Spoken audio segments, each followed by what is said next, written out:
Rather than what the crowd expected, rage, cold threats, or a violent outburst, Nova's reaction was something entirely different. Instead, she let out a long, deep sigh, the kind of sigh that carried not just frustration, but exhaustion, as if she were tired of all this nonsense. She didn't even try to hide it. Yes, she was angry. Furious, in fact. His words had stung more than she'd ever admit, especially the way he dismissed her so easily, calling her woman, as if she were some stranger. No trace of respect left. But Nova, ever the master of restraint, controlled herself. She could see it clearly. Razeal wasn't thinking straight. His emotions had overtaken him, and he was flailing in his anger. That he's still a kid, she reminded herself, a kid lost in his own storm. Her voice was firm, no longer biting, just direct, not wanting to accept his mistake. Look, here's the thing. She took a step forward, eyes steady on him. You don't need to go through with all this ridiculous planning for your own death or embarrassment. Whatever it is you think you're doing, stop. She pointed, finger lowering to Selena's feet, guiding his gaze. I'm giving you a chance right now. Her voice echoed in the hushed Colosseum. Come, apologize to Selena, right now. Call me sister very respectfully to do that, and I promise you that no one will harm you from this moment forward. Her words, so clear and direct, sent ripples through the gathered crowd. Eyes widened in shock, mouths parted in disbelief, but no one dared interrupt.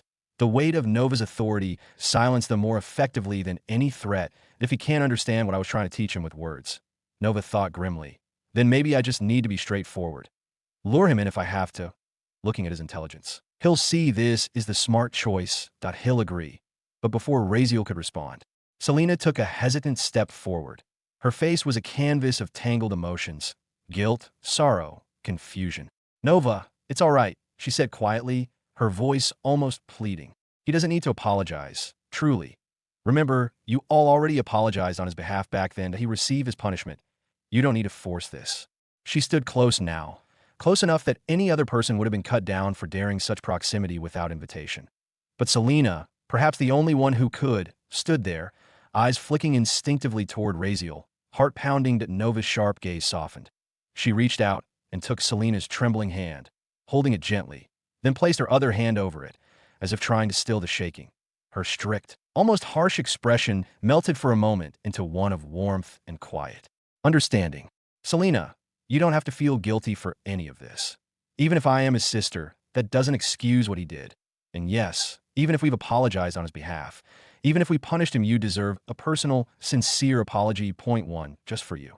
Her voice wavered slightly, not with weakness, but with the emotion she struggled so hard to keep buried beneath her cold exterior.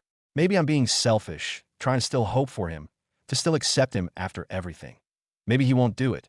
Maybe he can't, but as his elder sister, it's my duty to give him at least one last chance. She squeezed Selena's hand gently. Please understand that. Selena's hands trembled harder in Nova's grasp, her body betraying the storm inside her. She wanted to say something, anything, but the words stuck, lodged behind the weight of everything she'd endured. She had come so far. What good would it do to say them out now? Maybe if only, she thought, if only I hadn't, but she stopped herself. That it was too late for if-onlys. She closed her eyes, forcing herself to stand silently, letting Nova's steady presence ground her. Nova felt the violent tremor in the girl's hands, her heart aching at the reminder. This girl is still the same as that day. The trauma never left her. All the while, Razeal watched them both in silence. His eyes, dark and unreadable, flickered between Nova and Selena. Nova kept her eyes on him, waiting for that moment where his fragile pride, his battered ego, would finally give way beneath the weight of survival. She knew it well, the struggle of a boy who'd tasted humiliation and hate, trying so hard to hold on to some scrap of dignity. But when death stood before you, clawing at your throat, even the proudest would consider bowing their head. And she knew he would. Sooner or later, he would agree. In his mind, the system's voice echoed, calm yet urgent. Host, this is our chance. The system's voice echoed urgently in Razeal's mind, sharper than usual, as if afraid he'd somehow throw this opportunity away. Agree, before she changes her mind. Don't FCK it up. You'll get the perfect chance to develop your power, and you can lay low under her safety. It's a golden opportunity. I know it'll be hard for you, after everything they've done to you. But don't be idiotic. We're not a heroic system. You're meant to walk the villain's path. What a villain must. Sometimes, being shameless is acceptable. Pride debts can be paid later. The system laid out its reasoning in full, though deep down, it knew Razeal didn't really need the reminder that he was clever. Too clever to throw this chance away. But still, it felt the need to say it, just in case. But instead, Razeal let out a low whistle, the sound sharp in the quiet arena. He ran his fingers through his long hairs, a crazy grin spreading across his face, the grin of someone who had nothing left to lose. His shoulders began to shake, as if holding back deeper laughter, as if the entire situation was one big joke. Nova watched him closely, a faint smirk tugging at her lips. He's struggling with it, she thought, trying to burn off that arrogance. Act cool before he gives in, that's all this is. Honestly, it's looking painful to break someone's ego like this. Host. The system's voice cracked with dread. IT felt the storm brewing inside him, felt that dangerous spark of defiance rising. Don't do it, don't you dare dash. But Razeal wasn't listening. Apologize? His mind spat the word like poison. Apologize for F-kin. What? For standing up for himself? He bit the inside of his cheek, fighting the words that clawed at his throat, but only barely. His eyes burned cold and wild, as if he'd already accepted death, as if he welcomed it now. He shook his head slowly, expression darkening, then spat on the ground at their feet, literally. Nora looks down at his motion, emotionlessly looking down. Forget about me apologizing to anyone in here. His voice was sharp as steel, his gaze daring them to try. His chest rose and fell with heavy, ragged breaths, like a man ready for execution but refusing to kneel. In fact, I'll give you a challenge. His grin widened, unhinged, as his fingers popped the top button of his shirt, loosening it as if preparing for whatever storm would come. If by any means you can make me apologize to anyone right now, I'll lick that spit clean off the ground. Come on, I don't F-kin care if I die, or not. I'm not F-kin begging anyone or living on someone's sympathy. His words echoed like thunder in the silent Coliseum. The temperature seemed to plummet, as if a winter wind had swept through the arena. Gulping noises could be heard, people too stunned to speak, too stunned even to move. This kid, they thought, horror dawning on their faces. He's lost his mind. That thought rippled through the crowd. Utterly mad, he just threw away the one chance to change his life, to claw his way out of hell and reach heaven's gates, and he rejected it. Just like that. And worse, he didn't just reject it, he challenged her. Her, Nova Virulin, the Raven Princess, and no one moved, and no one breathed.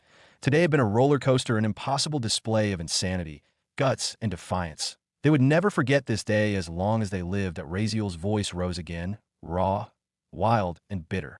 And as for calling you sister, his eyes narrowed, voice like ice venom.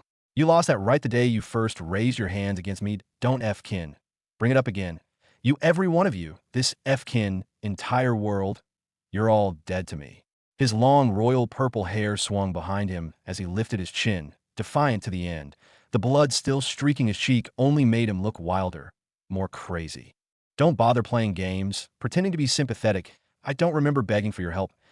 Mind your own DMN business. I never asked for help from any of you. Are you F-kin? Crazy. Have you lost it? You F-kin. Idiot. We could have gotten so far. You and I fine, but why drag me down with you? FCK. FCK.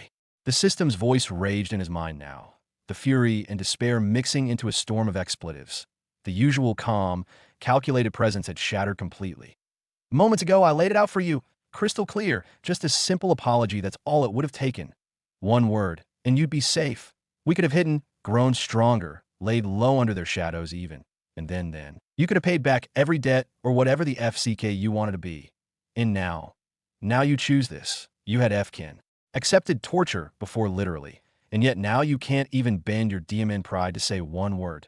Just one FCK and work? The system's voice trembled in frustration, almost helpless in its anger. Do you even realize what you've done? What you've thrown away? You didn't just doom yourself, you're dragging me into your grave with you. FCK. After all, if host died, it'll be system N too. That's why it's reacting like that. Its words echoed in Razeal's mind like a broken chorus. The sound of a plan burned to ash. Nova stood still. Her face was calm, unreadable, like stone. Didn't even flinch. She didn't react. She only let her eyes drift down to where he'd spat, then back up to his face, meeting his blazing eyes with quiet finality. Her eyes locked onto his, and the silence between them grew thick with all the things neither would say. The entire Coliseum held its breath, the weight of the moment suffocating, and Razeal stood at its center, a man who'd chosen pride over salvation. The crowd remained frozen, as if even the air itself refused to stir. And one spoke. No one even dared breathe too loud, terrified that the smallest noise might trigger whatever storm was waiting to break. The Colosseum belonged to deathly silence, all holding their breath for what would come next.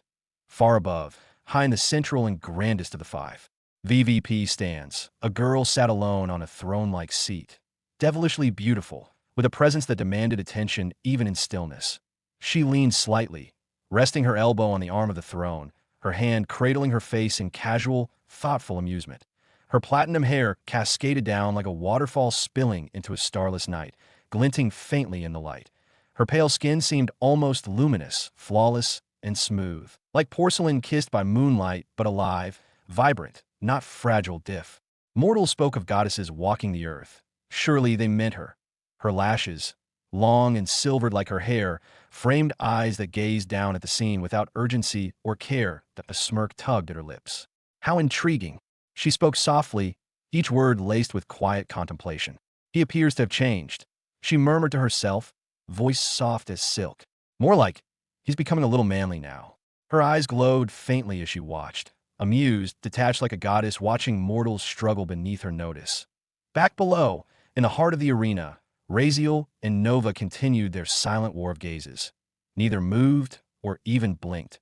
Time itself seemed to bend around the stillness of that moment, and then Nova tilted her head ever so slightly, looking at him with eyes that had grown bored. "Are you still clinging to that?" she said, voice flat but firm. "That we didn't trust you? That you didn't do it? Just get yourself together, man." Her gaze sharpened, but her tone remained steady, disciplined. "Try remembering how many tests we did. How many times we searched for truth? We even went to the Holy Church, had them perform every truth ritual. We used sacred relics. Everything. And they all proclaimed you guilty." Her voice didn't rise. It didn't need to. The weight of fact alone struck like a hammer. "And when you still refused to accept it, the imperial princess herself came to you, to judge with her own eyes whether you were guilty or not. You know what? She holds the holy eyes of judgment. And oh, one can lie before those eyes, that if she declared you were lying, then you were lying. How long will you live in your delusion? How long will you reject the truth?" Her face didn't change, still that cold, strict calm of a woman who had no time for games. Nova wasn't weak. She wasn't the type to let emotions rule the title she carried. The power she wielded, it shaped her into someone who didn't let herself be rattled by old wounds or useless arguments. Her eyes stayed on him, seeing a boy who refused to face reality, a boy who chose hatred over healing. And Razeal. He said nothing, that he stood silent, unmoving, as if the effort to explain was beneath him, if the storm inside him left no room for words. Nearby, Selena bit her lip, saying nothing, unable to break the heavy tension that hung between them. Nova's eyes hardened further, though her voice remained level. "Whatever did what you want, I don't care that I gave you a chance, and you didn't take it. Just don't regret it." She turned, cloak sweeping behind her, steps measured, calm. She had no intention of wasting more time, for teaching him a lesson for daring to use that tone toward her. He wasn't worth it. Not anymore. Raziel watched her back as she began to walk away. One step, two. He felt a flicker of relief, not because he'd won anything, but because, somehow, she hadn't snapped. "He's alive." And then Nova stopped. Her voice, soft but clear, floated back to him. "Ah, my hands are getting scratchy," she murmured, almost absent-mindedly. The words were quiet, but the effect was anything but. Across the entire Colosseum, hearts seized, a wave of held breaths filled the air, as if thousands had inhaled at once. And no one moved, and no one dared. Every soul knew what those words meant. Without care or concern, Nova slowly turned not to Raziel, but toward a different direction, toward a man who stood lazily at the edge of the arena, as if the entire spectacle bored him. A giant blade was strapped across his back, his posture casual, almost disinterested. When most of the people in the Colosseum still knelt, trembling from the pressure that hung heavy in the air, Dorn the Warden remained standing, one of the rare exceptions, his pride refusing to bow, though unease had begun to creep beneath his skin. But that unease turned to dread as Nova's eyes shifted, her gaze sharp and cold, locking onto him across the expanse. Without a word, she began walking toward him, her boots clicking against the stone with a slow, deliberate rhythm. The sound echoed eerily through the silent arena, each step louder than the last. Dorn stiffened, his spine straightening as instinct warned him of danger. His heart pounded as she drew closer, that bored expression still resting on her face like a mask. Without thinking, he took a small step back, unease prickling at the edge of fear. But before he could move again, swish. 3 sharp, purple-hued daggers appeared, materializing as if from the air itself, forming a deadly triangle around his neck. The cold metal nearly touched his skin, the blades so close he could feel their presence like ice. When his mind raced, he hadn't even seen them move. Point. 3 low voices spoke at once, cold and empty of emotion. Don't move. The command was soft, but it sent a shiver down his spine. His eyes darted downward and met the gaze of the assassin in front of him, clad in dark purple, nearly black, garb that concealed everything but light purple hair and piercing eyes. Dorn froze, his body locked in place, not daring so much as breathe too deeply. And then click. Nova's boots rang out one final time as she stopped before him. Without a signal, the 3 assassins disappeared, vanishing into the air like shadows at dusk. But Dorn didn't move. He couldn't. He stood there like a statue, afraid that even the smallest twitch might seal his fate. Nova's cold gaze studied him, and she yawned as if bored by the entire ordeal. My hand is feeling a bit scratchy, she murmured, voice soft and almost amused. And before Dorn could react, she reached out, seizing him by the hair. He didn't resist, he didn't dare. Her hand rose a slap. The sound echoed like thunder across the Colosseum, a crack that made even the bravest men flinch. Dorn closed his eyes, face stinging, but said nothing. And then slap, a slap, da slap. Again and again, the sound rang out. Rhythmic, merciless, like a drumbeat of humiliation, it filled the vast arena. Each strike leaving Dorn's face more swollen, more red, more bruised. The crowd didn't move. Nobles, students, warriors all stood frozen. Some trembled, others turned pale. None dared intervene. None even dared look directly at that direction. That yes, this was real Nova Virulent, the one they called a psychopath. And with good reason. They were almost thinking she's some fake, seeing that crazy boy standing alive. But guess, they gulped, watching Dorn, the very man who'd once stopped a Radiant Knight's Grandmaster strike with one hand, stand there and take it powerless. The warden of the academy, humiliated in front of thousands, and not a single soul stepped forward to stop it. Razeal alone watched without flinching, gaze fixed on her, eyes unreadable. The slaps continued, and oh, one knew how many times. The sound seemed endless. And at last, with one final, resounding slap, she stopped. Nova stared down at Dorn, whose face was now red, blue, and swollen on one side, bruises blooming across his skin. He still didn't move. His hands remained behind his back, his pride buried beneath the storm that was Nova. You're lucky today, Nova said, voice flat. I'm not in the mood for killing. Dorn said nothing, didn't lift his eyes, didn't defend himself. Nova's tone grew colder. Where are your manners? Did you forget? Dorn's stiff body bent at the waist, bowing deeply 90 degrees. His voice rang out loud and clear, echoing across the stunned Colosseum. Thank you for using me, ma'am. Nova smirked slightly, then nodded. Good. And without another word, without a sound, she vanished from where she'd stood. The eerie silence that followed was suffocating. The arena seemed to exhale only when they were sure she was truly gone. Dorn was the first to move, his fist clenched at his side, but he said nothing. Without a word, he disappeared from the center, the humiliation still burning his skin. It took several seconds before the rest of the Colosseum dared shift, to look around at each other, to breathe again. Far above, on the highest point of the Colosseum's towering wall, Nova appeared out of thin air. Point two others stood there. Point one was a woman in her late 30s, dressed in a crisp purple uniform. Square glasses framed sharp eyes, her face strict and unyielding. Her dark purple hair was tied neatly back. The other, a woman in her late 20s, standing silent as stone. Her gaze looked down upon the arena, dark royal purple eyes glowing faintly. Thick royal purple hair cascading down her back. She seemed untouchable by anything. Nova approached, her voice soft. Mother. The younger woman didn't turn, still watching the arena below. You've been waiting here for 8 hours, Nova continued gently. Why not go see him, if that's what you want? The woman said nothing. Nova hesitated. Did I handle it well? She asked quietly, as if unsure. I tried my best, but it seems he hates us very, very much that I couldn't reach him. Maybe if I'd been able to teach him better, maybe I could have. She clenched her fists, fighting the sting behind her eyes. I see, her mother finally replied, eyes never leaving the arena. Nova swallowed. Do you have any words for me, mother? At last, the woman turned, her dangerously beautiful eyes locked onto Nova's, gaze so intense it seemed to strip away every mask, every defense, but gentle at the same time. The moment stretched long, heavy between them, until finally, when someone is drowning, her mother said her words soft, That is not the time to teach them how to swim.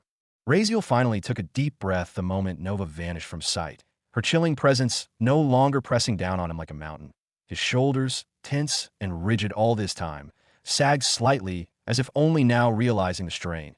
His heartbeat pounded in his ears, loud and relentless, as the adrenaline coursing through his veins made his body feel both heavy and hollow at once. He wouldn't lie not to himself. He was F-kin. Scared to the bone. But he was still standing. Somehow his gaze drifted across the crowd that had watched everything in stunned silence. He ignored the sea of faces, their widened eyes, their barely concealed whispers starting to stir as the tension of the last moments began to crack apart. His mind felt like it needed a moment, just one, to rest. The adrenaline still ran deep through his muscles, making his legs feel light, his hands trembling just the slightest bit, though he clenched his fists to hide it. Guess even if you don't move much when you know you're about to die, your body does everything it can to survive. Raziel smirked faintly at his own thought, trying to steady himself, and then his attention turned inward. Were you saying anything, system? I heard some notification sounds ringing back then. What is it? The system didn't hesitate. FCK.U. The voice boomed in his head, so loud and filled with venom that it almost made him flinch. Raziel chuckled under his breath, rubbing his face with a shaky hand, trying to play it off. Well, guess side effects of not having a girlfriend for centuries. Even systems get cranky. He muttered, running his fingers through his long, royal purple hair, setting it in place again, trying to mask his nerves with humor. But the system stayed silent, seething, and he could almost feel its fury burning at the back of his mind. Why now? Most of the Colosseum had started to rise. People dusted off their robes, their armors, even themselves, and began sharing nervous glances. But their eyes inevitably returned all of them to the center of the arena. To him, the boy who had stood against death. And now, the arena filled with whispers. Did you see that? He's insane. He rejected her offer. So F-kindom. I thought he was dead for sure, that he still might be, but still. Arrogance, pure arrogance that he's writing his own death sentence. Raziel could hear it all, the excitement, the disbelief, the scorn, the judgment, but he didn't care. His eyes locked on a one man now. The only man that mattered in this moment, Arion. Hey dude, Raziel called out, his voice sharp, cutting through the murmurs. His tone was casual, but his eyes burned with purpose. Are you going to accept it, or are you just scared? His words hit the air like a slap. The crowd froze again, the whispers dying as quickly as they'd started. Arion, the heir of the Draven Duke family. Arion stared at him, silent, still. His sharp gaze narrowed, meeting Raziel's unwavering eyes across the distance. He said nothing at first, as if weighing everything, as if trying to see if there was some trick hidden beneath Raziel's purpose again. Seconds passed, long, drawn out, heavy seconds. And then Arion exhaled softly, his decision made. A week, he said at last, his voice firm, carrying over the quiet Colosseum. Our fight will be held in 1 week. He didn't need to think more. He could see it clearly now. Raziel wasn't going to back down from this duel. Then why should he? Arion thought. The fool actually thought he had a chance. Arion felt no fear and no doubt that he'd get what he wanted, the royal bloodline essence that belonged to Raziel. The holy promise offered in wager. Oh, it was worth it. And Nova? She was gone. She wouldn't interfere now. Not in the duel of honor. The laws of the land were clear. And with that, Arion turned, without another glance at Raziel or acknowledging the stunned crowd, or even sparing Selena a farewell. He strode away. His mind was already racing toward other matters. The matters far greater than this duel pressed at him. He needed to inform his mother about the royal dragon's heart first, uncover the secrets it might yield, and maybe he'd finally be able to learn the hidden techniques of his family. As for the duel, he wasn't worried. Not in the slightest. A stepping stone to greater power. His followers exchanged uncertain looks, scratching their heads as their leader left without a word of instruction. But loyalty kept them silent, and they soon followed. And so, it was done. All right, good, Raziel muttered under his breath. He hesitated for just a moment, feeling the gravity of what he'd signed himself up for. But what choice did he have? The duel would come, and he'd have his time. That was all that mattered. Time to figure out how to survive and win. The arena stirred again, the tension giving way to excited energy. He accepted it. A duel of honor. It's official now. This is madness. But the tone of the crowd had shifted. The excitement wasn't for Razeal, that IT wasn't for a heroic underdog story. No, they were thrilled at the prospect of his execution. The public execution that didn't happen 6 years ago. Someone whispered. A chance to see him die. For real this time. Biggest bet of the century. Royal bloodline essence on one side. A holy promise on the other. No one will want to miss it. The bloodlust in their voices was sickening, but Razeal didn't flinch. He'd heard all before. The nobles smirked, already planning their gatherings, their celebrations. The duel was SET'd. IT couldn't be undone now, BY law. It had to happen. And in their eyes, it was a foregone conclusion. Who could possibly stand against a sword master like Arion? Especially someone as weak as Razeal. Even the children in the stands could see the difference. They weren't blind. Razeal heard them. The mocking, the laughter, the planning of feast for the day of his death. And he just sighed. Let them think it whatever they want. Inside, though, his heart still raced, his mind burned. Razeal shook his head, ignoring it all as he turned to leave. He had no time for this. His mind was already racing ahead. He needed to plan that if he wanted to survive, if he wanted to become strong fast, then 7 days, on the 8th day, it would be his battle, the duel that would decide everything. Raze, wait a minute, please. The gentle voice came from behind. His body flinched instinctively the moment he heard it raise that name. His childhood named it a name that once meant safety, family, home. But now, he didn't even want to acknowledge it. He didn't turn, didn't even slow. He forced himself to move, pretending he hadn't heard it, refusing to let it reach. Not that it matters behind him. Selena stood quietly, watching his retreating figure. That a small, sad smile crept on her face. She closed her eyes, taking in a breath that trembled just faintly. Then she turned, as if to walk away in the opposite direction. But halfway through, her steps slowed. She hesitated, glancing back at him over her shoulder. Without a word, she lifted her foot slightly, hovering just above the ground. Tap. Radiant bloom, she whispered, the words soft as a breeze. The moment her foot touched the stone, a golden ripple burst outward. IT spread like a circle of light, racing across the Colosseum floor, shimmering like sunlight dancing on water. IT passed through everything, students, stone, debris, with unstoppable grace. And as it did, those who were injured, or even those simply exhausted, felt it immediately. Oh, my wounds, they're healing. DMN, what is this? Students who had been leaning on one another, groaning in pain, or receiving hurried first aid froze as they saw gashes and bruises closing before their eyes. The golden ripple washed over them, filling their bodies with warmth. Fatigue lifted as if a great weight had been removed. Whispers of wonder spread through the crowd as their strength returned, their pain faded.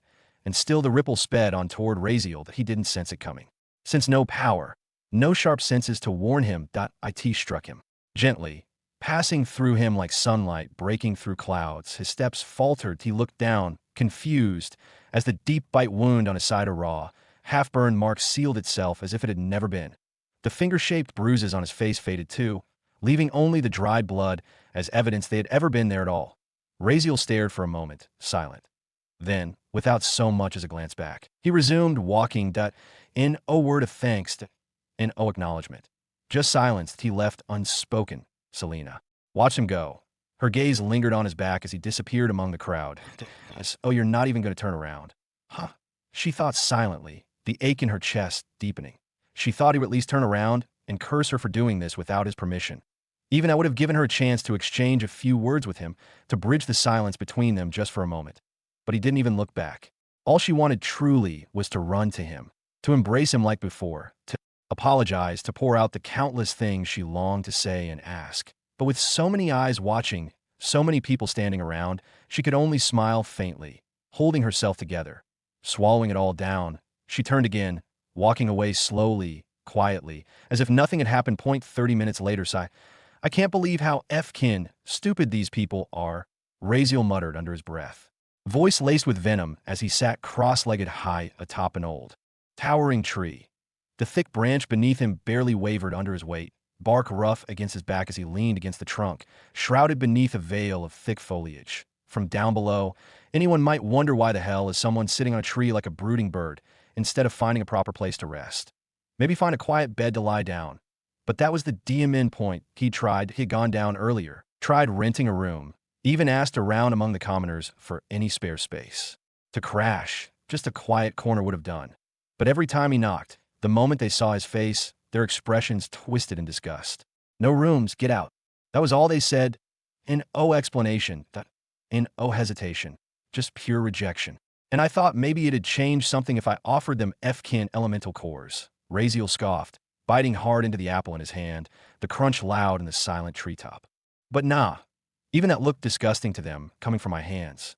He chewed bitterly, glaring out over the forest. The hatred people held toward him, it was deep, so deep. It seemed even value and logic lost meaning when it came to him. Still, at least this time no one attacked him. Maybe the news of his upcoming duel had spread far enough. People probably figured it was pointless to start trouble when he was likely going to die soon anyway. Even eating was a problem now that he had to scavenge wild fruit from the outer edge of the academy forest. Thankfully, no one wandered into this area much. Whatever, he muttered, chewing the last of the apple. Despite the bitterness in his heart, he didn't waste a single piece. Not even the core. Tossing it down carelessly would just be dangerous. All right, system, he said finally. Let's start working on training. This time, I have to come back with something useful. He clapped his hands together, determination hardening in his eyes that he hated being powerless. Oh, wait, system, he paused. Can you, inform the villains before I go in this time? Saves me the annoying process of introductions and explanations. Honestly, he isn't a Veb interested in chatting. He just wants the DMN skills. Would be great if they just handed them to me and without saying any bullshit. Razeal asked, rubbing the back of his neck. I hate the intro part. Explaining my whole intention every time will suck. I can do it, the system finally responded, though its voice was tinged with visible dissatisfaction. Razeal noticed the tone, but didn't comment. He wasn't in the mood to deal with a sulking system. Well, that's great. If only I'd known that earlier, I could have saved time with that crazy woman from before. He shivered, then sighed. Looking up at the sky above, the sun was already dipping low. Evening was coming fast. It's done. All SSS-ranked villains within the system's space have been notified, except for EX-ranked entities. Razeal raised an eyebrow. Why not the EX ranks? Never mind, I don't want to know. Just open the SSS-ranked villain space. Random candidate selection. He clasped his hands together, almost mockingly in prayer. Just not another crazy woman. Please, anyone but likes of her. There has to be one kind-hearted villain out there, right? Host, you're currently in the open. This process may be dangerous. I know, Razeal replied, dropping his hands. But what other option do I have? I've got no one to protect me, and even if I was awake, what the hell am I going to do? Throw apples at intruders. Understood. The system replied reluctantly. IT would stay alert. If anything happened to his physical body, it could forcibly eject his consciousness back in time. Hopefully a beat later, Razeal felt the familiar sensation, that strange, pulling drift as his senses began to dull and his vision darkened. Then everything went black, until a breeze and a rush of strange, foreign air washed over his face, and a wave of unfamiliar scents overwhelmed his nose. Hundreds of fragrances, some sweet, some earthy, some sharp. Like steel, his eyes opened slowly, adjusting to the strange new world before him, but he blinked. Once, twice, and then he saw it. Welcome, host, to the SSS-rank Valley of Villi. Villain title, World's Killer. Razeal's eye twitched. Of F-kin. Of course it's a lunatic. Razeal was already prepared to leave just from seeing the name alone, but then his nose twitched. Only now did he truly notice the overwhelming number of fragrances surrounding him. Dozens, maybe hundreds of them, sweet, earthy, floral, citrusy, musky, all blended in a surreal harmony that somehow didn't clash. Instead, they embraced him with an ethereal warmth that it was almost like he'd stepped straight into someone's dream. He blinked, eyes lifting from the system prompt that still hovered before him. Slowly, he looked around, taking in the scene as if unsure his senses weren't playing tricks on him. System, are you sure we're in the right place? Razeal muttered, scratching the back of his head, confused. I mean, I'm not doubting your ability or anything, but he murmured, taking a few hesitant steps forward, because in every direction he looked, all he could see were flowers. All around him, literally in every direction, the landscape was carpeted with flowers. Endless rows stretched as far as his eyes could see. Endless fields of them. Vibrant, delicate, blooming in a kaleidoscope of color. Reds, blues, golds, whites, violets, colors he couldn't even name, all swaying gently in a breeze. He couldn't feel that it was too beautiful, too surreal. He could smell it. All that, as so many scents at once, he couldn't tell how many, but none of them clashed or overwhelmed. They mixed like a song that somehow calmed the soul. It felt warm, peaceful, inviting. For a moment, it made him forget he was in a world of villain. Razeal wasn't the kind of person to stop and admire scenery. All his life, even in his past life, he never understood when people stood and called a view beautiful to him. It was always just, all right. But now, even he had to admit, if only to himself, this place was beautiful. Absolutely, host, This is the correct location. System functionality does not allow for misplacement. Well, Raziel muttered, blinking at the serene view again. This is interesting. Not really what I expected from a guy titled World's Killer. What's the villain's name again? Villain name, Xenocide, gender, male. Raziel blinked. Xenocide, huh? Fitting. Somehow sounds like a guy who kills planets, but loves bonsai trees. Raziel sighed, scratching his head again. He began walking slowly along one of the dirt paths winding through the flower fields. The path was narrow but clear, seemingly designed to let visitors pass through without stepping on the flowers. Rows and rows of them stretched into the distance, organized yet natural, like a living painting. But he wasn't about to test what would happen if he stepped off the path. For all he knew, the flowers could bite, explode, poison him, or trigger some sadistic illusion. He'd learned his lesson from last time. Even an ordinary-looking stone had nearly torn your skeleton apart. He kept walking. After nearly 5 minutes of wandering, feeling mildly ridiculous for getting lost in a field of flowers while searching for someone called Xenocide, he finally spotted something in the distance, a small hut, nestled gently in the middle of the garden. Raziel blinked. Finally, he muttered, picking up his pace. Thought I was going to die of old age in here. That's 5 precious minutes wasted. As he drew closer, he slowed again. His heartbeat quickened, not from exertion, but something else, the familiar sense of dread. Even though the scene was peaceful, he couldn't shake off the instinctual warning bells. Meeting high-tier villains never ended well. The last one had left more trauma than training and a lasting lesson. Don't talk too much, and definitely not F-kin. Make promises cautiously, he approached. And then he saw him.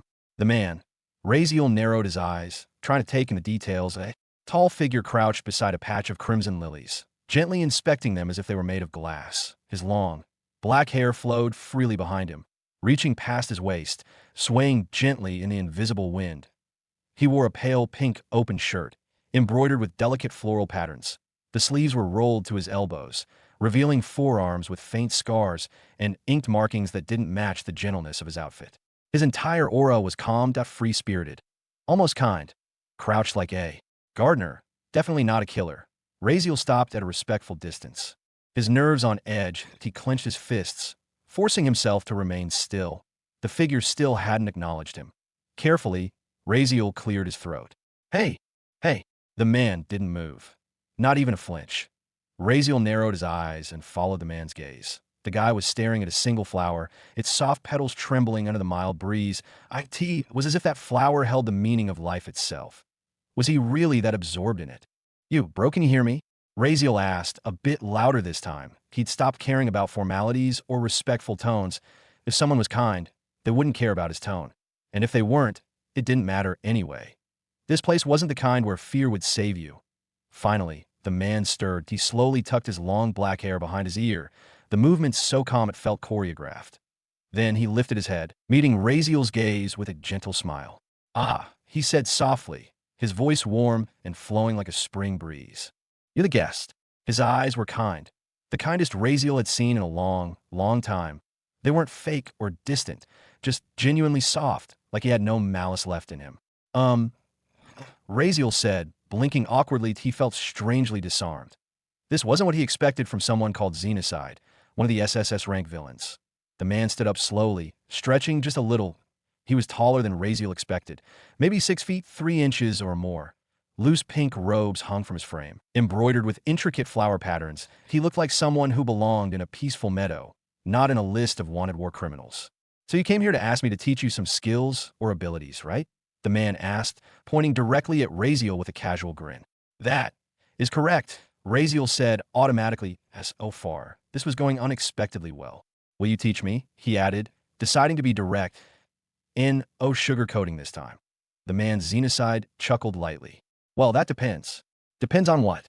Xenocide didn't reply immediately. Instead, he began walking around the hut. Raziel followed closely, still trying to wrap his head around this man's vibe.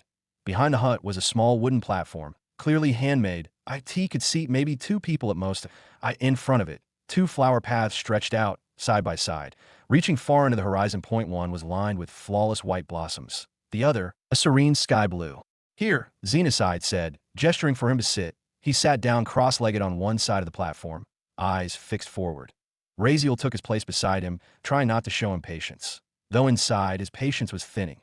This guy was too slow, too relaxed, But he kept his frustration hidden. He didn't want to risk pissing him off, at least not before he got something out of him. Why should I even give you anything?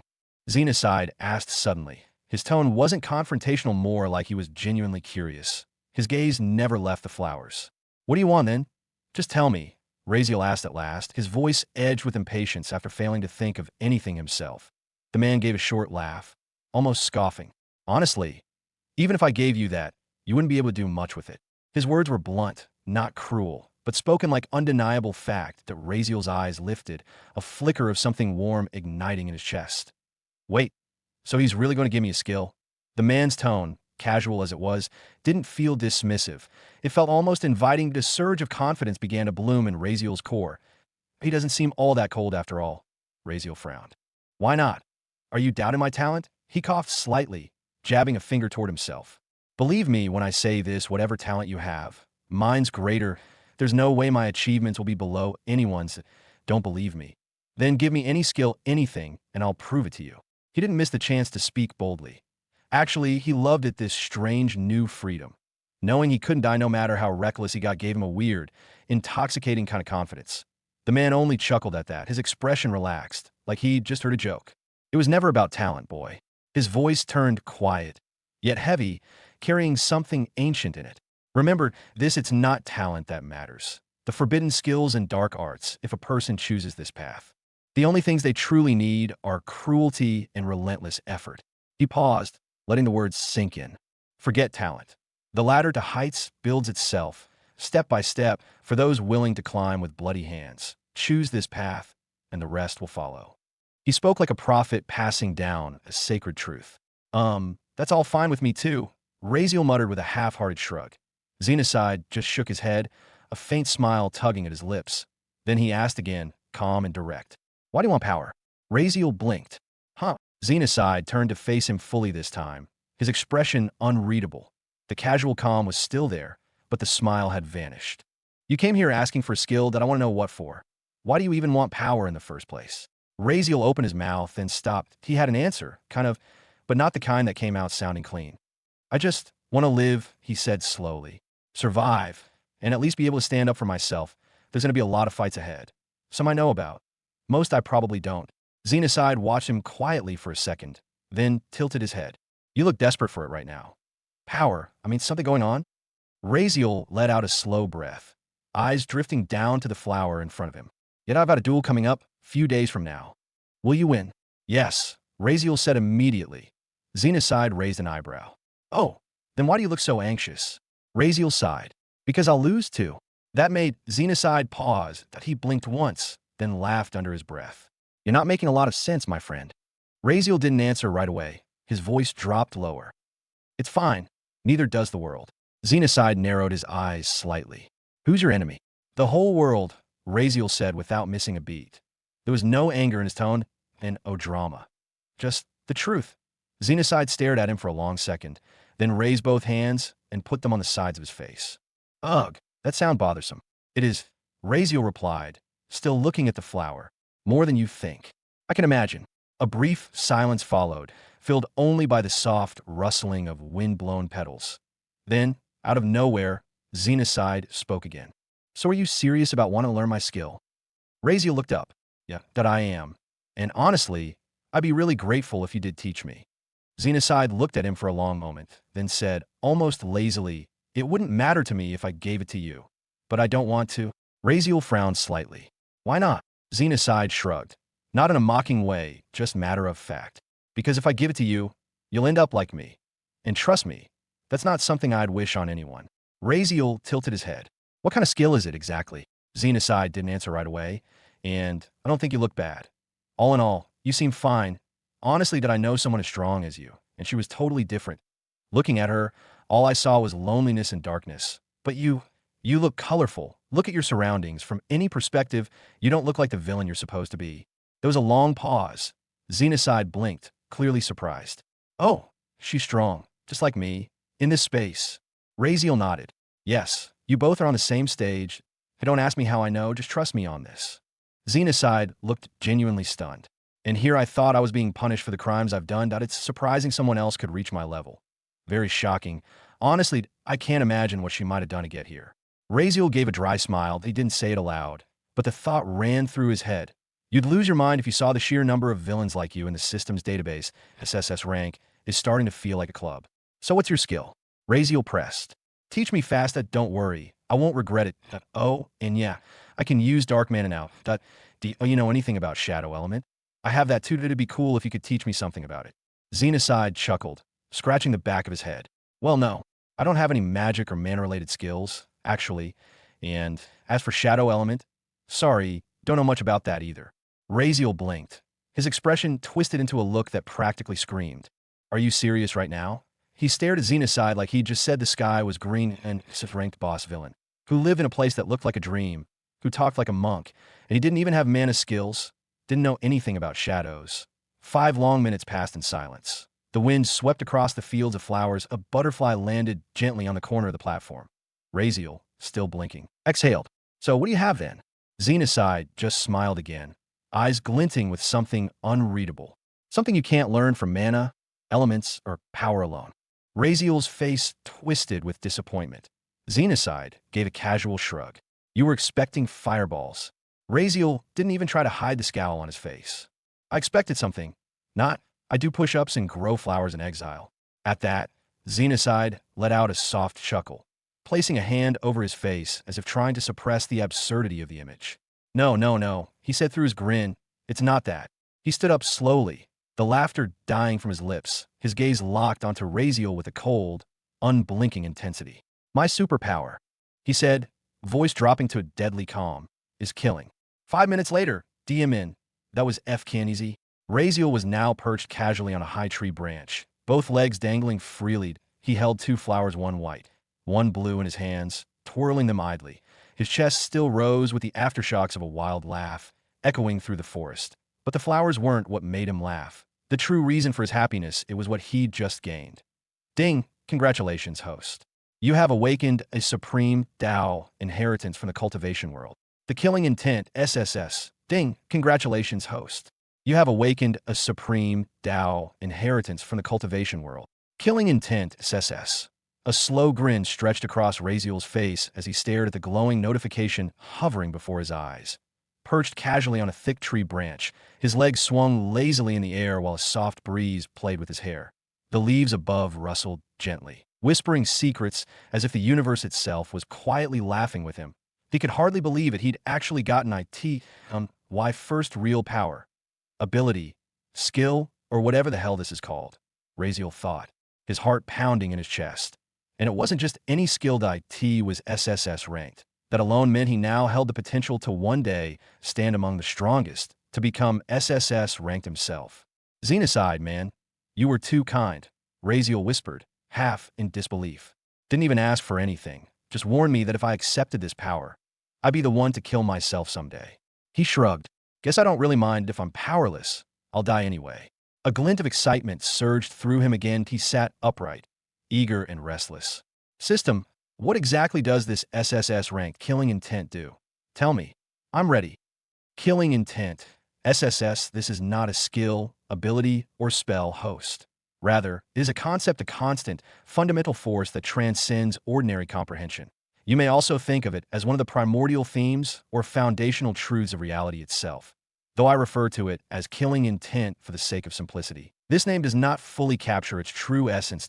It is one of the supreme Tao's primordial that a Tao that governs the very notion of destruction, conflict, and dominance across all realms of existence. Classification: primordial/archetype force rank, supreme/primordial, one of the eternal constant stability, unshakable domain influence, death, power, will, fear, life concept description. Killing is not emotion. It is not rage, hate, or revenge. It is the silent acknowledgement of finality, the universal truth that all things can end by will. A supreme concept. Killing is one of the primal forces beneath existence itself. It requires no justification. O morality, O permission. Only intent clear, sharp, and irreversible. Those who comprehend this concept gain access to pure killing intent, capable of disrupting weaker wills and lesser concepts. Enhanced perception of death, allowing prediction of fatal openings in combat. The ability to draw strength from every confirmed kill. Refining willpower, aura, and even physical body. Warning: exposure to this concept may permanently alter the host's morality, empathy, and spiritual alignment. Note: due to host's unique talent, dark resonance, affinity, and classification as an absolute dark genius, all negative effects have been nullified. Warning: continued cultivation of killing may attract hostility from holders of the following concepts: judgment, war, void. Razeal blinked again, then leaned back against the tree. Trunk. Dumb. That looks so F-kin complicated I didn't even get the point. He scratched the side of his head, frowning as the information scrolled in front of him. I mean, yeah, I got the general idea. It's a big deal. Supreme concept, primordial force, eternal constant, sure, but he squinted. How the hell does this actually help me get stronger? He rubbed his temples. Brother Villy, please, he muttered. I need you to decipher this overly dramatic cosmic poetry into simple human language. He tapped his fingers on his arm. I get that it's deep, but I want to know how I can use this acid in a fight. The system was silent for a moment. I expected this. Host, treat it like a path. Let's simplify, imagine it like swordsmanship or aura or even elements like fire or wind. People practice those paths. They train, meditate, learn to wield their blades or harness the elements to become stronger, right? This is no different. These are called concepts. All concepts have different meaning, strength, and rank. Some are minor. Some are high-tiered, at a few are supreme. Examples of lower or mid-tier concepts. Fire. It burns. It has many uses, but it can be controlled. Healed from or extinguished, which means can be reversed and controlled. Swordsmanship. A martial path. Effective but bound to a physical medium, weapons. Then come higher concepts. And then there are supreme concepts like the one you just obtained. Killing is supreme because death cannot be undone. Razeal was nodding slowly now, his expression becoming more thoughtful as he absorbed the weight of everything being said. All right, he murmured, I get the logic now. Keep going. As for how to cultivate it, it's like any martial path. You walk it. You practice it. For swordsmanship, you train with a sword. For fire, you meditate, channel, and master its nature. But for killing, you kill. The more you kill, the deeper your resonance becomes with the concept. The more refined your understanding. The closer you walk to its source, the stronger your killing intent. The more it warps the world around you, weakening enemies, increasing your lethality, even cracking lesser concepts under its pressure. With the Tao of killing, every death strengthens your foundation, sharpens your instincts, and elevates your combat potential. There is no ceiling, only the number of corpses you leave behind. Slaughter growth. Your mind, physical stats, and Tao comprehension passively increase with each kill. The more you kill, the stronger you become. Razeal blinked, digesting the words that a chill, both terrifying and thrilling, crawled down his spine. So you're saying, all I need to do is kill to grow stronger? Nothing else? He asked quietly. Won't I become a monster like that? Someone who just wants to kill endlessly, right? Technically accurate, host. Most does, but due to your unique talent, absolute dark genius, you won't be corrupted by this concept like most beings would. Also, Villain Xenocide's statement that choosing forbidden or dark arts can make one stronger if they're cruel and determined enough, it's not completely wrong, but not fully right either. Talent does matter. Most people get devoured by concepts, PR powers of this scale. They lose themselves, become the concept instead of mastering it. The more talent someone has, the longer it takes to lose themselves, but without awareness, everyone drowns eventually. Keep this in mind. It's not about becoming the concept. It's about mastering the concept. In simple terms, mastering the sword doesn't mean becoming the sword. That's the difference between genius and lunacy. Razeal stared ahead in silence, heart pounding strangely. Something in him felt dangerously drawn to it. Not in fear, but intoxication. A weird sense of rightness curled inside his chest like a sleeping beast. I see, he finally said, but just to be sure you're absolutely confident this won't mess me up. Right? No madness. No turning me into some wild lunatic. As I said, host, all the side effects have been nullified due to your affinity and talent. I didn't say it can harm you, but let me put it in your language so it sticks. Imagine this: you're a piece of acid, right? And someone told you, hey, eating acid will make you stronger. So you eat the whole world's worth of it. And then one day, there's none left. So now what? You're starving, but you're still hungry for strength. Oh, what do? You eat yourself. That's what happens when someone becomes too lost in a concept they can no longer control. Razeal stared at the air for a second, then gagged. Brute, that's the most F-kin disgusting way to explain it. You're the one interrupting me with the same dumb question 5 times in a row. Don't blame me for giving creative metaphors, Dumbus. All right. Razeal threw his hands up. I just wanted to make sure I wasn't signing myself up to be the next psycho genius in line. All right, my life is on the line. Let me ask a few DMN questions. He took a long breath, then exhaled deeply, hand pressing over his chest. Guess it's fine, that I don't really have a luxury to stay normal anyways. He smiled faintly, and I don't think I'll get FK'd up without you're with me, after all. Not to mention there's so many people, things, and bastard in my future just waiting to be killed. I doubt I'll ever run out of targets. He stood up slowly on the thick branch, still holding the 2 flowers Xenocide had given him. Below, the wind blew through the forest canopy, dancing leaves swaying like restless spirits. So this is my path now, Razeal whispered, more to himself than anyone else. Killing Hunt. It was simply the sound of someone accepting what the world had left for him. Suddenly, as if remembering something, his eyes dropped down to his hands. He blinked. The 2 flowers Xenocide had given him were still there. Wait, I can bring things from system space into the real world. Wait, I can bring things from system space into the real world? Yes, the system answered, its tone dripping with deadpan sarcasm, as if it was the most obvious thing in the universe. Razeal blinked hard. So you're telling me I can actually take stuff out from there into the real world? Like, anything, as long as I want it? As long as the villain who owns that space agrees to it. The system clarified. Razeal froze. His brain felt like it short-circuited. His fingers curled tighter around the 2 flowers Xenocide had given him. His mind was exploding with the implications. Wait, hold on. How many spaces are there in the system space? Like it's equal to the number of villains, right? And what's the size of the space each one lives in again? Yes, each villain has their own personalized realm or domain within the system space, that AS for the size, that entirely depends on the villain's rank and power. The stronger they are, the more expansive and detailed their personal world is. Even the lowest ranked villains F rank have their own entire space, typically the size of a country. That's the system's minimum standard, so they can have room to roam, train, and not go completely insane. As for SSS-rank villains like Xenocide, their personal worlds are the size of entire planets or more, complete, functioning ecosystems, climates, terrain, and environments. In the EX-rank villains, their spaces are even bigger, some are larger than entire stars. Razeal's mouth slowly dropped open. If someone had tossed a whole watermelon at him, it might have fit. What? The FCK? He whispered like he'd just uncovered a divine secret. I thought I was walking around some fancy courtyard or giant football field or something, he muttered, visibly overwhelmed. You're telling me I was literally crossing a world just now. Like a whole DMN planet? Shock was too soft a word for what he was experiencing. Slowly, he looked down again at the flowers, now suddenly seeing them in a very different light. If I can bring back flowers, what about magical plants? Rare herbs, ancient saplings that have been alive for 1,000 years. His heart began to beat faster. What about alchemy materials? Magical ores, refined metals. Treasures only found in hidden realms or mythological beast territories. What if they exist in there too? Then suddenly, realization hit him like a freight train. Xenocide, who grew flowers like a celestial gardener. What if there are villains with other professions? Blacksmiths, alchemists, potion masters, spirit beast tamers, cooks even. I could literally become a goddamn gazillionaire, Razeal whispered, putting a hand to his forehead like a man seeing heaven for the first time. If I can just convince a few of them to work with me, or hell, just give me some stuff I could monopolize entire industries in the real world.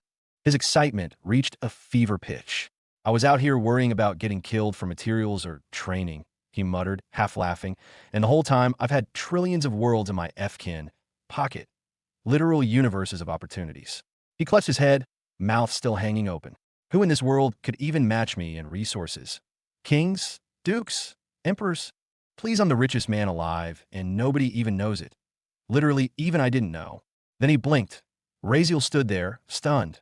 Then he narrowed his eyes. System, why the hell didn't you tell me this sooner? He coughed awkwardly as he realized he was still standing in a ridiculous posture, nearly vibrating with excitement. Like, seriously? This was game-changing. You couldn't give me a heads up? Host, are you actually brain dead? The system replied dryly. Did I not tell you from the start that there were villains in system space meant to train and teach you? What did you think that meant? You think they're just going to stand around and recite poetry? Obviously, they have professions, domains, and resources. How dumb do you need to be to not put 2 and 2 together? Also, I already told you, F-kin, multiple times that there are many hidden features in the Valley of Villains. You just F-kin didn't listen. Don't try to blame this on me, you useless bag of circuits. Razeal barked back, his voice heated. You're my system. You're supposed to guide me. Help me, not just sit there with a smug voice and let me flounder in ignorance. My so-called partner. Can I at least even ask you a DMN question without being yelled at? You lazy, toxic piece of shit? I would guide you if you weren't so DMN impulsive all the time. The system yelled back, now clearly annoyed. You constantly ignore my advice, do whatever you want, and nearly died at least 8 times in a F-kin day. Do you enjoy testing my patience? Oh, so you're still mad about that, huh? Razeal muttered, folding his arms. Still salty about me, not listening during that one time. I swear, if I had a girlfriend, she wouldn't even be this DMN petty. Excuse me? The system screeched. You think I'm petty? At least a girlfriend would pretend to listen to reason before doing something stupid. You just sprint into death like it's your DMN hobby. You dumb Moscowist. The two bickered like old close friends, the kind who've shared too many lifetimes and frustrations. Razeal sighed, finally calming down a bit. Still, the excitement inside him hadn't faded. If anything, it was growing stronger. The realization was just staggering. He could literally build an empire from the treasures hidden in system space, and no longer would he have to beg for scraps or risk his life for a single low-grade resource. With the right strategy and the right villain partnerships, he could ascend like no one else before. That he looked again at the 2 flowers in his hand, soft, fragrant, innocent-looking, but now they were symbols of something greater. Power, opportunity, unimaginable potential. Razeal grinned. Well then, he muttered, guess I just became the richest bastard alive. And nobody even knows it yet.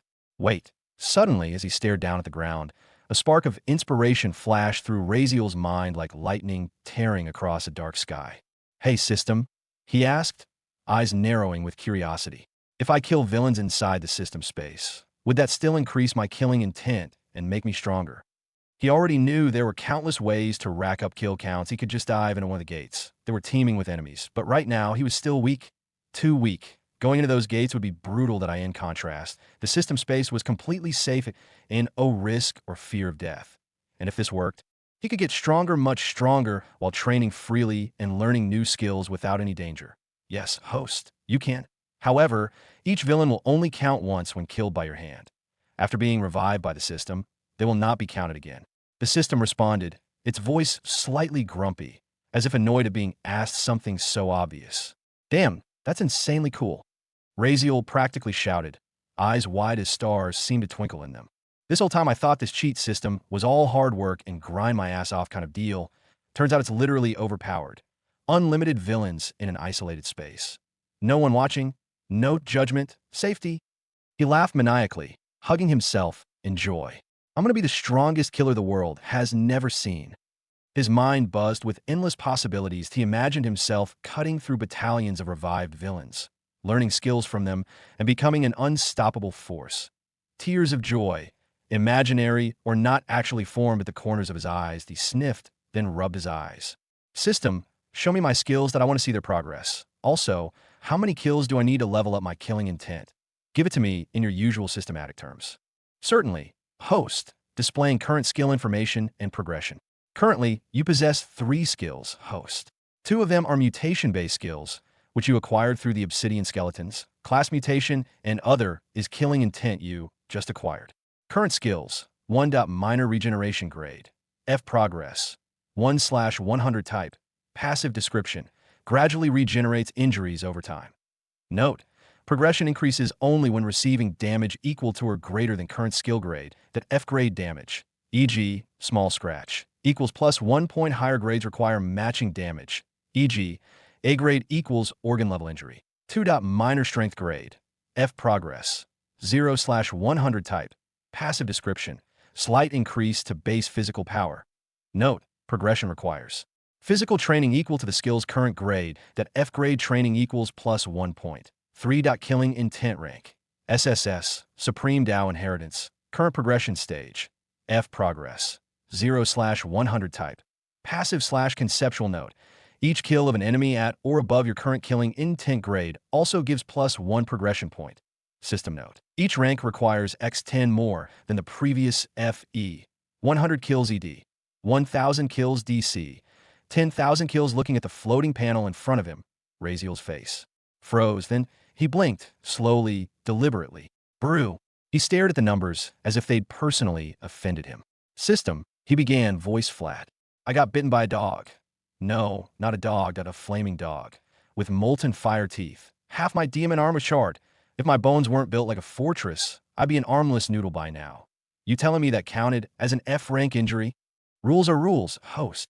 The system didn't even sound apologetic. If the skill was at D rank, the injury would have granted a point at that level. But since your minor regeneration is still F rank, it only counted as F level progression. Plus 1.1 injury, 0.1 point. Simple. Razeal facepalmed. So you're telling me if I want to level up fast, I should just stand in front of a mirror and cut myself 100 times with a kitchen knife? Exactly. For the first level at least, a normal blade and basic damage would get you through F grade easily. What am I, a masochist? Are you not? Raziel paused, scowling. Leave it. He sighed again, now glancing at the last panel. Killing intent his golden ticket. Except even that required enemies on par with him or stronger, he leaned back against the tree trunk, thinking. Demon, I thought I'd just go around slaying rabbits or something, level up like an old school RPG. Now I gotta hunt trained killers or elite beasts just to make progress. Still, it wasn't all bad that he had the villain system space, an entire galaxy of villains, each with their own domain. After 5 more minutes of bickering with each other anyway, Raziel suddenly let out a deep breath. He sat down with his back against the thick trunk of the tree, the bark pressing into him as if grounding his entire being to a soft, tired smile crept onto his face. He folded both arms behind his head and leaned back, gazing up that he needed to S-I-T.T-O breathe.T-O come down from the rush of it all. Too much excitement, too much information, too many possibilities. Through the gaps between the dense leaves above, he saw the moon silver, distant, watching. Night had fallen. The world had gone quiet. Why had he suddenly gotten like this? So calm, so still, because for the first time, he could see a future before now. Everything had been fire, chaos, rage, pain, but a constant burning where there was no place to hide, no hope to rest, and he knew it would hurt. He knew the world wouldn't let him sleep peacefully. But now, for the first time, he saw a path that IT was still dark, still uncertain. But it wasn't flamed, IT was shadowed, IT was cool, that IT was quiet. And strangely, it felt warm. Maybe he had a future now. Maybe he wouldn't vanish from the world like a hated stain. Maybe he wouldn't be remembered only as a rapist, a disgrace. Maybe, just maybe, he could stand tall one day. Not hiding, not running, just living the stars. Glittered above, blue, violet, golden, scarlet, that a sky full of color and silence. He was starting to feel something he hadn't felt in a long, long time. Happiness. The thought made him chuckle under his breath. He hadn't even been confident he'd survive much longer. Even when he received the system function today, he thought it was too incomplete and too late, especially after meeting that lunatic villain woman. He thought all his chances were dead in the dirt. And no one would teach him, and no one would help him, and no one would give him anything. But now, there was hope. As the silence stretched on, Raziel murmured, "Hey, system. What F-kin now?" The system answered, clearly still irritated, still looking up. Raziel smiled faintly. "Sorry. I know I didn't listen to you back then, and I know I was reckless. But you get it, don't you? I can't just say sorry, right? I won't apologize for things I never did. And how was I supposed to accept help from people? From the ones who threw me into hell in the first place?" His voice was low, almost like he was talking to himself now. "I know you understand. You were there. Always have been. The only person who knows real me after all." He closed his eyes. "So, I'm sorry I forgot that I don't just carry my life, that I carry yours too. Maybe I just got selfish for a while." The leaves above rustled gently. The stars blinked back at him. The system stayed quiet for a long time. Then finally, in a tone that tried very hard to sound grumpy, but couldn't quite hide the warmth underneath it, it replied, "Actually, there's a system training function that it'll come and use for you. Actually, there's a system training function that it'll come and use for you." Wait, what? Raziel nearly fell off the tree branch he was lounging on. His body jerked upright, his expression a mix of disbelief and shock. "You're telling me this now? After all this time?" His eyes narrowed, voice rising. "Wait, don't tell me. You only mentioned it because I apologized, didn't you?" His face twitched. "What if I hadn't said it, huh? Would you have just let me rot in cluelessness forever?" His fingers curled into fists. "Just how selfish are you, you passive-aggressive parasite?" He wanted to scream, wanted to slap this annoying, foul-mouthed entity across the face if it even had one dot, but of course, as usual, there was nothing he could do. The system's voice was mechanical but managed to sound both annoyed and regretful, as if it wished it had kept its mouth shut. It gets sympathetic too fast. "Forget it. Just send me in. I want to see what this training function actually is." Raziel didn't want to waste even another second. Without another word, Raziel felt his consciousness pulled violently into the system's realm. Unlike before, it happened even faster, as if the system had grown impatient. The next moment, his eyes opened. He blinked. He was inside what looked like a small, well-lit modern cafe. The walls were sleek and spotless, warm lighting hanging above a clean counter that had no one behind IT. IT was quiet. Too quiet. He looked around. No windows and no doors. Just him, the counter, and faint elevator music playing somewhere in the background. "You dropped me in a Starbucks." System," Raziel called out hesitantly. "When you said training function, I didn't realize training also happened in coffee shops. What am I supposed to learn here? Customer service? How to hold a tray?" "Don't jump to conclusions. Host, this is the reception room. You said training, not civilized tea time. System training functions are different from whatever half-baked images you're forming. Wait and see." As it spoke, a new system panel appeared before him, different than the usual transparent blue. This one was pitch black with glowing silver text, T the top. "System training function," menu. Raziel leaned in, eyes scanning the list. "Select terrain. Choose your preferred battlefield for training. From dark forests to volcanic plains, the environment can affect battle outcomes. Select opponent rank. Choose the rank of the enemy you wish to train against. Available ranks: F, E, D, C, B, AS, SS, SSS. Type of opponent: humanoid, beast, undead, demon, or custom. Select profession. Choose the class or fighting style of your enemy: swordsman, mage, assassin, archer, brawler, or custom. Select weapons: swords, spears, magic staffs, bows, claws, etc. Time flow mechanics. Warning: time acceleration applies based on opponent rank. F rank equals real time, 1-to-1 ratio. Each rank above multiplies time flow by times 10. Example: S rank equals 10,000 times time acceleration. Train for hours. Gain years of experience. Training. Protocol: no mercy mode. Opponents treat the host as a real enemy. They will attempt to kill. Survival is not guaranteed, and mercy will be programmed. Infinite scaling challenge. Wave 1. 1x F-ranked goblin. Wave 2. 10x F-ranked goblins. Wave 3. 100x F-ranked goblins. Wave 4. 1000x F-ranked goblins, and so on. Victory condition: kill all enemies. Escaping not allowed. Customization access. The host may fine-tune enemies' appearance, skills, temperament, fighting style, and more.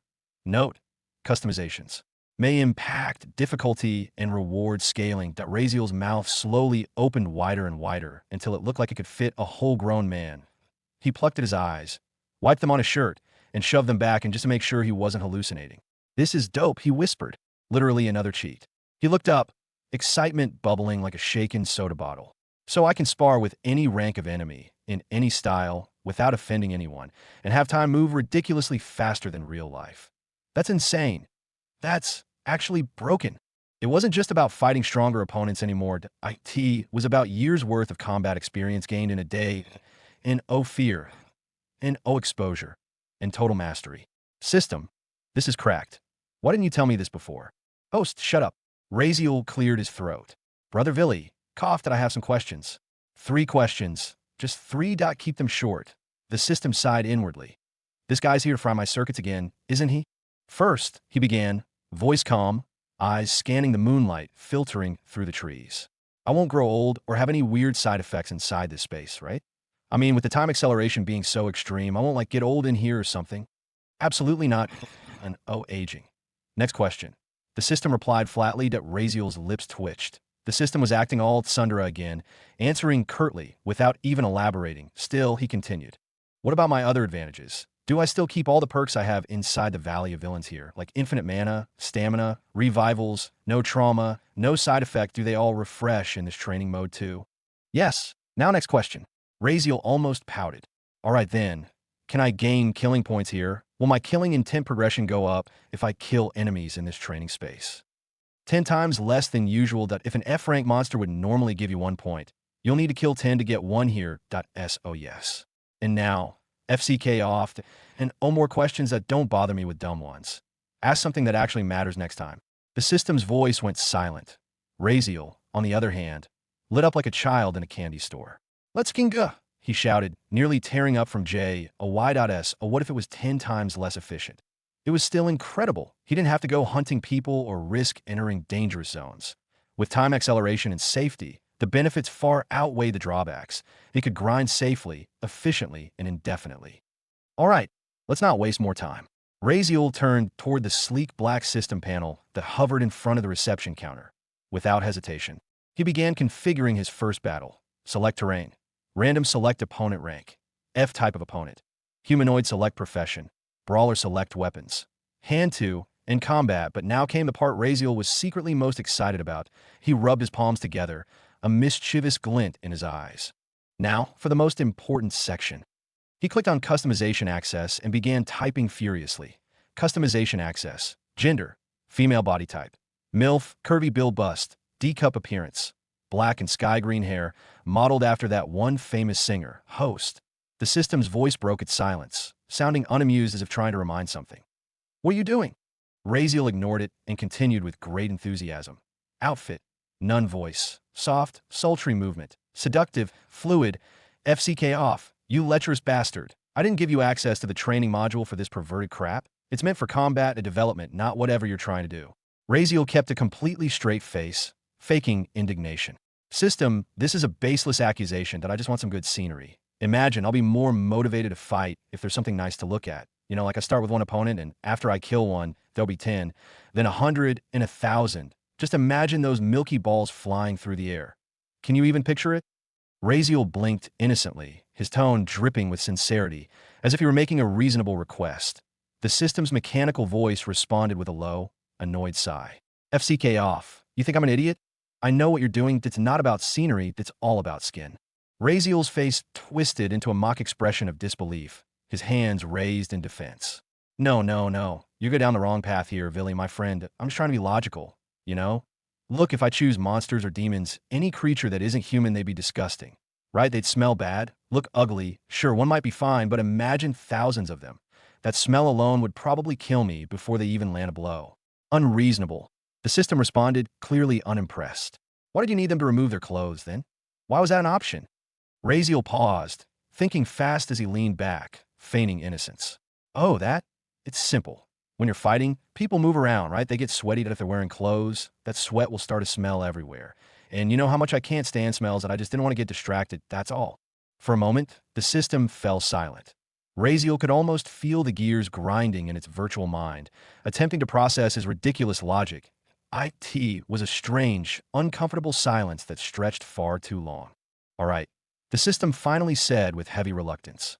Let's just change the gender from female to male. Enjoy.no smell, if you say so. Razeal's eyes widened in mock horror, his face contorting into a look of genuine disgust. You, Villy, you're gay. Want to see naked men now. He let out a sarcastic laugh.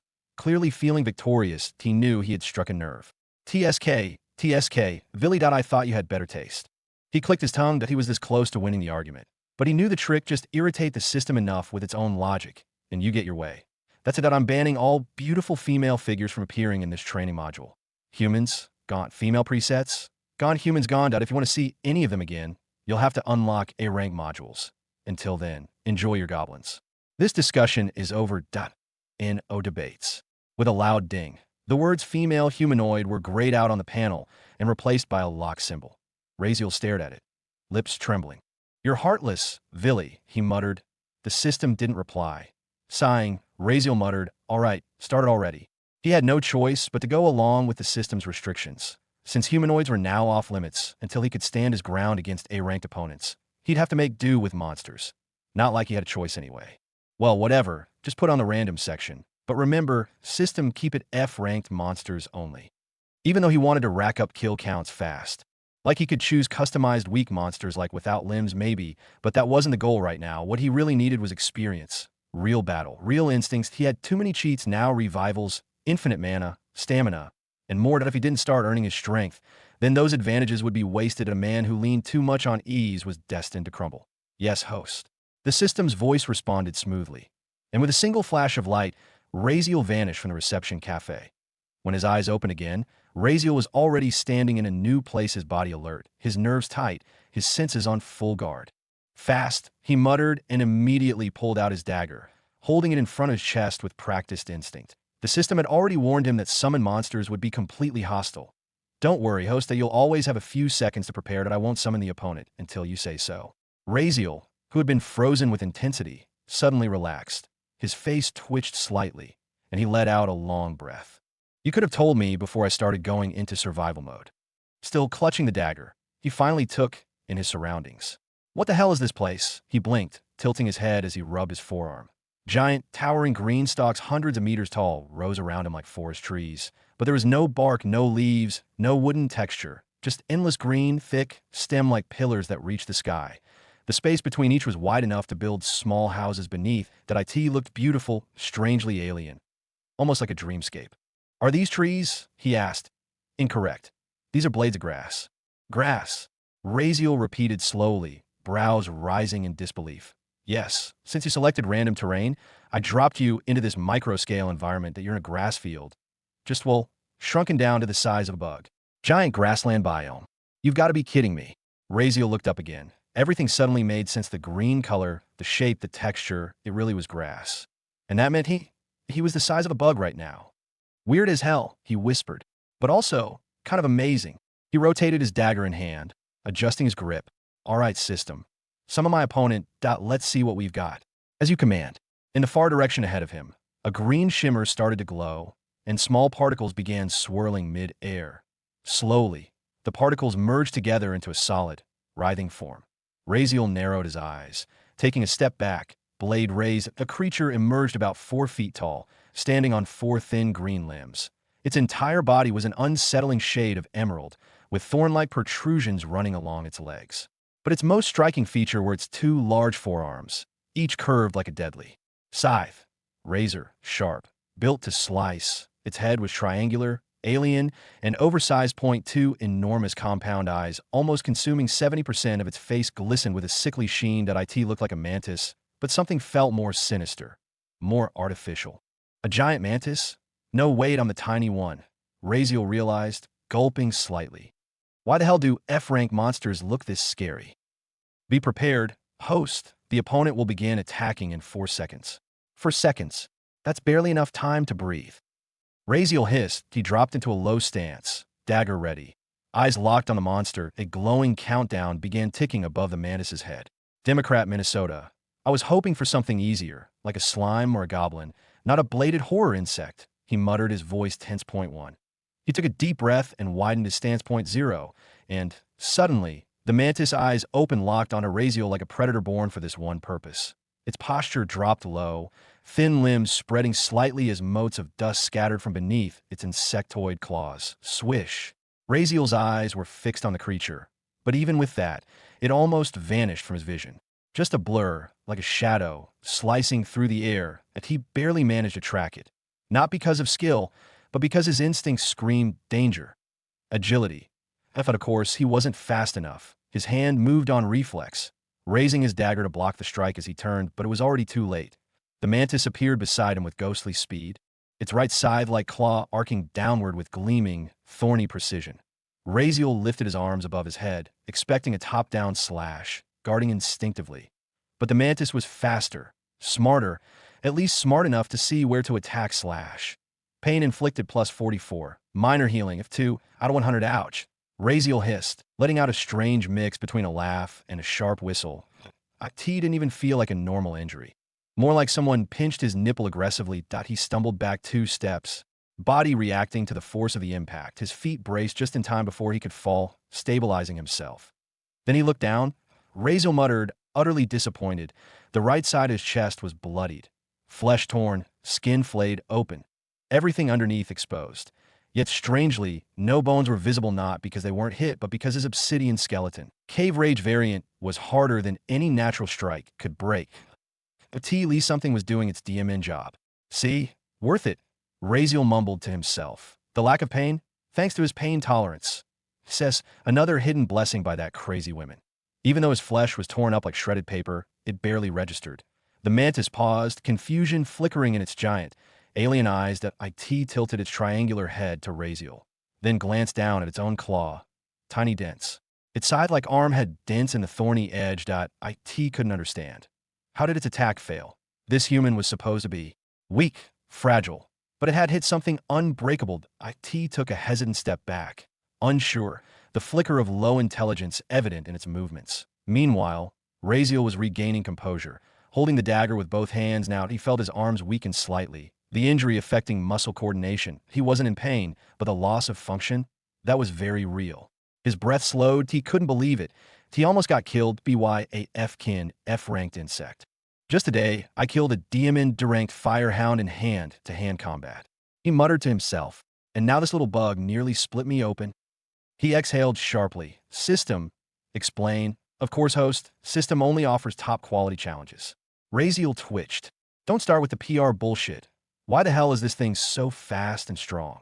This is C rank in disguise. Negative. While this mantis may be at the peak of F rank within its species, it is still classified as F rank. Your difficulty isn't in rank, but in type.it is a speed and agility-based predator. You can't expect to catch something like that with your current stats. Your agility is still at F, remember? If you were a tank-type fighter, absorbing its blows with ease, this battle would have already been over. You need to understand, host rank doesn't always define strength. What matters is compatibility. Even a low-level monster can kill something ranked higher if the situation is right. Think about it: flying-type monsters versus ground types. Who wins is obvious. Logically. In your case, this mantis is simply a terrible matchup. Your body can't respond fast enough. You lack the speed, and its attacks are unpredictable. That Durang firehound you fought earlier, you succeeded because you predicted its movement patterns before it could even act. You had preparation, timing, and several advantages like your special obsidian skeleton. Without all that, you'd already be dead. The system paused for a moment, letting it all sink in. Razeal quietly listened, then let out a long breath. So, you're saying I chose the wrong kind of opponent? He mumbled, his voice calm but clearly annoyed. Exactly. But even so, you still have to deal with it. Out in the wild, you won't get to pick your battles. You won't get to say, wait, let me find a more compatible enemy. You fight what shows up, or you die. Teeth. Fine. Razeal muttered, straightening up and tightening his grip around the dagger in his hand. Just wait. I'll show you how to beat it. He shut the system's voice out, focusing entirely on the green blur standing before him. If he couldn't even kill a F-kin, F-ranked insect, with an indestructible skeleton, infinite stamina, revival, and pain resistance, then what good was he? What future could he even hope to fight for? No, this wasn't about just winning a fight anymore. This was about proving to himself that he wasn't useless, that he could rise. No matter how pathetic he seemed now, he stared into the insect's massive, expressionless eyes as it twitched slightly, blades poised again, and a crooked smirk formed on Razeal's lips. His lone visible eye sharpened, glinting with determination. All right then, come on, you green piece of esset, he growled, dagger raised, stance low. I'll make this your last swing. After 10 more minutes of brutal fighting, Razeal finally stood still barely. There wasn't a single place on his body that wasn't bruised, cut, or bleeding. He looked like a blood-drenched ghost, dripping red from head to toe, his clothes torn and tattered, sticking to his skin like wet paper. Ha! Guess it wasn't just that one last swing. Razeal laughed breathlessly, wiping blood from his chin with the back of his shaking hand. But even in that state, he couldn't help the smirk pulling at his lips as he looked down at the dead mantis sprawled on the grass below him. The monster's body was a mess of blade wounds. One of its thin, wiry legs had been severed completely, and the other arms barely clung to its body, half dangling like snapped tree branches that a strange greenish white. Viscous fluid leaked out from its deep gashes, staining the ground. The dagger was buried clean. Through its oversized head, one eye to the other, its chitin cracked and pierced like a shattered eggshell. Its defense was weak. If not for its speed and attacks, this would have been easy, Razeal muttered, shaking his hand out as his grip weakened. Blood dripped from his fingers, the dagger slipping ever so slightly, of course. He'd taken quite a few hits himself. He was a mess. But thankfully, none of them had been lethal. If this had been a real-world fight, the biggest threat wouldn't have been organ fail, it would have been the blood loss. Lucky for him, that didn't matter in this space that he opened his system panel and checked his skill progression. Minor healing, F44 out of 100, not bad. Not bad at all. His eyes then dropped down to the monster's claws, still barely intact. Yeah, those things are blunt now. The green thorny tips had all worn down to rounded stubs that a few were even cracked and crumbling off completely. Clearly, all that swiping and crashing against Razeal's obsidian like skeleton outside thin membrane had taken a toll on them too. Guess I really am good for being a meat shield, he chuckled bitterly, examining his battered body with a distant look in his eyes. Honestly, he felt weird, like someone was tickling him all over the body. Pain tolerance. It's a skill doing all the heavy lifting. If it weren't for that, he'd probably be crying right now. Well, not really, but still I'd have a completely different expression if I could feel pain. But his rest didn't last long. Congratulations for killing ranked F Mentis host. Killing intent F0.10/100. Second wave is coming host. Razeal didn't even have time to groan. His body glowed with a soft golden light, and in the next second, all his wounds vanished. The blood was gone, the cuts disappeared, and even new clothes materialized on him. He looked completely fresh, as if he hadn't been refreshed. Full health, full stamina, full reset. Well, that's convenient, he muttered, eyebrows lifting slightly. But the next scene quickly wiped away any sense of relief. In the exact same spot where the first Mentis had appeared, 10 more of the same monsters now manifested one by one. They stood silently for a second, claws twitching and heads tilting as their massive green eyes locked onto him. The corpse of the first Mentis evaporated into thin air. Prepare. Host. Attack will begin in 4 seconds. Razeal opened his mouth to say something, but closed it again that he didn't have anything worth saying. He just raised his dagger in silence. 3.2.1 swish. Swish. Swish. 10 green blurs launched forward. 10 minutes later. You have died, host. Congratulations. Your skill minor healing, F, has met the requirements to upgrade. E-rank, lesser healing, 0 out of 100, slightly faster and stronger. Treats shallow wounds and aches. Razeal gasped sharply as he revived on the exact spot where he had died, his lungs filling with air like he'd just surfaced from deep underwater. His body once again looked completely untouched. Freshly restored, he blinked, looked down at himself, then at his surroundings. I fought 10 of those fast-ass bugs for 10 whole minutes. That kind of counts as a win, right? He mumbled, more to himself than anyone else, that he sounded like a man trying to convince himself more than making a confident statement. All thanks to that obsidian skeleton, host. You died purely due to blood loss. You say that like I got that skeleton in a wedding dowry or something, that I earned it after. Razeal trailed off mid-sentence, face darkening slightly. Forget it that I don't want to remember that moment.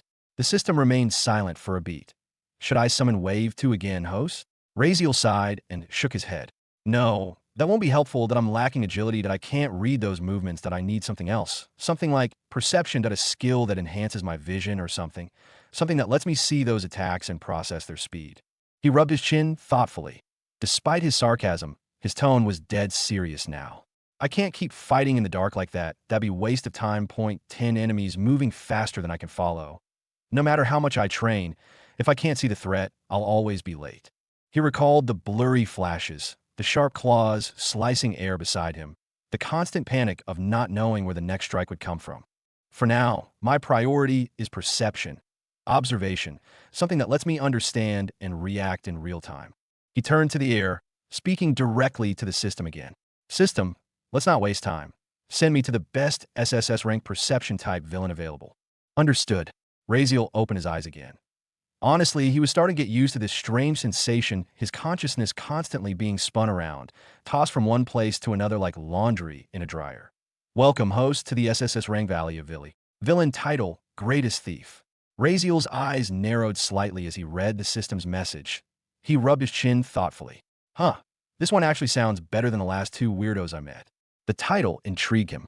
Guess being a thief isn't exactly what I imagined for someone considered the strongest in perception, he mused aloud. But hey, who am I to judge?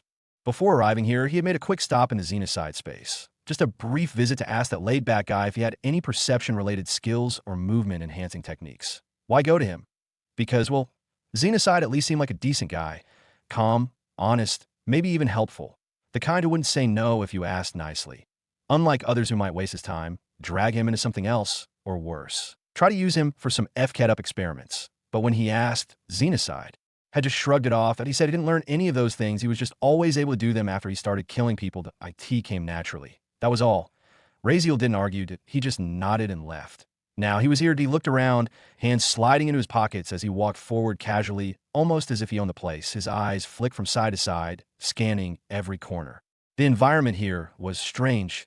Ruins. Everything around him looked like shattered history, dark. Gray stones and broken red bricks lay scattered across the ground, forming what was left of collapsed walls and forgotten architecture. The wind carried dust and ash through the empty alleyways. It was clear this place had once been grand, but whatever glory it held was long gone. Still, Razeal's eyes kept moving. He was looking for something useful, clues, details. Anything that could give him an idea of what made this place worthy of an SSS-rank villain. Suddenly, without any warning, a thin arm slid around his shoulders. Ho ho, kid. You came here and didn't even bother greeting me? A cheerful female voice whispered directly into his ear. Raziel froze mid-step. He tilted his head slightly, trying to glance sideways, but the arm had already slipped away, vanished like mist. She was gone. Just like that. Well, hello there, Raziel said flatly, turning his head around to look for her. His hand moved up to scratch his head, confused but unfazed. Honestly, she felt completely different from the other villains he'd encountered before. With just that one playful motion, she came off more like a brat, a cheeky, mischievous brat, not the overwhelmingly oppressive presence he'd expected from someone in the SSS-rank category. And, strangely enough, she was almost his height. Almost. I'm here, kiddo dash, her sweet, teasing voice rang out again. Raziel turned his head toward the sound. Standing a few feet ahead was a petite woman, arms lazily draped behind her back. Her hair was short and light green, almost glowing in the dim gray of the ruins. She wore sleek, skin-tight tights that hugged her frame like a second skin. The way she held herself, the posture, the playful smirk, it all reminded Raziel of that eccentric university professor who was into females. Hello, Raziel greeted, slightly awkward. He wouldn't lie, this part always made him uncomfortable. Going up to a total stranger, knowing full well you were here to ask them for something, without having anything to offer in return. Now he had to play it friendly, try not to offend her, and somehow convince her to help him. Honestly, Raziel had no idea if he'd ever get used to doing this kind of thing. You're much weaker than I expected, the woman said, tilting her head with a casual smile. Her body leaned forward slightly, and her hands stayed tucked behind her back, as if sizing him up like a toy she just found lying on the ground. Raziel looked at her, expression flat but eyes sharp, just from her posture playful, smug, a little too self-satisfied, and for what he knew of her profession, the title alone being the greatest thief. He already had a solid guess as to what just happened. Well, you just took something from me, didn't you? Raziel asked, pointing directly at her. That. Her grin only widened, bright and unapologetic. You just guessed it. Let me guess you know my past or something. She twirled a lock of her short, mint green hair, clearly enjoying herself. Well, whatever. Yes, I did. What can you do about it? Her eyebrow arched mockingly, her stance practically screaming, what are you going to do, tough guy? Raziel raised both hands with a shrug. Nothing. You can keep it, whatever it is. He had no intention of turning this into some weird game of public humiliation. Women like her bratty, playful, and clearly way too good at messing with people were dangerous in their own way. Better to keep things cool. So boring, she said, shaking her head like a disappointed teacher. How about this, then? If you can guess what I took from you in the next 4 seconds, I'll teach you whatever skill you came here to learn. A small, mischievous grin crept on her face, one that said you'll never get it in a million years. Before Raziel could even react to the offer, she began counting. 3. His brain kicked into overdrive. He didn't even have time to ask the system. It would have taken too long. Logic, focus. What did he actually have on him? He didn't bring any elemental cores or flowers. They were all in the spatial bag outside this space. And he didn't carry anything extra anyway, just one dagger tucked in his coat. That was it. 2. It's my dagger, he blurted. You took the dagger I keep in my inside pocket. She blinked. Wrong answer, she said sweetly. Then she swung her arms out dramatically, hands raised like she was presenting the world's greatest treasure. Raziel blinked. Something black dangled between her fingers, something that looked horrifyingly familiar. Wait, is that? Raziel's voice cracked. She twirled the black fabric like a victory flag, holding it up for all to see. Is this what you were looking for? Is that my F-kin underwear? His jaw dropped. Literally dropped. He looked down at himself. Yes, his pants were still on. His shoes too. He patted his legs, then glanced back up at her, utterly bewildered. Just how? How does one steal someone's underwear when that someone is still wearing their pants? He couldn't wrap his head around it. His expression twisted somewhere between disbelief and violated horror. How the hell is that even possible? She just winked. It's a trade secret, darling. The woman was still smiling, triumphant like a cat that just dropped a dead bird on his pillow. And for the record, she added with a teasing smirk, you've got good taste in fabric. Raziel's eye twitched. His brain officially short-circuited. Was this some high-tier flex? She just stole his DMN underwear without even making him feel it. If this was what SSS-ranked villains were capable of, then he had so much work to do, he sighed, mentally filing this entire experience under do not revisit without therapy. Still, if this was the price to pay to learn perception-type skills from the best thief in the system, then fine. He'd take the L. He'd take it with both hands and shut the hell up. Can you just, at least return that? He muttered. She looked at him, still smiling. Embarrassed. Embarrassing. Yes, I am. He muttered, try to keep a straight face. After all, who wouldn't be flustered after having their underwear robbed by some woman? He looked at her with a flat expression. All right, give it back. Raziel extended his hand. Not that the underwear was particularly important, he had a literal system that provided an endless supply of clothes. Although, unfortunately, all of them were villain-themed outfits. Dark, edgy, black, nothing normal or neutral. So, if he had plenty of replacements, why was he still bothered?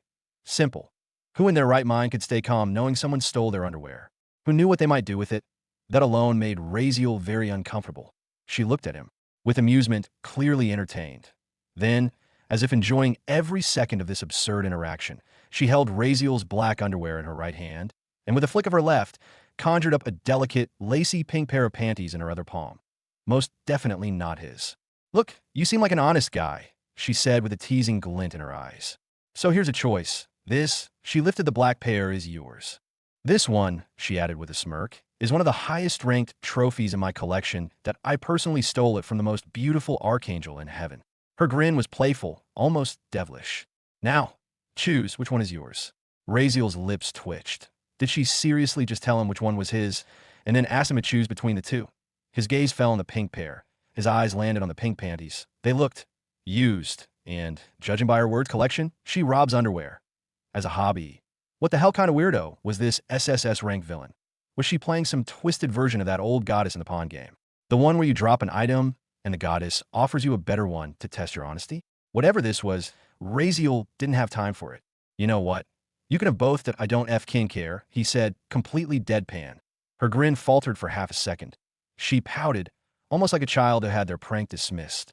Fine, she said, slipping both pairs of underwear, his and the pink one, into each side pocket without shame that Raziel's eyebrow twitched. The audacity. Still, he didn't say a word at it, was just underwear, right?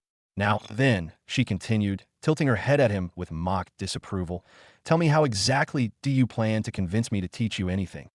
Her eyes narrowed, voice sugar-sweet with sarcasm. Far as I can tell, you didn't even bring a gift. That how you greet a beautiful lady like me. Not very sincere, is it? Raziel nearly rolled his eyes at how casually she referred to herself as a beautiful lady, right after stuffing his underwear in her pocket. But he kept quiet as, oh, that's how she wants to play this. All right. Now that he was thinking about it, she was extremely girly, almost exaggeratedly so. And her behavior, that of a bratty, unpredictable gremlin, he'd dealt with types like her before. In the countless Korean novels he'd read in his past life, he knew how to handle this. Time to start acting. Oh, no, how could that be? Raziel said, suddenly clearing his throat and stepping forward, putting on his most polite, gentlemanly expression. I would never show up empty-handed. His mind was racing out, of course. He didn't actually have a gift.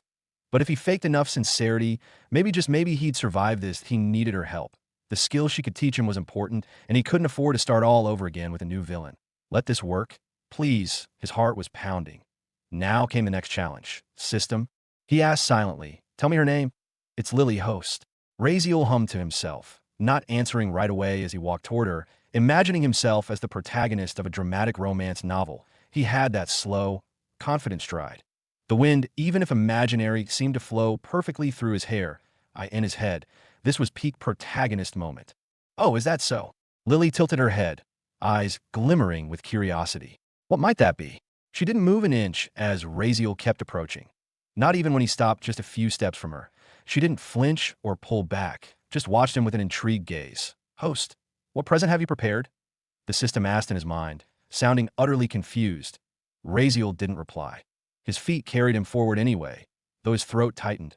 This was already awkward in his head, but he was committed now. He told himself it didn't matter. He didn't fear anyone's judgment, and there were no real consequences here anyway. Just time lost. And he could live with that. He reached up, flicked his hair dramatically with one hand. Smooth. Charisma. This thankfully kept him looking dashing even when he felt like dying inside. Finally, standing right before her, he reached out and gently lifted her chin with one finger, tilting her face to meet his gaze. She still didn't resist. A present, Raziel said softly, voice dipped in sultry confidence. No, for the price of learning your skill, I would like to offer something far more valuable. He leaned in, his lips just inches from hers. My body. This is Efkin cringy. Host, where the hell did you learn this? Are you possessed by a trashy web novel? What is this? The system blurted in pure disgust. Raziel ignored it. He thought this was his best shot. After all, The woman in front of him was an SSS-ranked villainess, likely older than entire civilizations. Maybe something as bold as this would actually amuse her. Maybe it would even work AS for the embarrassment. Pleased that Razeal's skin had thickened to steel over the past few days. There was no audience here to witness his fall, just one chaotic woman. His hand remained under Lily's chin, and she continued to stare up at him. Silence stretched and stretched and stretched. Finally, PFFFD. Lily burst into laughter, spraying air toward his face as she barely held herself back. She doubled over, slapping her thigh, wheezing. Then she clutched her stomach like it hurt, gasping between laughs. "Oh my, ha ha ha ha," she howled. "Ha ha. Pee with your body. What are you, some desperate drama queen from a third-rate novel?" My God. Razeal's soul left his body in that moment. He stood there frozen like a statue, fingers still awkwardly in the air where her chin had once been. His brain stopped functioning, his breath caught in his chest. "Now you realize how cringe that was?" The system muttered flatly. Lily was on the ground now, literally rolling around in the dirt, tears forming in her eyes as she kicked her feet. "Oh no, no, no, haha, you're too much. That was the best thing I've heard in centuries. Who does that? You thought I'd go all blushy like some schoolgirl?" God. Razeal was still frozen, still dead inside. She looked up at him while wiping her tears, grinning like a lunatic. Her laughter still echoed softly through the ruins, the kind that hit deep and refused to stop. "You're either stupid or absolutely insane. Either way, I love it." Razeal blinked, unsure how to react. "Love it?" he repeated slowly, raising an eyebrow. "Ahem, as in, you'll teach me?" Her grin widened, becoming somehow even more wicked. "May, babe, but only if you do one more thing."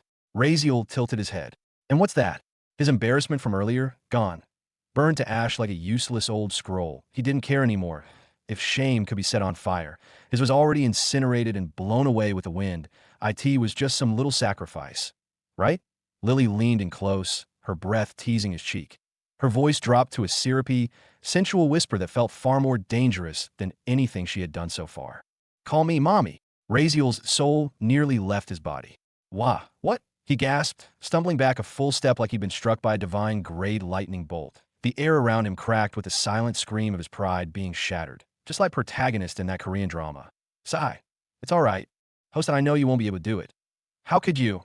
"Don't worry, I won't remember this moment. I promise that let's just leave this place. Clearly, this sacrifice is too much." The system's voice rang in his head with a perfect mix of sarcasm and teasing, sounding like it was holding back laughter. "You're the kind of guy who'd rather die than apologize. And this is leagues beyond that."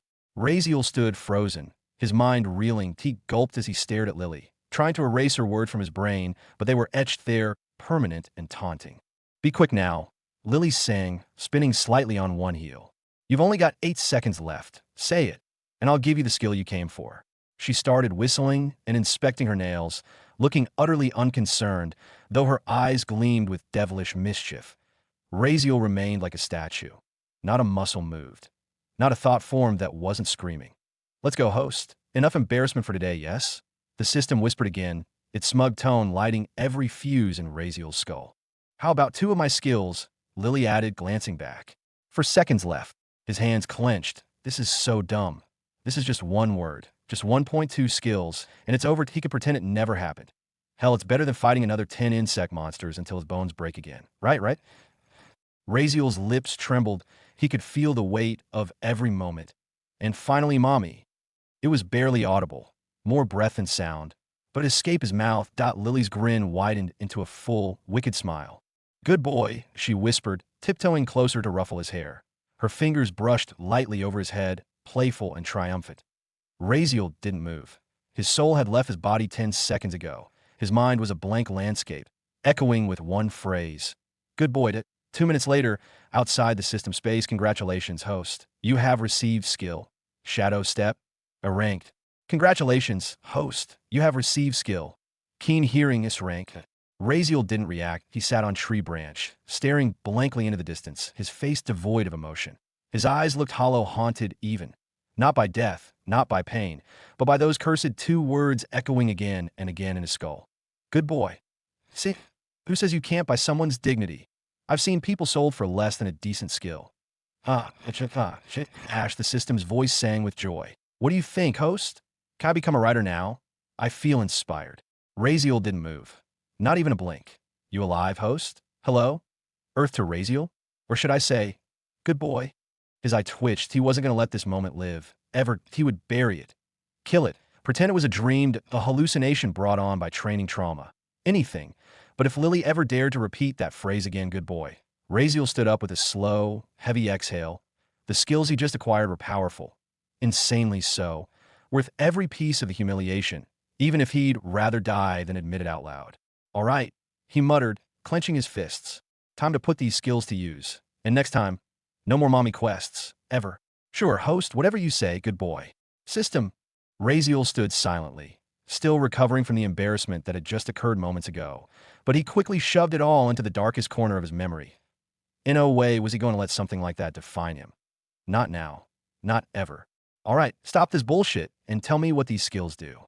Razeal asked, his voice low and firm, try his best to sound unaffected. Yes, host.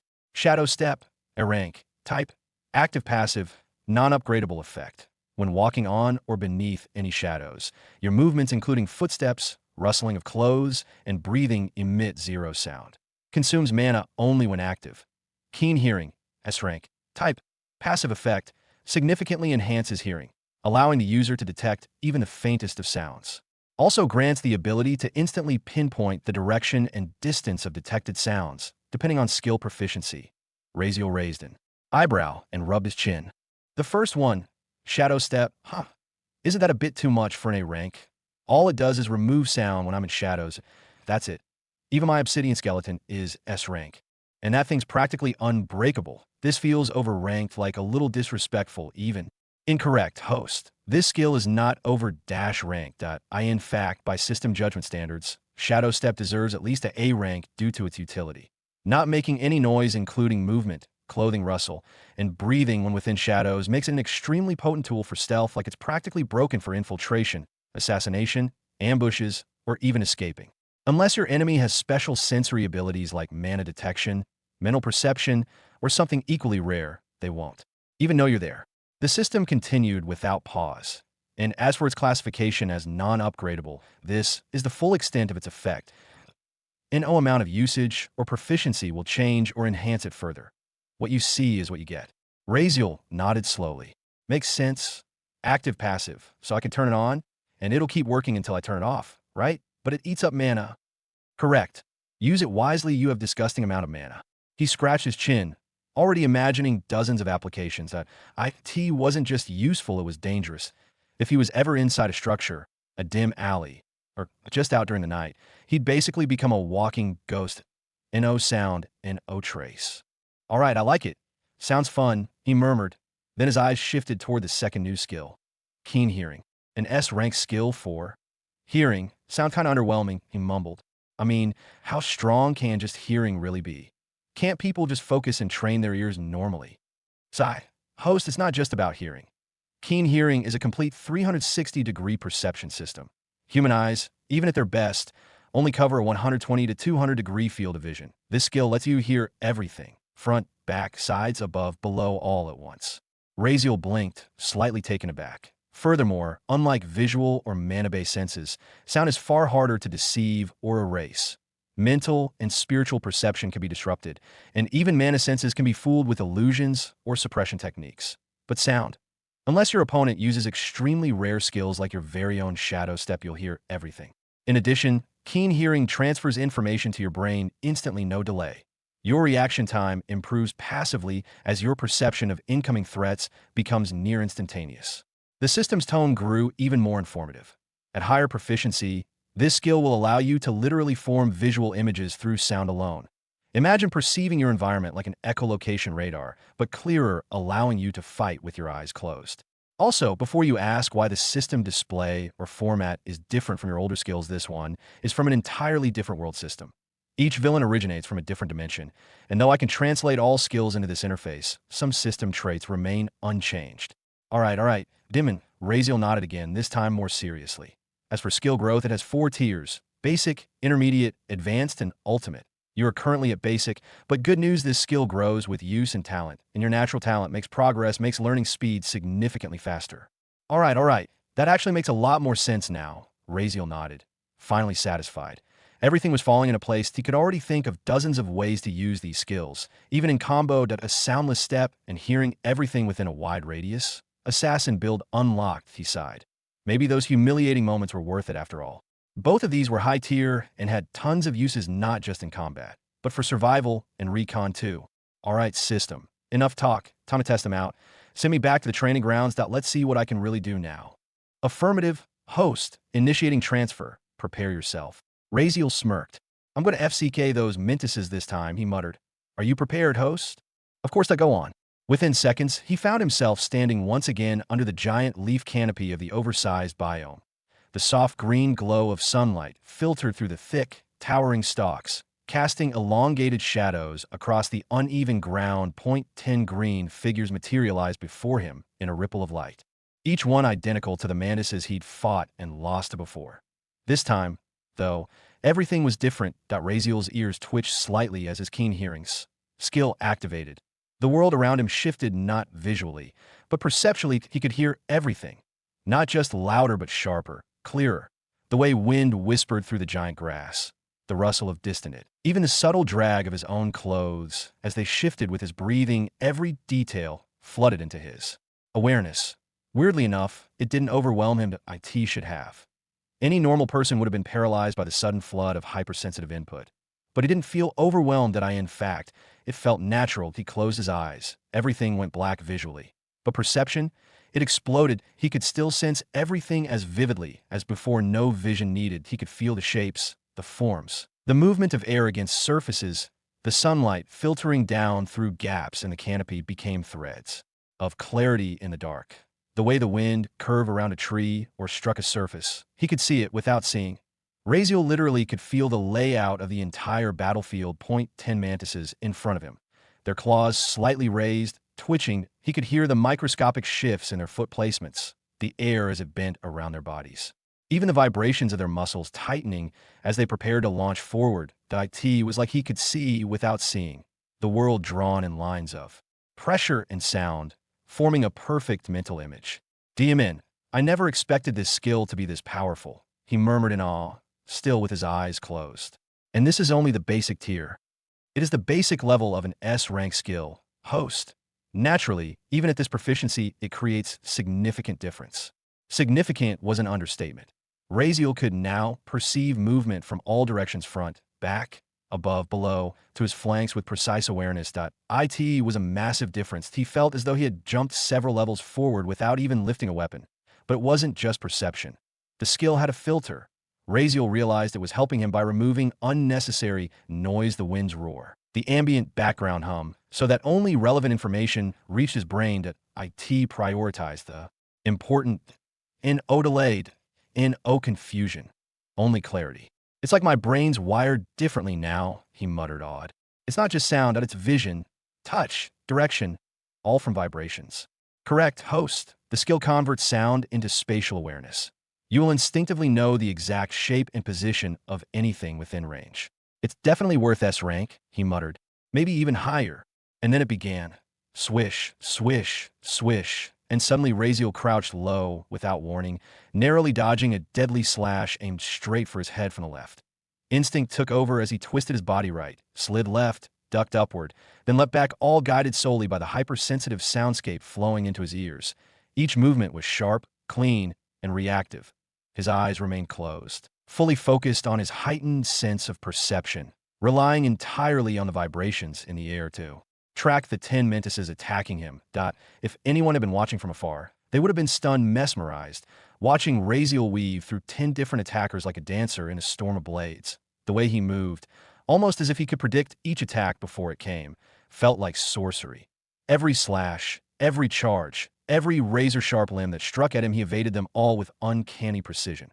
Almost all. Click. Ouch.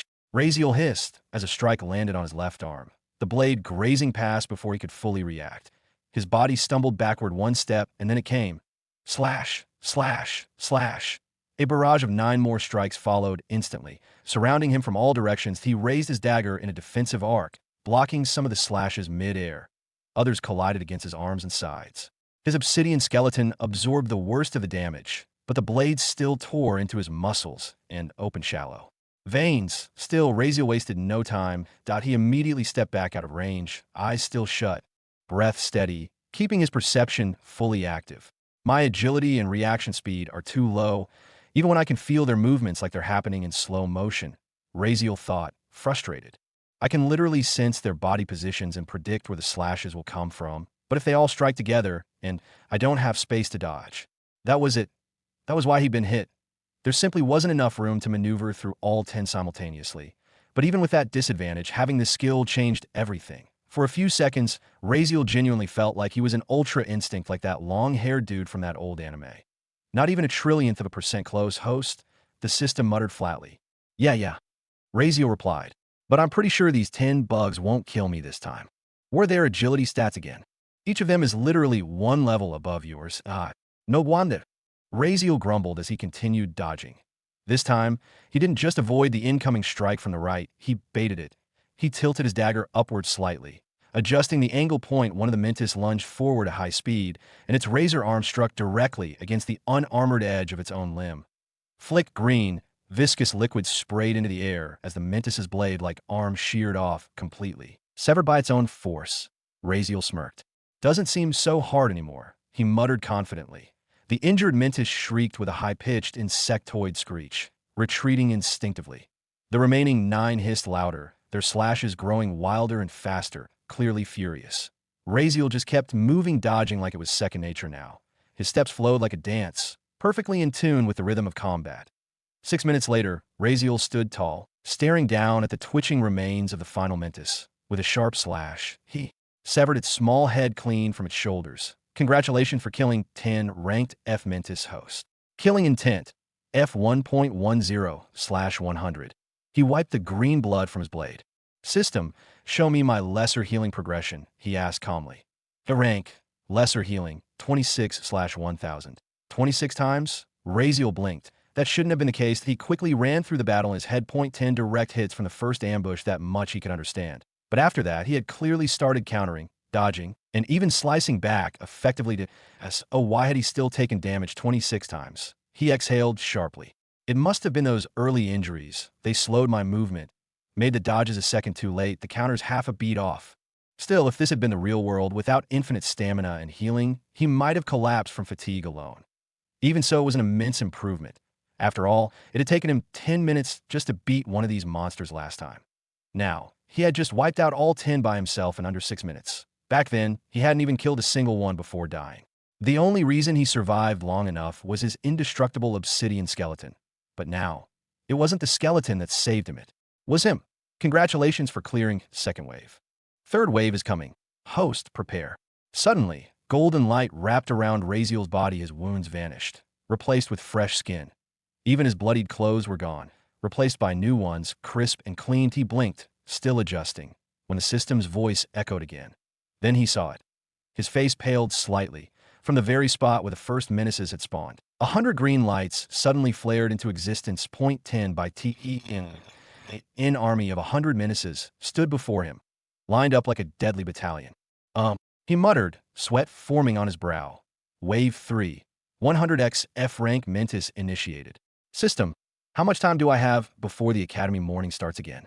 Raziel asked, his gaze still fixed on the army of Mentises before him. There's still 6 hours left before it begins. Host it, do not worry. I will notify you when the time comes. All right, good. Raziel nodded.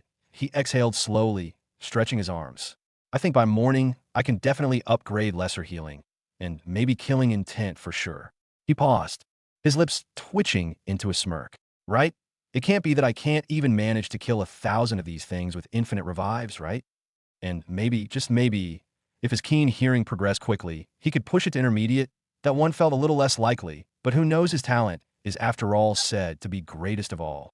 Anything can happen, he muttered to himself, eyes narrowing with renewed fire. He had to get stronger, and he must, because tomorrow was his first day at the academy, the beginning of what he already knew would be hell. And whether it was tomorrow or the day after, he had some people to deal with, some lessons to teach. Not that he could even touch those people right now, but soon, not if not today, then tomorrow. If not tomorrow, then the day after that. Point one step at a time. The thing he was most excited about? The killing intent skill. The system had told him every time it ranked up, it would unlock a new effect. That was enough to keep him going, even through death after death. Let's see, he muttered with a dangerous grin. He cracked his neck, stretched his arms once again, and steadied his breathing. System, he said, stepping forward, ready to dive into the massacre. Let's start this up. Morning sunlight filtered through the leaves as Razeal stretched his arms and jumped down from the tall tree. He had made his temporary bed for the night. A relaxed grin stretched across his face, his soaked hair clinging to his forehead, still dripping from a recent rinse. He had just taken a short swim in a nearby river. Why? Because, well, he was homeless. Yeah, not that he was complaining. The cold water had jolted his senses awake, and after everything he endured last night, it felt refreshing. And why was he jumping out of a tree? Because that's where he just finished his breakfast. Healthy living, healthy killing, he muttered with a smirk, munching on the last bite of an apple. His breakfast? A bunch of crisp, half-ripe apples he collected. Tea wasn't much, but enough to fill his stomach and fuel his next step. But the real reason for his good mood? Last night, that he had done it, he fought an army. Small, but yet he did. Razeal grinned wider, happiness gleaming in his eyes. The person he was yesterday? That guy was already outdated. Last night, he faced off against 100. Mentis's and WON.IT took him 35 deaths, sure, but he managed to clutch 1 versus 100. The first few attempts were miserable. He died within the first minute. But each time he died, he learned 100 enemies attacking at once was overwhelming. But Razeal started noticing something: they weren't coordinated. Their teamwork was terrible. Too many bodies, too many overlapping movements. Gaps began to appear. Mistakes were made. And he exploited them. First, he could barely kill 1 or 2 before dying. Then 5T NB by the 20th attempt, he was carving through waves, his movement more calculated, his dodging more graceful. His perception skill was sharpening too, thanks to that relentless pressure. And finally, after what felt like endless blood and effort, on the 35th attempt killed all 100, he didn't just win, he grew. Thanks to that hellish fight, he earned a precious upgrade.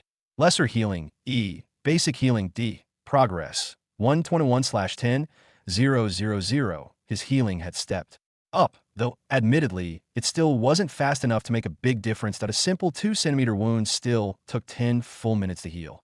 Too slow to rely on mid-battle, but healing was healing.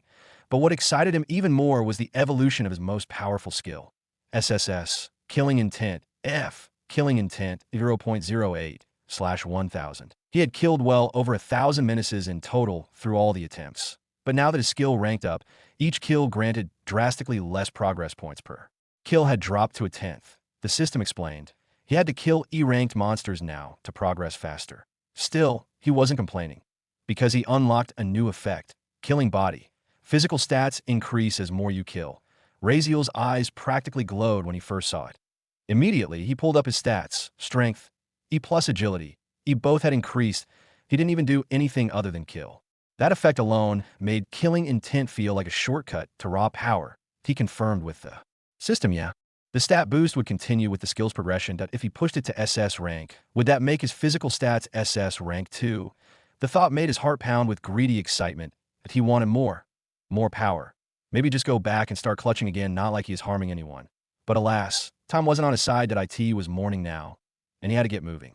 Today was the first day of his so-called hellish academy life, and he had to be prepared that he had lessons to teach, people to deal with. That he sighed, tossing away the apple core.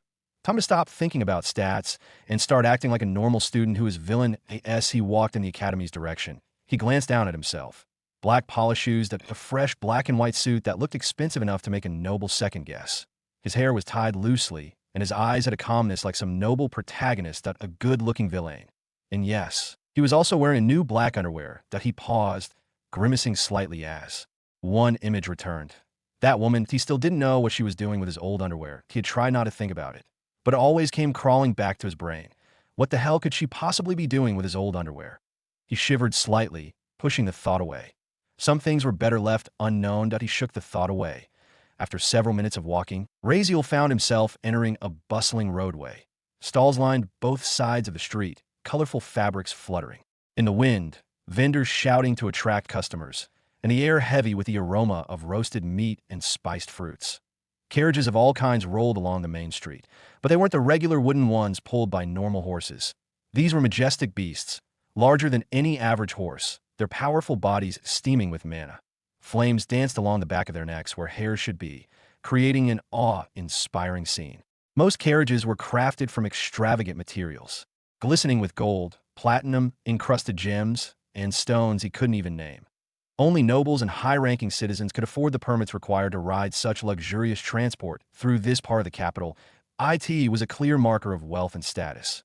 After all now, Raziel had stepped foot inside this very city, the beating heart of the strongest and richest empire in the entire world, that he walked silently, his presence immediately attracting attention. His clothes were distinct, off course. Not crafted from noble wear, nor any of fashion going on in this world at least. People glanced at him, brows raised, some with curiosity, most with thinly veiled disdain.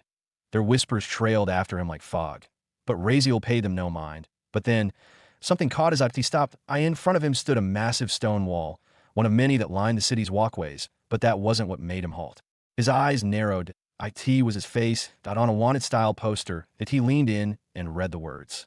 Written below it, Empire Notice. This disgusting, ugly-looking pig has been granted the honor of a duel against Arion Drakenir. All civilians and citizens refrain from harming him at least for 1 week injury. Not inflict extreme damage. Signed by Saintess Celine Luminous, and Duke Drakenver. Raziel went silent. Well, all right then, he muttered under his breath. He turned his head slowly, only to see more posters plastered along every wall, every pole, every stall. They were everywhere. The same drawing, the same title, the same insult. His face, the same notice, the same insult.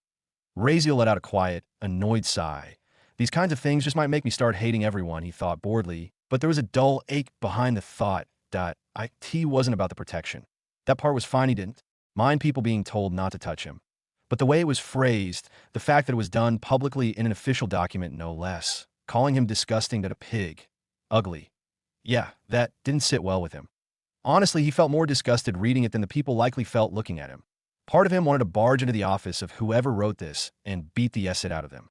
But he held himself back for now, that he wasn't strong enough yet. Soon, he thought at least, he told himself, he could walk freely now without covering his face or hiding in shadows. That was something, right? Still, as he walked, the people around continued whispering judgmental eyes, snickers, expressions full of mockery and thinly veiled disgust.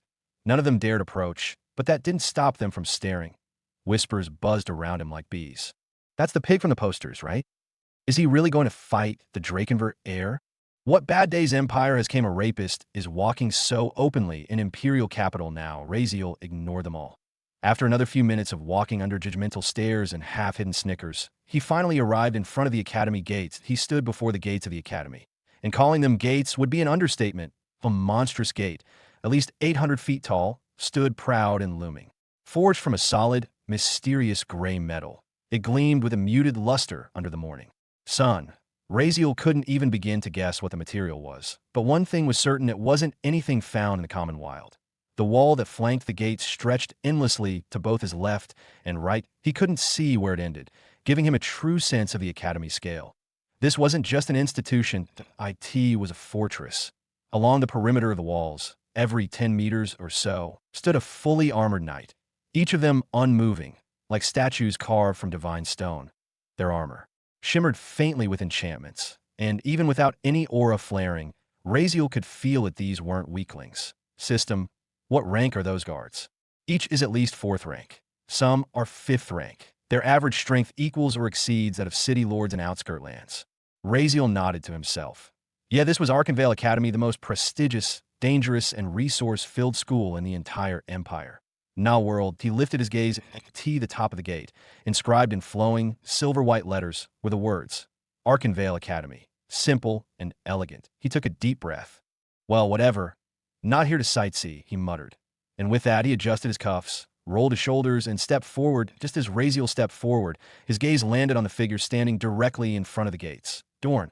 The warden, of course, it had to be him, the very person assigned to check the names of students before letting them in. Raziel's steps slowed slightly. What shitty luck, he muttered under his breath, eyes narrowing. Raziel sighed, but didn't stop. That he stepped forward, heading toward the small side entrance where 3 guards stood posted on either side, and in front a narrow open door embedded within the enormous academy gate. That IT was like a gate within a gate, only about 10 feet tall, meant for one person to walk through at a time. Just beyond them, he spotted Dorn standing at the final checkpoint. That a student was already in front of him, likely finishing the admission verification process. Raziel watched as Dorn pressed a small emblem-like card to the student's forehead, which glowed a faint blue before he was waved through. As the student cleared the gate, Dorn shouted, "All right, next." Simple enough. Raziel didn't even bother slowing down.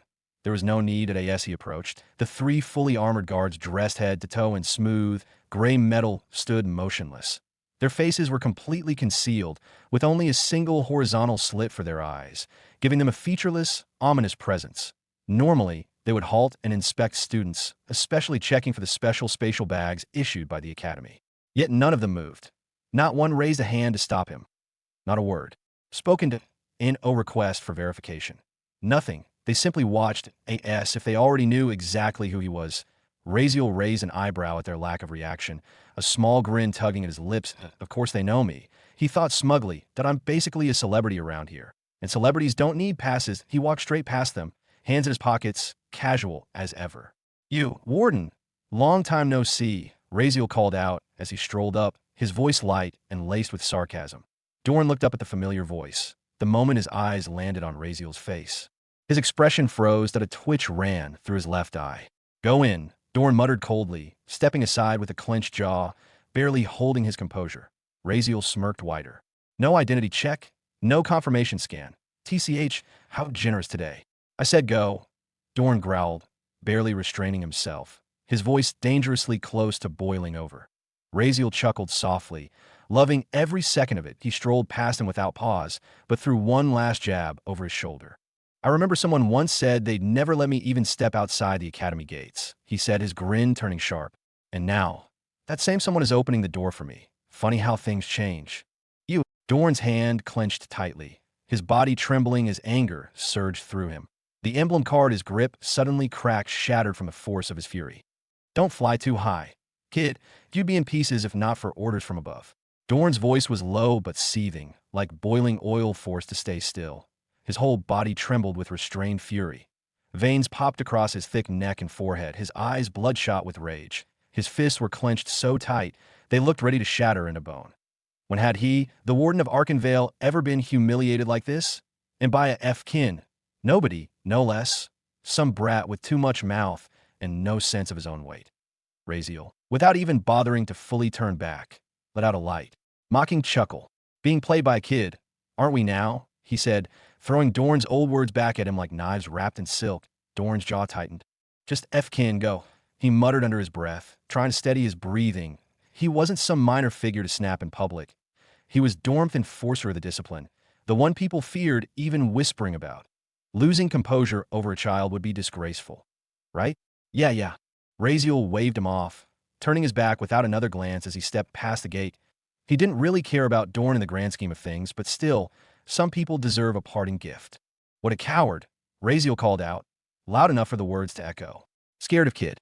And as if on cue, boom, a sharp crack rang out behind him like a small explosion. Metal groaned, dust stirred. Something had been crushed or broken. But Raziel didn't care, didn't look back. His satisfied smile slowly spread across his face as he whistled casually, straightening the lapel of his polished black and white suit like nothing had happened. His steps didn't stop or changed. It was like he hadn't just poured oil over a volcano. Raziel looked around and marveled at the scenery inside the academy at IT. Truly felt like something pulled straight from the pages of a fantasy novel. So many breathtaking sights, and the sheer scale of it all was overwhelming. Vast courtyards spread across the grounds, trimmed hedges shaped into mythical beasts, crystalline fountains dancing with enchanted water, and glowing glass orbs floating overhead that seemed to light the path wherever one walked. But Raziel didn't let it faze him. Sure, it was stunning, but not something that could impress him too much. He had been born into a duke family after all, and for the early years of his life, he'd lived inside a sprawling castle that could rival many palaces. His boots clicked steadily against the cobblestone path leading toward the heart of the academy, a gargantuan castle-like structure at the center of it all. On the way, students gathered in small groups, forming clusters by the walkways. They talked, laughed, and occasionally glanced around, clearly enjoying the show of newcomers passing through. Most of them were seniors, judging by their confident postures and lack of nervous energy. As Raziel continued walking, he noticed something strange. People were watching him. Well, that wasn't strange in itself that of course people looked at him, that he was a celebrity now, after all. That part made sense. What didn't make sense, though, was how people began stepping aside as he passed, not just slightly, But dramatically, that IT was as if he carried an invisible bubble of repulsion. Everyone moved to the very edge of the stone path, giving him a wide berth as though a deadly beast were passing through. The path ahead cleared like parting waves, enough to let an entire squad walk beside him. And while part of Razeal wanted to believe it was respect, maybe awe at his potential, his strength, or even his good looks, but well, his newly acquired keen hearing skill told a very different story. "Hey, don't stand in that guy's way," someone whispered, fear thick in their voice. "He's a total psychopath, like literally mental. But he's weak, isn't he? I mean, what can he even do to us? It's not like he's going to fight just because we didn't move out of the way," another replied. "Bruh, leave it. Better safe than sorry," a third voice chimed in. "This guy's still alive after doing all kinds of stuff that should have gotten him killed. I don't know how he's still breathing. And you know he slapped the Duke's heir in the face yesterday? Just like that. And Arion didn't even react. Not a single move. Look, he's alive. If someone like him didn't retaliate after getting slapped, what the hell do you think we could do? If he decides to slap us out of nowhere and we hit him back, we'd be the ones getting executed. He's alive after all that. Must be luck, right? If I had even half that guy's luck, I'd have conquered half the world by now." Someone scoffed at Razeal's I twitched. "Look, my ass. That one line made him feel like someone had just hexed his soul. Half his luck? Whoever said that better be ready to be buried 10 feet under the ground. And forget how Lucifer himself might refuse to take in someone with that kind of cursed fate. As for the rest of it, Razeal didn't know how to feel, being feared without doing anything. He wasn't sure if it was satisfying, infuriating, or just plain absurd. "System, you hearing this?" he muttered in his mind, eyes glinting. "I've managed to make every single one of them scared without even showing 1% of my power yesterday. Am I a good villain now? Fear? But no. Host, they're not they're flabbergasted by your SICID skills. You look like a guy who speedruns death scenarios." The voice in his head was casual, amused. Then it added, "Just a reminder, only 7 days left until your official death day. Will you be strong enough by then?" Razeal didn't answer immediately. His eyes looked ahead, pupils narrowing as he saw the academy, gates looming in the distance, a whole new world waiting beyond. "Don't worry," he said under his breath, a wicked smirk tugging at his lips. "I won't die. Probably as far as I think in a plan." He rolled his shoulders back and walked through the parting crowd like a shadow king reclaiming his throne, mocked, feared, and deadly silent. Whatever came next, he was ready for it. Suddenly, as Razeal was walking, a voice cut through the murmur of the academy grounds. "Hey, is that the guy whose posters are everywhere? The one called the Disgusting Pig?" Razeal paused mid-step, his expression unchanged, though his fingers twitched just slightly in annoyance. Footsteps approached heavy and deliberate. "Of course there are still idiots," Razeal muttered under his breath, dramatically placing a hand over his face. How could it be a proper fantasy novel without a few clowns showing up on cue? "Why, stop, little piggy." He turned, slowly, only to find himself facing a trio of walking stereotypes. A bulky, muscular guy with wild yellow hair stood in the center, flanked by two black-haired, skinny followers, both with the same look of forced arrogance masked under a layer of cowardice. Razeal stopped, not out of surprise, but out of sheer disbelief at how textbook their entrance was. The yellow-haired brute laughed loudly. "See, I called out little piggy, and he stopped. Are you really a piggy? Ha ha." His two lackeys laughed too, awkwardly, clearly more out of obligation than genuine amusement. That IT was the kind of laugh one gives when one's survival depends on it. Razeal just stared at them blankly. "Now, hosts, don't even think about it. You won't be able to beat them, but they're seniors. Honestly, right now you can't even take a first year, let alone these muscle heads," the system warned, already sensing a fight brewing. Razeal cracked his neck, shrugging off the warning. "What do you want, kids?" The yellow-haired boy puffed his chest like a gorilla. "Kids, we're your seniors here. Freshmen, this is your first day, right? Then this is ragging. You haven't paid proper respect yet. Come on, bow, and call me daddy." He pulled out a notebook from behind his back and uncapped a pen, clearly intending to keep a tally of how many freshmen he could get to call him that. Razeal stared at him, utterly expressionless. How dumb can someone be? He wondered. How did he even get into this academy with that kind of IQ? Did they test intelligence with a rock-throwing contest? As he stood there contemplating the IQ drop around him, one of the skinny followers leaned in and whispered to the yellow-haired boy. But Razeal could hear it all off course. "Boss, this is the guy who has been marked by the Empire. He's got an official protection order. No citizen is allowed to harm him for the next week. We should maybe not mess with him." The yellow-haired boy blinked. "Oh, is that so? I've heard of that too. But wasn't the limit that he just can't be fatally harmed? Doesn't mean he can't take a few bruises, right?" He chuckled. He turned to Raziel again. Look, I'm not scared of you. Others might be, but not me. That I am Camille. I stand for my ideals. I fear no one, not some pig in a suit, not even the academy itself. The moment those words were spoken, it was as if the entire area held its breath. Conversations halted. Students who had been walking stopped mid-stride. Those who had been seated turned to look. All eyes were on them, but Raziel's lips twitched upward into a crooked, amused smile. This guy really doesn't get it, he muttered to himself. Guess we're doing this. And with that, the air itself grew heavy as a storm of tension surged through the academy grounds. Host, you're going to get embarrassed here. Getting beaten on the first day of the academy, that's embarrassing. Let's not try this. You're not at his level. How about some other day? The system spoke in a soft, almost pleading tone, like a worried older brother trying to keep his hot-headed sibling from charging into a lion's den. But Raziel just blinked, confused. Who said I'm going to fight him? Wait, what? But didn't you just say you're gonna... Wait, no, don't tell me you're gonna call him daddy. The system suddenly panicked, as if its entire digital existence had been shattered in one sentence. Democrat, Minnesota. Host. Never my dreams, first that, mommy, and now this.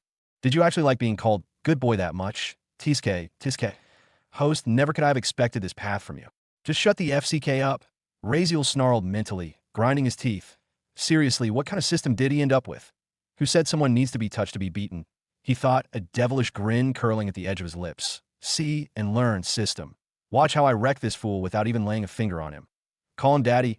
The word, that's way too F-kin far. Raziel sighed inwardly, shaking his head. When swish, he suddenly shifted his body to the side, just in time as a punch flew toward his face. Oh, you can react to that. Camille scratched the back of his head, pulling back the fist he'd just thrown. His expression flickered with mild surprise. For what he could sense, this kid doesn't even have threat of mana or aura. IS's reaction really that fast? Camille wondered. Just by physical movement alone, he had thrown a clumsy punch, not even reinforced by mana or aura, but still it wasn't something a first-year could dodge. Especially not someone like Razeal, a kid with known defects and almost no foundation that I almost got. Embarrassed just now, Razeal muttered to himself, exhaling quietly. He had predicted the punch, sure, but reacting to it. His body was sluggish. If not for all that time fighting those 100 manuses with E-rank agility, I wouldn't have been this flexible now. Even then, compared to this guy, my agility is too slow, but he must be at least C-rank, maybe even be in agility when using mana or aura. And even without those, his base body alone must be at D rank. At minimum, probably the result of years of training with aura, which naturally strengthens the body over time. DMN, did he really just attack him? He's called the crazy yellow chimpanzee of the academy. But even Champagne aren't usually this dumb. Whispers rippled through the gathered students, forming a wide circle as they watched the scene unfold with growing enjoyment. Guess I won't be lazy anymore, Camille muttered, rotating his shoulder with a slow swing. Oh, fast. Razeal whispered as his hearing picked up the shift in wind pressure, the sign of an incoming attack. He tried to dodge to the right immediately. Camille smirked as he watched the boy start a move before the strike had even launched. Such good perception, he thought. But your speed, it's nowhere near enough. BM.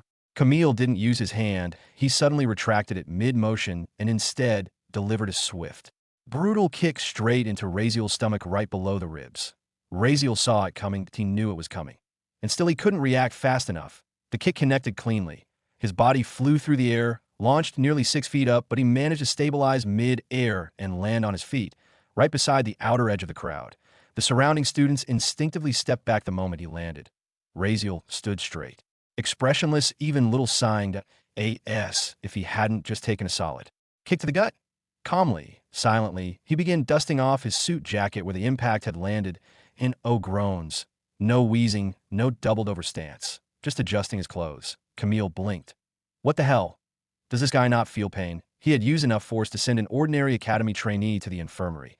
Yet here this kid was barely blinking, let alone showing pain, and oh grimace. Not even any ouch. Was the kick too light for him? Camille thought, almost confused.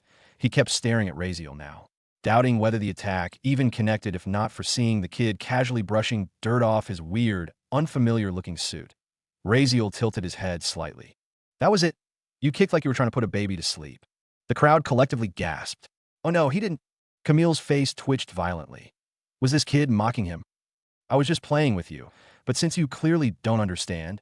He cracked his knuckles, stepping forward slowly, his eyes sharpening with aggression. Hey, this is getting exciting. Just as Camille stepped closer, stop. Raziel raised a hand calmly. Huh, what? Give me 2 seconds, Raziel said casually, turning away from Camille, ignoring the fight entirely, and walked toward a group of senior students standing nearby.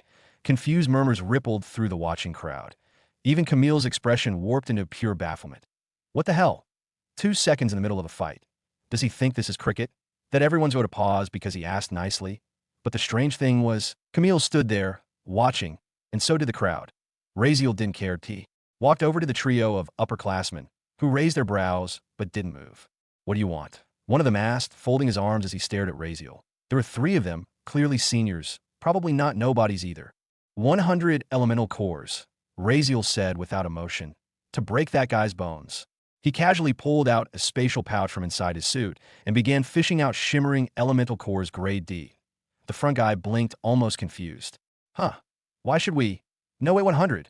Are you serious? 100 D grade elemental cores? Just to beat up one crazy kid? He glanced at his companions, confusion on his face. After all, that kind of currency was equivalent to 1,000 gold coins. Definitely worth it. Here, Raziel handed 100 cores to the front man, then gave 50 each to the other 2. Help your friend. They took the cores instinctively. All right, the first guy smirked, sliding the cores into his own spatial bag. What a generous deal. And it's not like fighting's banned. Just don't kill anyone. Without another word, the 3 seniors started walking straight toward Camille. From behind, Raziel heard his voice. Hey guys, what are you, now that's sorted? He muttered to himself, adjusting his suit like a businessman wrapping up a meeting. Behind him, screams rang out. Sorry, dude. Business is business, one of the seniors said. Then came the screams. Camille's voice echoed behind him, shouting, cursing, and eventually even crying out as fists met flesh. Students around Raziel parted again, giving him a wide, reverent path as he walked out. Was that your idea of taking care of him without touching? The system's voice echoed in his mind, clearly disappointed. You had me hoping for something brilliant, not bribing mercenaries. Money is also a superpower, Raziel shrugged. And why would I fight something so sapid when I know it won't get me anything in return? I'd rather pick a fight with a duke. Or a king. That would be more my style. He ran a hand through his hair with an overly heroic flair. Always fight people stronger than you. The level of people you fights with are a level you be looked on by. After a few more minutes of walking, Raziel reached his designated classroom. Well, calling it a classroom would be underselling IT. IT looked like a miniature castle repurposed into a learning hall. Tall arched windows lined the walls, letting in streams of golden sunlight. The floor was laid with deep red carpets woven with complex designs, and each desk and chair looked antique, crafted from what appeared to be gilded mahogany, gold-trimmed and velvet-cushioned. This was the royal classroom. Only. Students who had gathered at least 1,000 elemental cores in the trial were allowed here. Just 36 had made it this year, which might be one of highest record out of course. Raziel knew all too well how most of them passed. Except for one person, every student here was part of a large party during the trial. Most were directly affiliated with Selena or Arion. Their collected cores had been redistributed among their teams and protectors, ensuring everyone passed just over the minimum requirement. And those protectors? Almost all were nobles or children from powerful houses, trusted, talented, and well-funded. Even Selena and Arion themselves had barely cleared the threshold, not because they were weak, but because of how widely they'd shared their resources. Raziel had done alone. Of-course cheated, but he cheated on his own strengths, right? That's not illegal, right? And even if it is, he doesn't give us it. His thoughts came to a halt the moment he stepped through the ornate doorway. And just like that, every gaze in the room snapped toward him. Conversations fell silent, but a heavy stillness spread across the chamber as every single person turned to look. No one moved. No one spoke. They stared. Wait. What? He's in the royal classroom too? It was as if Raziel's appearance had shattered the ground beneath their feet. Shocked expressions flared across dozens of faces as if someone had tossed a thunderbolt into the room. There were roughly 40 to 50 students seated within. Most were first years, but quite a few were seniors. Raziel quickly noted that many of the older students likely had no need to attend classes anymore. Yet they were here today. After all, the royal classroom was open to anyone who'd been officially recognized and admitted into it regardless of their year. Still, as Raziel recalled, seniors rarely showed up unless something significant was happening. Most of their time was spent training, fulfilling special missions, or working to earn contribution points. The fact that so many were here today said enough. Raziel stood there in silence for a few seconds, his gaze sweeping the room.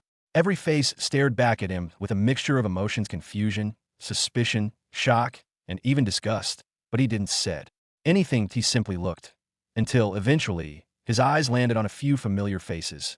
Arion Drakenver and Selena Luminous, both seated in the very front rows. They weren't sitting together, of course, each occupying their own throne-like chair, separated by several seats. Both of them had calm, unreadable expressions, as if they'd expected this. To Selena's gaze, however, was different. Her golden eyes locked onto him, not with disdain, but with something far more intense, as if she were analyzing him from head to toe, tried to absorb every detail of his being with her gaze alone. There was an unsettling sharpness to it, something far too focused, too curious. What's with that look? Razeal wondered. Why is she staring like she wants to scan my soul? Disgusting, he didn't even want to look at her ad. He turned his gaze to other side, making Selena eyes move. His attention shifted to another girl seated a few rows behind Selena. Emerald green hair, like flowing spirit vines, and matching vivid eyes that held the shimmer of clarity and calm. She looked surprised, truly caught off guard by his presence. Silva Fairlith, the only student in this room aside from Razeal himself who had truly earned her seat here through her own strength alone. She had collected over 700,000 cores, nearly reaching an impossible feat on her own merit point, one of the youngest kingdom-level threats in the entire world. Even now, Razeal knew she could destroy nations by herself.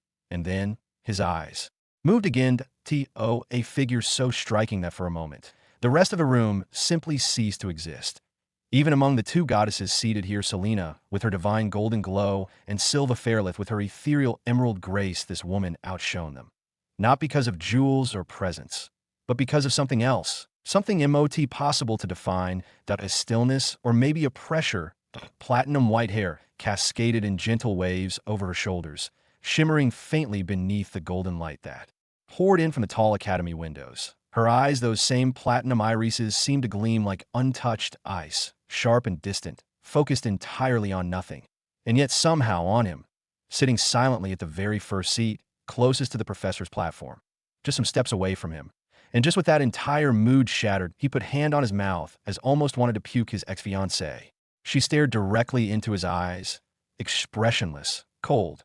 There wasn't even a flicker of emotion on her face, not a twitch in her brows or a shift in her gaze. Her icy demeanor felt like a wall, immovable, distant. Razeal looked at her, disappointment clouding his eyes. For a moment, he searched for something in her expression: regret, confusion, even little shame of what she had once done, but found nothing.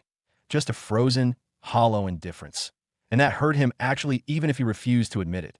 But instead of reacting, he simply looked away, as if he no longer cared, if whatever he had expected wasn't worth it anymore. Whatever, he muttered under his breath as took step forward. Razeal turned and continued walking, his destination already decided. He moved toward the very back of the classroom, the last seat, the farthest from everyone. Unsurprisingly, it was the only desk left untouched. Everyone here had scrambled for the front, eager to sit as close to the elite as possible. He is here, in the royal classroom. The thought ran through more than one student's mind, whispered internally with disbelief. This is the most sacred room in the entire academy. How can someone like him, with that past, with a criminal record, be allowed in here? No, that's not the point. Why is he even still in the academy at all? Shouldn't they have kicked him out already? Doesn't his very presence taint the school's name? Are the higher-ups just asking to become enemies with the great houses? Wait, did he actually collect 1,000 cores? Who helped him? The murmurs began. Whispers, questions, suspicion rising like heat from a boiling pot. Razeal heard all. His sharp senses didn't miss a word, but he didn't flinch or show any flicker of emotion. He walked like a man whose ears were deaf and heart feels no emotions. Point one foot after another. Calm, collected, uncaring. Like who the FCK cares? He thought in his head. Hey! A voice called out, clear, calm, feminine, even laced with ever so present authority deep within. Celestia, the girl with platinum hair. The girl sitting in the first seat, the very picture of nobility and grace. She looked directly at him, her platinum eyes sharp and unblinking. And just like that, the classroom froze. That a sudden silence descended, as if someone had snapped their fingers and stolen every sound from the air. Even the whispers stopped, caught mid-breath. That a pin could have fallen, and it would have echoed like thunder. Everyone's eyes turned toward the two of them. But Razeal didn't stop. He didn't even glance at her. He walked right past her, completely ignoring her existence, as if she were nothing more than empty AIRAS. If the most important girl in the academy, the imperial princess herself, wasn't even there, and the classroom gasped. loud and collective. Even the senior students who usually kept their heads down and minds on their own business jerked upright, their lazy eyes narrowing. Did he just ignore her? Did he just ignore the imperial princess? Someone whispered with trembling lips, their voice barely audible. But before the sentence could fully leave their mouth, the student sitting behind him slapped a hand over their face, hissing through clenched teeth, "Are you trying to die, you idiot?" All breathing halted. An O1 moved, an O1 dared. The atmosphere felt like the edge of a sword, stretched tight and ready to snap. Every gaze was fixed on Celestia, waiting, bracing, terrified of what would come next. Only one sound echoed through the tension: Razeal's footsteps, steady and indifferent, moving toward the back of the classroom. He sat down on the very last seat. Silence lingered. All eyes kept shifting between Celestia and Razeal. Everyone waited. Even Arion, Silva, and especially Selena were frozen tense. Unmoving, Selena's hand was already twitching, ready to jump in if even the slightest ripple of danger appeared. But what came next was nothing like what they expected. Celestia didn't react with anger. She didn't even acknowledge it. She just rested her elbow casually on the desk, her chin propped up gently by her fist. Her eyes gazed ahead, blank and bored, like she hadn't even noticed what just happened. If Razeal's complete disregard meant absolutely nothing to her, she didn't turn her head. Not even once. Another 10 seconds passed, and then suddenly everyone in the room let out the breath they hadn't realized they were holding. A synchronized sound of relief. Some students even wiped sweat from their foreheads, heartbeats pounding like drums in their chests. It was terrifying how just her presence could bring that kind of pressure. Even though Razeal had been the one to break etiquette, everyone felt as if they might be punished. That's how dangerous Celestia was. If there was anyone in the academy who could bend or break the rules, it was her, and she hadn't done anything yet. What a F-kin idiot. Dozens of eyes turned toward Razeal again, this time not with curiosity or disgust, but with barely restrained killing intent. How could he be so reckless? So stupid? Selena gnawed at her fingernails, her eyes glued to Celestia. She was his ex-fiancée. Does he even hate her now? She wondered, her mind spiraling, the pace of her biting growing frantic. Razeal sat down at the very back of the Grand Royal classroom. His figure slouched casually as his eyes drifted upward to the ceiling. There was no window on his side, no comforting breeze or distraction to stare at. He didn't know what he was supposed to be doing here. And honestly, he didn't care to for that woman who had just tried to call out to him. He dismissed the memory with a sneer in his thoughts. He didn't want to talk to people like her. And actually, he didn't even want to be here, not at all. If he had his way, he wouldn't have stepped foot in this academy. His only real reason for coming was to unlock the basic functions of his system, which could only be activated after participating in the Gate of Worth. That was it. Beyond that, he had no desire to linger here. What would he even gain? Ridicule. Hate? Contempt. This place would only remind him of everything he hated. He couldn't even access the resources provided, even if he wanted to. And worst of all, the people he despised most in the entire world were all gathered right here. Why was he still here? Because things had spiraled. Because choices, once made, had chained him into this mess. Because simply taking part in the trial had revealed his identity, and that revelation set everything else in motion. His mere presence had become a problem to the world around him. If not for his move in claiming a duel of honor yesterday, he would have been dead already. Literally. That duel was a shield. The moment he claimed it, all open attempts on his life had to be postponed. The Academy and the Empire recognized and O1 could try to kill him until the duel was settled. Not. Even the ones whose blood boiled at the very sight of him, he would stay at least until then. After the duel, if he won, the Holy Promise would grant him protection, and O1 would be able to touch him, at least not without defying sacred oath to church. They could hate him all they wanted, but they wouldn't be able to act on it. And as for how he planned to win, he smirked, his fingers lightly tapping the wooden desk. People like Arion must be thinking he was stupid. Like giving up a dragon heart just to pass the trial and gather 1,000 elemental cores was foolish, a desperate move, that wasteful. And that was never the real reason. The real reason? It was about setting the stage. He had prepared for this duel far in advance. The true key to his victory was the Furvine Serpent's venom, the one he had secretly asked the dragon spirit to mix into the heart. The Furvine Serpent's venom. Unlike other poisons, this one wasn't lethal, at least, not in the traditional sense. Yes, it could kill weaker beings, but for stronger cultivators, its danger wasn't in death, was in suffering. Why is it feared? Because it's nearly undetectable in alchemical skill, no medical art, No divine sense can recognize it as poison in most cases. It doesn't even register as poison at all. The IT hides in the victim's body, silent and cruel. And when it activates, it unleashes hell, paralyzing pain, agony. That makes warriors collapse. The IT drains a person's strength, breaking them down to the point they can't even lift a weapon. In some cases, it causes complete body failure for 3 entire months. And because it cannot be identified, it cannot be treated. There is no antidote, no shortcut. The victim has no choice but to wait it out, helpless. That was the true weapon. Razeal's plan wasn't to defeat Arion in combat. IT was to ensure Arion couldn't even appear, because the dragon heart was now part of Arion's body. The moment it resonated with him, the venom would activate, and then Arion would be bedridden if not completely paralyzed. And by the rules, if a challenger fails to show up for the duel of honor, the other party wins automatically. All is planned. Yes, Arion was from a powerful Duke family. Yes, he had terrifying strength and backing. But that was the brilliance of Razeal's scheme. Even if they realized something was wrong, they wouldn't be able to do anything. The venom was hidden too. Well, buried inside the royal bloodline dragon heart, a sacred treasure, and no one would dare investigate it. They would simply assume the discomfort Arion experienced was a side effect, his body adjusting to the new power source. Perfect. So, if everything was prepared so flawlessly, why did Razeal still feel anxious? Because of one clause in the rules that if a person cannot attend their duel of honor due to sincere injury or emergency, they're allowed to send someone in their place to substitute fighter. That substitute wouldn't claim any of the challenger's rewards or status, even winning the bet rewards other party had promised already, but the duel would still happen. That a symbolic continuation of the honor of duel. And that was what unsettled Razeal. He had no idea who Arion would choose. That IT could be anyone. And knowing Arion, it would be someone strong. Someone terrifying. He might win the duel by default, but he still had to survive the battle, and survival wasn't guaranteed. And if that substitute was stronger than him, then it wouldn't matter how clever the plan was. Razeal could die. Right there on that stage, he sighed quietly, leaning back in his chair. His fingers stopped tapping. His mind ran through every possibility, every scenario.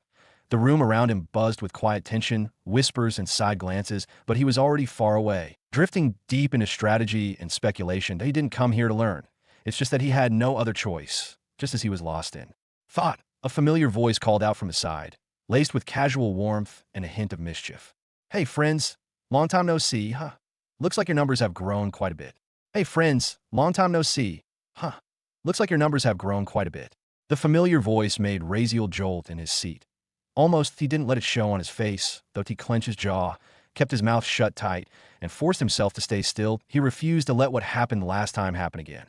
The mere memory of it made his chest tighten, how his mouth had spilled everything without control like someone had torn the dam open. The truth domain of the gods. Or whatever cursed thing Riven had used that day, Razeal wanted nothing to do with it. He turned his head.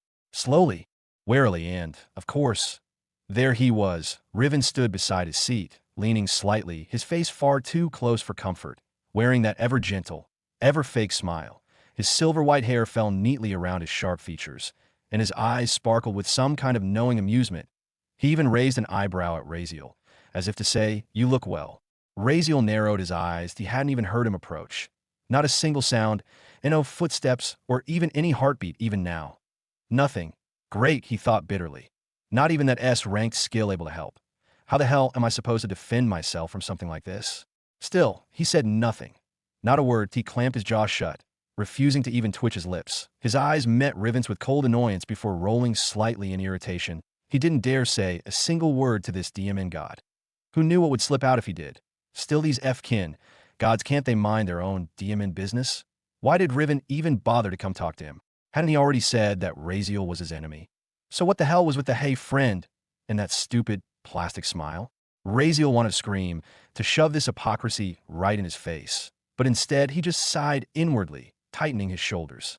"Oh ho, not even a word this time," Riven said with a chuckle, acting like he was somehow hurt by the silence. "Don't worry, I'm not going to pull any of that mind-messing stuff again. That last time, well, that was necessary." He even added it in a calm, clarifying tone, like he was some honest man trying to fix a misunderstanding. Razeal still didn't respond. Instead, he looked at Riven with narrowed eyes, then subtly gestured toward the rest of the class. Nearly every pair of eyes was now watching them, but Razeal's gaze said it all. "Aren't you worried about what they'll think of you? Talking to me?" He wanted nothing more than to be as far from this god as possible. who knew what he could do just by talking. Riven seemed to get the message. He smiled again, as if humored. Yeah, you're right, he said, then turned around casually. Yes, he did. He noticed the stares, the sharp glares, the judging eyes of the classroom. But he didn't care. Without a second thought, he walked off like he had never even spoken to Razeal in the first place. Razeal rolled his eyes again. Why the hell do people call this god the fool? It should be the dumbass or something that actually matches how clueless he pretends to be. Always playing dumb while knowing more than anyone else, of course. Razeal already knew Riven would be in the royal classroom, but he wasn't some low-born peasant reborn in a hardship or orphan drama. Nah, he was a god. He picked the best template available, prince of a neighboring kingdom. Not some background nation, either, but a political vessel directly under the Etherean Empire at a perfect background. Far enough not to be involved in empire politics too much, yet close enough to hold influence. Even if that kingdom wasn't as wealthy or militarily powerful, it was still well respected. Still, Razeal admitted it was probably the best place for him to reincarnate noble status, freedom of movement, and minimal oversight. Just as Razeal finally let out a sigh of relief, thinking that the damned god had left him alone, a voice pierced directly into his mind. You seem to have grown stronger, my friend, and so quickly too. How did you manage it? Razeal's eyes immediately narrowed, lips pressing into a tight line. Mental transmission. Riven had spoken directly into his thoughts. That bastard still wasn't done. Sighing slowly, Razeal glanced across the room. Sure enough, Riven had taken a seat just behind Arion, lounging casually with one arm draped over the backrest, his usual warm, infuriating smile playing on his lips. Razeal shook his head and chose to ignore it. The less interaction, the better. Oh, I saw the poison in the dragon heart you gifted the chosen one. Quite the creative way to secure victory, I must say. Riven's voice echoed in Razeal's mind, calm, curious, and far too amused. Razeal almost jumped in his seat, but managed to keep his face composed. He kept his mouth shut, refusing to give Riven the satisfaction of a reaction. That last time they'd spoken, Razeal had lost control. He hated how Riven could pry into him, dragging out truths without warning. Not like you can interfere with it. So why speak the obvious? Razeal thought back sharply. He still didn't understand how the god could maintain such a perfect mental link with him. But then again, he was a god. Not even surprised that I know. Here I was expecting you to be startled or anxious that I might reveal your plan. I suppose I must have had this conversation with a future you in one of your many timelines that you've lived far ahead, haven't you? You're getting to know me too well. Riven sounded amused, his voice tinged with curiosity. He always did enjoy speaking in riddles, playing in the gray space between what was known and what had yet to be known. Think whatever you want. Just don't disturb me. Razeal shot back, turning his face away. He wasn't about to give Riven any more satisfaction than he already had. Of course. Though I didn't want to ask, how are you staying this calm? You know you won't be able to win in 7 days, right? I mean, you're smart enough to understand that. You could have found many ways to avoid the battle altogether. You must be the type to think ahead. With the power you hold, escaping or hiding should be easy. Why not run instead of resisting the inevitable? Razeal narrowed his eyes, and Razeal could see the flawed assumptions of his words. Riven had misunderstood something off course, the extent of Razeal's abilities. Maybe the thought Razeal had unlimited access to regression or time travel, that he could always run, always hide, always reset the board. But he couldn't.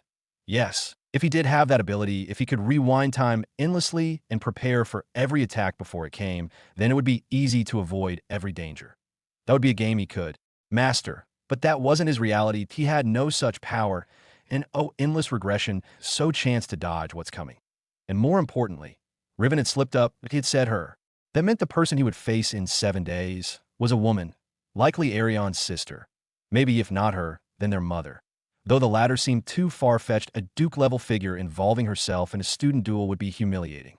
So, I have to prepare for her. Razeal thought, or maybe someone else entirely. He'd have to consider all options as for the notion of his defeat being inevitable. That wasn't new. Riven, like most gods, loved to speak in layered truths, coded in prophecy and half-smiles. Razeal understood that.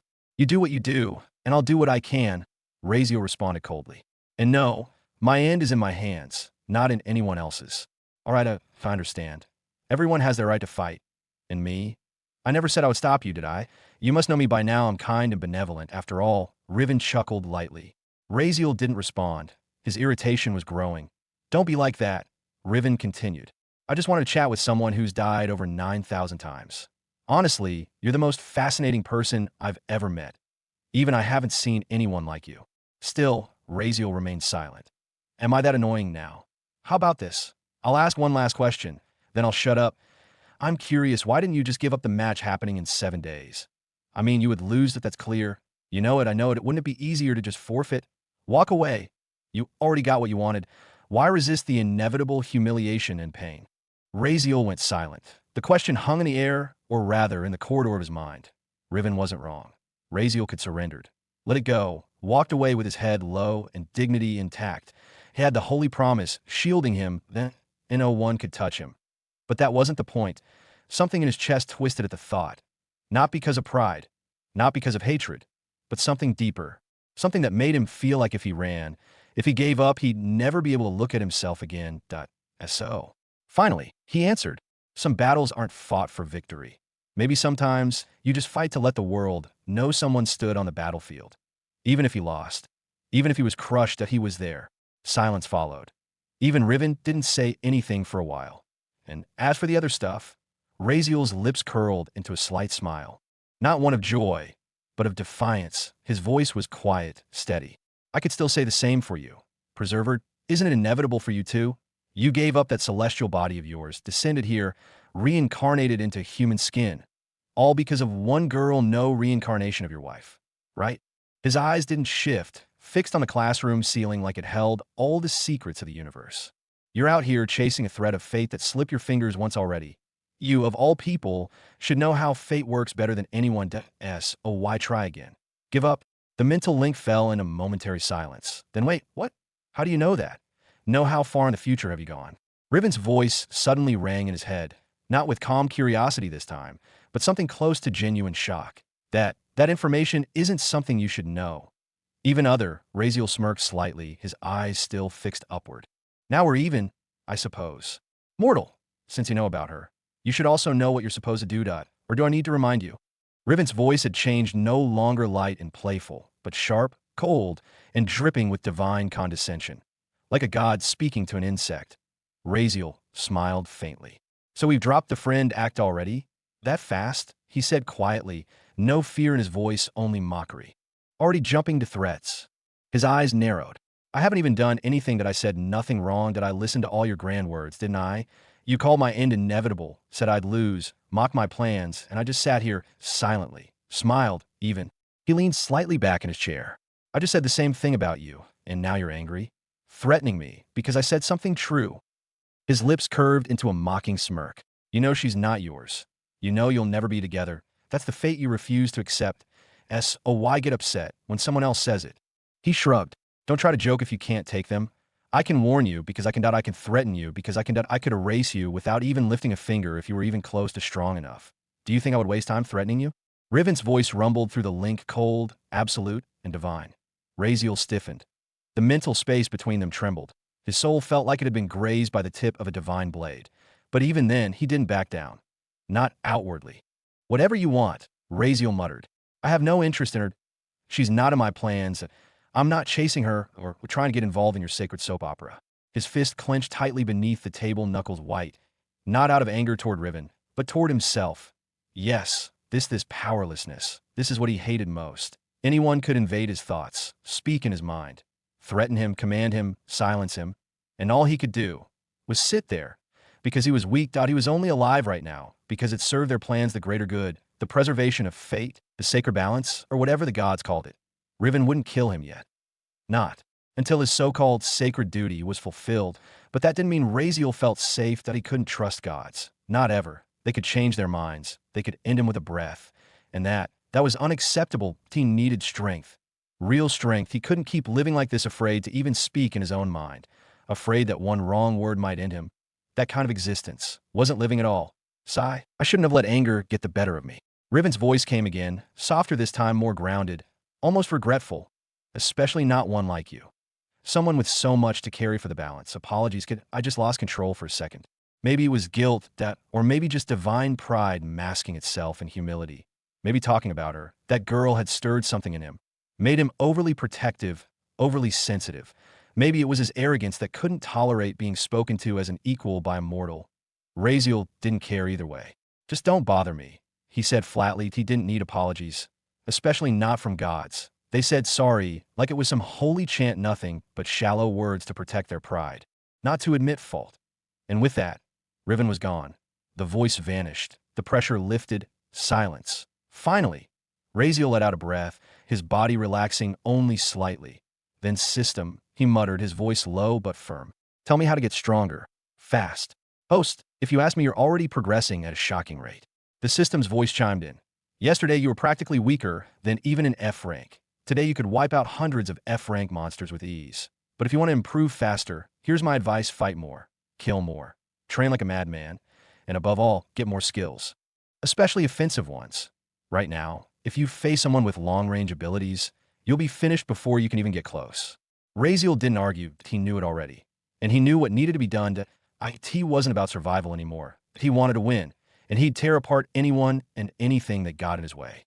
System, Raziel asked calmly, though the frustration in his voice lingered beneath the surface. What kind of power should I be focusing on? Should I go physical like weapons, speed, reflexes, or should I aim for magic? I still don't get it. Which one's actually stronger? He truly didn't know. For someone desperately chasing power, he was still unsure of where to even begin. He had no clear direction, no foundation. And with everything happening around him, time was not a luxury he had. That depends. Host, what is your intended goal? What kind of threats are you expecting? If your path is defense-based and your enemy relies on pure aggression, then a physical focus, martial mastery, body training, swordsmanship, spear techniques, etc. would be highly effective. But one must be relentless. Don't go into a long list. Raziel interrupted, already rubbing his temple in irritation. Just tell me, straight, which is stronger, magic or physical? It's magic, host. In no comparison. Magic begins by defying the physical world itself. While physical strength can reach incredible levels, it's always bound by natural limits. Magic has no such boundaries. That IT can manipulate elements, laws, concepts using not just one's body, but the very forces of the world around you. Physical strength is personal. Magic is universal. The system's voice continued, echoing slightly in his head with clarity and undeniable logic. With enough mastery, mages can use mana to control storms, rewrite the rules of space, freeze time for a second, or burn through reality itself. That's not something you can punch or dodge. All right, I get it, Raziel muttered, waving his hand dismissively. So it's magic then? Guess I'll have to start learning magic skills fast. I have no other choice.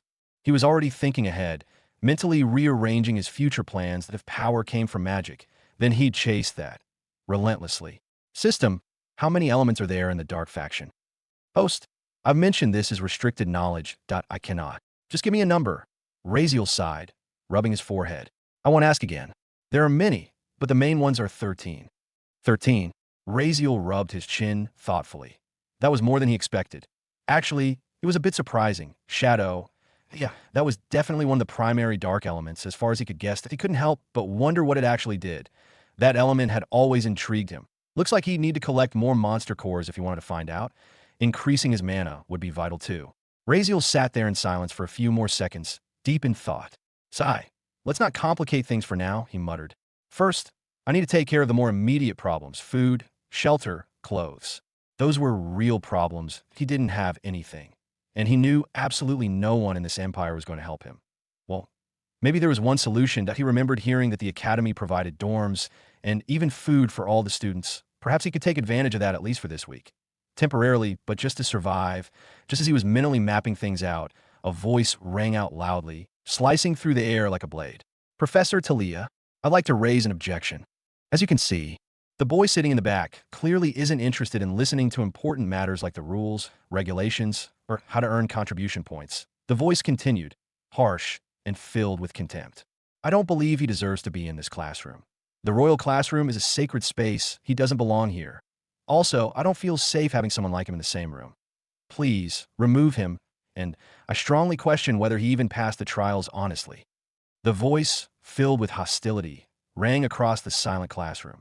Raziel looked up slowly. He had a pretty good idea who she was referring to, using words like unsafe and undeserving. Yeah, no question there. His gaze found a source quickly: a girl, standing tall, her posture perfect, her long aqua blue hair cascading down like a waterfall. Her eyes burned with disdain as she stared straight at the professor. And the woman she was addressing stood in front, arms resting atop the lecture stand. Most likely the professor herself. The one Raziel had completely ignored up until now. He had noticed her when she entered, yes, but hadn't paid her much attention. He never saw the point. Not like he planned to stay here long. But now the room had gone dead silent. Even the smallest whispers ceased. Lady Maria, Professor Talia, said, her voice measured but cool. She remained leaning casually against the stand, like someone listening to a mildly amusing story. Then, her gaze shifted to the back of the classroom. Right at Raziel, he looked right back at her, meeting her gaze squarely, and no reaction. After a long pause, Talia turned back toward Maria, expression unreadable. Very interesting, the professor whispered, her voice calm but cutting through the atmosphere like a blade. Then, in a slightly louder voice that carried throughout the classroom, she asked, whoever believes that this student does not deserve to be here or should not be allowed to stay, please raise your hands. There was a brief pause, and then, slowly, almost unanimously, hands began to rise one by one. Students lifted their arms, nearly the entire classroom raising their hands without hesitation. Disdain was written on their faces like it was a shared language. There was no shame, only cold unity. Raziel sat back in his chair, arms crossed, leaning slightly.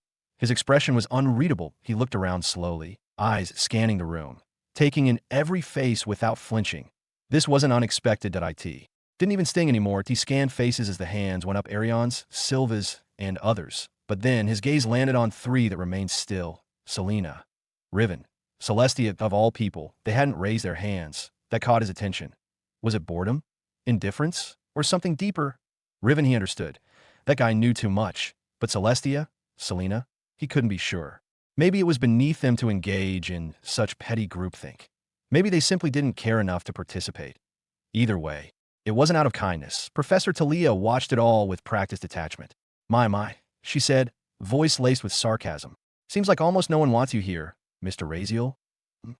She raised a hand, motioning for the students to lower their arms. That a separate, smaller gesture directed Maria to sit back down, which she did with a small huff of self-righteousness. Raziel just tilted his head slightly, his face as blank as ever. Well, now that's said, Talia continued, turning her eyes back to the class, then briefly toward Raziel. Let me clarify something for all of you. She straightened up from her lectern. None of you, nor I, have the authority to remove a student from this academy once they've been accepted. Trials were passed. Conditions were met, as long as rules are not broken. Every student here, regardless of background, has the right to be present. The reaction was instant. Grumbling. Dissatisfied murmurs, a few hands even raised again, but she didn't acknowledge them. However, she added, raising her voice, that does not mean the academy is blind to sensitive matters. Her tone cooled. Due to special circumstances, Mr. Raziel will not be permitted access to dormitories. He will not receive any of the regular benefits afforded to Royal Classroom students, and food, and healing, and monthly stipend, and protection that he may train, that he may study. But the student zone cafeteria, dorms are off limits. This is the headmaster's decision. A wave of murmurs rippled through the classroom. This, she added with biting calm, is to preserve the dignity of the academy, that we do not welcome rapists. That last line silenced everything. Selena flinched. Her hand twitched halfway upward, as if to object, but she pulled it back down. Her lips pressed into a line, her eyes shut, and she sank deeper in her chair, a deep, pained sigh escaping her. If I say anything now, I'll only make it worse, she thought bitterly. Raziel exhaled through his nose.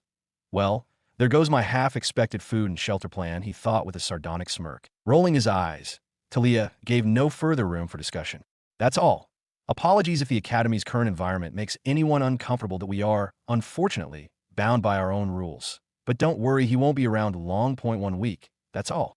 She tapped the lectern and stepped back, exiting the front of the room. As she left, whispers immediately swelled, letting a rapist into the Royal Classroom. What kind of academy does that? This is a stain on the whole empire.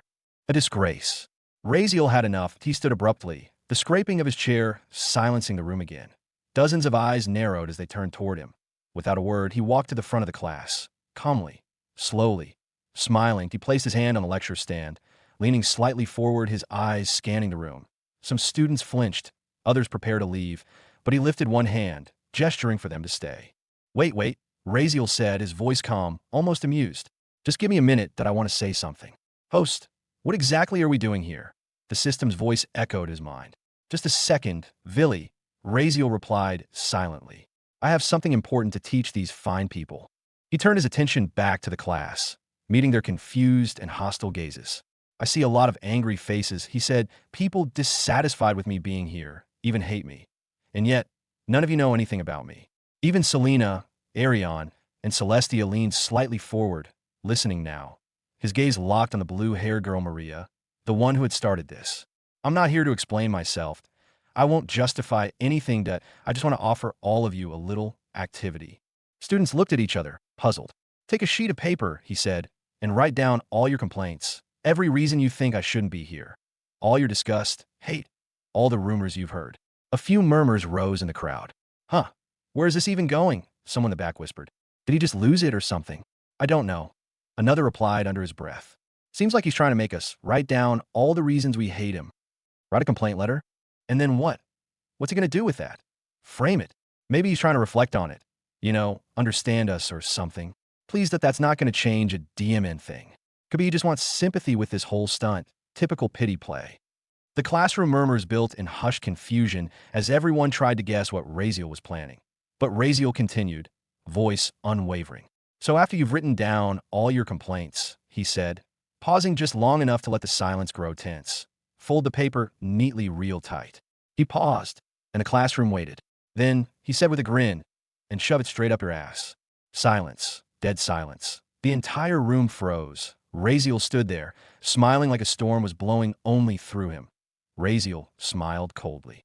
If you think I give the slightest DMN about your opinions or about this academy, then think again that I'm not here for your approval or anyone else's. I never ask for your understanding. But if you think your gossip, your performative morals, or your pathetic little attempts to humiliate me with stares, whispers, or complaints are enough to shake me. His eyes narrowed, voice dropping an octave. Then you haven't seen anything yet. I don't give a FCK. Host, that was so dangerous of you. You know that? You literally offended the entire upper circle of the Empire today, the system bickered with Raziel. Its tone bordering on scolding. Not like it already isn't. Raziel muttered under his breath. What was I supposed to do in there? Listen to some girl talking absolute bullshit about me, and just silently walk out with my head down. I'm not that dead yet, no matter how much they want to pretend I am. FCK it, he growled and suddenly punched the thick tree in front of him. With the strength he now possessed, the impact made the entire trunk tremble, scattering leaves around him like falling snow. His knuckles scraped against the rough bark. He didn't care. He hated the look people gave him like he was filth beneath their boots. He hadn't done anything wrong. Nothing. Escaping that classroom had been a storm of tension. The most furious of them all had been that blue-haired girl Maria. She had practically foamed at the mouth in rage, lunging toward him like a viper. Arion had barely held her back, afraid she'd actually try to kill Raziel on the spot. After that, she had stormed out, heading straight to the headmaster's office. Raziel didn't know what became of that meeting, but the anger from the students had been palpable, especially the girls. Their glares were venomous, like they wanted to skin him alive. The guys, though, chill as ever. A few had even choked trying to hold back. Laughter.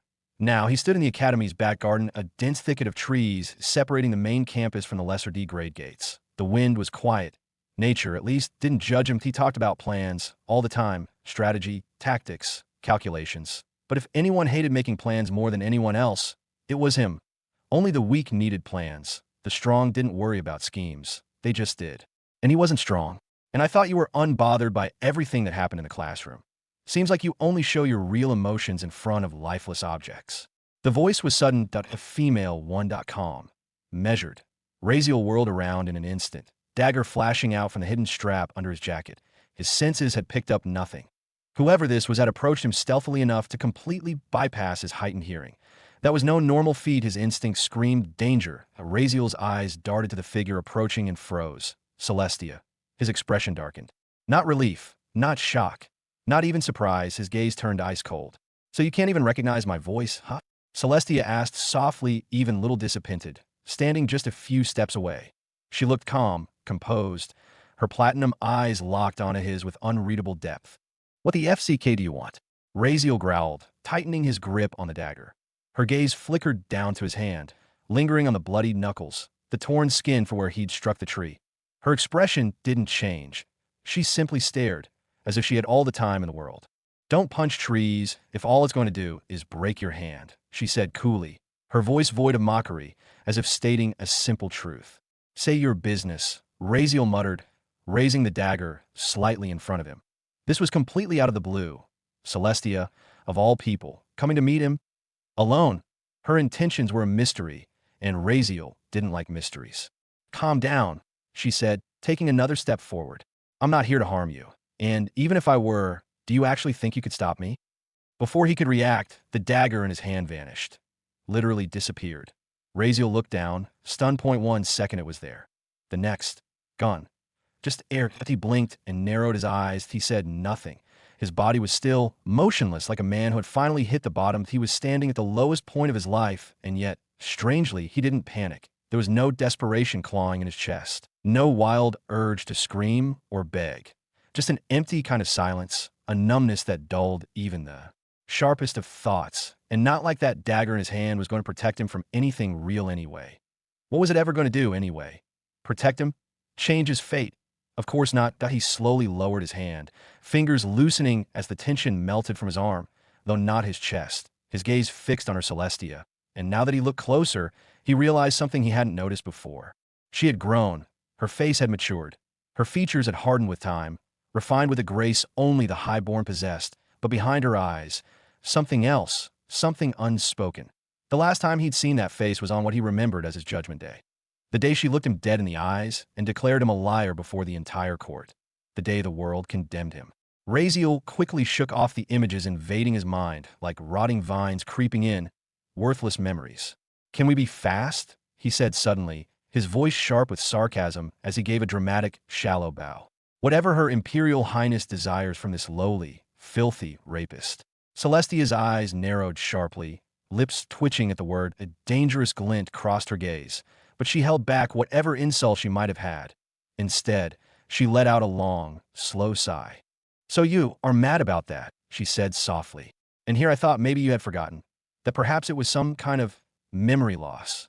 But Razeal didn't respond, and he just stood there, face blank, eyes cold, silent, unmoving. Celestia took a small step closer, her arms folded tightly, defensively. Would you not ask, she said, voice lowering, trembling slightly. What was the reason I did it? Back then, you're not even trying. Her eyes softened, lips parting slightly as if waiting for something, anything. Her face cracked a little, the cold mask she always wore faltering as she broke eye contact. But Razeal only raised an eyebrow, unimpressed. Nah, not really. Why should I? He replied bluntly, his tone hollow. Who the FCK wants to hear meaningless bullshit? I got better things to do. Maybe go punch grasshoppers. Or fight mantises. That sounds more fun, he thought in his head. Celestia blinked, stunned. She had been prepared for anger, screaming, maybe even a breakdown. She had expected him to finally crack, to break that fake, strong mask he always hid behind. The same mask he wore even when they were kids, pretending nothing ever hurt him. She was even ready for him to see or yell out things like, why did you betray me? Or why did you lie about everything? She had rehearsed her answers. She was ready to explain, to beg for the truth she'd so desperately wanted to tell. But instead, he just looked at her like she didn't matter, like nothing had happened. Why is that? She asked, trying to remain composed. But the small stutter in her voice betrayed her. Razeal simply spread his arms. Because it's not going to change anything. He shrugged, as if brushing off her entire existence with a flick of the wrist. Celestia opened her mouth, then closed it, then opened it again, eyes shimmering now. She let out a shaky breath. I'd sigh. I don't know, never mind. She took a step back, lowered her gaze, and did something no one would believe if they saw it. She bowed, just slightly. But enough. Not as a princess, not as a noble, but as someone trying to make something right. I am very sorry, she whispered, for everything that happened, for what I did. I know it doesn't change the past, but I needed to say it. Even that small act, that slight dip of her head, cost her more than anyone would imagine. The pride, the titles, the status, all thrown to the ground for a moment of fragile humanity. She closed her eyes tightly, hoping, praying that he would at least understand what she was trying to do. Maybe he would sigh and shake his head. Maybe he wouldn't speak to her, but she hoped he would at least feel something. Anything. He used to be so mature, even as a child. And no matter how far she and the others pushed him, no matter how much cruelty they threw at him, he never broke, never fought back. He just took it all with that calm, unreadable face. Surely he would forgive her. She waited, and no reply came.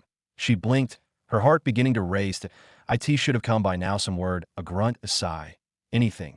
Unable to bear it any longer, she slowly raised her head, only to meet his eyes, unbothered, emotionless, frozen in time, like he didn't care. And that hurt more than anything. She blinked back tears. I think you should know something important, Razeal said, voice quiet. She looked up fully now, confused. What? She asked, barely above a whisper. He slowly lifted his hand and pointed directly at her chest, his fingers steady, eyes locked with hers. He said. He took a step closer. Hey, another breath, another second. You. His voice, icy and flat. And always will. Celestia froze. Celestia's breath caught in her throat. For a second. Just 1 second, everything around her seemed to freeze. The surroundings, the air, her thoughts, all suspended in that one brutal, unfiltered sentence that I hate you. And always will. Her heart didn't just sink, it shattered, piece by piece, under the weight of those words. She had prepared herself for anger, for resentment, even indifference, but not this. Not raw hatred. She straightened a little, blinking rapidly, as if that might somehow erase what she had just heard. Her lips parted, but no sound came out. Her throat had gone dry. He wasn't lying. She could see it. There was no hesitation in his eyes, and no flicker of doubt. Just cold, dead sincerity. The kind of truth you couldn't reason with. Celestia took a slow breath in, but it trembled before she could release it. Still, she didn't allow herself to cry out, no, not here. Not in front of him. I see, she said, her voice quiet, her gaze still locked with his, as if silently asking for something more, anything. Razeal stared at her for a long moment, his cold eyes unblinking. And truthfully, he found it pathetic. Apologizing now. After everything. After she had been one of the ones who destroyed his life, twisted his fate into this hellish spiral he couldn't escape from. Now she came to him, expecting what? Forgiveness. Understanding. Closure. What did she want? Did she truly think that by whispering a half-hearted sorry, he would magically erase years of agony and respond with a smile, telling her it was all fine, and that whole question. Don't you want to know the reason? The audacity. The truth was, for a long time, for years, actually he had wanted to know the reason. He had craved it like water in a desert. Why Selena accused him. Why Celestia had stood there and, with those special eyes of hers, eyes that could distinguish lies from truth without fail, nodded and confirmed it. She had known he was telling the truth. Her eyes would never lie. And still, she crushed him under the weight of her silence. That it wasn't just betrayal. That it was betrayal from someone he had believed in.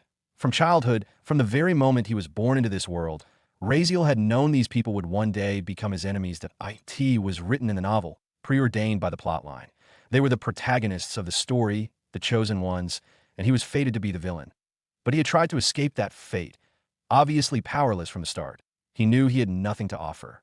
The original villain was powerless too until the age of 14. The plot had told him that much, and the power. That came later. He hadn't even wanted it. Those abilities weren't gifts. They were curses, dark, destructive, meant to twist him into a monster. He didn't want that. So he made a plan. If he couldn't fight fate with power, maybe he could fight it with people. He thought, why not build good relationships? Maybe, just maybe, if he acted differently than the villain he was supposed to be, if he showed kindness, built trust, proved he was nothing like what the story wanted him to become, then they would. See, they would understand. So he tried. But he worked hard. He smiled when he didn't want to. He helped when he didn't have to. His mother, his sister, his family. The families of Selena and Celestia. He spent time with them, listened to them, shared innocent laughter and long conversations under starlit skies. But he gave them everything. He avoided Arion more than the rest. Yet he had always known that one was a lost cause, destined to be his arch-nemesis. But even then, he played his part. That he stayed civil, friendly to at times, even helpful. Not because he wanted to deceive them, but because he wanted to believe that he could change the ending. And it had been working at at first. Things were slow, but progress came. The moments the plot had predicted, the events that should have torn him down, isolated him, painted him as evil from childhood, never came. Not as they were supposed to. Means it was working, that he had grown closer to them. Not just acquaintances, friends, that he became the beloved younger brother to. Nova, the one she protected and spoiled, he became the best friend of Selena. She had been so deeply attached to him, almost inseparable. And Celestia, the ever-proud imperial princess, he had impressed her so much, not with magic or power, but with sheer respect, gentlemanly charm, and unwavering devotion, knowing she'd be the strongest, that their relationship had blossomed into an engagement. The royal family approved. His own family was overjoyed. Everyone had celebrated. And at that time, he thought, Maybe he really had changed fate. Maybe the villain could have a different ending. Children in this world were quite precocious, born and raised among high expectations and noble bloodlines that, things like engagements, reputation, and even political ties was normal here. Honestly, even he had grown emotionally attached to everyone. After all spending time with him day after day, it just happened quietly, naturally before he even realized it. And when he finally did, he didn't fight it. Why should he? What was so wrong about it? Wasn't a good thing having people around, sharing warmth, laughter, even silence. He almost forgot who he truly was. He had grown too soft, leaning on them more than he ever intended to. But wasn't that only natural? People form bonds. Even animals begin to love when shown enough care and time. Why not him? He was still human not to say. But then, that day came. The awakening ceremony that in their world, the age of 8 marked more than childhood. It was the first true step into destiny that a day every noble-born child awaited eagerly, when their innate talent would awaken and be formally revealed to all. The ceremony that shaped their future, their place in society, their value. Everyone had something. Everyone. Except him, of course, Razeal had known. Deep down, he expected it. But to those around him, shocked faces, not to say his family reaction. The elders whispered confusion, pity, disgust, disappointment. A noble without talent. A son of legacy, born with nothing. Razeal suddenly shook his head, snapping himself out of it, and OUs crawling through old wounds. The hunger to know why they betrayed him, turned on him, had long since dulled under mountain of what came after. He was fine. Just as he was now, he inhaled sharply and turned his gaze back at Celestia. So, he said, voice cold, guarded. "You're going to tell me what you're here for? Or are we just wasting time now?" There was no warmth in his eyes. He didn't believe her, not even a little. Whatever reason she had for coming here, it couldn't be pure. Not after all these years. Not after everything. He didn't believe in them anymore. Not in her. Especially not in her. If she came to apologize, he had nothing to offer in return. Celestia, who had been watching him quietly, exhaled softly as if trying to compose herself. She opened her mouth, perhaps to offer something kind again, but stopped. Her expression hardened her. Royal composure snapped back into place like armor. It was because she raised her hand slowly, index finger lifting to point directly at his face. "You were weak. The apology, it's done, even though doesn't seems like it worked. But so she doesn't know, and this was the real reason she'd come. Tell him the truth, whether he wanted to hear it or not, because deep down, she still believed he deserved to know. I didn't want to be married to someone so far beneath me." Celestia continued, her tone eerily calm. "But since the engagement had been arranged by my mother, I didn't have a choice. That I didn't like it. The idea of being bound to someone powerless, so I did what I had to." Her words were knives, each one slicing into old scars. But she didn't stop. "I don't know why Selena accused you of rape. But as for me, I spoke against you because I wanted to break the engagement. That's all. It wasn't meant to destroy you. I just wanted the promise nullified. I thought. With your family's influence, you'd maybe get punished lightly. Maybe public humiliation. But you'd survive it." Her voice faltered slightly. I didn't expect your mother and sister to go that far. That wasn't my intention. It was a miscalculation." She said it so smoothly, like she had rehearsed the line in her head 100 times, and maybe she had. She breathed the last word like it was an excuse that a mistake, like that made everything okay.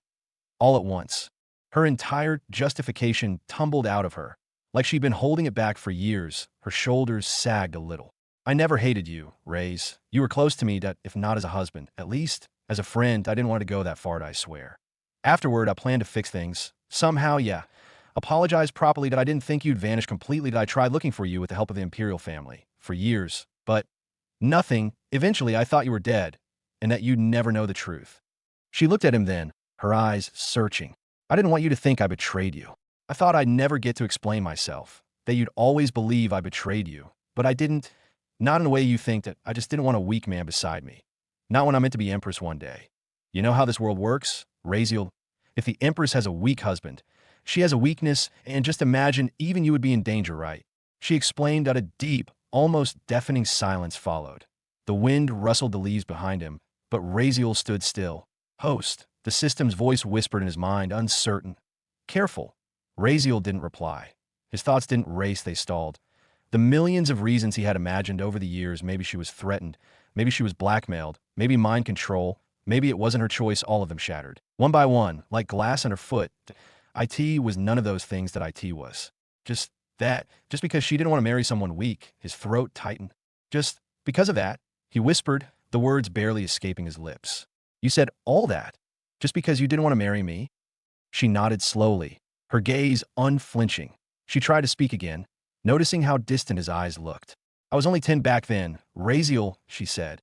You have to understand that I wasn't mature. I didn't know what would happen. I messed up. All right? I tried to fix it later, I swear I did. A bitter laugh slipped out from Razeal's lips. Mature. This girl had read the entire Imperial Library by the age of 10. She had already begun studying political strategy, parliamentary law, and royal diplomacy by 9, that she was being groomed to rule the entire empire. Mature. She was more prepared than anyone. Celestia mumbled, awkwardly shifting her weight from one foot to the other. So, I think you don't really need to hate me, you know? Her voice grew quieter, less confident. I really didn't mean for things to turn out like that. She hesitated, her fingers lifting to scratch lightly at her cheek as her gaze slid away from his, avoiding his eyes like they might burn her. There was a strange hesitance in her, something unfamiliar, something vulnerable. If you want, I can still help you, she added, almost unsure of her own words, like she was searching for something to cling to. She didn't even know how to bridge the gap between them anymore. Everything felt so distant, and honestly, she did regret her decision, deeply. That moment from years ago still haunted her more than she liked to admit. If she could rewrite that part of her life, she would again and again. If only it could undo the damage. But she couldn't. She didn't have that kind of power, at least not now. Neither over him or his feelings, and certainly not over how he looked at her now. And it unsettled her. Seeing the hate in Razeal's eyes, hatred directed at her, it made something twist uncomfortably inside her chest. She couldn't explain it. She didn't even know if it was guilt or shame, or something else entirely. But she knew one thing. She didn't want him to look at her like that, I see. Razeal finally said after a long silence. His voice was flat, devoid of emotion. Then, without sparing her another glance, he took a step forward to leave. He didn't want to look at her any longer. He didn't want to hear anything more from her mouth. Because he knew if he stayed even a second longer, he might not be able to control the rage building inside him. And he didn't want to show that to her. Because he isn't strong enough. That's it. Celestia's voice broke out behind him, startled and a little desperate. Hey, Raze, try to understand me, please. I really regret it. I didn't know your family would be this cruel. But her words were cut short as she moved in front of him, stepping in his path to stop him from leaving. Leave. Razeal ran his hand through his hair, his expression unreadable, tone empty of even the pretense of care. Celestia hesitated. She instinctively raised her hand, as if to touch his shoulder to reach out and stop him in some way. But the moment her eyes met his those cold, distant eyes, she immediately retracted her hand. It was like touching him would burn her. Yeah, you probably need time to digest all of this, she muttered quietly, stepping aside. But don't worry, I won't let you die. Even if you lose, I can still help you, you know, she added from behind as he walked past. I just don't understand why you're acting like this. Why are you so determined to throw your life away? Why make enemies out of everyone? First Arion, and now Myra. You even offended half of the upper circle of the Empire just a few moments ago. Do you realize that? Razeal stopped in his tracks. For a second, it looked like he was about to turn back, say something, maybe give her some sense. But then he just shook his head slowly and continued walking. Celestia didn't stop him this time. She just stood there, watching his back as it disappeared further into the distance, her hand resting lightly against her forehead. I made it worse, didn't I? She whispered to herself. Maybe I shouldn't have said anything about him being weak. She let out a heavy sigh. Celestia let out a long breath, her fingers brushing her temple in frustration. I even prepared the whole day for this. She stood alone now, surrounded by silence where only moments ago tension had crackled in the air. Her golden eyes, once confident, were now clouded with regret. Only if you had been strong, maybe we could have ended up differently. The words were barely a whisper, but they clung to the wind like truth unwilling to be buried. She meant them, every syllable. And in her heart, she knew she wasn't completely wrong. Perhaps the method had been wrong, cruel. Even but the decision, it wasn't baseless. Who would want their life partner to be weak in a world that worshipped strength? Celestia had been born into an empire where power meant everything. From the guards who patrolled the gates to the gardeners tending the palace grounds. Everyone had some level of ability. Aura, swordsmanship, magic, something that I in that world. To be powerless wasn't just rare, it was shameful. How could she, someone raised to become the future empress, bind herself to someone the world would never respect? Even her own servants would look down on her husband. That wasn't just embarrassing, it was dangerous. in an empire like theirs. Weakness didn't just draw ridicule. The IT invited enemies. IT created cracks in foundations meant to stand for centuries. She didn't hate Razeal. Never had Diane. In fact, he had once been close to her heart, the quiet shadow that had always walked by her side in childhood. But when he turned out to be talentless, when the awakening ceremony ended in silence for him, everything changed. The weight of her mother's promise to betroth them hadn't changed, but the way people began to look at her, that had.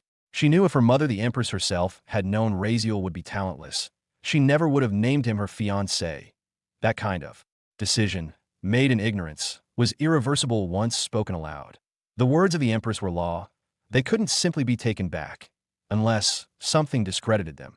And when the opportunity finally came, when Razeal was accused of a vile act Celestia acted, she hadn't expected the situation to escalate so far. Truly, she thought it would be a quiet affair, a private punishment, nothing public, nothing destructive, just enough to nullify the engagement with dignity preserved on all sides. After all, he hadn't actually succeeded in the crime, right? And with his powerful family backing him, surely things would be handled discreetly. That was how the Empire worked, that a few nobles would be informed he'd suffer some internal consequence, maybe even be relocated for a while, but it would blow over. The accusation wasn't even meant for the public, that IT was meant for the Empress, for the courts, for the ones who could legally break the engagement. But then, his mother and sister, Celestia had never anticipated how ruthlessly they would react. Even knowing the accusation wasn't absolute, they dragged the matter to the Imperial Public Square. They wanted everyone to see that T.O. here, T.O. remember. They didn't just punish him. They humiliated him, stripped his name, declared his guilt openly regardless of how much evidence there was or wasn't. They used her words as a weapon sharper than any sword. And Razeal, he vanished. One day, he was there broken, silent, disgraced. The next, gone. She searched for him. For months, pulled strings across the entire Imperial network. She even enlisted the help of the Grand Court. Nothing to IT was as though he had fallen off the face of the world. Eventually, she had to accept the truth. He was likely dead. And she would carry the burden of his death forever. Even if she never truly wanted it. Even if she just wanted freedom from a promise neither of them had asked for. God, she muttered, running her fingers through her long, platinum hair, her shoulders sagging. I just want a way out, just one.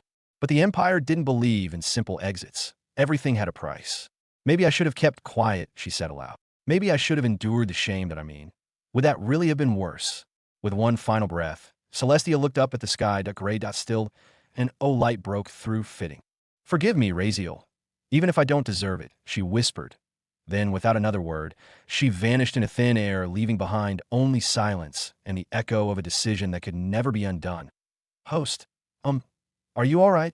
The gentle voice of the system echoed in Razeal's mind, filled with hesitant concern. Razeal didn't respond at first. His hands were tucked casually in his pockets as he walked away from the academy gates, his expression unreadable beneath the long strands of hair falling across his face. His steps were relaxed. Too relaxed, almost like someone strolling on a peaceful evening, rather than a boy who had just faced the source of his lifelong ruin. What happened to me? Razeal replied after a pause, his voice calm, too calm that a chill ran through the air, but the smile tugging at his lips remained. I'm all fine. You don't need to always hide your feelings and emotions, the system said gently. I believe if someone feels anger, frustration, anything, they should let it out. At least for their own sake. It doesn't make you weak. That a strong person isn't someone who suppresses everything. That if that's what you're trying to become by locking your heart up, that's not strength. What would even happen if I show my emotions? Razeal responded quietly, eyes fixed ahead. Would anything change? Just get angry, destroy things, scream, cry, punch someone? Would anything change? How about the things I've been through? Will it rewrite what I am? His voice dropped lower, almost a whisper. No, right? This all happened because I was weak, and I still am. That's not true. It's always so easy for people to say, well, it was your fault. You weren't strong enough. And then they just move on like that makes it okay. Like that justifies everything. He stopped for a moment, staring at the stone path beneath his feet. If there's anything I really regret from back then, it's that I spent so much time trying to win their favor, trying to get in their good books. What a waste. I threw away years of my life chasing people who never once saw me as anything but disposable. He said it without bitterness, without anger. That IT was almost like stating facts from a history book, detached, clinical, cold. What else could you have done back then? The system said softly. Even from my perspective, there was nothing. That world, it was cursed for you. You tried to change them, You try to fit in. That wasn't weakness. Maybe it was just bad luck, the kind that clings to people who never asked for it. No, he muttered. If I hadn't wasted my time chasing them, maybe I could have found another way to get stronger. There had to be a way, right? Somewhere in this world. That was a bad investment of my time. The worst one I've ever made. He sighed softly, the sound lost beneath the soft wind. All those moments, every single one of them ended in pain, trauma, betrayal. I never asked for any of it.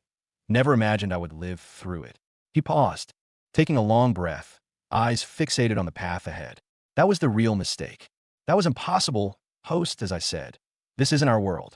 And then there was silence. Razeal kept walking, weaving through the academy. Students passed by, many casting cold, hateful glances. Some stared with contempt. Others looked as though they'd spit at him if they had the courage. The air around him was thick with silent judgment, the kind that cuts deeper than words ever could. But Razeal didn't blink or look at them, didn't even seem to notice. And you know, it's all right to waste time letting your emotions out. Host, the system spoke again this time more softly than before. I just don't want you to become an emotionless machine who only knows how to plan, survive, and live in fear of living or dying. There's more to life than survival. You deserve to be happy too. A pause.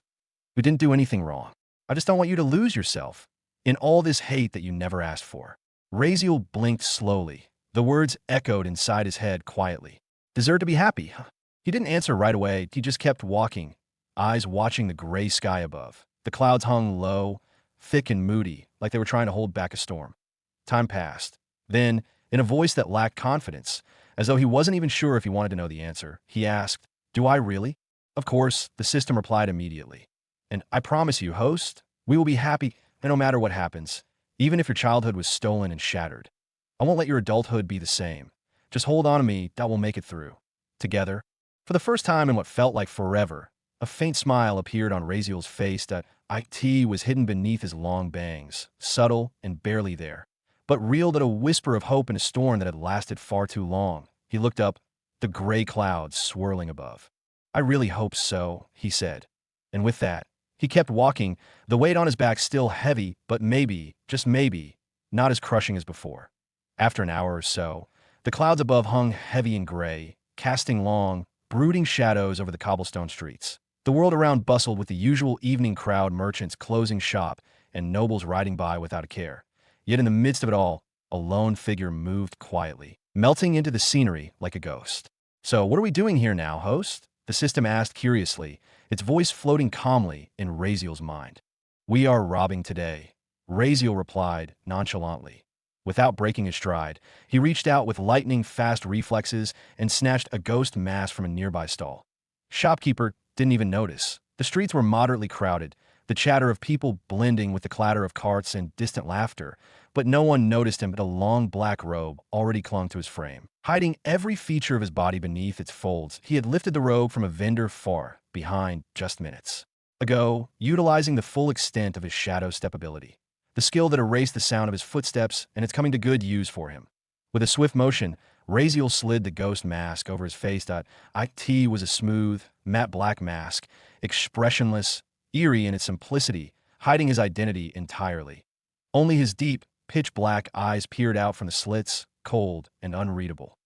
I can see that," the system muttered, almost sighing. "But can I ask, why exactly are we doing this? Robbing stalls? It feels so beneath you. Honestly, it seems a little disrespectful for someone like you. Where's your dignity?" "I'm a villain," Razeal replied flatly, slipping through the crowd like a ghost. "Let me at least do villainous things. Am I not even allowed that now?" He paused briefly at a corner, observing the road ahead before taking a sharp turn. His voice remained calm, almost detached. "And besides, do I have any other choice? Even if I wanted to buy something, who would sell it to me? Fair." But still the system grumbled. "As for why I'm doing this," he continued, "I'm planning to acquire someone useful, that a slave or a servant, whatever term fits. I have too many things on my plate, things I can't openly do, so I need someone to act for me." "Oh, so you're looking for a lackey to get you food and shelter. Interesting idea," the system mused. "But who do you have in mind for this position? We can't just grab any random person. The one you choose has to have at least some strength or usefulness that I doubt you'd settle for anyone below a certain standard." Razeal chuckled under his breath. "I'm going after this novel's #1 bullshit character." "Wait, you mean that bullshit guy?" The small-time villain who scams people with his so-called mind ability, telling people he can connect them with their dead relatives for some money. The system asked, intrigued now. Yeah, him.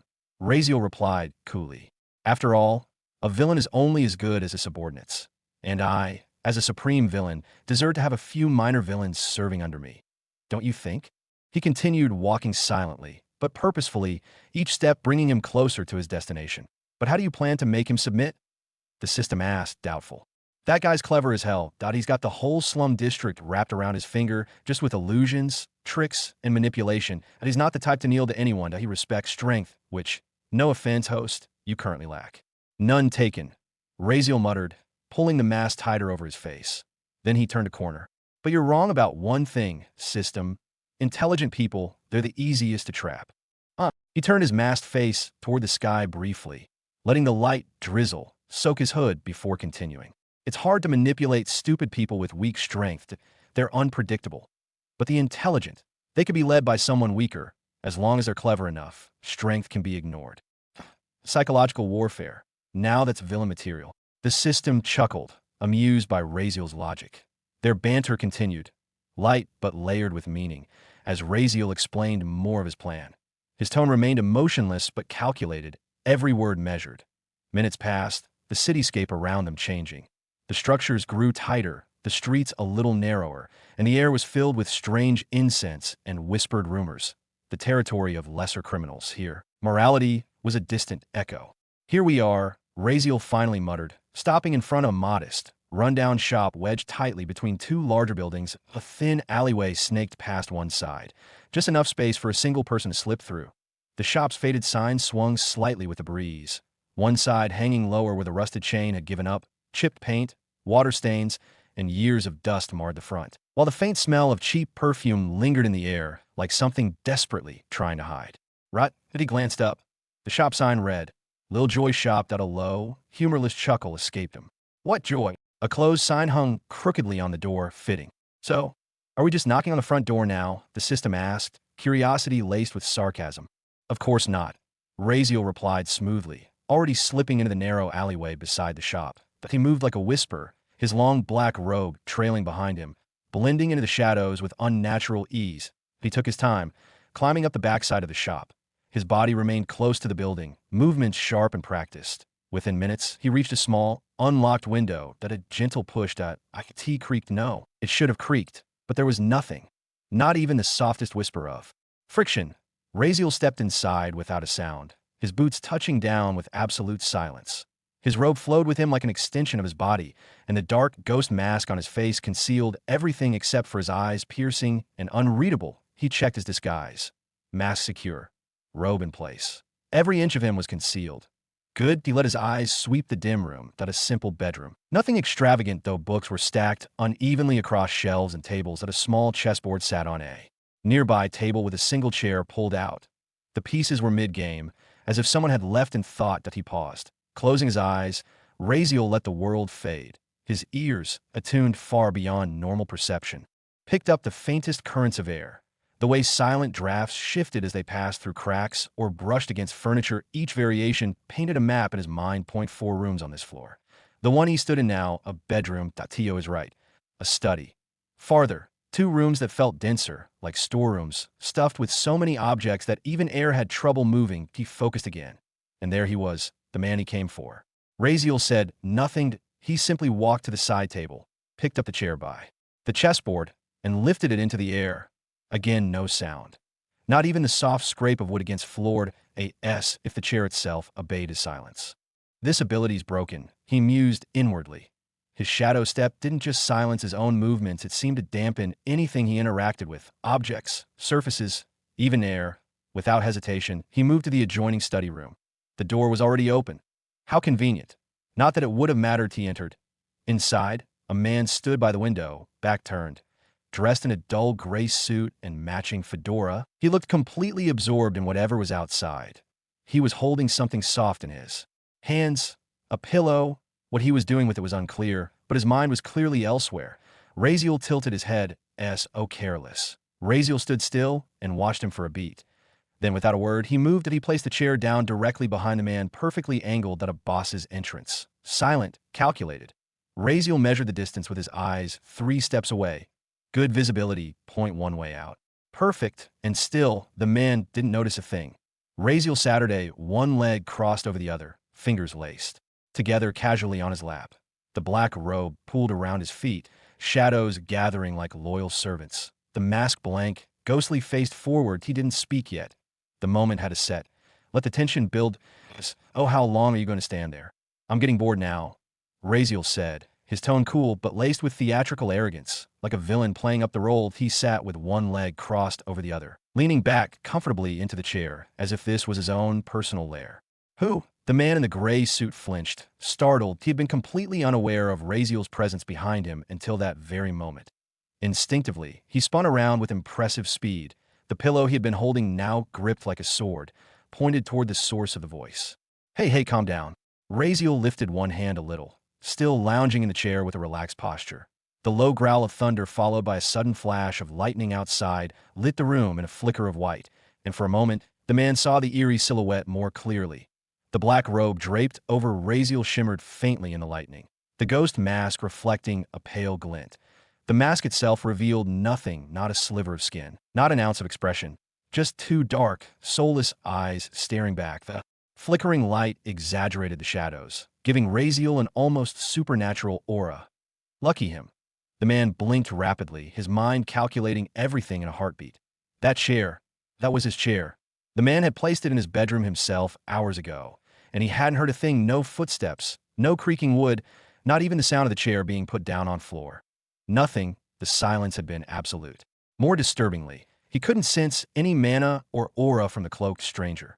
Yet for someone to approach this quietly and this confidently without setting off any of sound, this man had to be extremely capable. Either that, or something far worse. And the fact he was simply sitting there, masked, robed, and now speaking with a faint, cocky tone, meant only one thing. Either he didn't come to harm him, or he was confident enough that it wouldn't matter even if he did.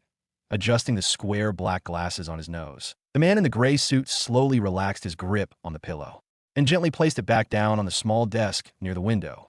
So, he said smoothly, keeping his voice as casual as possible, "How long have you been here?" Raziel tilted his head slightly. "Does that matter?" he replied coolly, trying to maintain the mysterious aura he'd worked so hard to establish. "Well, the man chuckled, rubbing his hands together. "If you had just told me you were coming, I could have prepared some better hospitality. Tea? Coffee? I'm especially proud of my orange juice, a bit of a specialty." He smiled with a showman's flair, but Raziel could see the flicker in his eyes, the sharp glint of calculation. This man was no fool. He was already running through every possibility, every outcome, judging if this intruder was a threat or just some business. I could see those words. Raziel said nothing, just watched. The man fell quiet too. For a moment, the room went dead silent, awkward, heavy, thick with tension, both looking at each other's. Then, finally, the man in the suit cleared his throat and spoke, with a hesitant tone. "So then, what does Sir want from this little joy?" he asked, his voice laced with a cautious smile that didn't quite reach his eyes. "How may I be of help? I can't imagine Sir came all this way just to trouble someone as insignificant as me, right?" His voice was light, friendly even, but laced with probing intent. His sharp eyes never left Raziel. Raziel stood up slowly from the chair, the wooden legs creaking faintly against the floor as he shifted his weight. The subtle sound broke the still tension hanging in the air, and for a moment, his expression changed behind the black ghost mask. "Host, you're nearly out of mana. Only 3% left." The system reminded him gently. Sigh. He needs to increase his mana stats. Raziel ignored the notification. He couldn't afford to break his act now. The man in the gray suit instinctively took a cautious step back at Raziel's movement. He opened his mouth to speak, but before a single word could leave, Raziel pulled something from within his cloak and tossed it toward him. "You," he said simply. Instinctively, the man raised his arms to shield himself, ready for an attack. But mid-action, he caught a glimpse of the object and quickly adjusted. Snatching it cleanly from the air, he looked down at the item in his hands, at a special pouch, and his eyes narrowed. That he opened the pouch and glanced inside. 801 Grade D elemental cores, he muttered in disbelief. His hand trembled slightly. This pouch bore the unmistakable sigil of Arkenvale Academy, the imperial training grounds of elites. These specialized pouches were uniquely crafted for the entrance trials. Only the person it was issued to could use it, and only elemental cores gathered within the trial were accepted by its magic. This wasn't something that could be faked. Not only had this mysterious man passed the brutal entrance trials, he had gathered over 800 cores. That placed him nearly in the royal classroom tier. If he had spent some beforehand, there was every chance he was one of the rare few who had actually made it into a true prodigy. This man was the real deal that he straightened immediately. "You're in the royal classroom of Arkenvale Academy, sir," the man asked cautiously. Razeal shrugged, arms folded casually. "Faster, I'll give you that." The man looked back into the pouch again, eyes gleaming. "So, all these cores there for me?" "Yeah. All right. But what exactly do you hope to buy with this?" the man asked, confused. "I mean, I sell all sorts of things in my little shop, but I can tell you right now, even the entire place isn't worth half of what you've given." "I don't want your shop." "Then, what is this business you spoke of?" His curiosity was clearly piqued now. Razeal didn't say anything for a moment. Then, lifting a gloved hand, he pointed directly at the man. "I want you." An awkward silence stretched between them. The man blinked. Sir, actually I don't swing that way," he said nervously, raising his hands. "But I do know a few fine gentlemen who might be interested, good-looking ones too, and if that's really 800 cores, I could arrange a whole MFFFRR, I mean be my subordinate." Razeal cut in, visibly resisting the urge to punch the man. "Oh," the man grinned sheepishly. "Me? But what can I possibly offer someone like you? I'm just a simple shopkeeper." His hands, however, hugged the pouch of cores like a long-lost lover. Razeal sighed, patience thinning. "Let's skip the bullshit that I know who you are." What who I am? I'm Joy. Just Joy. If you're here to tell me my parents were some ancient king and queen of a forgotten land, no thanks, that I like being orphaned." "Less trouble," he rambled. "You're Levy," Razeal said sharply, cutting through the theatrics like a blade. "The con artist who scams grieving people with fake spiritual connections. You tell them you can help them meet to their dead loved ones for money." Joy, or rather, Levy paused, blinked, sighed, busted. Oh, this guy knew about everything. His scams, his tricks, things no ordinary person should have been able to dig up, especially not things so well hidden he knew he couldn't take this guy down. He didn't even hear him approach earlier, and his instinct screamed this man was dangerous. Option 1, fight him. Not a chance. Option 2, bribe him. Didn't look like that would work either. Option 3, listen. The pouch of cores was still in his hands, over 8,010 gold coins worth. That was more gold than he'd made in the last 8 years combined. And this guy looked rich. Maybe he didn't need to con people anymore if this went well. And if it didn't, he could always run or trick him. Levy smiled wide. "All right," he said, "but tell me the job first. If you're going to ask me to rob the Imperial Treasury, I'll have to pass. Even I have limits." Razeal sat back down again, his expression unreadable behind the black mask. "Don't worry, we're not starting that big yet." Levy grinned nervously. Something told him his life was about to get a whole lot more complicated. 2 minutes passed in heavy silence before Levy blinked, still trying to wrap his head around the request. So you want me to provide this room for you to live in? Food, some small errands, and stuff too." Levy squinted, genuinely confused. "That's it." Razeal sat calmly on the chair, arms folded beneath the black cloak that cloaked him like a shadow. "For now, yes. Think of it as a trial that I'll update your tasks in 7 days. Until then, this is your test." Levy stared at him, lips twitching as suspicion crept into his mind. This guy, is he serious? He glanced down at the pouch of elemental cores again. "You're giving me 801 D-grade elemental cores for that." This guy screws loose? Levy thought, or maybe he's just an idiot. Someone with access to this kind of wealth shouldn't be sleeping in dusty upstairs rooms. His eyes narrowed. Wait, could he be on the run? Did he commit a crime? The academy gives food and shelter to its students, right? Shouldn't the academy be covering his expenses? Why would someone admitted into that place need a hideout? His thoughts were racing. But before he could voice them, as if reading his thoughts, Razeal added casually, "Also, try to collect as many monster cores as you can, whatever rank." Levy blinked again. "Monster cores? Why do you want those? They're useless to most people. Just get them, but IT doesn't matter what rank. You can manage that, right?" Razeal leaned forward a little. "If you do well, I'll make you stronger. Right now, you're an embarrassment to the name of my subordinate." That got Levy to pause. The sharp words stung a little because they were true. Compared to someone who had just handed over 800 D-grade cores, definitely killed 800 D-grade monsters in 9 hours, he really did look like an embarrassment. But it was Razeal's promise to make him stronger that truly caught his attention. Razeal noticed. Good, he decided to push further. "Do you know why you're weak?" Razeal asked, sharp gaze locked onto him. Levy tilted his head. "Because I don't have a girlfriend," he guessed with a shrug. Razeal blinked, genuinely caught off guard. "What? No, just forget it. If it's because you lack resources and skills that you're not talentless, but your ceiling is low. If it weren't for your rare illusion type ability, you wouldn't have even made it this far. Levy's expression darkened, his lips twitching again. How do they know I have an illusion skill that was supposed to be secret? Even among the underground circles he worked in, no one had ever been able to identify his ability clearly. It was one thing to assume he had a mental type skill, but calling out the illusion type specifically, that was rare. You want to kill me, don't you? Razeal said suddenly, his tone too casual. Levy smiled shyly, rubbing the back of his neck. Only a little. How am I going to make you stronger? You ask? I have skills and resources that, if I share even a portion with you, you could outperform every single student in the Imperial Academy, even some in the Royal Classroom. Levy raised an eyebrow. Royal Classroom? That's a stretch. He could believe if Razeal said he could outperform the normal classroom students, maybe even those from noble backgrounds. But Royal Classroom? That was a league of its own. How many skills in a mental field do you have? Illusion ones. To be specific, Levy probed, narrowing his eyes. More than the entire Empire combined. Razeal said with a smirk beneath his ghost mask. Maybe more than this whole world. Depends on how well you serve me. If you do exceptionally, I might even give you a 6th or 7th ranked illusion skill. Possibly 8th. Levy stared, then blinked, then stared some more. This guy's an even bigger bullshitter than me. He almost laughed, not out of mockery but genuine admiration. Look at him, lying with so much confidence he doesn't even blink. How thick is this guy's skin? Does he even feel shame throwing that big? All right, I'll try it, Levy said with a casual shrug. It won't be hard getting monster cores. If I just put out the word that I'm buying them, people will bring carts full. Not that big of a deal. He looked back down at the pouch of cores, gold practically gleaming in his eyes. For this kind of payment, why not? A week of simple errands and food service in exchange for wealth that could change his life. All right, boss, it's a deal, Levy said, stepping forward and extending his hand for a handshake. And no hand came. He looked up at the ghost mask of Razeal, confused. Go cook something for me, Razeal said flatly. And from now on, your bed is mine. Get new bedsheets and pillows, and make sure they're clean. Levy froze.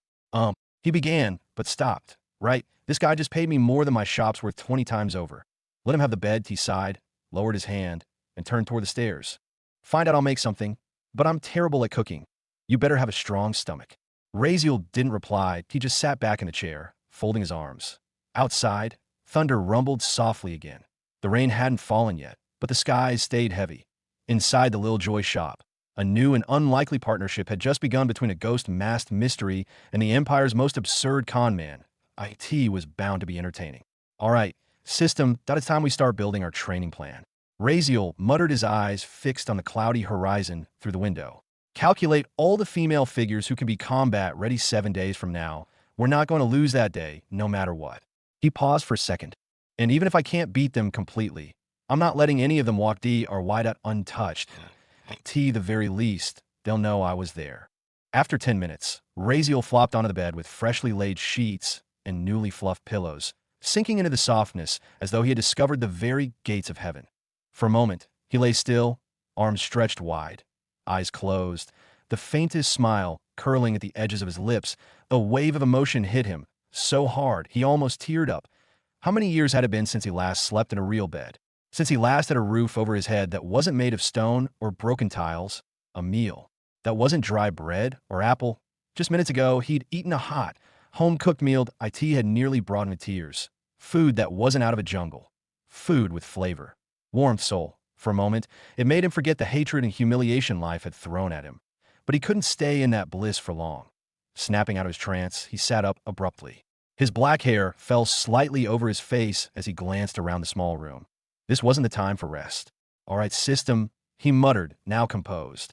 We have 7 days, 0.7 days to turn me into a powerhouse. Let's not waste a single second. Affirmative, host, initiating battle candidate analysis, displaying potential opponents that Arion might choose as a substitute in your duel. A digital list began forming in his mind, the names scrolling down like stars in a night sky. Total candidates, 701. 1 to Nancy Dragonweaver, Arion's younger sister. 2 to Selena Luminous, the Saintess of the Empire. 3 to Silva Fairlith, low chance, but possible.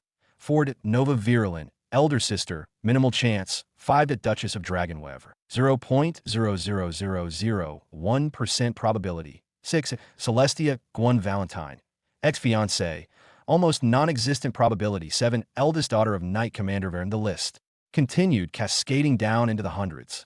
All right, slow it down. Razeal groaned, rubbing his temples. I don't need every single name. Just give me the top threats. There's no way I'm calculating all 700 of them. Filtering for highest probability and combat threat level.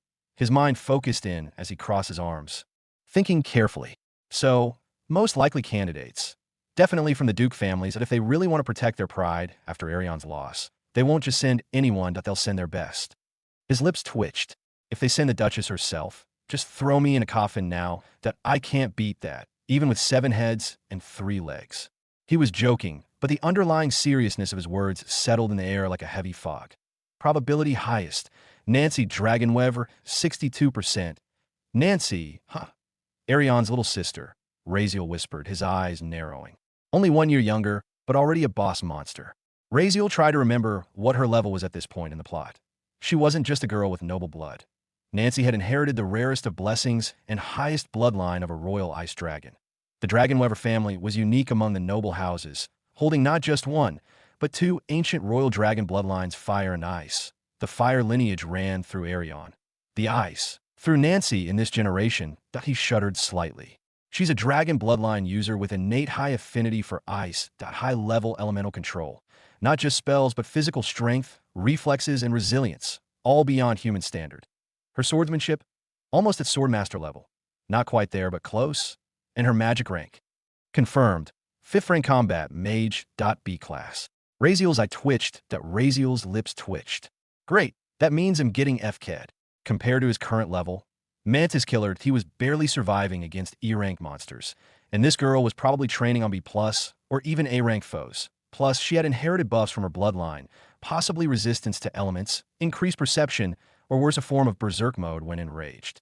Not to mention Nancy had high combat intelligence, not like dumb monsters, making her 100 times worse. And this was from Dragonweaver, the weakest of the 4 Duke families. Razeal sighed at his fate point. One could only imagine the sheer power the other 3 Dukes' heirs held.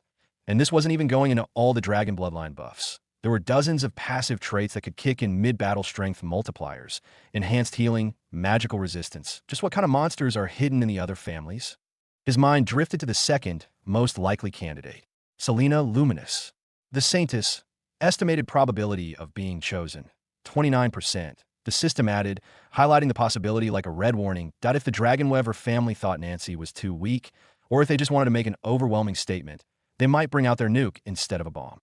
Yeah, just to be sure, Razeal muttered, leaning forward, eyes narrowing with thought. So, what was Selena's power level at this point in the story? The moment he asked, Razeal almost regretted it. He remembered far too well. He wished it's not how it's a novel. Selena Luminous was one of those characters that made him question the author's sanity, or more accurately, what kind of drugs the author might have been on when writing her. She was broken. Completely, unapologetically broken. Her first ability, a passive healing skill so absurd, it sounded like a lie. She was born with a holy body, a divine blessing that made her body a walking sanctuary. Not only did it come with countless minor buffs, but it passively functioned like a 7th rank, high-grade healing spell that in system terms. An S-ranked healing spell was literally running passive through her body non-stop, 24/7. It wasn't just regeneration. IT could reverse near-death states, neutralize poisons, dispel curses up to the 7th rank. Even if her heart was cut out, she'd regenerate it. And that was just the beginning. Her mana pool? Razeal scoffed that IT was described in the novel as being so vast that it dwarfed the total combined mana of a small kingdom. The line he remembered distinctly. Even if the mana of 4 million people were gathered combined, it would still not rival hers. There was a scene, 6 years from now in the novel's timeline, where Selena stood on the battlefield and cast 6th rank healing spells on 300,000 troops, every single one of them. Alone, single-handedly. And the result? She just looked tired. Not unconscious, not drained, just tired. That alone would be enough to make her a national treasure. But no, there was more. She was the Saintess, a chosen vessel of divinity. She had access to holy magic, judgment magic, light magic, and miracle magic. Literally, she could rain down thousands of spears of light or bind enemies with divine chains of justice without a sweat. And worst of all, she held 4 divine spells, and no one knew what they were. Not even the author had revealed them. Just the terrifying hint that they existed was enough. Raziel didn't even try to guess what rank she was. Forget it. I'll need to develop skills that let me dodge in 360 degrees, probably even across timelines if that's even possible, he muttered, because getting hit by any of her spells would be game over. His head was spinning. And this was just Selena. There were still more monsters on the list, like Silva Fairlith, a literal nightmare walking. She was levels above Selena even now. She was operating on a completely different level from the rest. And he didn't even want to think about his ex-elder sister, Nova Virulin. Just leave it. Raziel sighed and flopped back on the bed. The soft pillow under his head felt like luxury.it helped out a little. It's not just these two. Their whole families are broken. You pick any side character from one of the noble houses, and they're practically walking cheat codes. He remembered when he first read the novel the time, he thought the author was either a genius or insane. Maybe both. The noble houses had abilities that made other characters feel like background props. And then there was the virulent family, the ultimate cheaters. Their entire families were cheat characters. Even those from the outer lineage were absurdly powerful. The sheer scale of unfair advantage was insane. He truly believed the author had to be high on some top-tier drug when designing this world. Each person was more broken than the last. IT was like a competition to see who cheated harder. They were by far the most overpowered family in the story. Except one, the Imperial family. They were the ultimate cheaters, beyond logic, beyond fairness. Their power was on an entirely different level. They were the biggest hack the world had ever seen. Especially Celestia, the strongest among the entire Imperial family, surpassing even those from all previous generations. Raziel remembered reading all that and thinking, there's no way anyone could ever challenge them. Why would anyone create a world like this? He used to think. Who would the challenge even be for characters like this? But he was wrong, because the author in all his madness had given the ultimate cheat not to the heroes, but to the villain. To him, Raziel Virulin. Well, not him, but the original version of him from the novel. The original Raziel, he was meant to be the final boss, the endgame. The catastrophe of the world, after all, a villain so terrifying that all of the world's powers had to unite. Just to slow him down, he remembered the end chapters. Raziel, in his villain arc, was able to fight the combined might of the entire continent. Alone, the protagonist party, the noble families, even the divine beings and all magical creatures had to work together to seal him away. And that too, using plot armor. One can only imagine what drugs the author might have smoked. Thinking about it now, Raziel couldn't help but chuckle bitterly. Honestly, I would have loved to take that power, he muttered, but he knew better. That power came with consequences, dangerous ones. Even the system had warned him about it. Do not touch that power, do not go down that path. It might have been tempting, sure, but Raziel knew some things were never worth it, that he have system function now. SOY tax, so many risks. Honestly, the only real obstacle wasn't the danger to IT, was that villains were stingy as hell. Convincing them took an eternity like pulling teeth from a dragon. Sure, the last few he went to might have seemed easy on the surface, but it wasn't nearly as smooth as it looked. The amount of mental gymnastics, effort, and subtle manipulation he'd had to do just to get a basic yes? Not worth it so far. The only genuinely good person he'd met had been Xenocide. That guy. Yeah, he was cooperative, but even then, the man had nothing except one single SSS-rank skill, and unbelievably powerful. Sure, but still raw, underdeveloped, and painfully hard to master. Even now, after all this time, he had only managed to push it from F-rank to E-rank. The potential was massive, but the grind was brutal. I really needs to put more work into it, Raziel murmured, almost talking to himself. Then suddenly, an idea clicked. System? He asked, a flicker of thought lighting in his eyes. Is there any currency that works inside the system?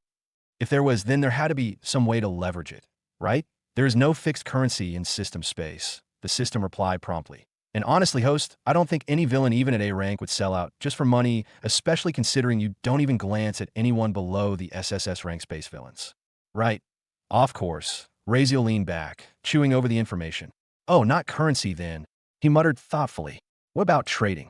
He fell into silence, lips curling slowly into a devilish smile as his mind spun something dark. Yeah, I mean, the main point is still convincing them that they're real people, host, not dumb NPCs, so yeah. But trading, how exactly? What do you even have that they'd want? Honestly, you don't own a single thing of value to them. And if you're thinking of offering your underwear, I don't think even an F-rank skill would go for that. The system added dryly, its voice laced with sarcasm and a not-so-subtle jab, clearly referring to his mommy. Raziel rolled his eyes and completely ignored that last part. Who said? He began, his voice low and teasing. That I need to have anything in the first place. His eyes sparkled with a dangerous glint bright, like stars, sharp like blades. Who said? Raziel began, his voice low and teasing. That I need to have anything in the first place? What do you mean? The system asked, clearly confused. How are you going to start business if you've got nothing to offer? But Raziel didn't explain anything. Instead, with a smirk curling at the edge of his lips, he gave an order. System, send me to a perverted SSS-ranked boss, a total degenerate. But I'm sure there must be someone like that in the valley. There has to be at least one massive lecher. What the actual hell, host? The system snapped so hard it felt like it short-circuited. You've got 7 days to prove yourself. You just asked for hours of detailed analysis and strategy. And now this. You want to relax now? Blow off stress? Hell no. I'm not wasting my resources just so you can chase your twisted fantasies.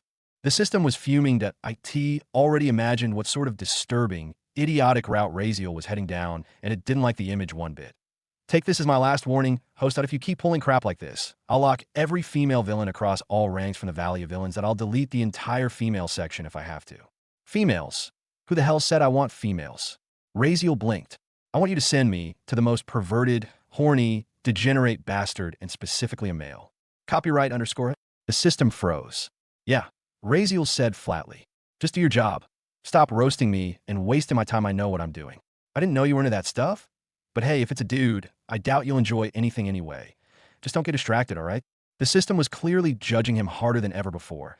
But before Raziel could shoot back or reply, his consciousness was sucked in. A moment later, Raziel's eyes snapped open. Welcome, host, to the SSS-rank Valley of Villi. Villain title, Degenerated Bastard. Interesting title, Raziel muttered. Not surprised in the least, he was already used to the weird names these valleys tended to have. This kind of transition had become second nature to him by now. Without delay, he glanced around his new surroundings, expecting hellfire, prisons, torture chambers, or perverted lair. But what greeted him? A wide open grassland. He stood in the middle of an open grassland, tall. Lush grass danced with the wind under a clear blue sky. It was oddly peaceful. Too peaceful, Raziel whispered to himself. It felt similar to Xenocide's calm and beautiful domain. Naturally, he scanned the area for any trace of the villain, rotating in place to get a better view. All he could see was green, and far off, a single, massive tree standing in solitude. Without wasting time, Raziel made his way there. It took about 5 minutes of walking before he finally reached the tree. And there, leaning back against the bark, was a short man, no taller than 4 feet, with disheveled emerald hair. His clothing looked like a mix of bathrobes and scholar's robes, worn open at the chest and covered in anime girl badge pins. In his hands, he held a book. From the expression on his face, eyes half-lidded, lips curled in a lewd grin, it was very clear what kind of content it was. Without thinking too much, Raziel casually approached. "Oh," he greeted, raising a hand in casual salute. "FCK off, kid," the man said immediately, not even looking up from his book. "I don't give anything to anyone, and if that voice I heard earlier was about you coming to get skill, then forget it. I don't help anyone who doesn't have tits. If you were a hot girl, maybe I consider, but you? Nah, not interested." With a sharp snap, he closed his book, the sound loud in the silence that followed. His annoyance was obvious as he turned fully toward Raziel. Eyes narrowing, he knew exactly why this person had come, and he clearly wasn't pleased about it. Raziel's hand froze in the air.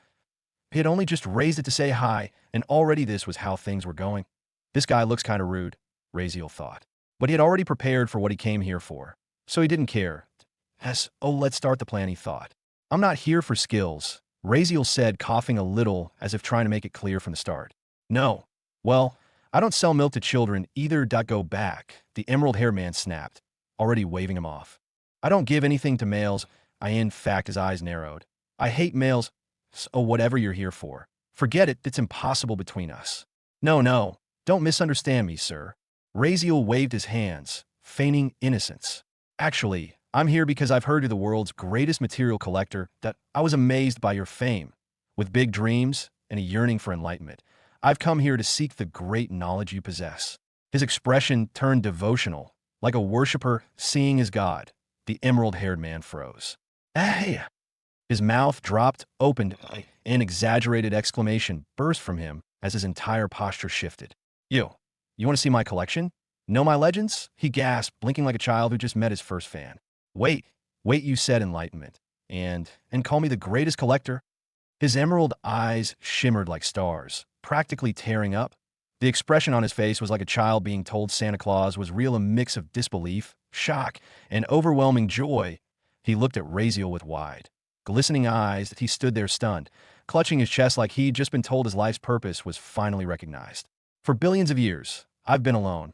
Not a single soul to appreciate my masterpieces, and now you. Raziel stood quietly, face radiant with excitement, eyes shining with pretend admiration. Raziel kept a devoted, slightly excited face, acting as if he were about to meet his favorite artist, and of course, it was all bullshit. He didn't mean a single word of it. But Raziel understood one universal truth. If a man is truly degenerate, there is always a collection. And they're always DMN proud of it more than life itself. That IT was like a universal law. And the more proud they were, the more likely they'd share it with anyone who praised it. He'd seen it before in his past life. Raziel had this one friend, a collector of very questionable content. The guy had 678 terabytes of files. He even kept multiple encrypted copies in safes, hidden in different corners of the world, like he was preparing for an apocalyptic data loss. That guy once said, "If watching porn is a sin, I'm Lucifer reincarnated, and hell is just my storage server." And the best part? He would personally call Raziel to show him each update in his collection like a proud artist unveiling his gallery. Oh yes, Raziel knew how these people worked. They were kind, passionate, even generous as long as you praised their collection. And so, outwardly, he maintained his act, face glowing with wonder, eyes sparkling, posture humbled like a disciple in awe of his master. The result? The emerald-haired man suddenly jumped up with a loud clap, laughing like a madman. "You really know me?" he shouted, cheeks red with excitement. His short stature made it so he had to tilt his head up to look at Raziel, but he looked at him like a god just descended. "System, what's his name again?" Raziel asked quickly. "Drake, host," the system replied instantly. "Of course, who doesn't know you? Sir Drake, the messiah of perversion, the world's greatest holder of degeneracy. It's an honor to meet you." Raziel delivered the nonsense with a completely serious face, without blinking, and 30 minutes later, "See this? This is one of my greatest collections." Drake beamed, proudly flipping open a book. Raziel now sat on the ground with his back against the bark of the same tree. Drake leaning in close with one arm around his shoulder, pulling him in like a long-lost brother. As they stared at the degenerate treasure together, he shoved the open book closer to Raziel's face. "For this masterpiece, I made the Queen of Lonadio stand for 36 hours straight. All poses, all angles. Tried every technique, every single one. And you see this drawing here. I kidnapped an 8th-ranked painter," Drake said, eyes burning with passion. He held up the aged book as if it were holy scripture. "This book took so much fun. I love it." Raziel nodded with a perfectly expressionful face, staring at the extremely detailed illustration of a woman in 10 different compromising positions. "Incredible. The craftsmanship, the detailing. You even caught the nuance of the elbow angle in the 3rd sketch. Astounding," Raziel commented with mock awe. Drake's face glowed as if he'd met his soulmate. "You understand. You're the first person in eons who actually see it. This isn't just porn. It's an an archive of human creativity and passion." Raziel nodded solemnly. "Sir Drake, you are an inspiration." And so, the two of them sat under the tree, one practically crying tears of joy, and the other praying his soul wouldn't rot from this bullshit. Drake's expression was radiant with joy, like a proud father showing off baby photos, except this was way worse. But now, Raziel was ready to get what he came here for. Time to begin phase 2 of his plan. Just a little more acting, then the trade would begin. "Sir Drake, I have a favor to ask of you," Raziel suddenly said, turning his face toward the emerald-haired pervert beside him. The moment those words left his mouth, Drake's cheerful grin stiffened. His face darkened instantly. This little bastard. He's not going to ask for a skill now, right? Was this brat just playing with his feelings all along? His fingers twitched toward his book as if preparing to beat Raziel with it. But before things escalated, Raziel quickly added, "Sir Drake, I believe it would be a grave sin if I were the only one to witness such divine art. I would be the world's greatest sinner if I kept this collection to myself. If you would bless me with the honor, I would like to spread this art, your art, under your name, the world may bask in its light and achieve true enlightenment." Even as he spoke it, he had to fight the overwhelming cringe crawling up his spine. Still, he kept his tone humble, eyes glowing with respect. Drake paused, completely. His mouth hung open slightly, and his expression looked like someone had just proposed to build a temple in his name. And then, 10 minutes later, Raziel stood with a towering stack of 20 or so books cradled in his arms, his expression victorious. Each book was heavy, uniquely bound, and signed personally by Drake himself. And ladies and gentlemen, he had done it. He'd achieved what he came here for: souvenirs, trophies, and perhaps the most degenerate art collection ever conceived in all the SSS-rank villain valleys. Even better, Drake had signed every single one with such overwhelming joy it nearly made Razeal feel guilty. Almost, Drake was practically glowing with joy, completely unguarded and brimming with brotherly affection. "Don't worry, brother." Razeal grinned as he stepped back. "I'll return soon to bask in your collection once more. Prepare more for me. I'll bring art from my side too, perhaps not on your level. But maybe they'll help you find new inspiration." Drake sniffled, wiping an imaginary tear from the corner of his eye, touched beyond belief. "You really mean it?" "Of course. How could I lie to someone who has created such divine beauty?" Razeal replied solemnly. "Come back soon. Take as much as you want. Enlighten the world, brother," Drake said proudly, puffing his chest out like a hero sending off a disciple. Razeal now called him brother, not sir, and that alone made the relationship real. In the world of degenerates, true respect for art was stronger than blood. Meanwhile, inside his head, the system finally snapped. "Host, what the FCK are you doing?" The voice thundered with a mix of frustration and disbelief. "I have been asking you for the last 40 minutes, and all you kept saying was wait or don't disturb me. This system function is not for your degeneration escapades." The system was at its absolute limit, its voice practically vibrating from suppressed rage. "Villy, quick, get me out of here before this dude changes his mind." Razeal yelled in his head. "FCK you whatever little BTCH," the system growled. "I'm going to take your class the moment we're out of here." Outside the villain's space, the moment he landed back in his room, Razeal collapsed onto the bed, tossing all 20 books across it like precious loot. He laughed uncontrollably, rolling over the fresh bedsheets like he'd just conquered an empire. "This was too easy. The easiest thing I've done since the start of this whole cursed journey." He was grinning like a madman, an O contest, an O trick, an O risk that he rolled across the bed like a child with candy. "I was such a F-kin idiot back then, not knowing how to use the system properly. Have you lost your DMN mind after reading all that filth?" The system growled again, clearly fuming. Even though it would never admit it, even it had to silently acknowledge some of that artwork was, artistically speaking, exquisite. Razeal ignored the rant completely. Instead, he looked up, eyes gleaming with wicked ideas.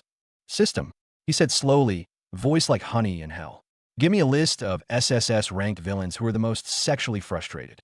There was a long pause, a very long pause. Even the system froze as if, in that moment, it finally grasped what kind of unholy path Razeal was planning to walk. "Host, that's just straight up cheating." Razeal grinned. "Cheating? FCKU. You said it yourself. Anything is allowed as long as the villain gets convinced." He lay back, resting his hands behind his head like a villain preparing for war. "Well then, time to hustle some degenerates." Inside the system space, "Welcome, host, to the SSS-rank Valley of Villy." Villain title, "Not a Swordsman." Razeal froze. "Farar." "Villy," he muttered, narrowing his eyes at the system interface floating beside him. "Didn't I specifically ask you to send me to one of the best SSS-ranked villains who excels in swordsmanship and dodging?" His tone was more annoyed than angry, but only barely. His eyes twitched as he stared at the title again. "Not a swordsman. You're not seriously doing this just because I asked for one of the most sexually frustrated bastards again, are you?" "It is as you requested, host. This individual is indeed the best in all 3 categories. You specifically mentioned swordsmanship, evasion, and overall lethality across the infinite valleys of the Villy database." Razeal's eyebrow twitched. "Really?" Razeal exhaled slowly. "Then why does his title say not a swordsman?" he asked, pointing at the glowing title still hovering in the air like a neon insult. "Whatever, leave it. I'll figure out myself." Razeal muttered, shaking his head as he took in his surroundings. The tranquil bamboo forest stretched in all directions, dense and serene, bathed in soft golden light. The swaying leaves rustled gently as a quiet breeze passed through, and to his left, a small, peaceful lake reflected the towering green stalks like a mirror. "This smells like Chinese," Razeal muttered, eyes narrowing. Then he spotted it just a few paces ahead at a bamboo hut, small, humble, and quiet. His brows lifted slightly. "Huh. So, these villains do live in houses sometimes. First time seeing one not out in the open like all past villains." He took a single step forward. "Host, you have died." "Huh." Razeal blinked. In the blink of an eye, he found himself back where he had just been. Same forest, same bamboo house in the distance. Same air. "Host, you have died." Before he could even blink again, "Host, you have died. Host, you have died. Host, you have died." Death after death after death. The notifications rained down on him like a hailstorm, each one ringing out before he could even think. Every time he respawned at the exact same spot, he died again. That IT was so fast, so violent, and so confusing that he didn't even know what was killing him. IT was like death was just waiting. This bastard is camping my respawn point. Whatever it was slaughtering him before he could even take a breath. "Host, you have died. Host, you have died." It kept going until finally, silence. Raziel blinked, breathing hard. Finally, a moment of luxury did a moment to exist. The hell is wrong with this guy? He muttered, exhausted just from respawning. He didn't even let me say hi.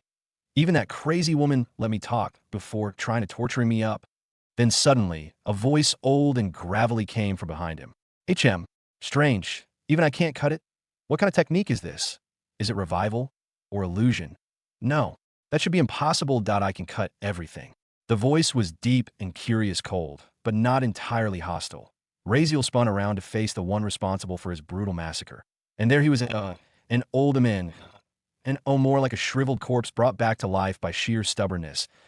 He was so frail-looking that Raziel instinctively felt like tossing him a cup of milk. His skin wrinkled so deeply he looked mummified. His long white beard fell down past his waist, his eyebrows drooped dramatically to his cheeks like mustaches, and his back was slightly hunched. Despite his shrunken, skeletal frame, his presence was immense. The very air seemed to tense around him, but a thin sword was sheathed at his waist. Despite his hunched back and skeletal frame, his eyes glowed with a terrifying sharpness. "Yup," Raziel muttered under his breath. "I knew it. I smelled it the moment I arrived, full-on Chinese cultivation old man." The elder stroked his beard slowly, peering down his long nose at Raziel with clear disdain. "No respect for your seniors," the old man said, voice brittle but laced with power. Looking at me and still not bowing. What a rude, unruly young generation this is. Raziel's lips twitched. This old geezer literally murdered me like 50 times without a word, and now I'm the rude one. He almost wanted to cough up blood from the sheer irony. Still, he forced a smile. But before Raziel could even start his prepared bullshit, the old man scoffed and spoke first, his voice sharp and accusing. "So, you are that arrogant brat whose conceit has reached the heavens, proclaiming you would come to learn from me, requesting that I teach you. Just who gave you the guts, boy?" The old man practically glared down at him, despite being shorter, as though the very air around him bent to his disdain. It was clear he looked at Raziel with less regard than a flea. His contempt was so strong that it practically carried weight. The atmosphere felt heavier. If the heavens themselves had descended to beg for Raziel's training, the old man would still have swatted them away like a fly.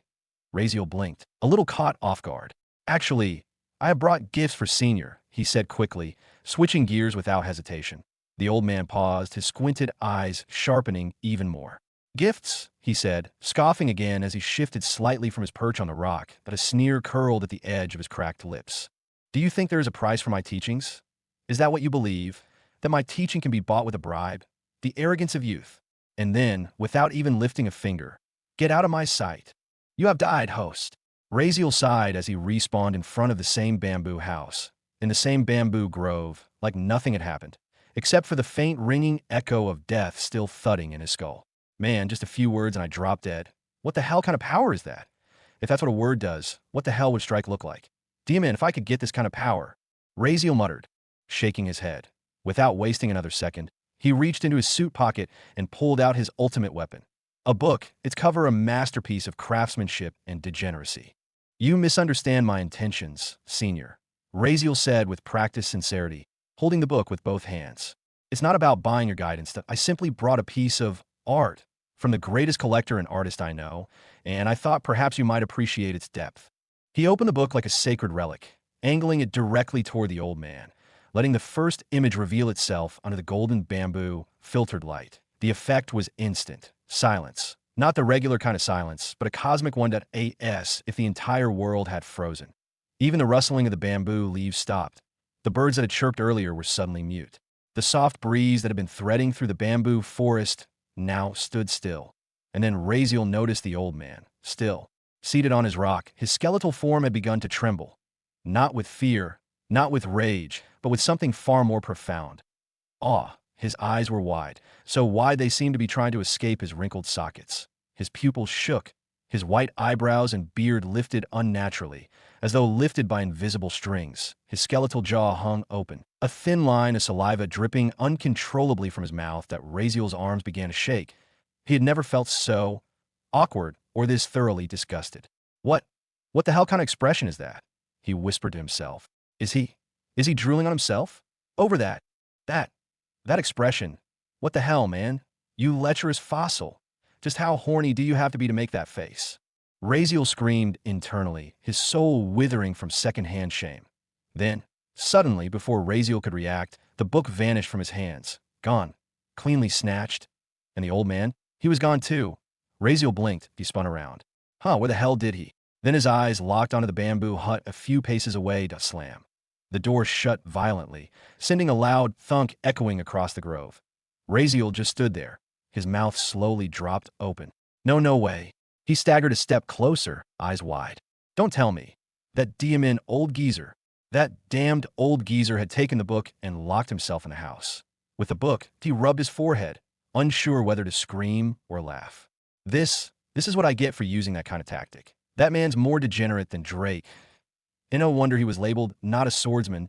He's a professional pervert who only used wrong sword. Raziel sighed, sitting down on the ground. Now what the hell am I supposed to do? Wait for him to finish, enjoying the art. Inside the hut, he could hear muffled muttering, the sound of pages turning rapidly, and something that sounded suspiciously like stifled laughter mixed with weeping. Raziel covered his ears. I'm never doing this again, Villy, never. You think this kind of tactic is easy to pull off? Host? You're lucky that old man had some dignity left. If you ask me, most degenerates of that level don't even differentiate between man and woman, so your crash-landing hams are safe. The system's voice rang in Raziel's ears, sharp and sarcastic enough to send a chill down his spine. Raziel swallowed. Maybe he really did need a better plan next time. But for now, he had started something, and he needed to finish a point 20 minutes later. Raziel stood expressionless in the open grass clearing. The training ground carved neatly into the bamboo forest like nature's perfect sparring ring. 50 meters of open land surrounded him. The air was clean, but the aura hanging in it was anything but gentle. He had done it. Somehow, despite all the disgust and awkward bargaining, he had convinced the degenerate old man to train him. For 30 minutes. Just 30 even then, it hadn't been easy. Raziel had offered 5 different books from Drake's Degeneracy collection, each one more treasured than the last. The old man had tried to snatch them, but he'd even killed Raziel multiple times in an effort to steal them outright.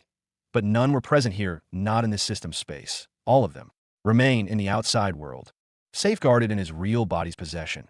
Only after repeated deaths and a final threat to leave if not teaching did the old man finally relent, and Raziel had even made one condition very clear. Take a shower before you teach me. Now, standing with his arms folded, he faced the elder who was stretching his back with surprising vigor for someone so wrinkled. The man looked re-energized, even excited, his dry, pallid skin shimmered with a faint glow of rejuvenation. His thin sword was now belted properly at his hip, but still disgusting.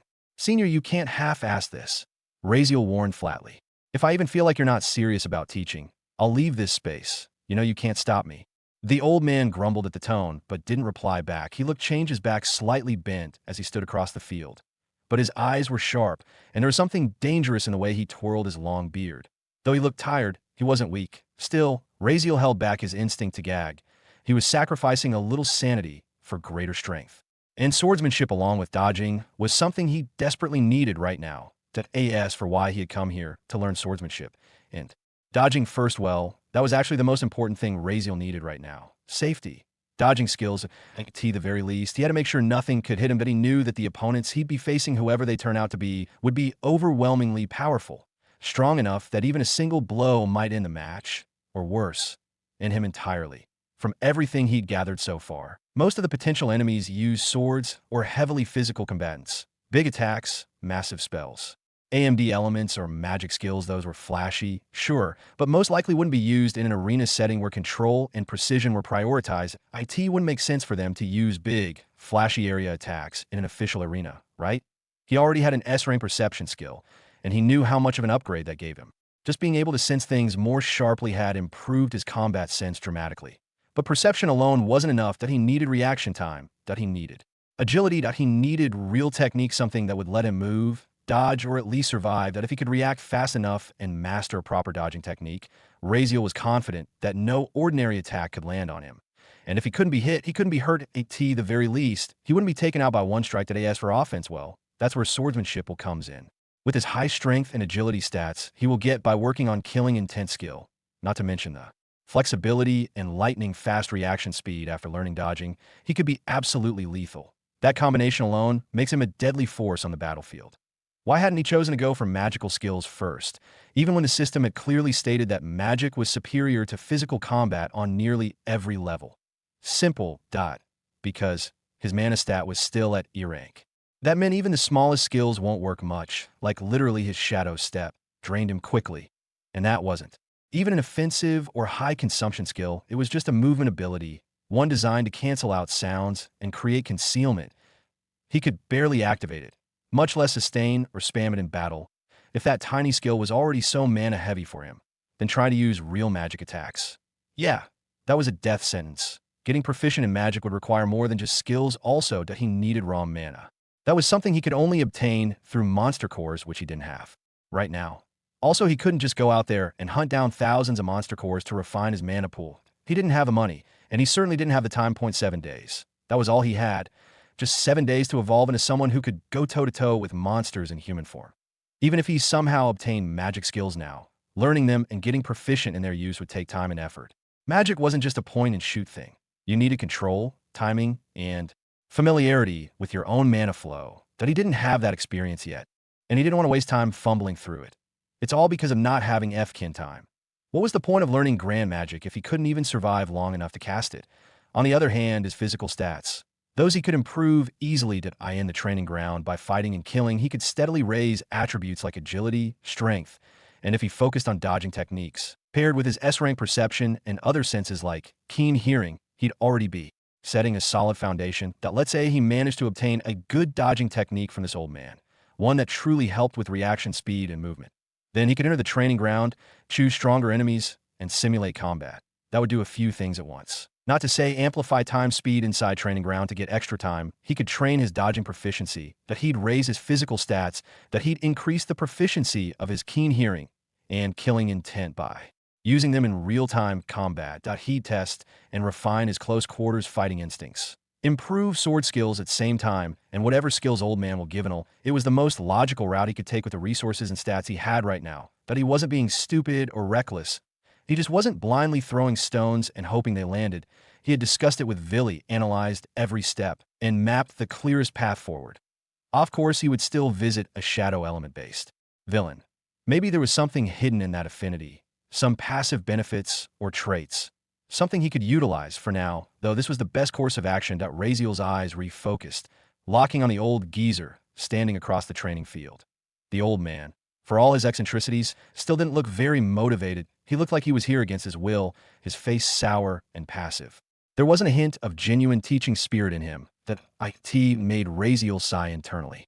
This old fart's probably going to do the bare minimum, Raziel muttered in his head, but then he had an idea that if scaring the old guy into teaching didn't work, maybe it was time to use another kind of motivation. Senior, Raziel said suddenly, voice firm but respectful. It all depends on your teaching. The old man raised a single white eyebrow. I'm being serious here, Raziel continued. If I'm satisfied, like truly satisfied with the depth of your technique, I'll give you an additional 10 books, all premium grade. But if your teachings exceed my expectations, if they're really satisfying, I'll give you 20 signed, labeled exclusive. He leaned forward slightly, a devilish glint in his eye. So don't take this lightly, and don't try to cheat this junior. The old man blinked once, then twice. His eyes twitched as he hugged the book to his chest like a lover reunited after centuries. You truly have the spirit of an artist, he muttered, eyes beginning to shimmer with nostalgic warmth. Younger generations, they still hold the light.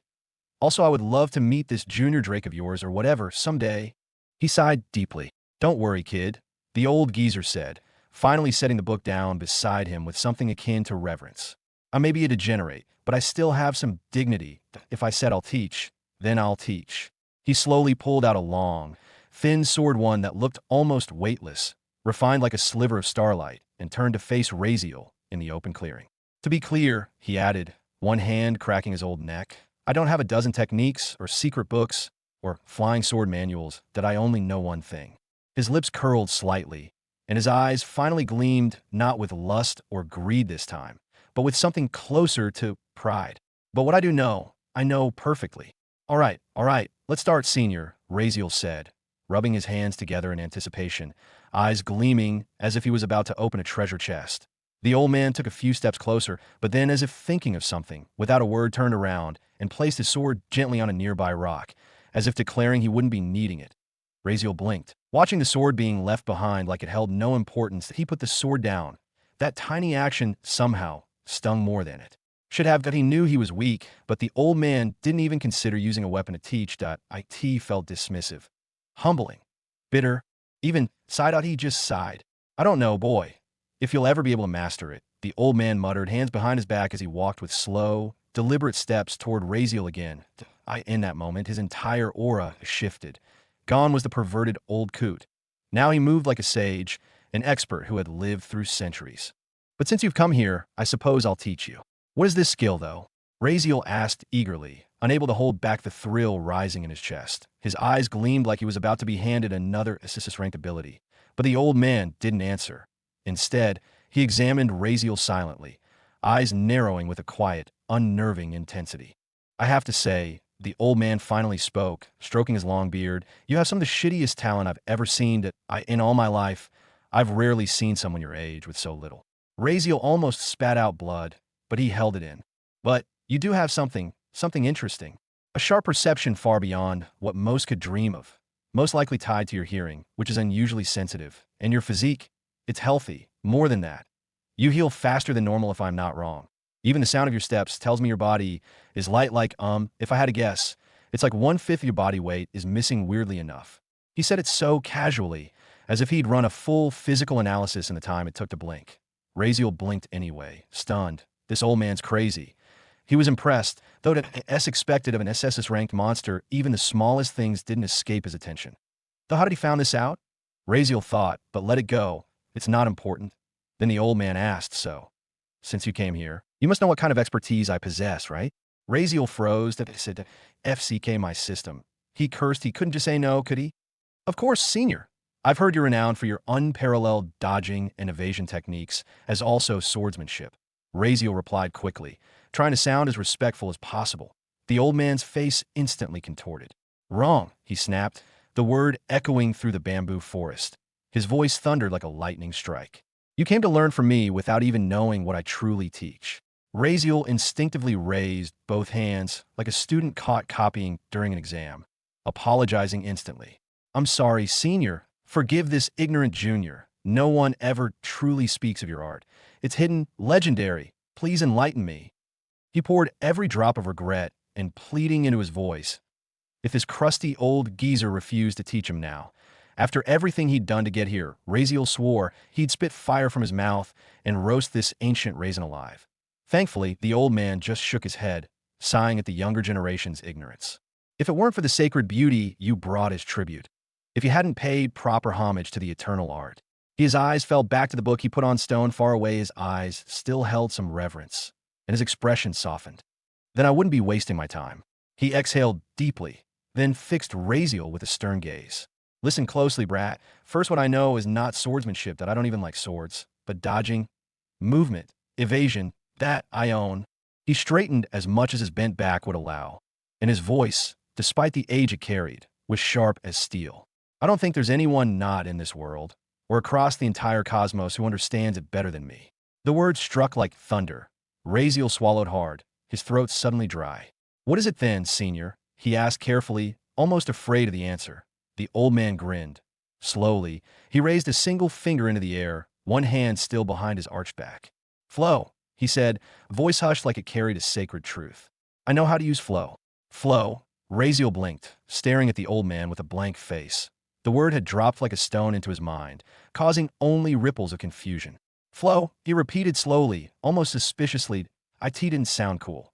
Not like some fancy name move Void Edge Slash, Demon King's Laceration, or even Dragon Fang Pierce. No, it was just flow. Sounded like something you'd learn in a yoga class. Still, this was an SSS-ranked villain. Maybe weird, boring names came with that territory? He didn't know. But something made him pause. The old man hadn't said, "I mastered flow." He said, "I know how to use flow." That subtle difference scratched the back of Raziel's mind. Did that mean the old man hadn't mastered it? That he was only using it half-baked? Was Raziel going to receive an incomplete teaching? That thought alone gave him an uncomfortable itch in the back of his mind, a vague anxiety. Like off course, it feel empty when you goes to someone who is obviously supposed to be all might, but using words he should. The old man, however, stood calmly. "It's not a technique or skill, if you're asking," he said, his voice as steady as the wind brushing the bamboo leaves around them. "I don't have any techniques, that I don't have any name moves, that I don't wield anything flashy, that I simply go with the flow. And I know how to use it." Raziel blinked harder. Flow. More question marks started flying above his head. "Oh, this old guy is a genius." The system suddenly chimed in. "Huh." Raziel nearly jumped. That made things worse. Even the system understood this nonsense. "Can you explain what the hell is going on then?" "Let him explain, host. Focus." Raziel swore under his breath.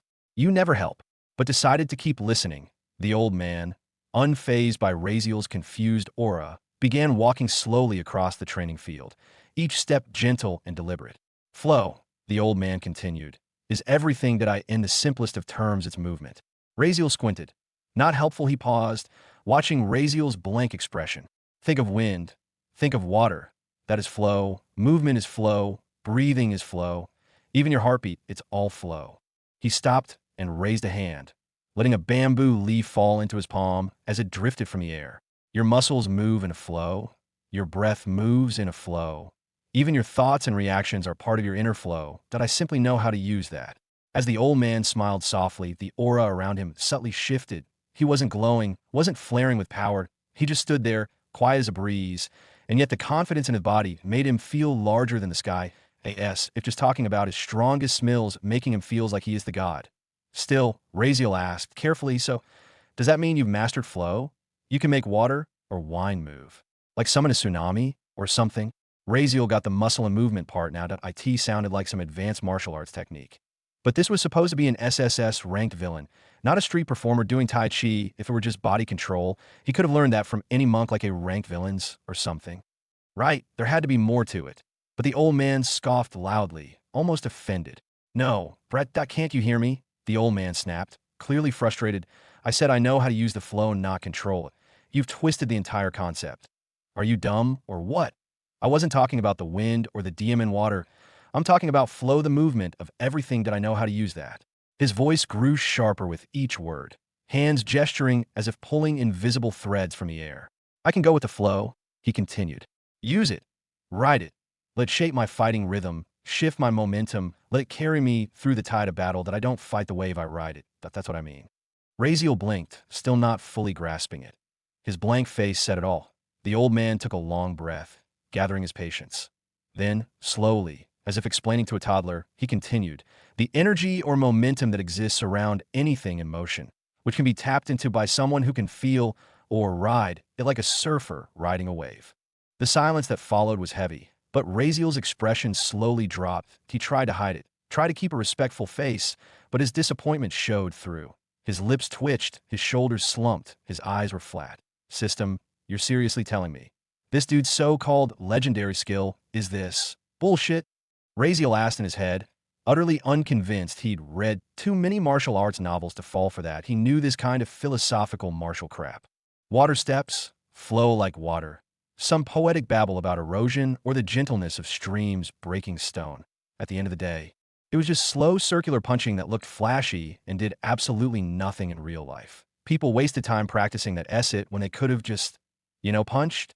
If this is his ultimate ability, the one that got him to SSS rank, then I swear he's either conning me or the world's gone mad. Raziel thought, but he couldn't help but feel cheated. SS rank villain. Master of flow. It's just overly romanticized garbage. Raziel thought bitterly. If this thing had been an A rank or even B rank skill, sure, maybe I'd nod along. But an SSS ranked ability? He controlled himself, trying to suppress the rising frustration.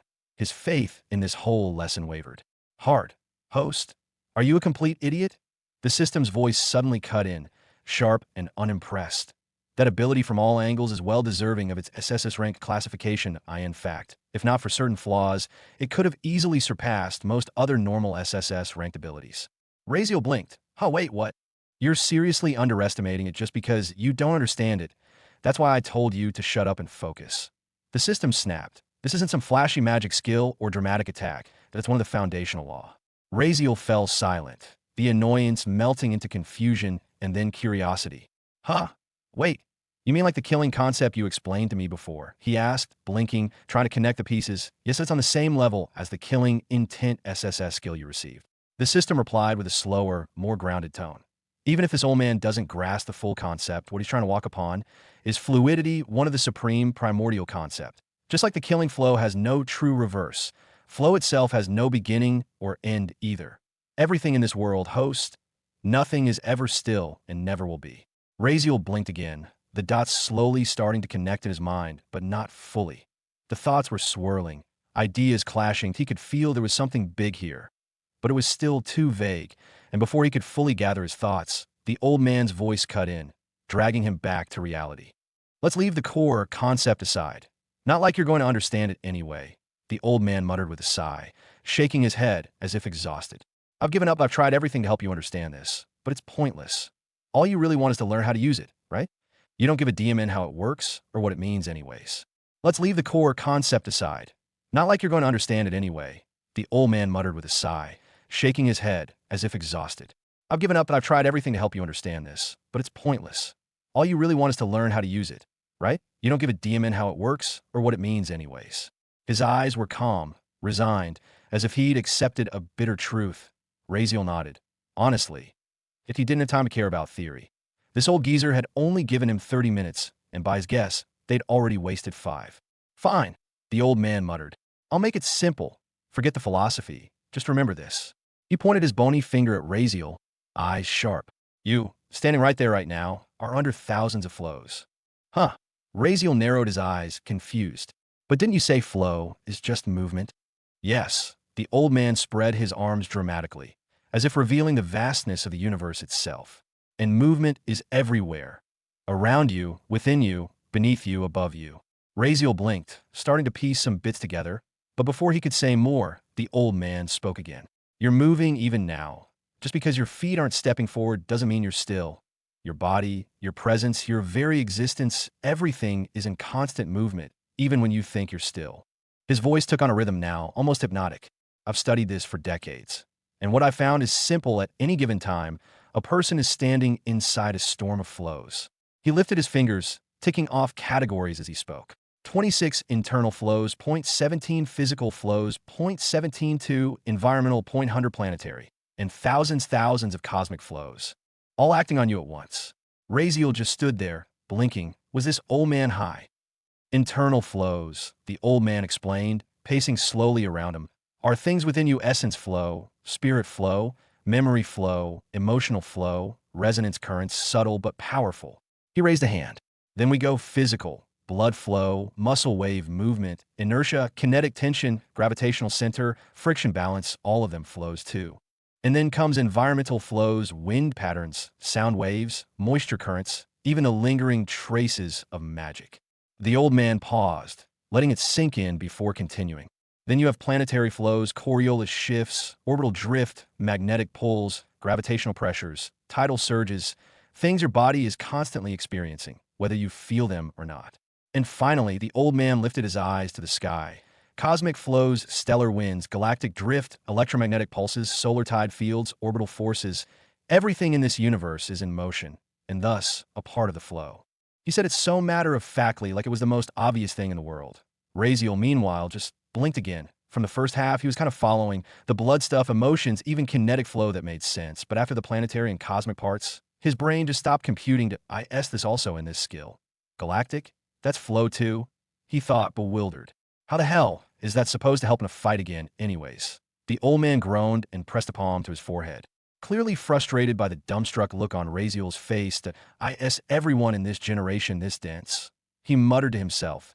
He had spent centuries unlocking this understanding in solitude. When he first discovered cosmic flow, his peers hadn't even left their home planet. Now this kid, clearly educated, probably literate in 3 languages, couldn't grasp even the outer layer of it. Even when him explaining, Raziel, awkwardly silent, felt the pressure, but also curiosity. The old man might be a crazy geezer, but there was something here. and he wanted to know more. Okay, wait, he said, stepping forward. I get how you could maybe use wind or water to help dodge or whatever, but what do you mean by planetary and cosmic? How can anyone actually use that? You said you know how to use it, then how? Can you demonstrate? Also show me lower water and wind ones. I don't understand that either. Sighing, the old man rubbed his forehead, clearly running out of patience.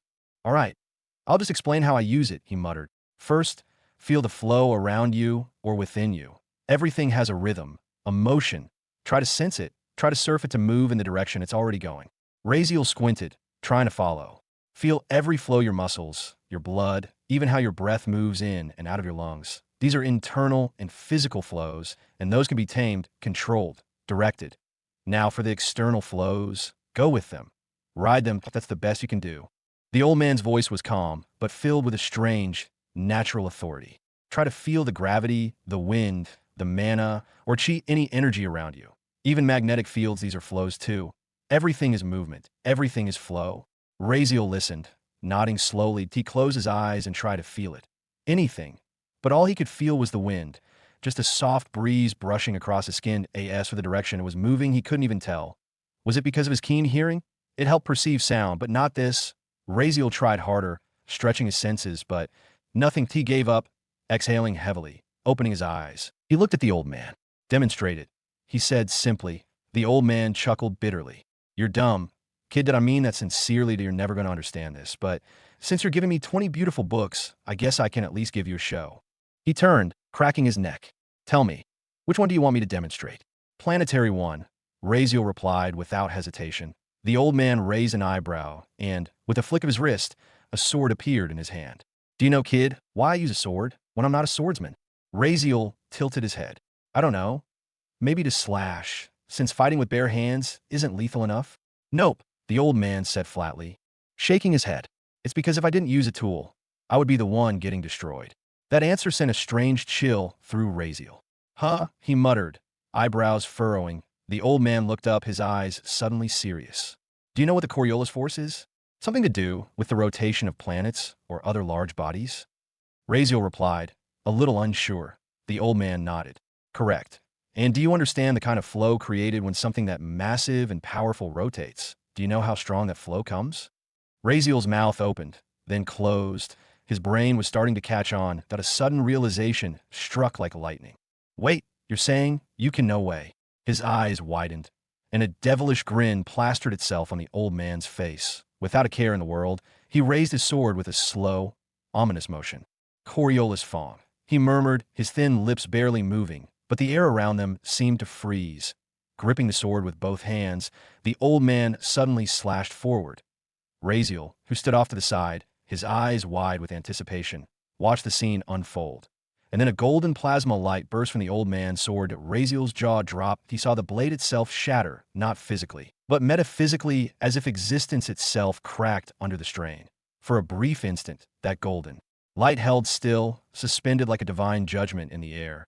And then, in less than a millisecond, it all crumbled into cosmic dust. And then, host, you have died. Host, you have died. Host, you have died. Host, you have died. He didn't even understand what was happening. Raziel was caught in an endless loop of instant death and respawn. Right in that exact moment, he didn't know how long it lasted. 100 times? 8,000? Time blurred. All he knew was the moment he touched the grass with his foot, he died again. Not once in all those loops had he even fully landed. It was like existence itself had put him on pause. While that force ran its course, he didn't see the attack, that he didn't hear it. There wasn't even a moment to understand. And then suddenly he stepped down. He could feel the grass again. He could breathe. He had survived, barely. The wind pressure had lessened just barely enough for him to not be shredded alive by it. Just as he tried to steady himself, the delayed sound finally caught up. The world roared. Host, you have died. Host, you have died. Again, he died 10 or so more times just from the aftershock, just from the ripple of the event. And then again he stood. What the actual FCK is going on? Raziel gasped. He hadn't even seen the strike, hadn't processed anything. But then his eyes turned forward, and oh, he didn't need to turn, because he saw it. Everywhere his eyes tracked the line of pure annihilation in front of him. The bamboo forest was gone. Not destroyed or erased, a massive gash extended in a straight line as far as his eyes could see, deep, wide, endlessly stretching, and the farther it went, the wider it became, if it had carved straight through the planet. Even the clouds above had been sliced apart, clean and sharp, forming a canyon in the sky. Even the sky had been torn. Raziel staggered back, lips parted, his face pale, his voice trembled. System, what was that? What the hell just happened? He used the Coriolis force of this planet. He tapped into its flow and channeled it through his sword. What you just witnessed was him borrowing a fraction of planetary rotation. No way, Raziel whispered, stunned. And to answer the question you're about to ask, yes, that's entirely possible. That's what happens when one uses the world itself as their strength, not personal strength. The words chilled Raziel to his core. Wait, is that even possible? How much did he use? Yes, it is. Also, to be specific, he only accessed 0.00001% of the Coriolis flow's true power. Raziel's legs nearly gave out. Raziel's jaw dropped. Wait, what the FCK? Just that. His mind reeled. Just that much power, 0.00001%. He muttered, eyes still locked on the endless, burning line of devastation. System. How powerful was that strike really? What kind of destructive force are we talking about here? To put it in human terms. Host. That single sword swing contained the energy of over 100,000 Zarbombas. Depending on the focus and shape of the swing, it could easily obliterate an entire nation that if aimed downward, it would slice into the planet's crust and potentially trigger global tectonic instability. If directed upward, it could bend the atmosphere, twist it into a spiral wound, and even slow the planet's rotation with repeated use. He was shaking now. The idea of channeling the planet's rotation force, even a microscopic fraction of it, felt like a god-tier power from some overpowered fantasy game. But that slash, that was beyond. He looked at the horizon again. That IT felt like the Earth itself had been cleaved. What the actual FCK? What's the difference between this and just grabbing planets and throwing them at enemies? He breathed, eyes still wide. There is none. That is the difference between someone who knows the flow and someone who knows only power. As those words echoed in his ears, Raziel knew he hadn't just come across a pervert, crazy old man. He had stumbled upon one of the most terrifying beings in existence, point one, who didn't just fight, but just... So this is why they are SSS-ranked villains. He gulped. Raziel just stood there, dumbstruck, his jaw practically unhinged as he stared at the scene before him. The earth in front of him had been cleaved apart, no, obliterated. He couldn't even gauge the depth of the gash, nor the width of it. From his limited perspective, it looked like the old man had just slashed half the planet in two. Even the sky wasn't spared. High above, where clouds once lazily drifted, now a split ran clean through them, a visible tear in the heavens. But just as he tried to process the destruction, something else caught his attention. Golden green particles, tiny specks of shimmering light, began to appear. They danced through the air, surrounding the destroyed land, the sky, and even floated past his face. They were so vivid and so numerous that the whole world suddenly looked like it was glowing, basked in a divine aurora. Raziel instinctively closed his eyes. The light was intense, almost too beautiful to bear. And then he noticed something else. The ground was healing. The impossibly deep gash in the ground. It was filling back up, identical sand, soil, and rock forming out of nowhere, layering into the destroyed space as if the world was stitching itself back together. Even the bamboo trees were returning, regrowing in fast forward. The grass reappeared, emerald and vibrant. Everything was being restored. System, what's happening? Raziel asked, barely able to breathe the words. This isn't part of the old man's skill, is it? This scene looked like as if someone had turned back the time. And also, he wasn't even sure why he was asking that. Restoration? Turning back time? It sounded ridiculous, but after seeing someone slash using the rotation of a planet, he wasn't putting anything past this geezer. No, host, this is not a result of the old man's skill. What you're witnessing is the automatic restoration of the system space. Damage here is not permanent. Oh, Raziel nodded slowly. Though the awe hadn't faded from his eyes, it did make sense.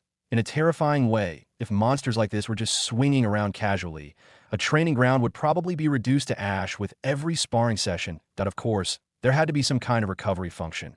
But another question still gnawed at him. System, did that old man use magic? Raziel asked, more softly this time, his brows furrowed. Does he have any kind of energy inside him, like mana or aura or whatever? No, host, that he has neither. He is not a swordsman, that he is a villain-class combatant with no elemental affinity. What he used was not magic, that it was pure physical flow. His ability is categorized as a physical technique, totally and definitely not one fueled by internal energy. I see. Raziel nodded again, still amazed. But then something clicked, a contradiction in his mind suddenly resurfaced. Wait, didn't you say magic is superior? He asked quickly. You said physical skills are fine and all, but they'll never match high-tier magic. But this guy, he just used a planet's rotation force like it was nothing. That if this is just a physical skill, what the hell is superior to that? The system responded calmly, as if expecting this question. Host, that is correct. Magic is generally superior because it allows control over reality through laws beyond natural physics. However, what the old man demonstrated was not mere physical power. Yes, he used his body as the core for action, but the energy behind the strike did not originate from him. Razeal squinted. What do you mean? Host, it's not purely physical. Yes, the old man centered his technique entirely on physics, using nothing but his body and flow, but it can't be classified as purely physical either. Why? Because that energy he wielded wasn't his. No individual human, with a body this small, can contain or produce such colossal energy. That's simply a fundamental truth. Yes, there are beings in existence who can produce that kind of destructive force, but their mass and size are proportionate to their power. For example, a being would need to be at least 1/8677th the size of a planet to unleash that level of force using its own body alone. But this old man, his body mass, doesn't even come close to that. Some universal laws simply can't be broken. Host, that's why the only explanation is this: he didn't create that power, that he borrowed it. Razeal listened. Think of it like this, the system continued. Imagine you're human, let's say you ride on a vehicle going 400 kilometers per hour. Even if you don't throw a punch, even if you simply extend your arm outward while passing a target, if that arm hits something, the impact will be devastating, far beyond what your normal body could generate. That's what he did. He didn't generate that energy, that he simply flowed with it. Razeal blinked, the pieces beginning to connect. The reason this power is still considered physical is because he didn't use any foreign medium, no mana, no chi, no spirit energy. Just flow, just momentum.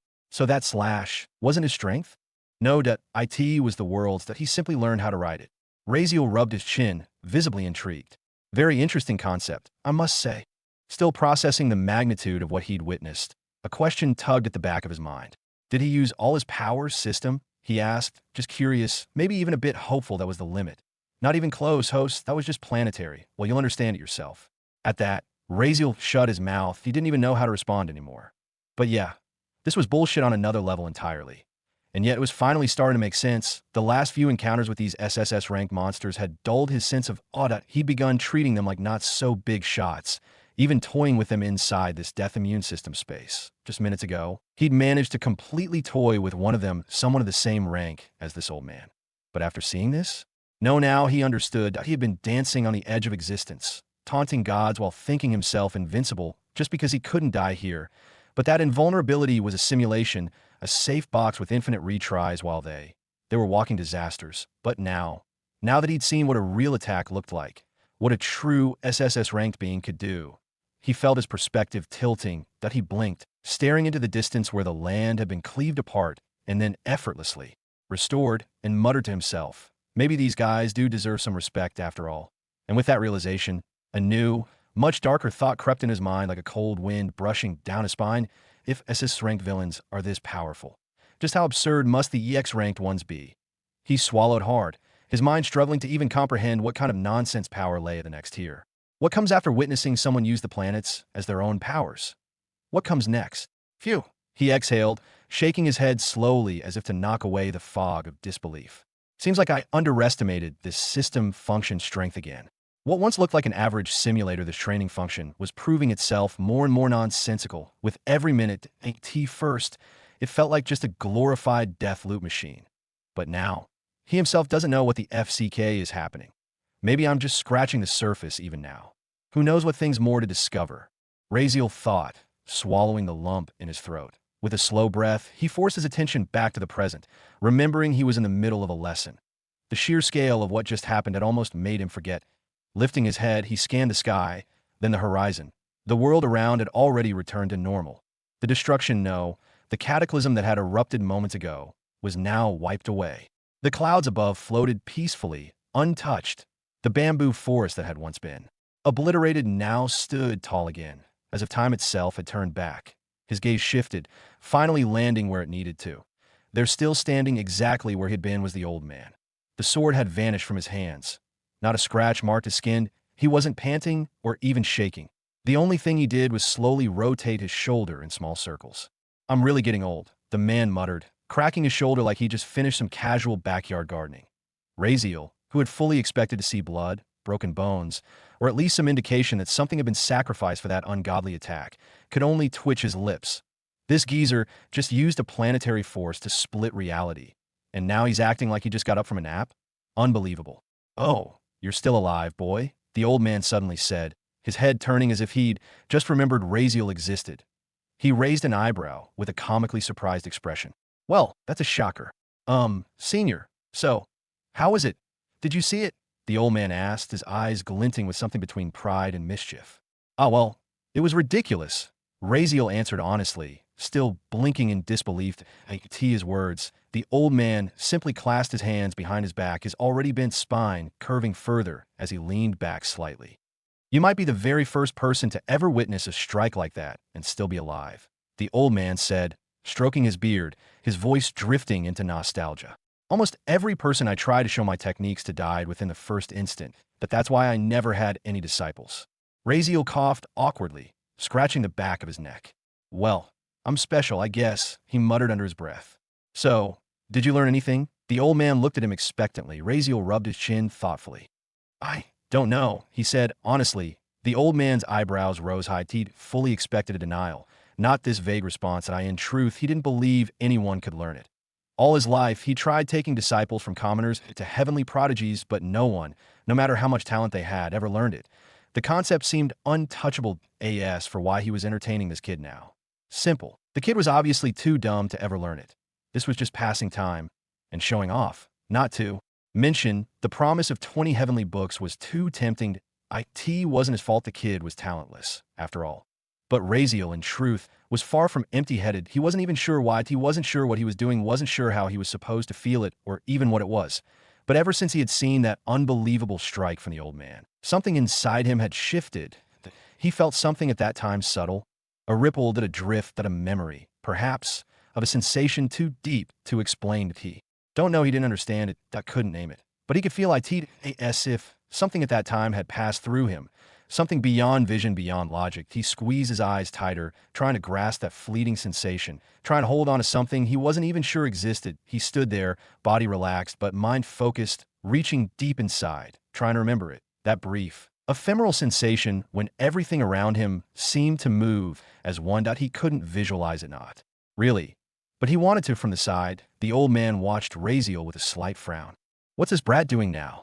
But Raziel wasn't thinking about impressing him, that he wasn't even thinking about techniques or rewards. He simply wanted to understand what he had felt. It was like trying to remember a dream right after waking, something vivid, yet slipping between his fingers. Then, suddenly a spark. His mind buzzed. That it was like a ripple had danced across his soul. And something unlocked. What is this? Raziel whispered to himself. The sensation was bizarre.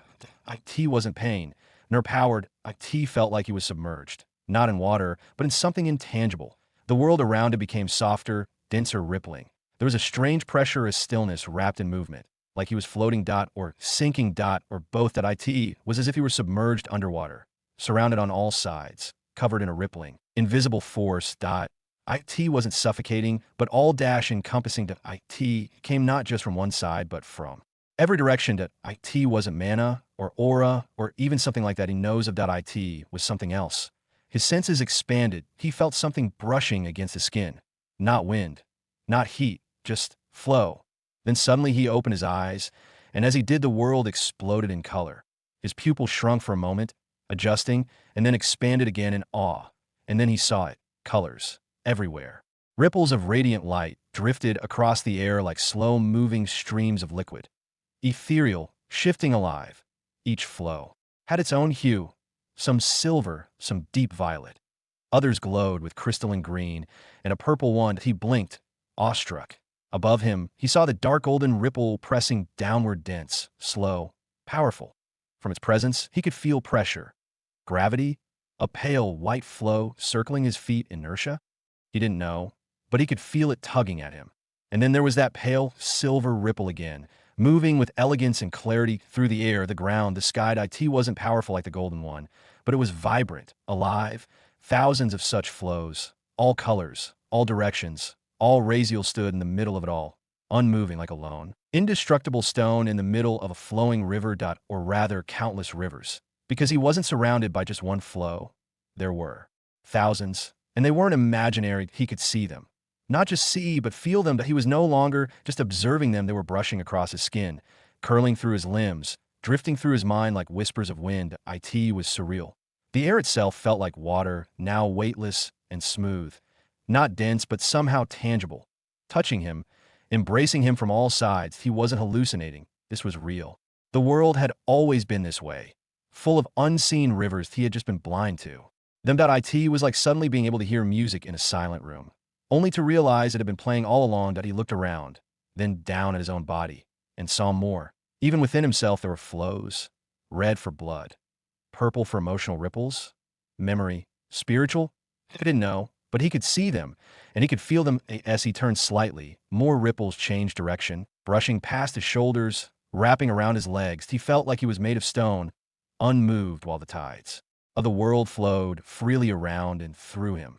Outside and inside, the same strange phenomenon danced, movements, ripples, streams, like the world had always been made of it, and only now had Razeal finally lifted the veil to see that it was strange, unreal, but somehow didn't even feel uncomfortable.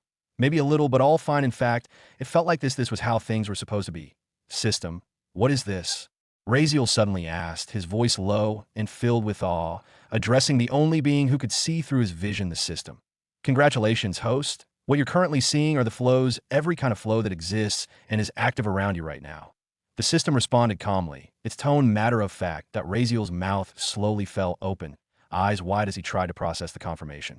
Even though the thought that these waves and ripples might be the flow had passed through his mind, hearing it directly confirmed was an entirely different matter. It was surreal. Did I already start learning it? He muttered under his breath. DMN, did I really grasp the concept that fast? His chest puffed up a little as he rubbed his chin in thought. He hadn't even gone through any proper training, no long lectures, no exhausting trial and error. Just like that, he could now see it. Only under 10 minutes? SSS-rank related concept. Damn, was it genius? Don't flatter yourself too much. Host, the system cut through his thoughts like a bucket of cold water. It's because of your skill, absolute dark genius. Since the old man revealed the concept and demonstrated it, and you actively try to concentrate and understand, the skill began resonating with the idea. This allowed you to perceive what you subconsciously desired. That sensation you felt when the old man unleashed his slash. That was your perception aligning with the flow. Instead of getting annoyed at the system's tone like he usually did, Raziel suddenly started laughing. Ha ha ha. The old man, who stood just a short distance away, raised an eyebrow. He was watching this kid from beginning with a confused and weird look as first this kid suddenly closed his eyes for no reason like praying to God, then opened them with shocked expressions cycling rapidly across his face like he had seen God.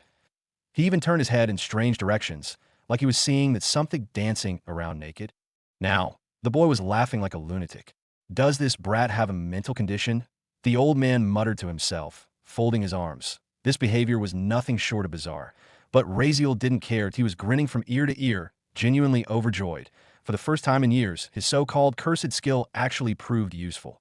For 6 long years, absolute dark genius had been little more than a title and obvious use. No tangible benefit, only F-kin, curse. But now it had opened a door to something truly otherworldly that he felt.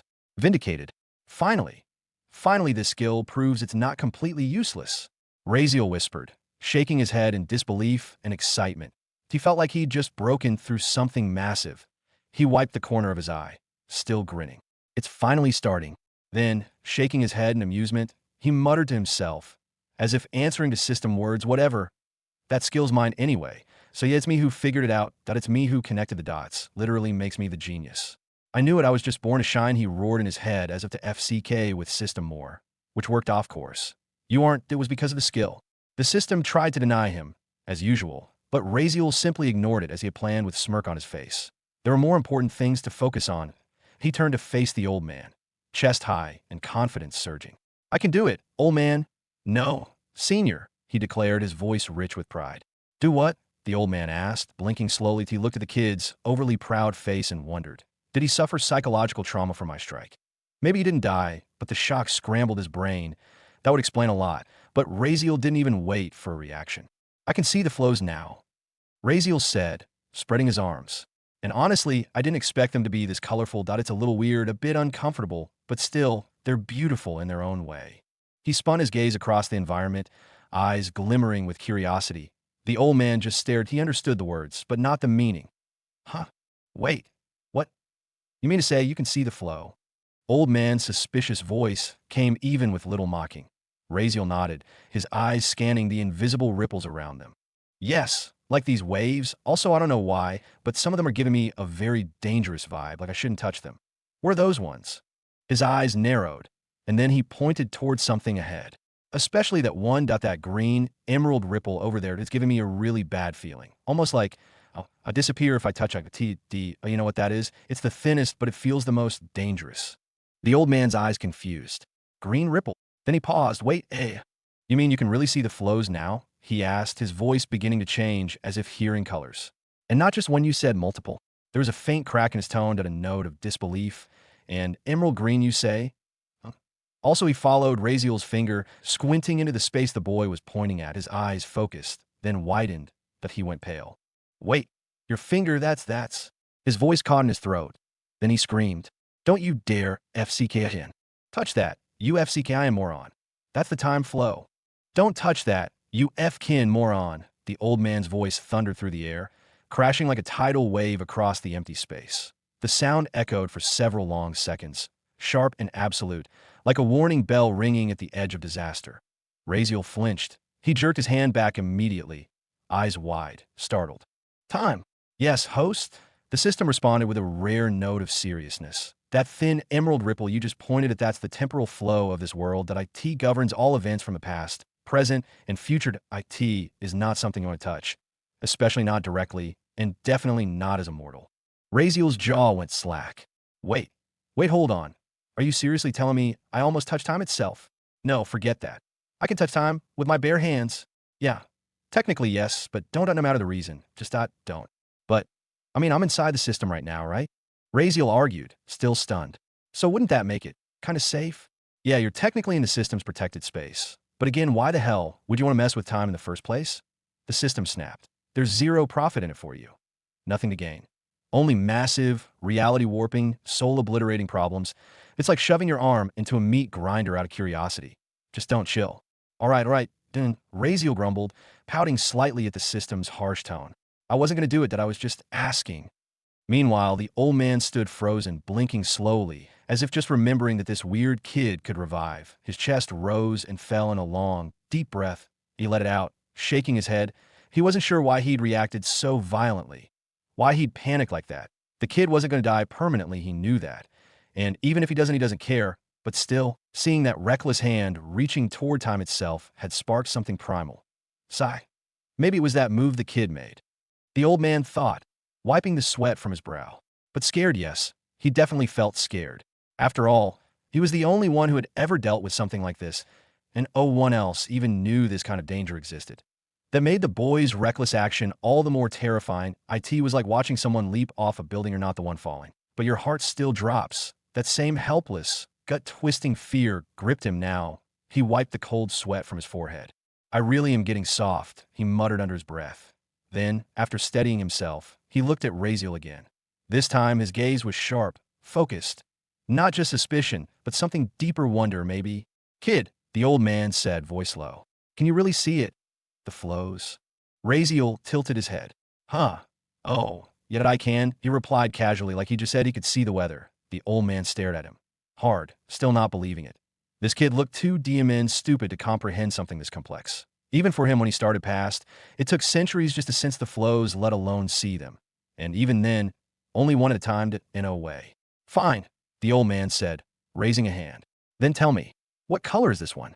He pointed randomly into the air. That Raziel's eyes flicked toward the direction and casually replied, that one, violet. The old man's brows drew together. All right, this one. He pointed again. Something close to pink, Raziel answered. This one, white. And that, electric blue. What about over there? That's a dense yellow, almost like golden syrup. The old man kept going, pointing, testing, changing directions rapidly, and yet every time, Raziel answered instantly, casually, without hesitation. Color after color. Direction after direction. Though after many back and forths, the old man finally gave up. His face was twisted in something between disbelief and irritation, like he had just chewed on a lemon and couldn't decide if it was worth the flavor. His brows furrowed deeply, voice low and brooding. Just how the FCK did you do it? I know for.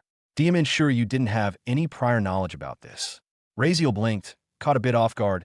He opened his mouth as if to reply, paused, then closed it again, clearly thinking of what might be the most appropriately arrogant answer. Actually, will you believe me if I say I'm the most talented person in existence? The supreme leader of all villains? Raziel raised one finger with a dramatic flare, a ridiculous amount of pride painted across his face. Whatever curiosity the old man had left just dropped dead.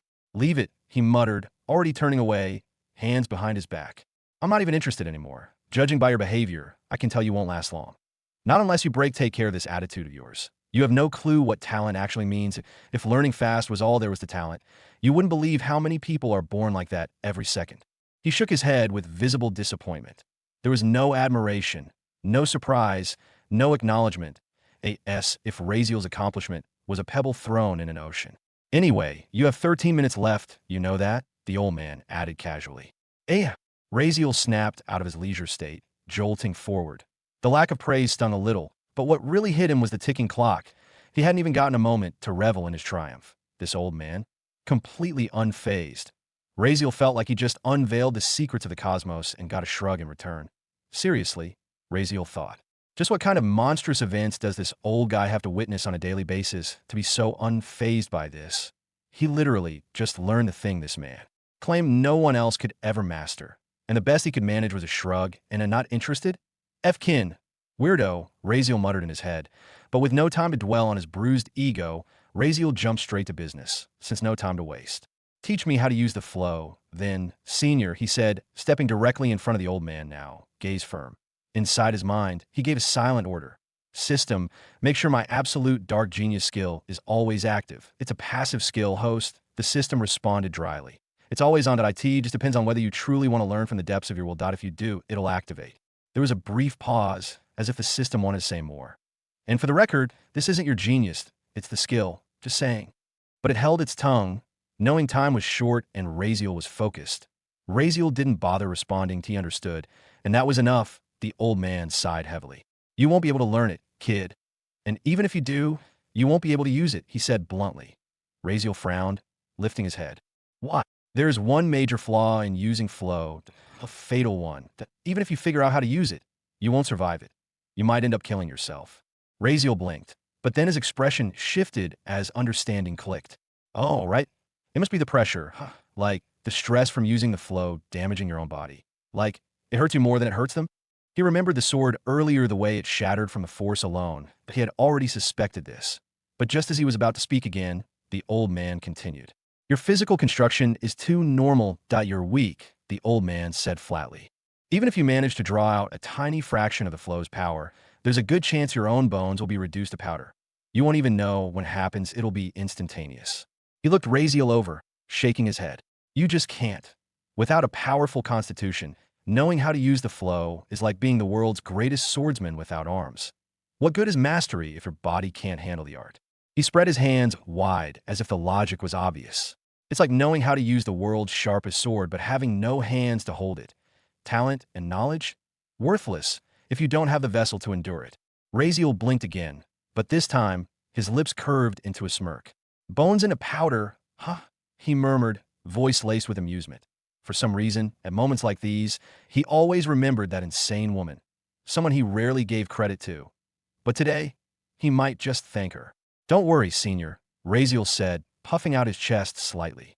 My bones, they're stronger than you can imagine. He patted his arm proudly, the thud echoing with more than just bravado. After a few seconds of silence, the old man finally began to teach. Look, kid, you're probably going to die anyway, he said bluntly, arms folded. So here's the deal, I'll teach you what I can. Whether you understand it or not depends entirely on you. And remember this, I'm only going to say it once, that I'm not repeating anything. Raziel nodded silently, sitting down with his notebook ready. Pen in hand, he'd already asked the system to record everything. The old man was clearly impatient, and if he wanted to learn properly, writing everything down was the only way to make sure he didn't forget. First thing, perception, the old man began. You can use the flow to perceive everything around you, that if you focus deeply enough, you'll feel all the flows in your environment. That means any movement, wind, energy, vibration, even a movement made by your opponent, you'll be able to sense it. That I don't need to explain this part too much, since you're already able to see and feel the flows. He waved a hand dismissively. That part, you'll have to learn on your own. That I don't know a way to teach it. That if you're really talented, you'll figure it out. Raziel kept scribbling notes quickly, eyebrows furrowed in concentration. The second is internal control, mastering the flows within your own body, the old man continued. Like I said before, you can control the flows inside your own body. You can guide the flow of your blood, your muscles, your thoughts, Vevin, your very movements. You can control your whole body with it. That it's hard, obviously, but you'll have to find your own method. He paused, looking serious. This is critical. Mastering your own body through flow will completely change how you move and react. Your body will move exactly the way you want it in a wasted movement. No hesitation. And when you combine that with perception, the old man leaned closer, voice low and firm. There won't be a single skill or attack that can touch you. Raziel's pen didn't stop for a second, but his eyes widened slightly as those words sank in. And lastly, do whatever you want with the rest of it. But remember this, see those waves? Those flows moving around? Never, and I mean never, try to touch them if not prepared to flow with them. Never be still when trying that, because flow will take you with flow. Doesn't matter if it's wind or water or mana. He stepped closer, voice growing sharp. Also, you'll need to learn the amount of flow you want to accept and use. That alone is hard, and near impossible. Because if you make even a fraction of a mistake, the entire source of that flow, wherever it's coming from, will collapse on you. That you'll be crushed under the full force of, say, the planet's wind flow. Understand? He didn't wait for a response. And yeah, don't touch the more sensitive flows until you've mastered the simpler ones. Especially planetary and cosmic flows, that I think you've already felt them. You don't need me to tell you they scream danger. Just by existing near you, that you'll know which ones I mean. The old man's tone turned sharp again. And really don't mess with gravity flow, just don't. While he spoke, Raziel sat on the ground, diligently writing every word into his notebook. The old man's teaching was rushed and raw, but it was the only instruction he'd get. Raziel knew better than to rely on talent or memory alone.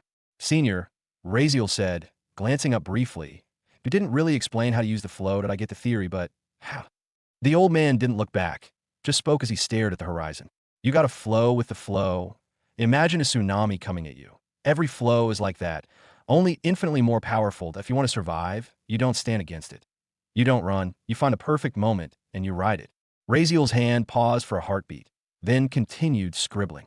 To ride the flow, the old man said, his voice suddenly solemn. You must stop pushing against it. You must become hollow, listening, not resisting, not commanding, moving only when it moves through you. He took a step forward, then stopped, breathing deeply. You cannot ride the flow until you can feel it, and you cannot feel it until you are still.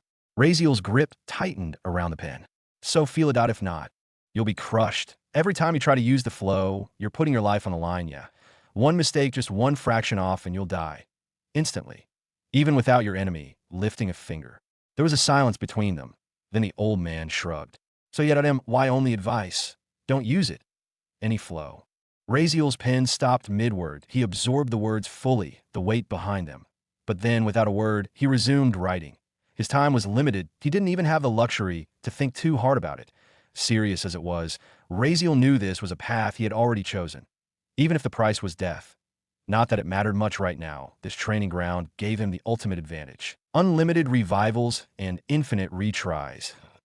As long as he was here, he could push himself to the very brink, over and over, until he truly mastered everything. That he clenched his fists, eyes narrowing. Still, something was missing. That he had perception now, and he had the beginnings of an attack skill through understanding flow. But he couldn't fight physically.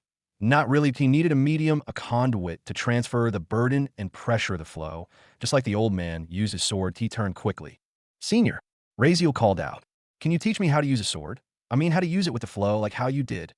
The old man raised an eyebrow, exhaling slowly. Kid, I don't know jack it about swordsmanship, he said, arms folded. Most swordsmen walk a straight path, train swordsmanship, rise to become a grandmaster, then eventually maybe a sword saint. Whatever. He waved a hand, clearly unimpressed. In all my years, every single one of them, every opponent I've faced was obsessed with sword aura, power, Perfect strikes, flashy stances, long, slow, drawn-out movements that look cool, but mean nothing in a real fight. He cracked his neck with a scoff. From my perspective, it's all useless. Raziel blinked, listening carefully. I lack no power, and strength that I've got no reason to waste time polishing pretty techniques that me. A sword is just a weapon, albeit a blade, a stick, or a rock. Its job is simple. Kill the enemy as fast and effortlessly as possible. Nothing more. The old man pointed a finger sharply. The best advice I can give you, go out and fight. Don't learn any official stance. Don't memorize any techniques. That don't restrict yourself. That you like the flow. Attack from any angle, any position. Let combat shape your style. He gave a final nod. Combat will teach you the best way to fight, because real fighting has no form. Raziel nodded quickly, partially understanding, but mentally bookmarking the rest for later, knowing he'd need to break it down in pieces. Senior, I have one more question. Raziel started, raising his hand, but the old man cut him off. No questions and answers. The time's up, he said flatly, already extending his hand. Now hand me the books. Raziel's face immediately fell. He looked like he wanted to cry. But he didn't protest. With a sigh, he simply handed over the stack of 20 books. The old man took them with a crooked grin, scanning the covers one by one with a suspiciously pleased expression. That familiar lecherous smirk spread across his face again, reminding Raziel that yes, this old monster was also, unfortunately, a pervert. Now leave, you useless brat, the old man muttered, not even looking up. I know you're going to die someday. Raziel hesitated. He looked up. Senior, can I say one last thing? No, you can't. Just leave. It's not a question. I mean, he took a deep breath, standing firm. Can you take me as a disciple? He asked, hopeful. I swear I'll be a really good one. He wasn't joking. With someone like this old man as a master, he could gain strength, knowledge, survival. There was no way he'd let a figure like this go so easily. But the old man didn't even blink. No, you can't, he said flatly. Why not? Come on, just give me a reason, Senior, I might be able to fix it. The old man looked at him, face wrinkling like he'd just smelled something awful. That's because you don't have Hong blood. He turned away. And now leave. And then, without warning, host, you have died. Hey, old man, why so quick to send me out? Raziel called out, catching up as the elder's back retreated into the bamboo forest. It's all right if you don't want to take me as a disciple, but how about I get more of that material instead? Then teach me more, yeah? Honestly, he was still very interested in learning from this guide. He wasn't giving up so easily. I don't need them now, the old man replied curtly, waving a hand without turning around. Maybe if they ever go low, I'll think about it. But forget it for now. What a stingy geezer, Raziel cursed inwardly. And racist too, he added with a bitter twist of humor, still annoyed about that earlier bloodline rejection. And he clicked his tongue and kept trying to pull out every argument he could think of, logic, flattery, even manipulation, but nothing worked. The old man was like an iron wall, unmoving, rejection after rejection. Eventually, Raziel gave up, at least on that front. Eventually, Raziel let out a sigh. Fine, at least tell me if there's something you missed. I mean, come on, just be a little nice, yeah? We're going to be business partners in the future, aren't we? Give me a small tip, just a little one. The old man sighed long and deep, like he was being forced to babysit a hyperactive squirrel. But perhaps because he knew he might need Raziel again later, or maybe because he finally got tired of the nagging, he slowed his steps and muttered. All right, point one thing. Raziel's ears perked up instantly. Don't try to look at all the flows, the old man said, voice low and serious. Always use only one. Stick to a single stream at a time. You need to understand these flows all move in different directions. They don't synchronize. That if you try to follow one, maybe it'll help you. But try writing all at once, and death will come quicker than you'll even realize. You won't even know how you died. Raziel's eyes widened, heart thudding. Wait, what? The old man continued, not even sparing him a glance. Honestly, if you ask me, this power isn't even worth it most of the time. Every single time you use it, you put your life on the line. That it's not like other skills. Point one wrong breath, one little twitch of your pinky, and you're dead. The hell? This bastard left out something that important? He wanted to shout, but instead he quickly flipped his notebook open and started writing it all down. Furious but focused, it did make sense, now that he thought about it. The flows did move differently. He'd felt it, some gentle, some violent, all going in conflicting directions. If he hadn't asked, would he have ever realized this before it was too late? If he failed again, this could have been why. And yet, even as he wrote, he knew he wasn't satisfied. One more thing, Senior, one more tip, please. Raziel called again, now shamelessly tailing him through the narrow forest path. I just want to be prepared. If I can understand everything before I start using this flow ability, I'll master way faster, right? Yes, he was being persistent. Maybe even annoying. But this was knowledge precious, life-saving knowledge, and if he could be fully prepared before using this ability, he'd have a real shot at mastering it. FCK off, kid, the old man growled, not even turning. You're seriously starting to piss me off? I told you I got nothing else to say. Just leave already. But Razeal kept following, clutching his notebook like it was a divine artifact. Senior, don't be like that. Come on out, I really want to learn this. I might even be able to master it. Think about it. Wouldn't it be a proud moment for you, huh? Saying, that's my disciple, the greatest genius ever. I've got other skills at this level too, so if I can crack this one first, it'll become my strongest. You gotta admit, it's a good pitch, right? He smiled, shameless but hopeful. All for the greater good, right? But the old man suddenly stopped. His steps halted, and his gaze turned to stone. When he turned around, there was no warmth in his eyes, just coldness and disdain. If you really think this will be your strongest skill, or that you'll become the strongest just because you know a few fancy techniques, the old man said slowly, voice low and hard, then I don't know what kind of dream world you're living in. He turned fully now, eyes narrowing. I don't know where you're getting these skills. Maybe you're begging them off the dead, from people like me. Maybe you think collecting powers will make you something great. Then his tone turned sharp, almost disgusted. But let me tell you something, kid, that's arrogance. Razeal blinked as he saw the old man's expression turn cold and serious. Yet, even as the old man stepped toward him with a heavy frown, Razeal didn't move back. Let me give you a lesson, kid. The old man's voice was sharp, like steel against stone. No one who reaches this level does it by borrowing skills or learning from others. Put that in your head. He stopped in front of Razeal, gaze burning. You might gather thousands of skills at this level, if they even exist in the first place. But believe me when I say this, no matter your talent, no matter how fast you learn, you'll never reach the heights of people like us. Razeal listened, his expression neutral, but his mind racing. The old man was guessing everything. Every detail, even the hidden things like he can go to dead people go get skills. And as for that last claim, that he couldn't reach their level, but even then, Razeal didn't retreat from his beliefs. Now that was arrogance he had. Razeal wasn't afraid to admit it. After all, didn't he have everything? The greatest talent, the absolute dark genius skill .1 SSS-rank skills now and most. Likely this one, and maybe more in the future, the training ground with unlimited revivals. No fear of death, no punishment for failure. He was going to surpass them. IT wasn't even a question if that's what he believed. Call it sheer arrogance, but he will surpass them all. It was like he knew, but the old man saw the pride and fire behind Razeal's silence, and a mocking smile curled at the corners of his lips. You really think you'll become the strongest just because you have someone else's skills, he scoffed. Just because you learned what others created. He stepped even closer, eyes locked on Razeal's. You'll never reach this level by copying. Definitely not at the level where I am standing, he said. Do you know why? Razeal's brow furrowed now. His pride didn't falter even for a second, but he genuinely tried to understand what the old man was trying to say. If you want to reach where we stand, the old man continued, stepping even closer, then you need to create something of your own that if you copy us, look up to us, or try to walk our path, you will never go beyond. Not even equal. Inspiration and imitation are cages disguised as guidance. This is the truth of our reality. Only what is yours can take you to the top. Even if I gave you all my experiences and every single one of my techniques, you'd never reach my level. Because this is mind IT was born for me. IFCKIN. Started this essay how the FCK you think you could get better than me. His words echoed like thunder through the quiet bamboo grove. And Razeal froze. What really? He thought system. He asked silently in his mind, unsure if he even wanted to hear the answer. Is that true?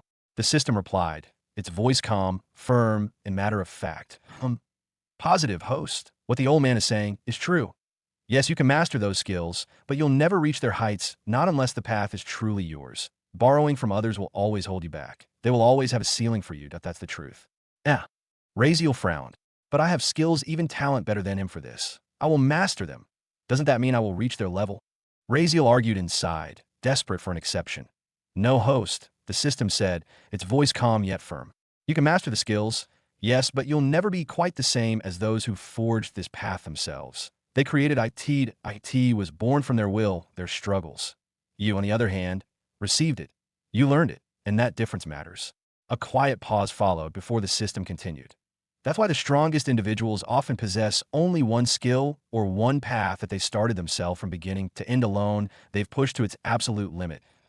It's not about knowing everything. You'll find countless people who have studied every discipline, gathered every scrap of knowledge the world has to offer, and yet they'll never reach SSS rank. Because true power doesn't lie in what you learn from others, that it lies in what you become. The system's tone turned resolute, as if etching the truth into stone. In the end, it's always the same lesson. Walk your own path, and no matter how tempting it is to follow in the footsteps of others, your power will only awaken when the path you walk is truly your own. What the FCK? Razeal almost pulled at his hair in exasperation. Then what the hell was the point of all this? Don't stress. Host, I'm talking about becoming SSS ranked lower than that it's possible, and the system tried to soothe him. You'll find your path if you truly seek it. Eventually, that moment will come. And when you do, that will be the start of your real journey. For now, don't worry. That level is still far ahead. Still stunned, Razeal sighed deeply and added those revelations to his notes. The lesson, even if bitter, wasn't something he could afford to forget. He felt annoyed, irritated, and a little lost, and maybe just a bit disappointed too. Add note, something to think about later, he told himself. The old man waved his hand with a snarl. Now leave. You dumb fool, that you've got what you wanted. Don't pester me anymore. Growling, clearly annoyed again. All right, I'm going. Razeal muttered, already thinking about that, but just as he was about to take the final step, he paused. Something still tugged at him. Oh, before I go, can I ask one last thing? Razeal said, glancing back at the old man. I said fuck oof already. The old man groaned, exasperated beyond belief. But Razeal didn't wait for permission. He went straight in. How did someone like you die? He asked, eyes narrowing curiously. I mean, you're a master of perception, that you're absurdly powerful. There's no way someone could have killed you, right? It was a question that had been clawing at the back of his mind since the beginning. He didn't know why, but it always felt strange to him, these ridiculously powerful beings, strong like FCK. Yet here they were dead. It made no sense. The old man didn't answer immediately. Instead, he stared at Razeal, his face unreadable. If I answer this, he said slowly, will you actually leave? I will. Razeal nodded with mock sincerity. Promise. The old man sighed deeply, but instead of responding directly, he tilted his head and asked, do you know what galactic drift is? His voice changed as he spoke the words calmer, softer, almost reverent, like he was drifting back into a memory. And do you know how strong its flow is? Razeal blinked, his brain almost short-circuited. Razeal's eyes widened, he froze, his brain halting as though it couldn't process the question. Wait, what? His mouth fell open in disbelief. You mean that? His mind spun. What the actual FKK? He nearly yelled. You did? What the damn? No wonder you were a villain. Razeal felt like his entire understanding of reality had just glitched. Galactic drift? That incomprehensible force that moved entire galaxies. This was completely insane. Even the planetary Coriolis forces were strong enough to wreck entire planet if harnessed fully. But a galactic-level drift? Did this old geezer FK'd whole galaxy? Just how many kill? That was just FK'd up. His jaw was practically on the floor, his face frozen in a loop of pure shock. And then, FCK off now, kid. The old man barked again, as if annoyed that he'd just revealed a goddamn universal secret. And in that same moment, you have died, host. Outside the system space in the real world, on his bed, Razeal's eyes snapped open. He gasped softly as his senses returned. And then ding, a glowing notification materialized in front of his vision. Ding, congratulations, host.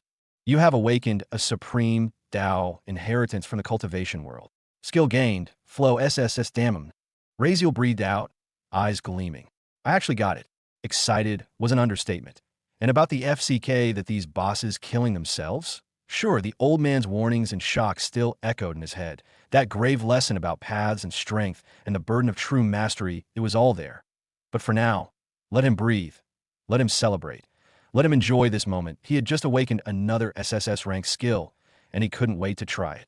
System, he grinned, sitting up with fire in his chest. Send me to the training ground. Let's see what this beauty can do. Inside the training ground, Razeal appeared with a flash of light.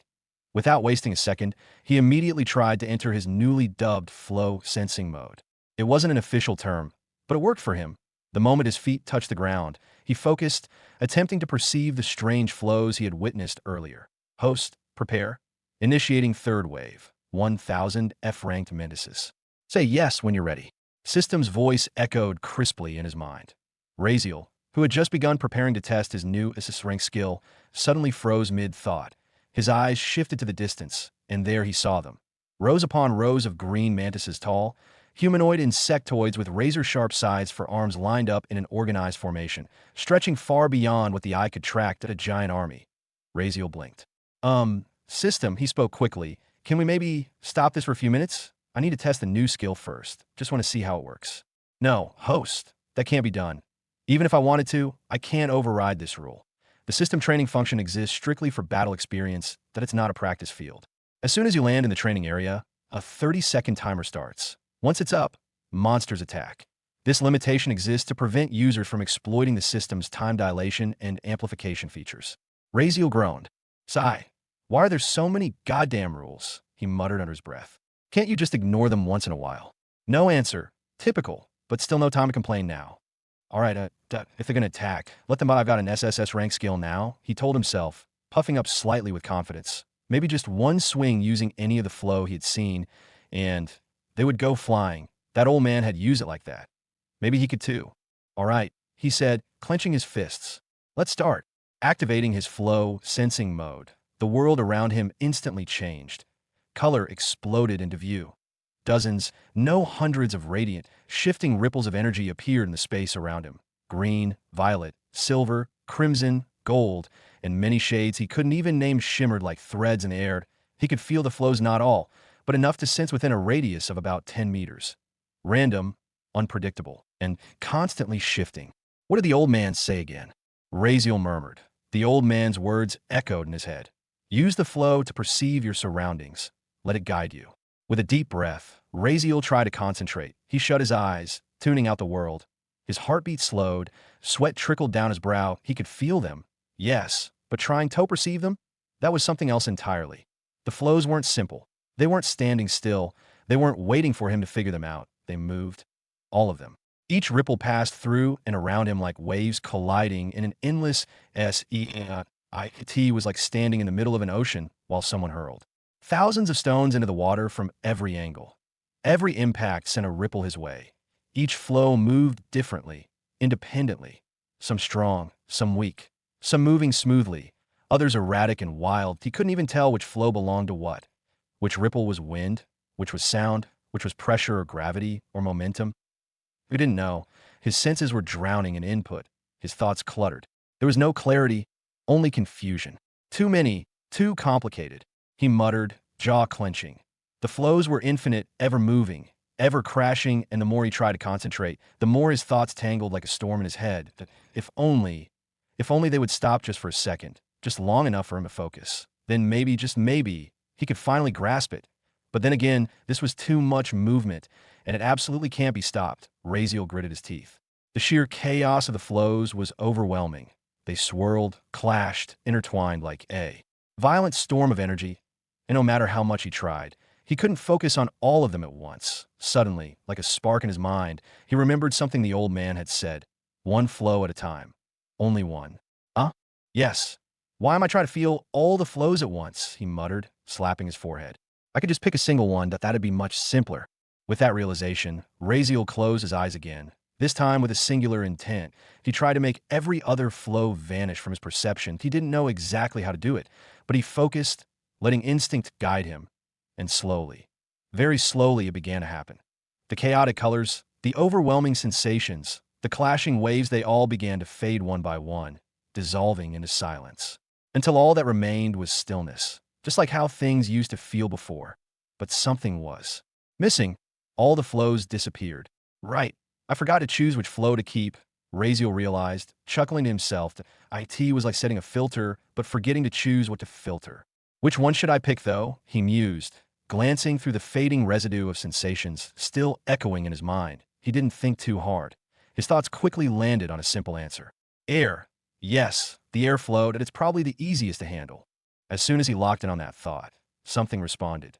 The world seemed to ripple in a quieter, more peaceful way that a subtle breeze brushed against his skin, but this time he felt it differently with more than just his body. He felt it with his awareness that a soft, continuous movement, barely there, came from all directions. The air was moving slow, steady, natural, all shifting slightly toward the north. He could sense it. How it changed when it hit something. how it twisted around his body, how it moved up and down, curving and curling like a living force. Weirdly enough, even as he breathed, the flow shifted, rising upward with the warmth of his exhale and drawing new air in from below. The tiny shifts in pressure, the delicate exchange between high and low, he could feel that, too. Every small change, every tiny vibration, the shape of the world around him being drawn in through the subtle changes in air. The more he focused, the clearer it became. He opened his eyes slowly, unable to resist anymore. And he saw it, tiny, silver-white particles, billions of them. They drifted gently in air like luminous dust. It was like being in a pitch-black room, and then watching sunlight pierce through a crack in the ceiling, revealing particles dancing in the beam. Except this time, there was no need to do darkness, just him and the flow. These particles weren't just visible, they were alive. They moved all around him, surrounding him completely, but flowing toward a single direction north. That it came. From all directions. Yes, but the movement was toward the north. That he could feel it on his face, not just from the physical sensation, but through the air itself. He was connected to it. That it wasn't just observation anymore, it was presence. He could sense everything the air touched, every shift, every turn, every change. Host point 3 seconds before all F-rank Mantises begin their assault. The 30-second preparation period is ending. The system's voice rang out. Democrat Minnesota U, Razeal muttered. Can't even practice in peace. He sighed, knowing full well that the wave of monsters was about to descend upon him. But instead of panic, he found himself calm. Well, whatever happens, happens. The T-words, I'll just die, right? Without care, he focused on what he was doing. His eyes tracked the silver-white stream of particles. It was strange. The overall current was headed in one direction, but there were countless micro-movements layered within eddies, reverse currents, swirls, sudden dips and lifts. It was fluid, ever-changing, so many patterns within patterns. And Razeal, he could see it, feel it, the breath of the world itself. Like Razeal couldn't see the air particles rising from the all-open ground, drifting higher. Beneath every object, beneath every obstacle, or even under his own feet, he noticed something peculiar. Beneath objects where light couldn't reach, the air slowed down like shadows of movement. There the particles rested, crawling lazily downward in a soft descent. And the flow, yes, the flow traveled through every small space and crack. Even the tiniest ones, he could feel it shoot fast through narrow gaps and swirling softly behind obstacles. It curled and swirled like miniature whirlpools of motion, trapped in eddies and backdrafts. Everywhere, constant and complex movement, as so many micro-movements at once. Yet he could feel all of them in real time. Then suddenly everything shifted. It was abrupt, but he felt the air flow change, as if a sudden disruption arrived in the flow. The ripple broke in a sudden chaos. A tremor of vibrations across the current hit him like a warning. Without even thinking, Razeal ducked and stepped back. Swoosh. A green menace's razor-sharp arm cut through the air, missing him by inches, striking the spot where he'd just been standing. Another one darted in, aiming directly for his legs. Razeal leaped up, just barely clearing the strike. They kept coming. But weirdly enough, he wasn't panicking. Instead, he felt them, all of them, every single mantis within a 10-meter radius, not by sight, not by sound, but through the movement of A, I, R, and O. It wasn't even about reacting to movement anymore. It was deeper, the moment. Their bodies shifted even before they made their attacks. He felt the displacement of wind, the change in rhythm, the flutter in their breathing, the ripple created by their mere intention to move. He predicted them. Easily, hundreds of them surrounded him, attacking all at once. And yet he moved with calm precision, dodging every swipe, every lunge, every bladed slash. His E-ranked agility struggled to keep up physically. But his awareness? His prediction? It was godlike perception.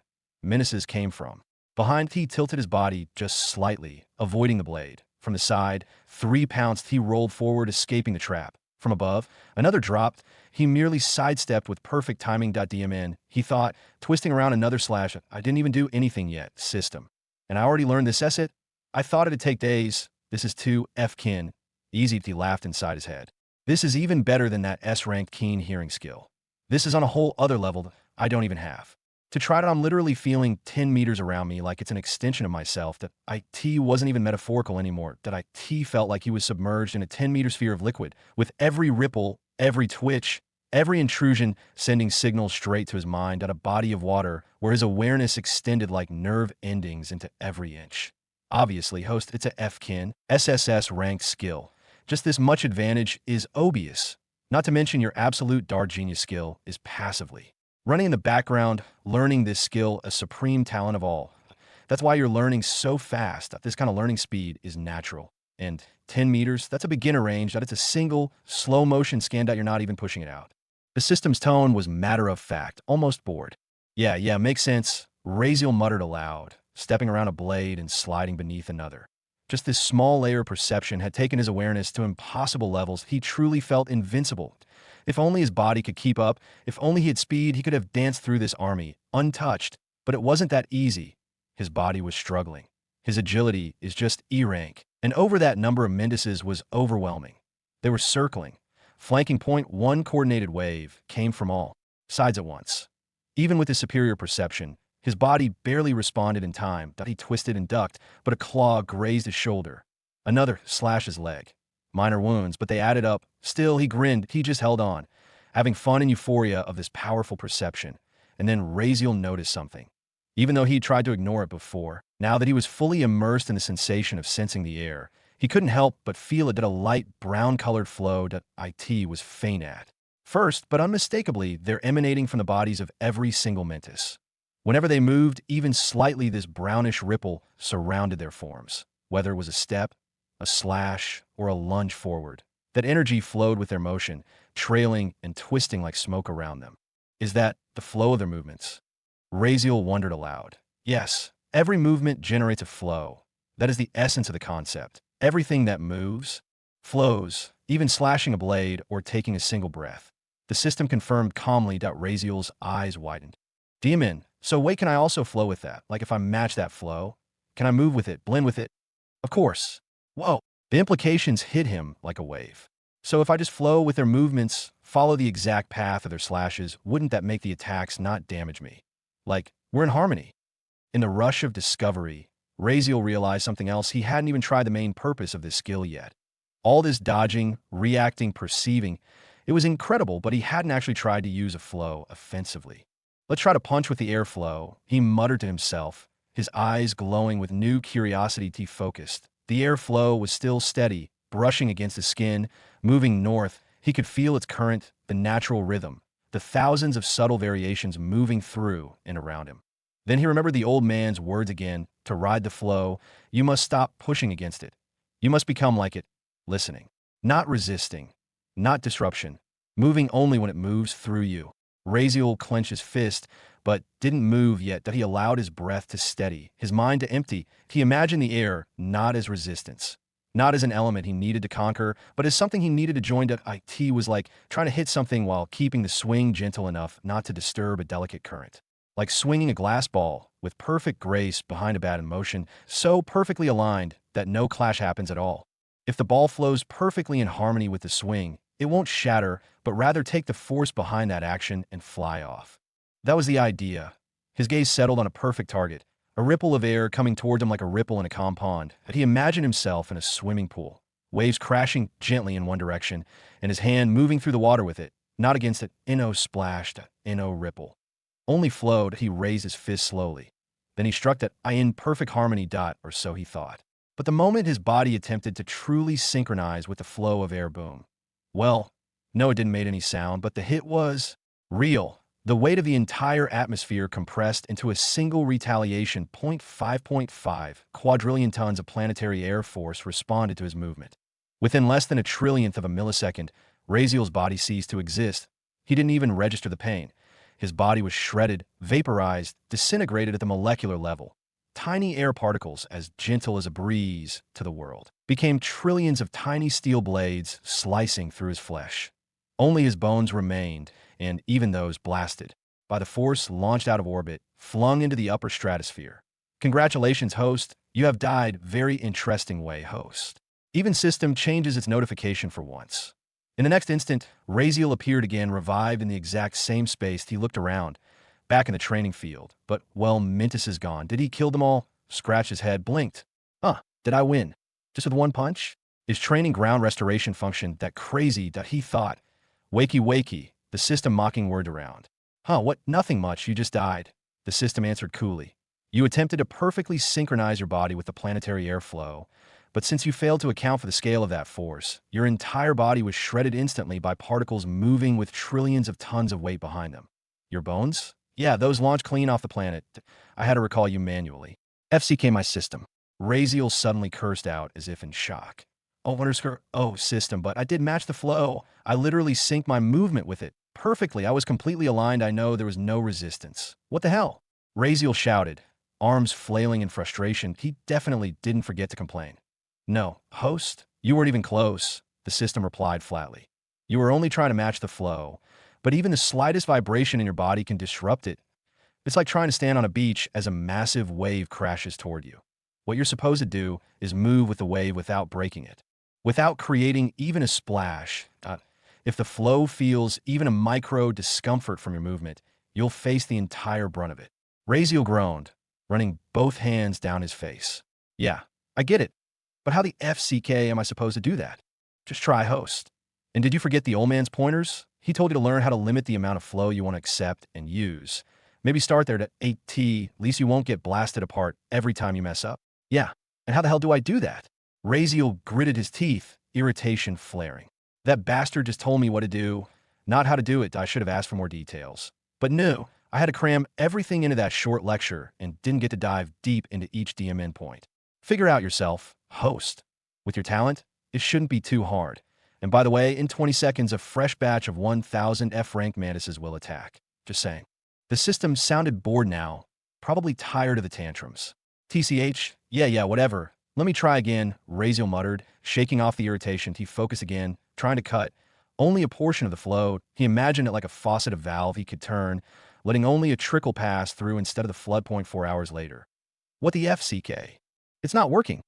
Razeal yelled, almost yanking his hair out. For the last 4 hours, he had tried everything he could think of to limit the incoming flow, to sync, to move with it, but every single attempt ended in catastrophic failure. Death after death. Explosions, crushed organs, vaporizing his meat. He didn't even know how many times he had died anymore. Every attempt ended the same way, that he hadn't survived more than 30 seconds per attempt. The mantises rarely even got the chance to kill him.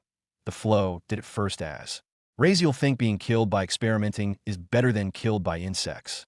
System, wasn't your so-called absolute dark genius talent supposed to make me a fast learner? Here I am, hundreds of tries later, and I still can't figure out a basic application. Is this what counts as the greatest talent in existence? Host, the technique you're learning is one of the highest and most complex in existence, that if it were easy, everyone would do it. You think something SSS-ranked would be simple enough to learn in a day that would defeat the whole purpose.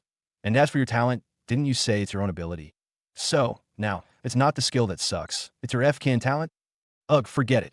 Razeal's lips twitched in annoyance that he exhaled slowly and opened his stats panel. He scrolled until his eyes landed on the one skill he'd been obsessing over. Flow, SSS. System, how is this skill progress? There's no EXP bar or anything like my other abilities that is there a way to upgrade it or something? It's just like your keen hearing skill. How said IT progresses in stages. Basic, intermediate, advanced, and finally, ultimate. Right now, you're not even at basic, which is why your usage is so limited. Razeal blinked. Wait, wasn't I at basic right from the start with keen hearing? Correct, but keen hearing is an S-ranked skill. Your talent activated and synced with it instantly.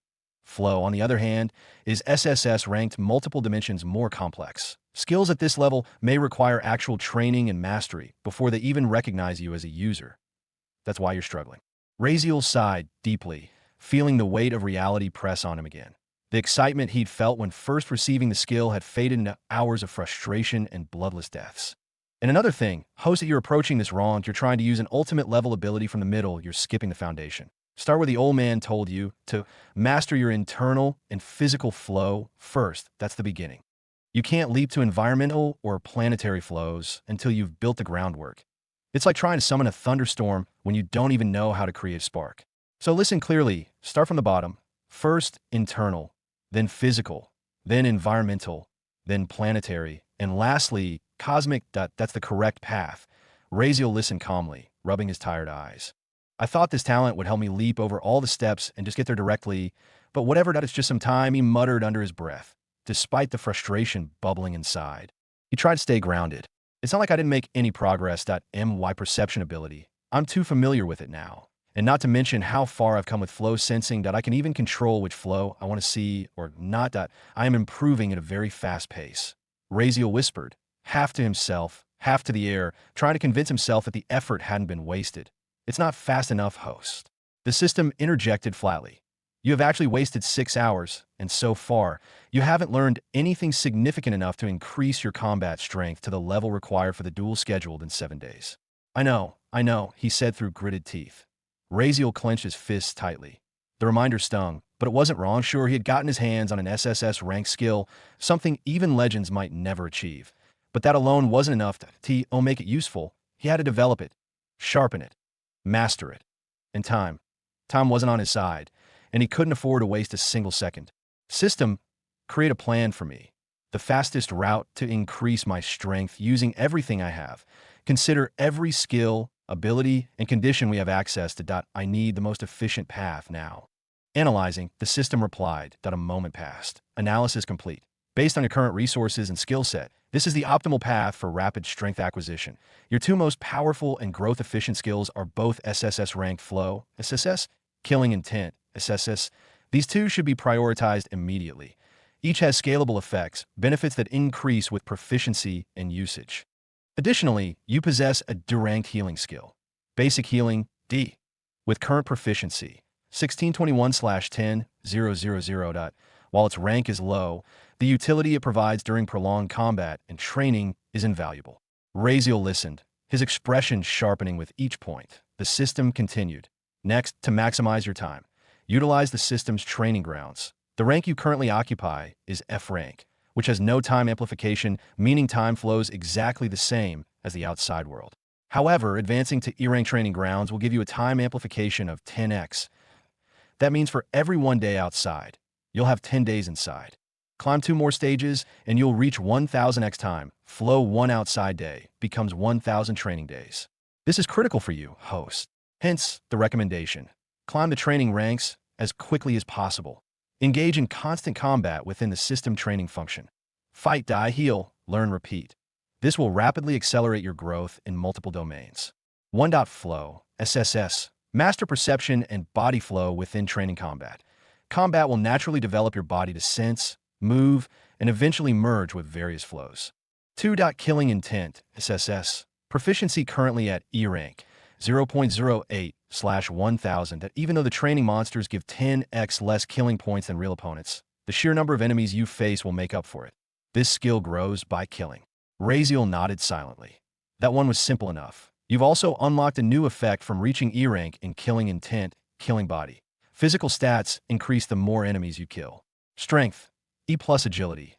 So, aside from leveling the skill itself, you'll gain raw power the more creatures you slay. Upon reaching D rank, you will awaken another effect. As you keep upgrading progression, more effects will unlock by time. 3. Basic healing, D, proficiency, 1621/10,000. This skill improves the more you get injured. By engaging in extended combat against higher ranked enemies, you'll sustain more damage and naturally push this skill towards evolution.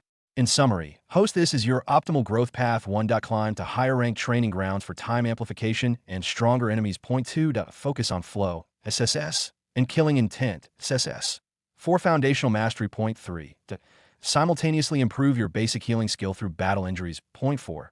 Kill as many enemies as possible to upgrade killing intent and gain physical stat boosts. This is the fastest, most efficient route to power within your time limit.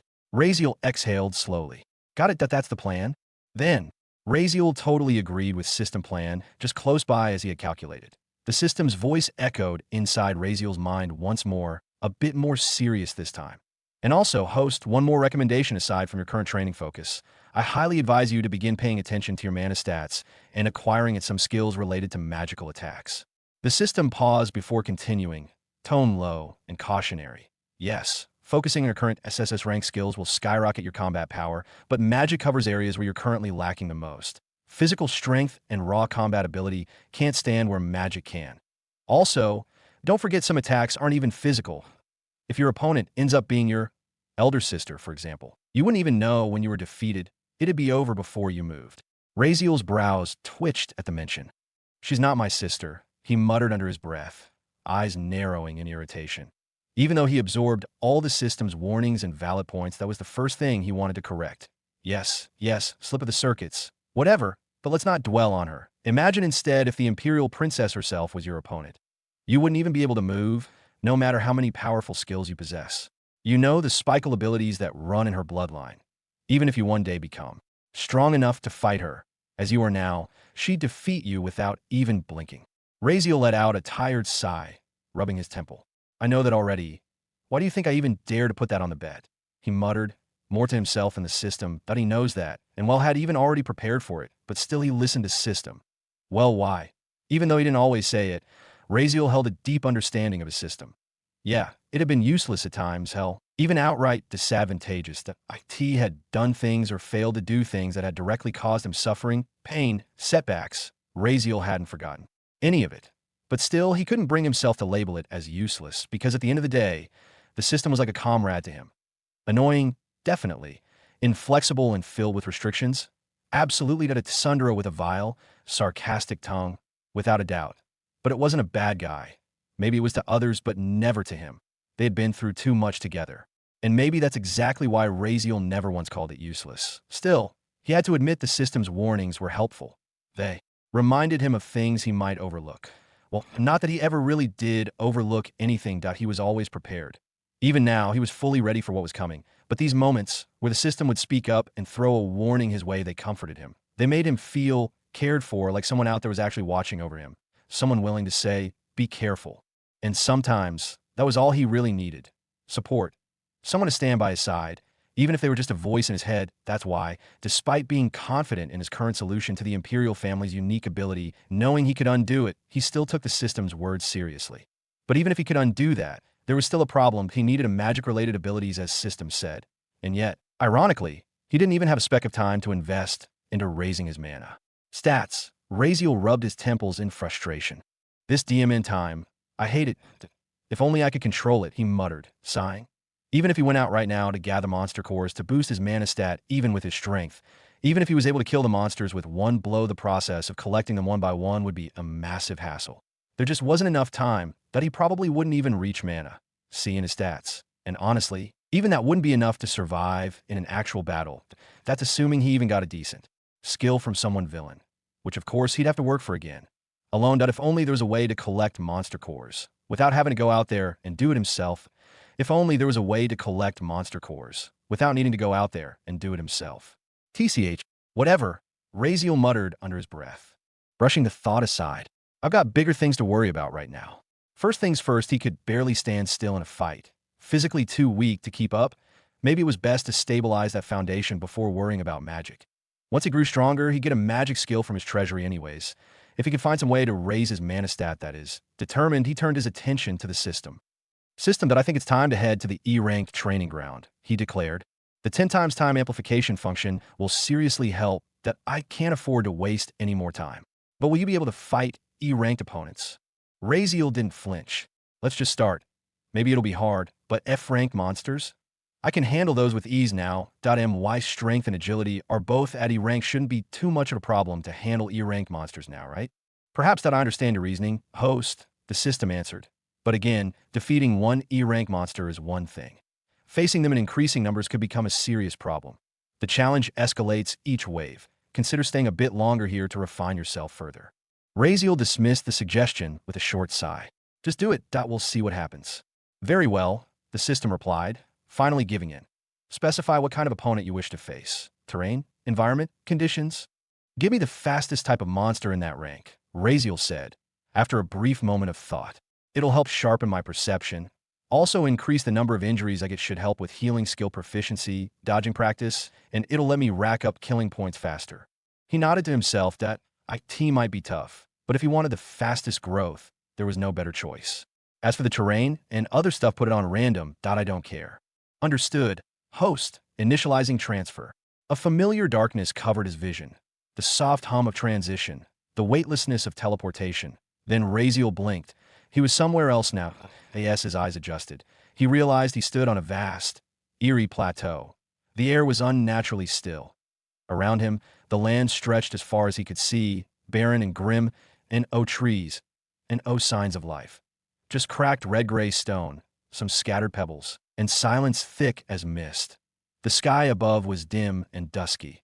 The ground beneath him felt solid stone, like stable and entirely alien. Welcome to the E-ranked training ground. Time amplification active.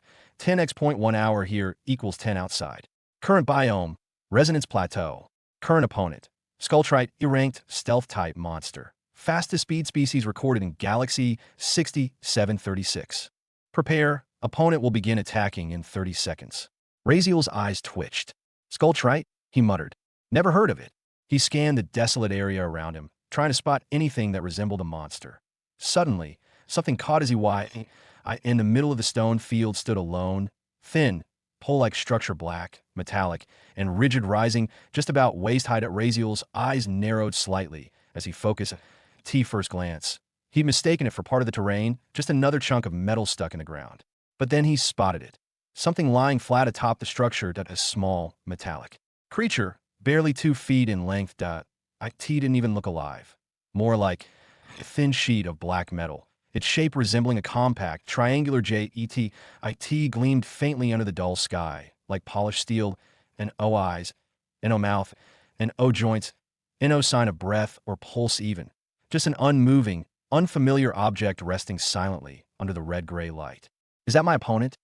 Razeal asked, puzzled, his eyes still fixed on it. Yes, host, it's the Skulltrite, a truly unique creature. Its entire outer body is composed of a strong metallic exoskeleton fiber. It possesses no mouth, no eyes, no nose, no sensory functions like sight or smell. Wingless and limbless, its form remains exactly as you see it now. Resting. It perceives and hunts using ultra-sensitive sound wave frequencies to detect its prey. Feeding is done through an absorption method, draining essence from its target. Directly point, one of the most remarkable features is its body composition, 97% exoskeleton. It requires only a single meal to survive for thousands of years, absorbing all it needs from one creature's life force. Skulltrites can range in size from 1 to 4 feet. No limbs, that can't see, can't smell. Razeal stared at the creature with a grimace, eyes narrowing.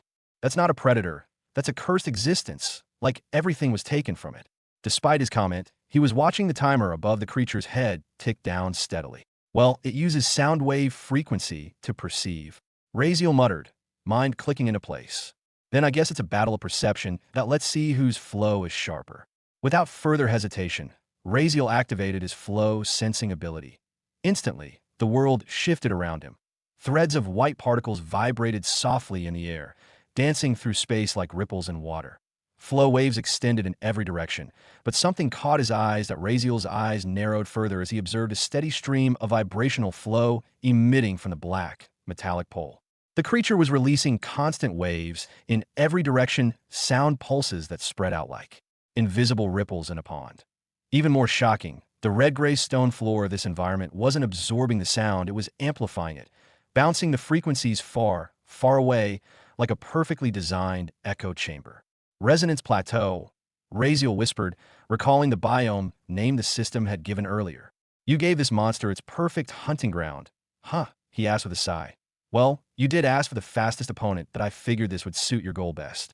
Razeal's lips twitched. He didn't argue further. As much as the system had thrown him into a tough spot, it was also perfect for growth.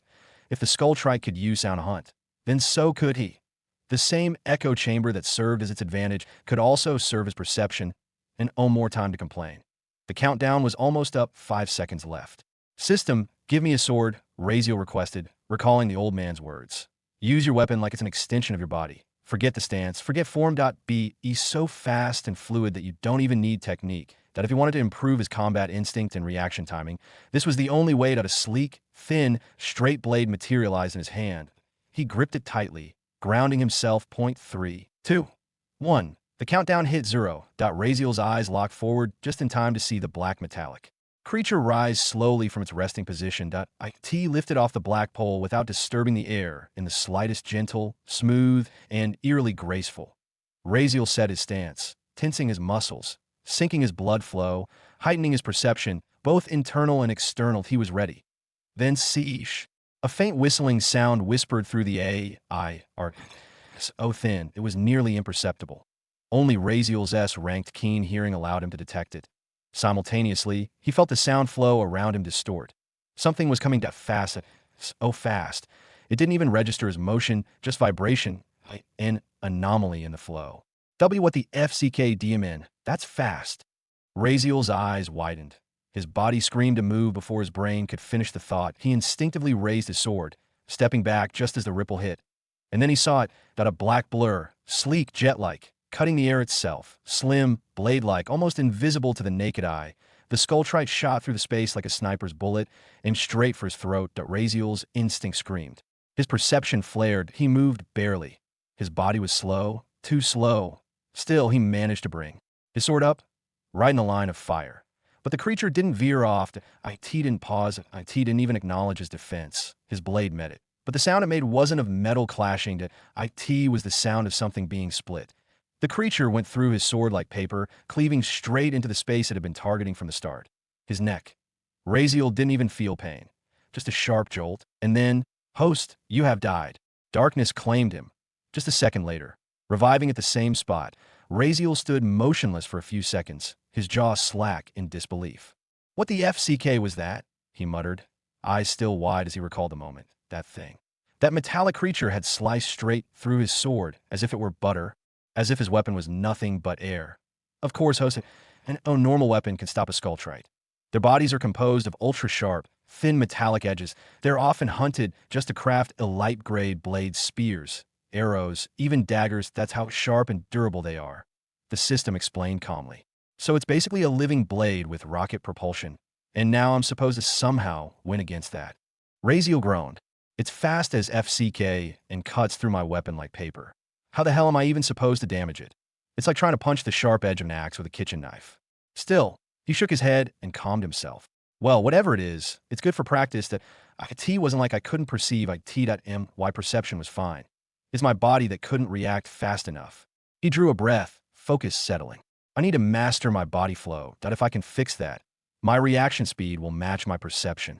System, he said firmly, set it so that the Skulltrite automatically attacks 3 seconds after I respawn. No delays. That don't waste time. Understood. Host. Activating auto-respawn and re-engagement in 3 seconds upon each death. Yeah, good, Raziel nodded. And so began the loop. Raziel versus Skulltrite. Hours passed. Each encounter ended the same way.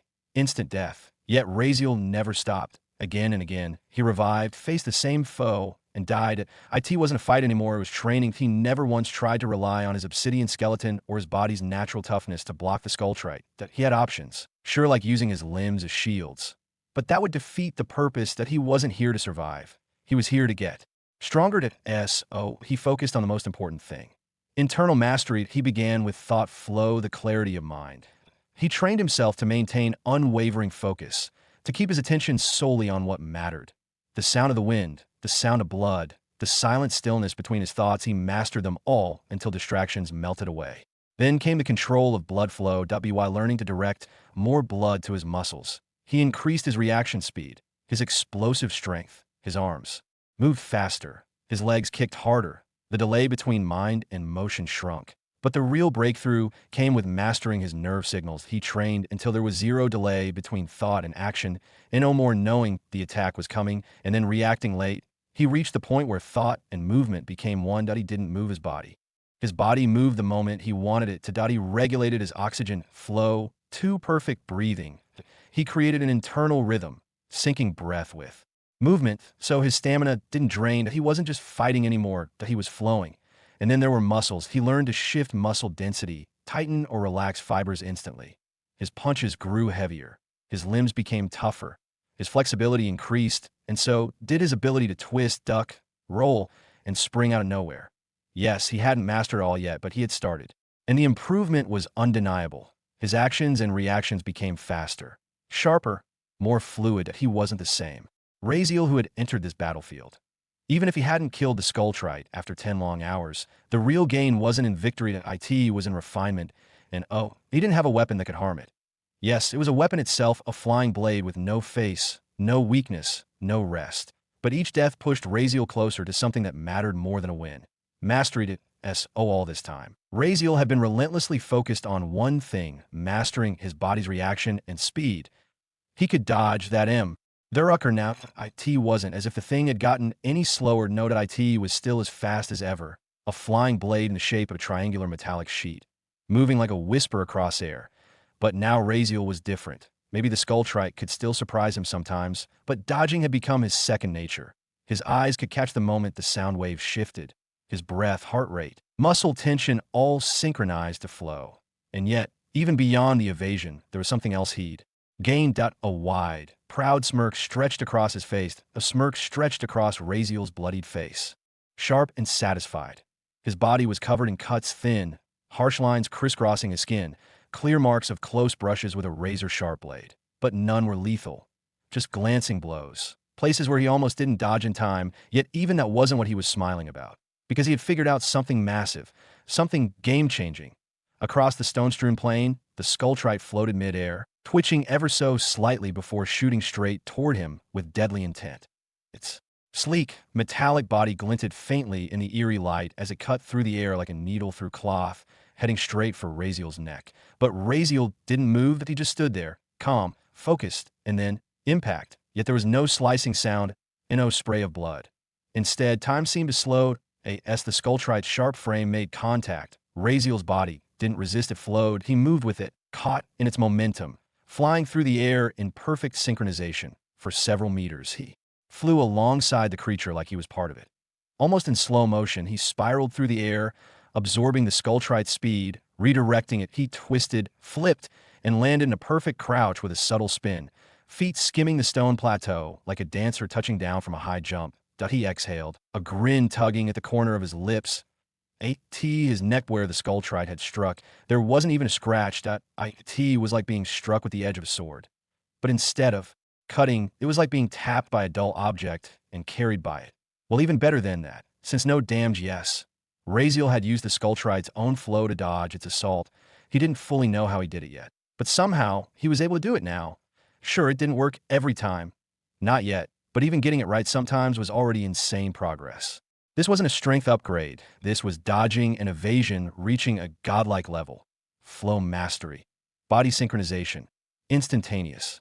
Movement. If his strength and agility stats were higher, Raziel was sure, absolutely sure that no one would even be able to touch him. System, he called mid-dodge, eyes still locked on the black flash racing toward him again. What's this Skulltrite's agility stat? Is it at E rank? Skulltrite of E rank has an agility stat of D+. Host, the system replied. Damn, Raziel shouted, his body twisting aside just as the creature zipped past. It's even higher than its own rank. That's broken. Indeed, host, the Skulltrite is considered the fastest known E rank species. Currently, you're keeping up with a natural peak of E rank agility. Raziel blinked, stunned for a second. And I'm doing that, while my agility stat is still just E rank. Correct. That is a massive progression. Your reaction speed and body mastery have risen exponentially. Your body control and reflexes are an impossibility by normal standards, even if you haven't mastered full body flow yet. This progression is massive. A slow grin curled on Raziel's lips. Yeah, I guess I'm enjoying it, he said, jumping again, as the Skulltrite aimed for his shoulder this time. He twisted mid-air, flowing with the strike. Instead of resisting, IT past him, leaving nothing but the wind in its wake. That he landed with practiced ease. Mastering body flow doesn't seem so DMN hard now. Just because of your top-tier talent, host, the system added dryly. Yeah, whatever. But even as they exchanged words, something suddenly shifted. Host, someone is approaching your real body. Exit immediately. Before Raziel could even respond, he was forcefully ejected from the training space. Everything vanishing in a flash, leaving him blinking back into the real world, alert and ready. Outside the system space, Raziel opened his eyes, instantly on guard. He was still seated on the bed, his senses heightened from the hours spent training. Glancing around the room, everything appeared exactly as he'd left it. The door was closed, and no one was inside. He was just about to curse out his system for dragging him out, so suddenly for no reason when knock. The sharp rapping on the door interrupted his thoughts. Come in, Raziel said calmly, already guessing who it might be. The door creaked open, and Levy stepped in hesitantly. His face twisted into a weird expression as his gaze landed on Raziel, still sitting on the bed, ghost mask on, wearing that heavy, uncomfortable-looking robe. Still, Levy didn't comment. Boss, it's evening now. What do you want to eat? Levy asked after a moment, voice laced with reluctance. The way he said it like a butler asking a noble what they wish to be served made him visibly cringe inside, though he kept a neutral face. Cooking for someone wasn't exactly what Levy imagined himself doing in life. Bad days, indeed. Selling himself for a few hundred D-grade elemental cores. What pathetic times still. No shame crossed his face. Oh, get something tasty, definitely spicy, and coffee too, the strongest you can make, Raziel responded, pausing only slightly before answering. He deserved a full stomach after all the effort he'd poured into training. And really evening already. How many hours had he spent in that space? Time really flew inside. All right, Levy nodded, then added, but how about I buy it from the place around the corner? Their professionals might be able to cook something better than me. Do whatever you want, Raziel said, already licking his lips under the mask. Just get it to me in 10 minutes. The promise of good food ignited a rare spark of joy in him. He could already taste the spicy warmth on his tongue that he waited for Levy to turn and leave, but Levy just stood there. What? Raziel asked finally, unable to contain his impatience. I also got those monster cores you asked for, Levy finally said, almost like he'd forgotten, though the truth was he hadn't. But I wasn't able to find any of higher rank. From inside his coat, Levy pulled out 4 small, completely black orbs monster cores. Raziel stood up immediately, eyes narrowing behind his mask. He approached silently and took the cores from Levy's outstretched hand. What rank monsters are these from? Raziel asked, weighing the cores in his palm. They felt cold, dense. All from E-ranked monsters, Levy replied, scratching the back of his head. I was lucky to get even these. Not many people carry them around unless it's for collection or trophies. Point one customer happened to have these this afternoon. Raziel nodded slowly. What about the plan you said? The one to get more cores. Did you start that idea you were talking about? Raziel asked, eyes sharp. If there was an easier method of gathering cores without wasting his own time, he needed it. That way he could focus on training, building his magic abilities too, and not worry about the hassle. Levy hesitated, his expression shifting slightly. Then he sighed. That plan? Yeah, I gave it some serious thought, he began. But here's the thing, that if I actually announce that I'm exchanging small value stuff for monster cores, it might work for a day, maybe even 2. But after that, it'll turn bad. He paused, watching to see if Raziel would interrupt. He didn't. We don't have much to offer in exchange, Levy continued. And demand might grow fast. Too fast. If we can't deliver what people expect, it'll backfire. People here, they get aggressive when they feel cheated. And if someone risks their life to hunt a monster expecting a reward, and we can't pay up, they won't just walk away. They might attack me, say I lied or scammed them. Even if I didn't say it that way, that doesn't matter. Raziel heard Levy's explanation and couldn't help but sigh behind his mask. He knew it, that of course it wasn't going to be that easy. Don't you have a shop? Raziel asked, rubbing his temple. Why don't you just sell your stuff for monster cores instead of normal currency or elemental cores? Sell everything based on monster cores. Levy looked at his mysterious masked boss like he was an idiot. No, boss, that's not how it works. First off, I'm not some big name or popular figure at MY Shop. It's just a small-time stall. No one cares what I sell. But don't if I start doing that, people just go to someone else who offers better prices with real coin, he explained. Yeah, sure, it'd be a different story if I had something only I could offer, but I don't. Not right now, so no, it's impossible. Raziel clicked his tongue, but didn't say more. All right, you can go. Still caught up in thought. Raziel gestured for him to leave, then locked the door behind him. After a moment of silence, he took the 4 black monster cores and focused. Then, without wasting another second, he began absorbing them. The moment he started, a cool, almost icy sensation ran through his veins. The dark mana surged into his body like a creeping fog, chilling and calm. In mere seconds, all 4 cores had turned to crystal clear glass, completely drained. You have absorbed 4 E-grade monster cores, 2nd ranked. Dark mana successfully absorbed, 100%. New affinity unlocked. Necrotic affinity, very light. Increased very small necrotic affinity after absorption. Increased very small shadow affinity after absorption. Host mana, MP. Stat has been updated. For mana, E plus D dash, a rapid burst of notifications flooded his mind. But what caught him off guard was the sudden internal shift, like something cracking open from deep inside. It wasn't painful, in fact, it felt good. Real good. Raziel placed a hand on his chest. What was that just now, system? That felt weird. Do not worry, host. That sensation is the result of your mana pool evolving, that you've advanced from E rank to D rank. Your dark mana has now increased in purity and density. This is a qualitative change, a good thing. Raziel exhaled in relief. Phew, that's good then. He remembered the first time he absorbed 8D grade core. Even at 100% absorption ratio, it had only pushed him up to E rank. That was when the system explained he needed 10 times the usual mana volume to level up, thanks to his absurdly powerful potential to AT the time. Razeal had thought it was bullshit, and part of him still did, but the system insisted it was advantageous long-term. Still, his mana was mostly idle for now, that he didn't have any skill that directly required ITSO even with a upgrade. It wasn't like he'd suddenly blast meteors or teleport. Then his eyes caught another line from the system. System, I awakened another affinity. What does that mean exactly?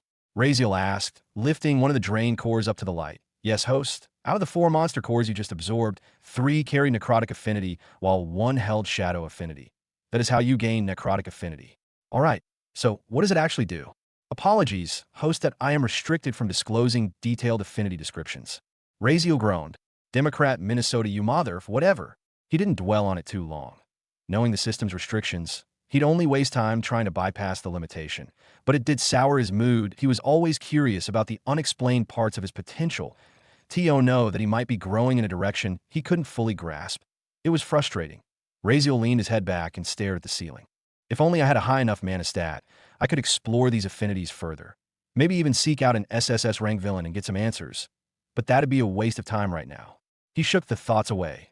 They were distractions. His stomach grumbled faintly, reminding him that dinner was on its way. Levy should be returning soon. Maybe after eating, he'd dive back into training. He didn't want another interrupted session. With a deep breath, he just stretched his arms. Deciding to clear his head, Razeal walked out of his room, moving silently down the stairs. The eerie ghost mask still hid his face, and his heavy robe swept against the steps with every motion. He entered the down shop quietly. Levy was behind the counter, dealing with a weird-looking customers, but paused mid-sale when he noticed Razeal entering, startled. You want something, boss? Joy asked, surprised, maybe even a little startled as he shifted his gaze from the customer to Razeal. Well, Razeal didn't really know what to say. In truth, he wasn't sure himself why he'd come downstairs. I guess it'll still take 10 minutes for them to prepare your order, boss. Maybe just wait a little longer? Joy said, assuming Razeal was hungry and came down because of that. Yeah, go ahead. Razeal waved a hand, gesturing for him to continue his work, then slowly let his eyes wander across the shop. The customer nearby gave the two an odd glance. Boss? He thought. Why is Joy calling someone boss? But he shrugged it off. That Razeal's gaze drifted across the shop again. Everyone knew Joy, or Levy as Razeal called him, as the friendly owner of this odd little shop, Joy's Lil Shop. Even though Levy himself called himself small businessman, in fact, Joy had made a name for himself as a quirky but somewhat popular shopkeeper, selling everything from socks to swords. His eyes passed over shelves packed with arrows, blades, even a few pieces of worn-looking armor mounted on the walls. Nearby, rows of small boxes and shelves displayed potions, dusty books, random groceries, alchemical materials, and even basic study supplies. The place was a chaotic mess of everything and nothing, clearly not a professional outlet, but not quite useless either. Just two of everything stuffed in every corner of this large room. And somehow, despite the disorder, it all felt full. Brother Joy, the customer short, with thick black hair, leaned over the counter and whispered, I came to ask if you've got that special potion. You know, the one that makes you forget someone completely? Oh, that kind of potion. Joy's voice lowered conspiratorially. Why would you want something like that, Brother Bobby? Everything okay? You remember I told you about that girlfriend I had? Bobby's shoulders slumped. Well, she dumped me a few days ago, and now I just can't forget her. She keeps popping into my head that it's messing me up. Bobby leaned in further as if Joy was a therapist. He clearly needed someone to talk to, and Joy seemed to be his chosen listener. Joy dropping his voice low. Oh, that kind of potion. Why would you want something like that, Brother Bobby? His tone was quiet, almost conspiratorial. You remember, right? Last time I told you I made a girlfriend? Bobby sighed. Well, she dumped me a few days ago. I can't get her out of my head. She keeps coming back in my thoughts, and it's messing me up. Maybe if I take something like that, it'll help me move on. He made face like he was sharing the weight of the world. Razeal could see it on his face, heartbreak with nowhere to go. Joy nodded slowly, lips pursed in thought. Well, I don't have anything like that here, unfortunately. Bobby straightened immediately. Face falling, he looked like he expected that kind of answer. Useless shop, he probably thought. Always empty of the things people actually want. But just as he was about to turn and leave, Joy stopped him. Hey, Bobby, wait up, bro, I got something better. Way better at least hear me out. Bobby paused, suspicious but intrigued.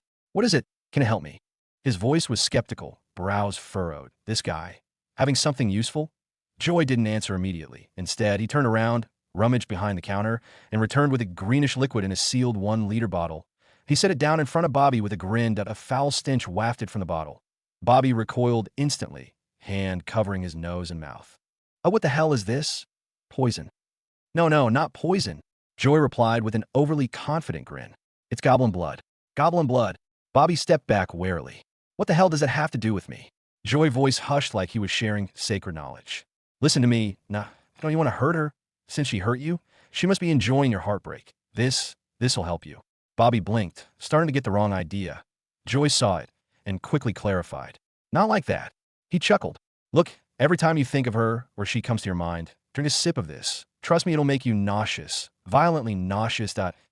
Over time, your brain will link her with the feeling of throwing up. Now picture this. Joy continued, animated like a salesman on a mission. She walks up to you someday, maybe to say hi or show off. And you, without thinking, bam, you throw up right in front of her. Psychological nuke. Her self-esteem's going to take a serious hit. He grinned wider.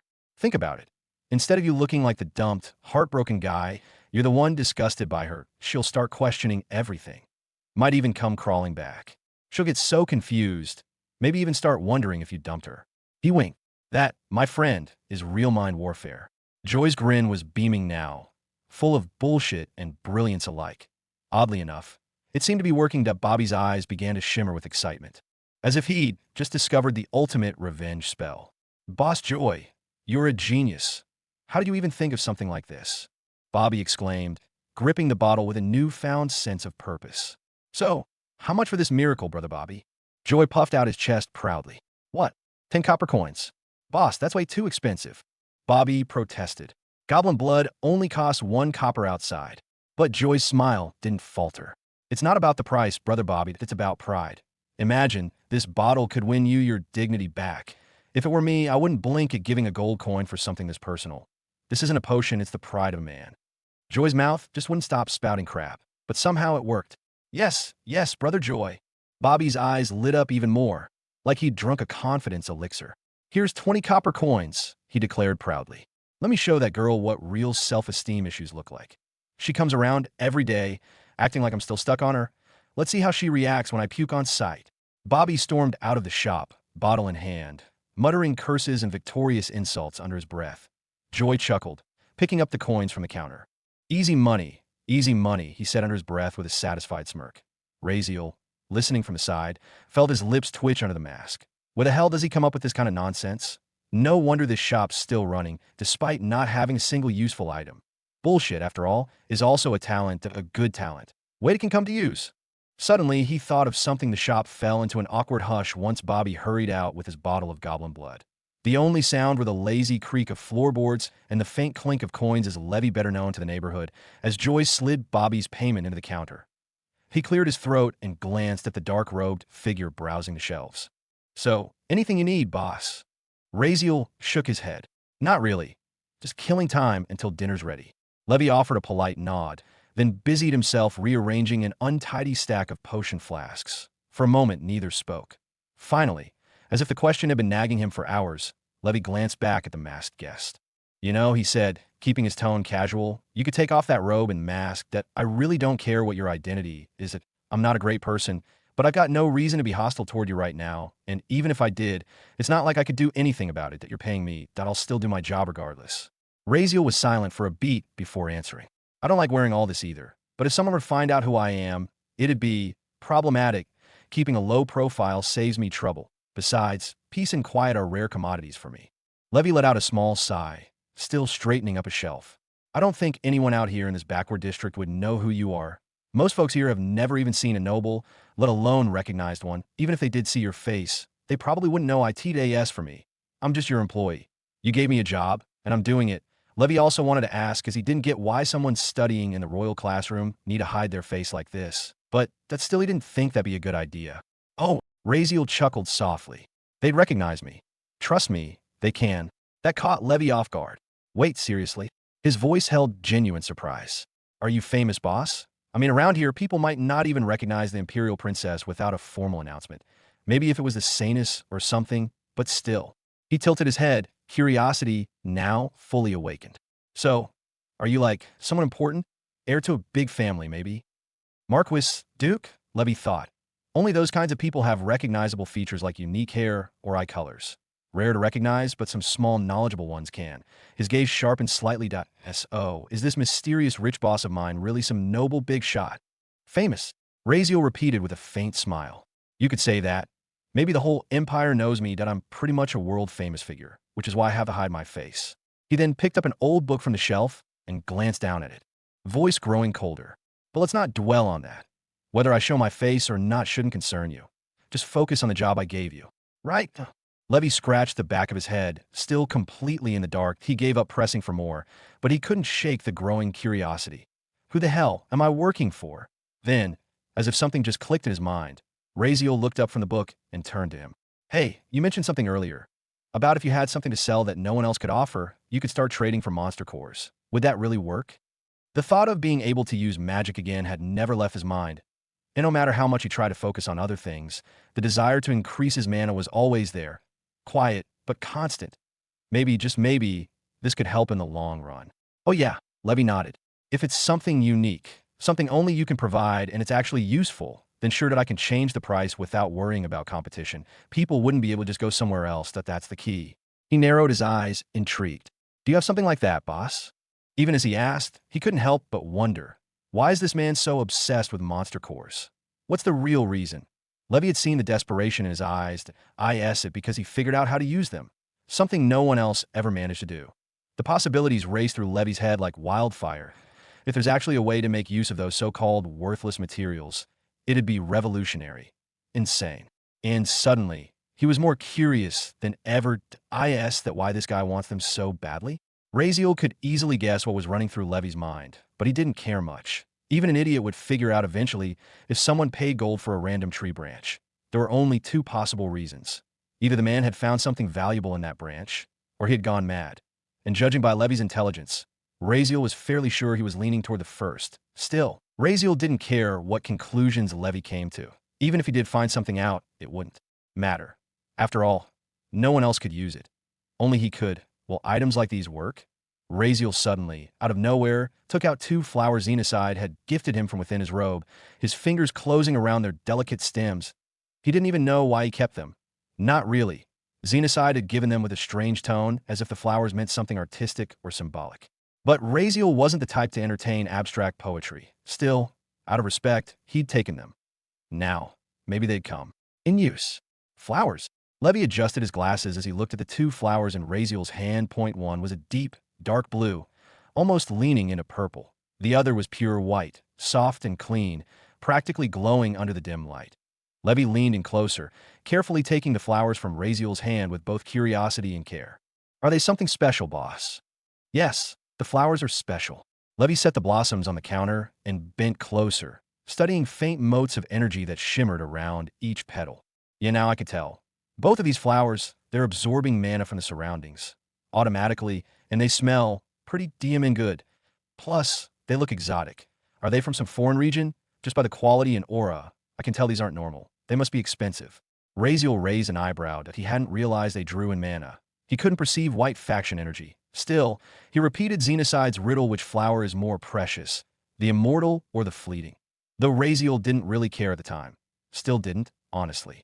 The blue flower, Razeal repeated, will never wither, and no matter the time, place, or condition, it stays as it is forever.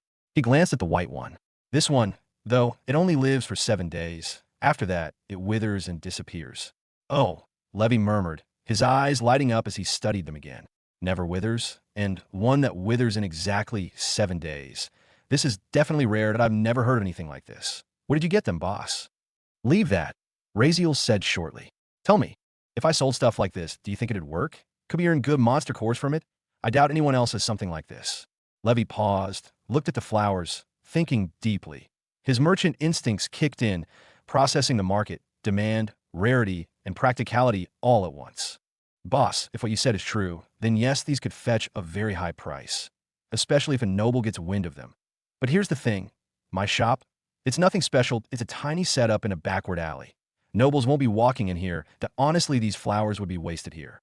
Most of the people who come here can barely afford potions and basic materials. They're not buying flowers even if they're magical. this kind of item? It's luxury. Best sold in limited editions to exclusive buyers, because if you mass sell it, the price drops fast. Also, there's a risk that if a noble gets interested, they'll want to know where these came from.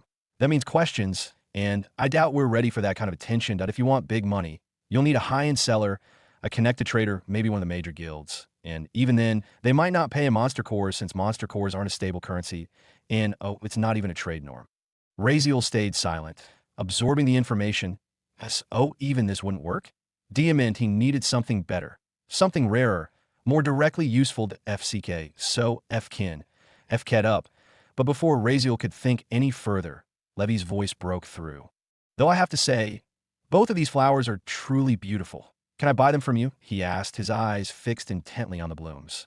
Huh, flowers? Razeal blinked, then gave a short laugh. Well, take them. I'm not really in a position to appreciate flowers anyway. I asked for money. Forget it, just bring me some monster cores if you can. He paused for a second, glancing at Levy with a hint of surprise. Honestly, I didn't think you were the aesthete type. Levy chuckled at that, casually brushing a strand of hair from his face. Nah, aesthete might not be the right word for me, he replied with a small grin. I just believe everything looks beautiful to beautiful people. Razeal raised an eyebrow behind his mask. Didn't think you considered yourself a beautiful person either, considering the kind of things you do, like scamming people, offering them a chance to meet their deceased loved ones for money. There was no malice in his voice, only honest curiosity. He was observing, trying to understand what kind of thoughts flickered through the mind of someone author would label as a villain in this story. Levy's smile didn't fade. If anything, it softened. I wouldn't say I'm a bad person, he said thoughtfully. And believe me, if the people I've scammed knew I'd scammed them, they wouldn't even be angry. Hell, some might still come back and thank me. He laughed again, light and unbothered. Razeal stared, his curiosity piqued. This wasn't just casual greed. Levy genuinely believed what he was saying. The only ones who have a problem with it are the ones who think what I do is bad. That's just their perspective, because they've never known what it feels like to have even hope of seeing a loved one who's no longer alive. Not that I actually make them meet the real thing, of course, that I just gave them a stage, a moment to pretend if they found comfort in that.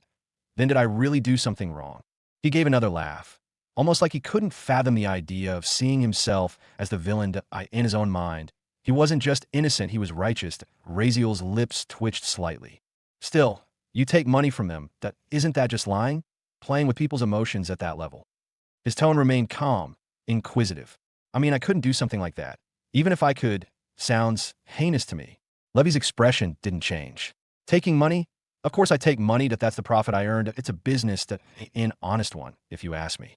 He said it with the ease of a merchant closing a deal as he gently placed both flowers into a pot, carefully arranging them. To me, he continued, it's fair I get the money, and they get the hope they were searching for. It's a trade one both sides accept. Razeal looked at him with a mix of amusement and disbelief. Indeed, a villain material this is, he thought. Honest business? He repeated. Sounds more like shamelessness to me. But then he tilted his head, asking, if you really wanted to be seen as a good man, the one you say you are, why not do it for free? Maybe people wouldn't call you a scammer then, and more like I think people would give donation to you themselves, and even power. He had a proud, good man smile on his face. Oh no, that'd be the worst thing, he said quickly. For me and for my clients. You see, when something is free, people don't believe in it. But when the price is high, suddenly 80% of them are convinced I've got divine magic, that I can bring the dead back, even if only for one day. His tone was still light, almost proud. If it were cheap or free, no one would have believed it at all. And besides, I have needs too, don't I? For the kind of good work I do, I think I deserve a little something in return. He gave a small shrug, like this was the most logical thing in the world. And is it really so heinous? Levy mused aloud. How many people in this world get a chance to speak to their loved ones after death? Even if it's a lie, a convincing lie that you'd be surprised how many want that lie. His voice grew softer, more personal.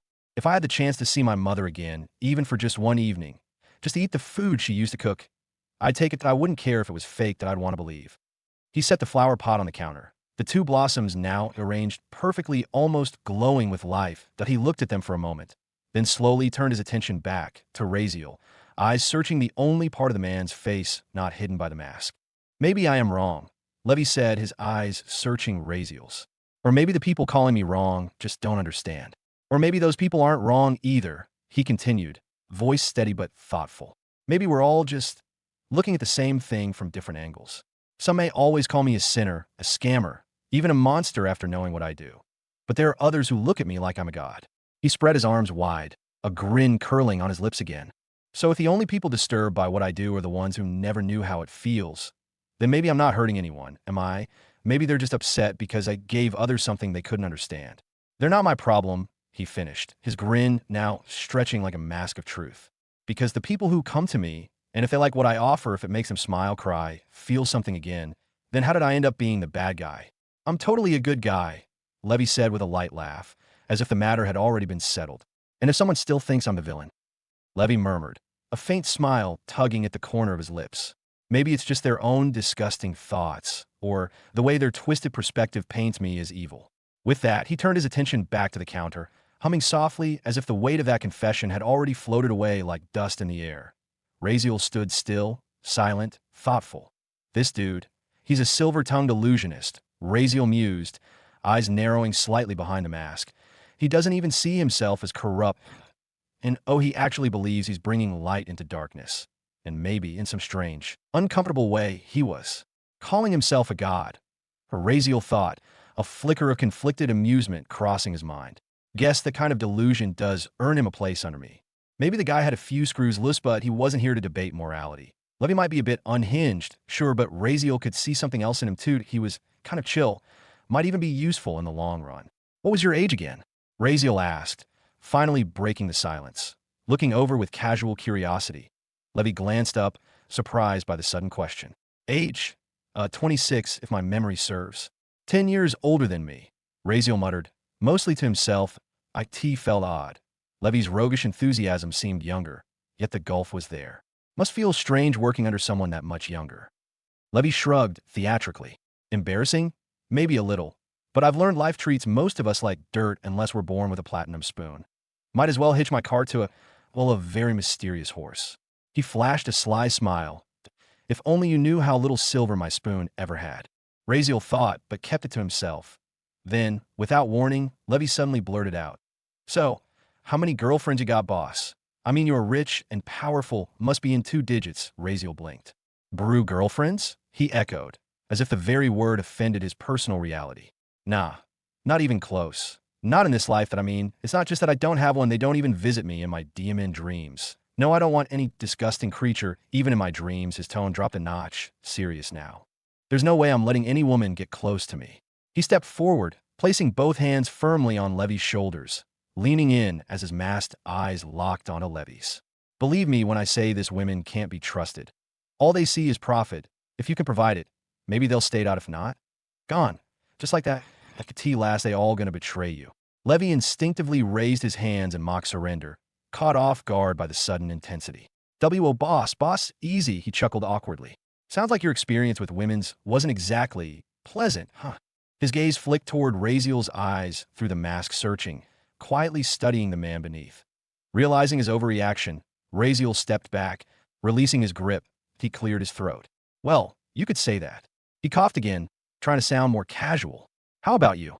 Had any girlfriends yet? Levy shook his head with a dramatic sigh. Nah. Though, sometimes I wish I had one. And she could die just after. Razeal blinked. What? Levy continued, unfazed. Yeah, just think about it.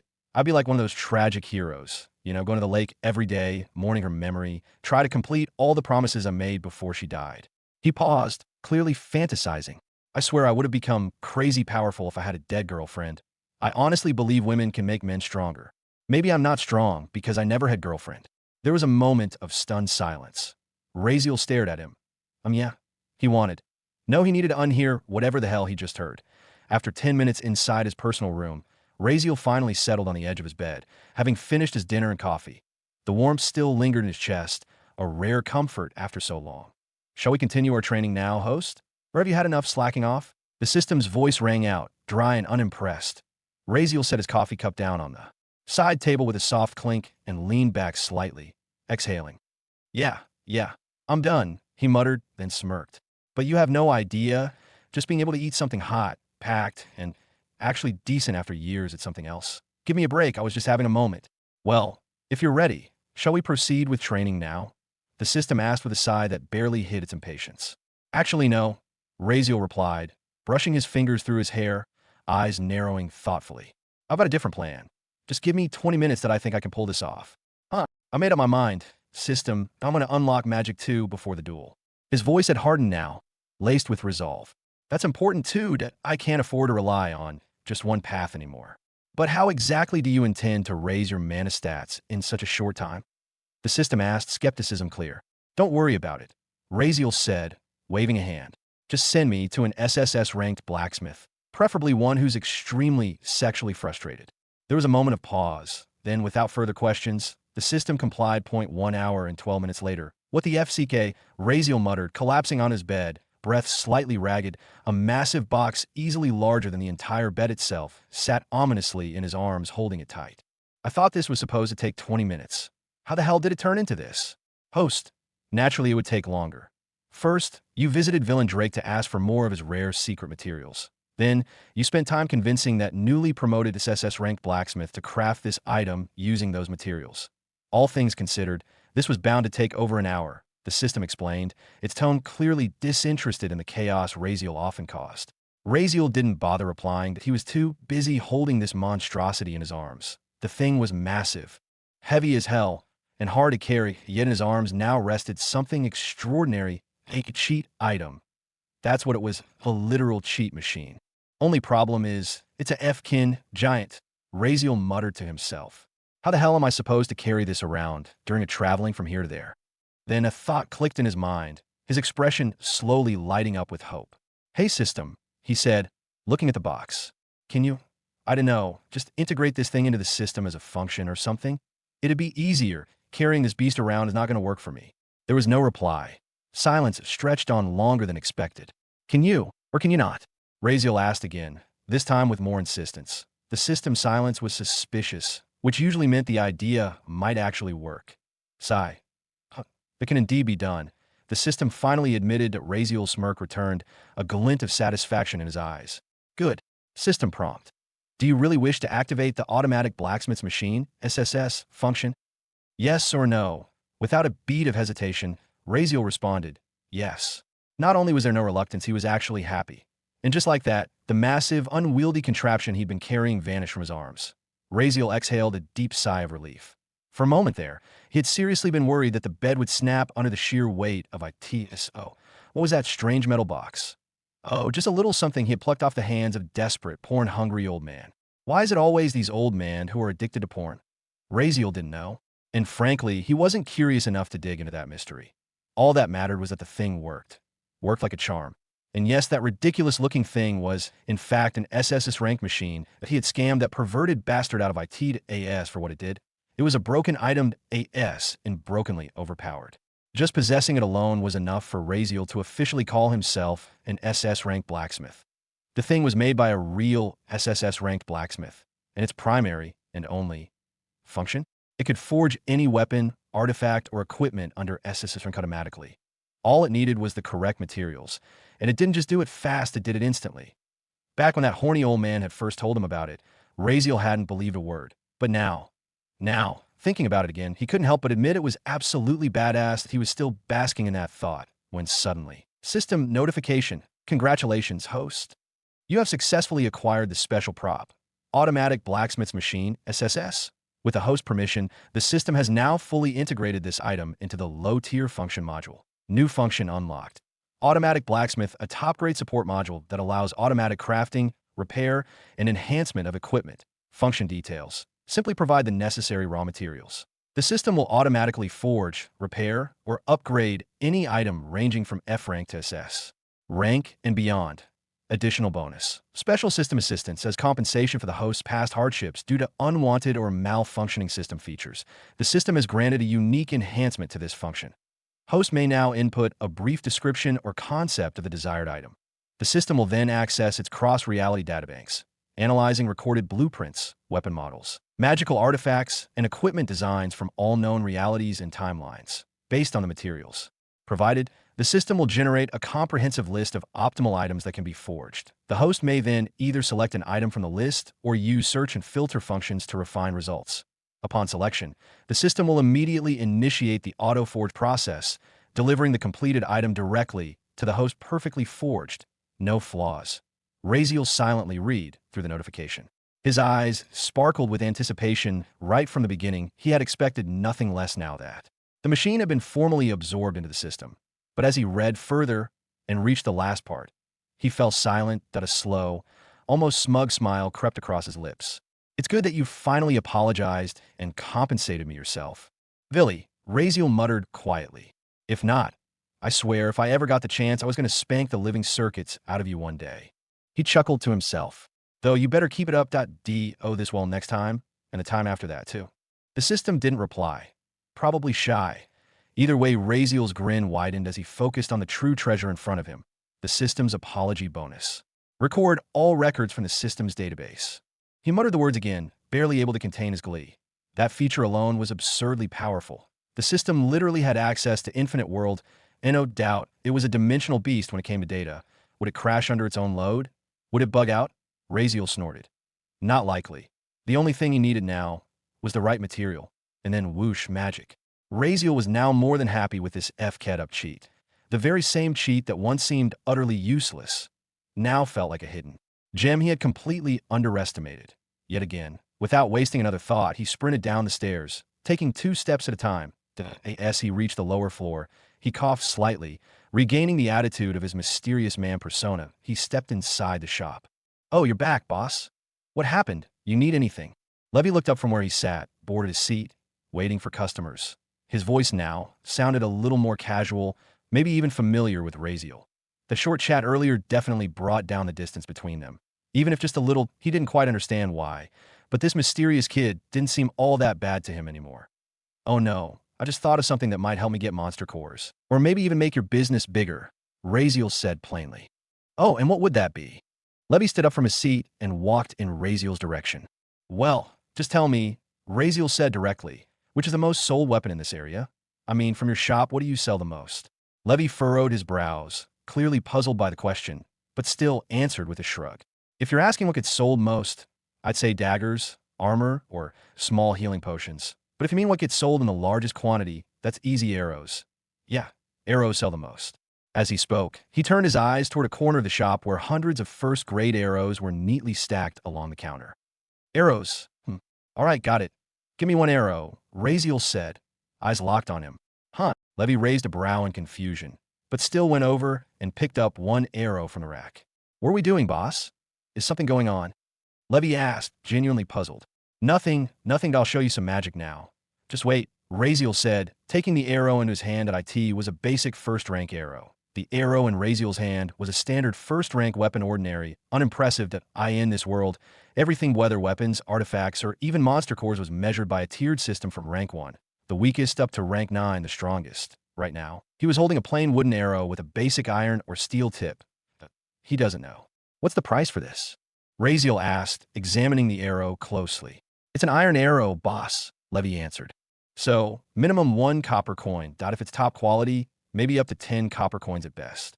Levy gave Raziel a sideways glance, wondering if rich folks really didn't know the price of such a basic item. Must be nice, he thought, to play around with 4th or 5th rank weapons without knowing or needing to care about their actual cost. He could only sigh. Raziel didn't respond further. Instead, he asked his system silently. System, what can I do with this arrow? I mean, it's made from different materials already, right? Can I just upgrade it? Host, why are you so greedy? At least use some decent material. Sure, the new function can improve craftsmanship, maybe even push the weapon a little higher, but if the base materials are this weak, they won't withstand any real blessing. The system's scolding made Raziel pout. All right, then tell me what kind of material would work, he grumbled. Any object that already contains energy is ideal. Provide that, and the forge can truly upgrade, enchant, or recreate it. Raziel didn't need to think long that a perfect item popped into his mind. He turned to Levy. Hand me one of those elemental cores I gave you earlier. Levy scratched his head, asking for his own payment back. Still, without protest, he produced a small, glass-like sphere the color of molten ruby and passed it over. Raziel accepted the Durrank Fire elemental core in one hand, placed the basic iron-tipped arrow in the other, then clasped both palms together. Levy watched, bewildered. What in the world is he doing? Raziel ignored him, busy conducting business with the system. Okay, Villy, show me the data list. What can I make from these materials? System notice. Cross-reality crafting results. Materials sync complete. Input recognized 1 F-rank arrow. Standard wood shaft, low-grade iron tip 1 D-rank fire elemental core, stable flame essence initiating blueprint search across multiversal forge records. Accessing? Plus realities, elemental compatibility, confirmed structural variance, minimal output, top optimal creations, results ranked by compatibility, efficiency, and potential impact. 1. Crimson Chi Arrow, Origin, Cultivation World, Rank, D+, an arrow lightly infused with fire chi, harmonized through minimal meridian flow. Upon release, it flares with crimson light, striking both body and spirit. Effect: pierces skin and internal chi channels. 10% chance to disrupt energy circulation. Causes minor internal burns. 2. Cinder Howl Bolt, Origin, Post-Apocalypse Realm, Rank, D emits a burning whistle as it flies, said to echo the cries of the scorched. Instills dread even before impact. Effect: AoE fear chance 5%. Small fire blast on impact. May panic weaker enemies. 3. Thermoplasma Arrow version 1.3, Origin, Mecha/Sci-Fi Realm, Rank, D elemental fire fused with synthetic plasma. Built for tech age warfare, seamless ignition, smart locked. Effect: melts through light armor. Minor plasma shockwave on. Contact 0.5% chance to disable nearby electronics. 4. Drakeflare Shot, Origin, High Fantasy Realm, Rank, demodeled after a juvenile fire drake's breath. This arrow detonates in a fan-shaped blaze upon impact. Effect: AoE fire burst, 2-meter cone. Moderate flame damage, chance to cause scorch on all targets in range. And that was just the beginning. Countless more options began pouring onto Razeal's system panel. Billions, if not trillions, of recommendations from across the known and unknown multiverse, all generated in response to his simple fusion of core and arrow. Demon, how am I supposed to read all of these? Razeal muttered, his eyes flicking through the endless stream of item options flooding the system's display. There's no way I can pick the best one out of all this. Host, all of the results shown are already the most optimal outcomes that could be created using the 2 materials you've provided. However, they excel in different areas. Some specialize in raw damage, others in AoE or status effects, some in penetration or speed. There's no single best unless you define a very specific use case, the system replied. TCH, whatever, just pick any one for me, Razeal said with a shrug. Choose the highest ranked one that could sell well on the market. That's all I care about for now. Understood. Random result selected. Cinder Howl Bolt, Origin, Post-Apocalyptic Realm, Rank, D++. Description: emits a burning whistle as it flies, said to echo the cries of the scorched. Instills dread even before impact. Effects: 5% AoE fear chance. Small fire blast upon impact. May induce panic in weaker enemies. Penetration: low. Would you like to proceed with forging this result using the current materials? Yes or no? Without hesitation, Razeal answered, yes. The moment the word left his lips, the arrow and the fire elemental core in his hands began to glow, as if liquefying and merging together. The radiant white light burst from between his clasped palms. Levy, standing nearby, instinctively narrowed his eyes behind his glasses.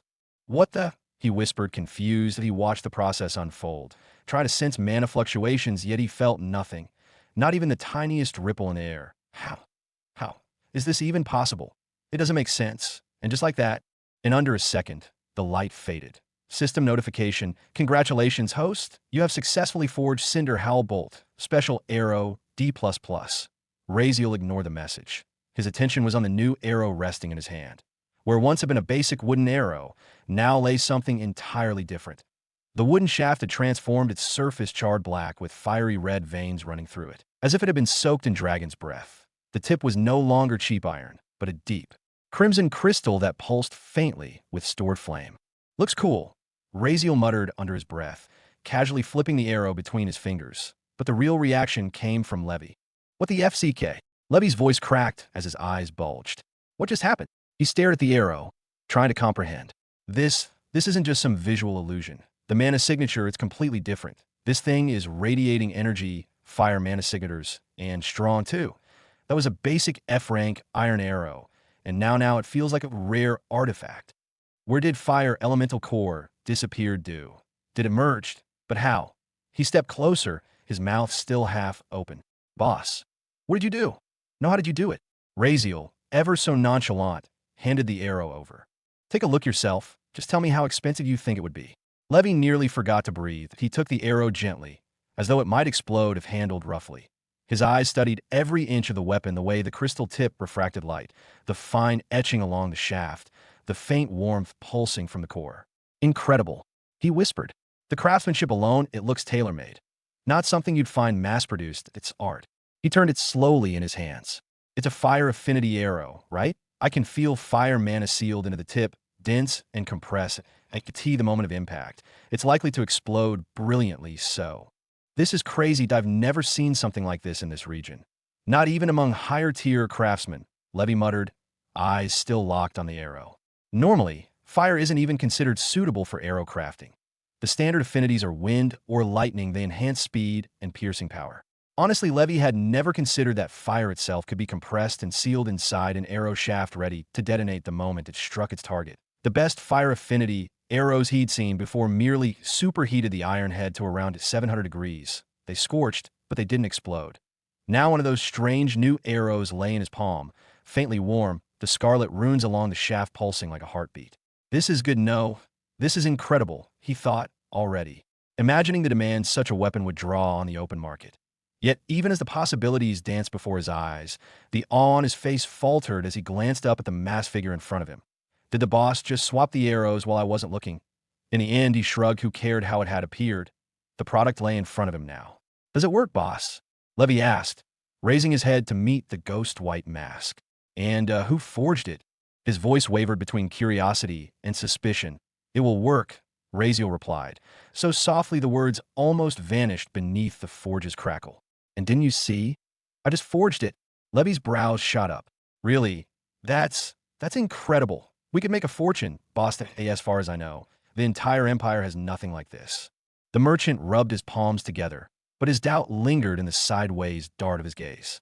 And boss, are you really a blacksmith? He ventured.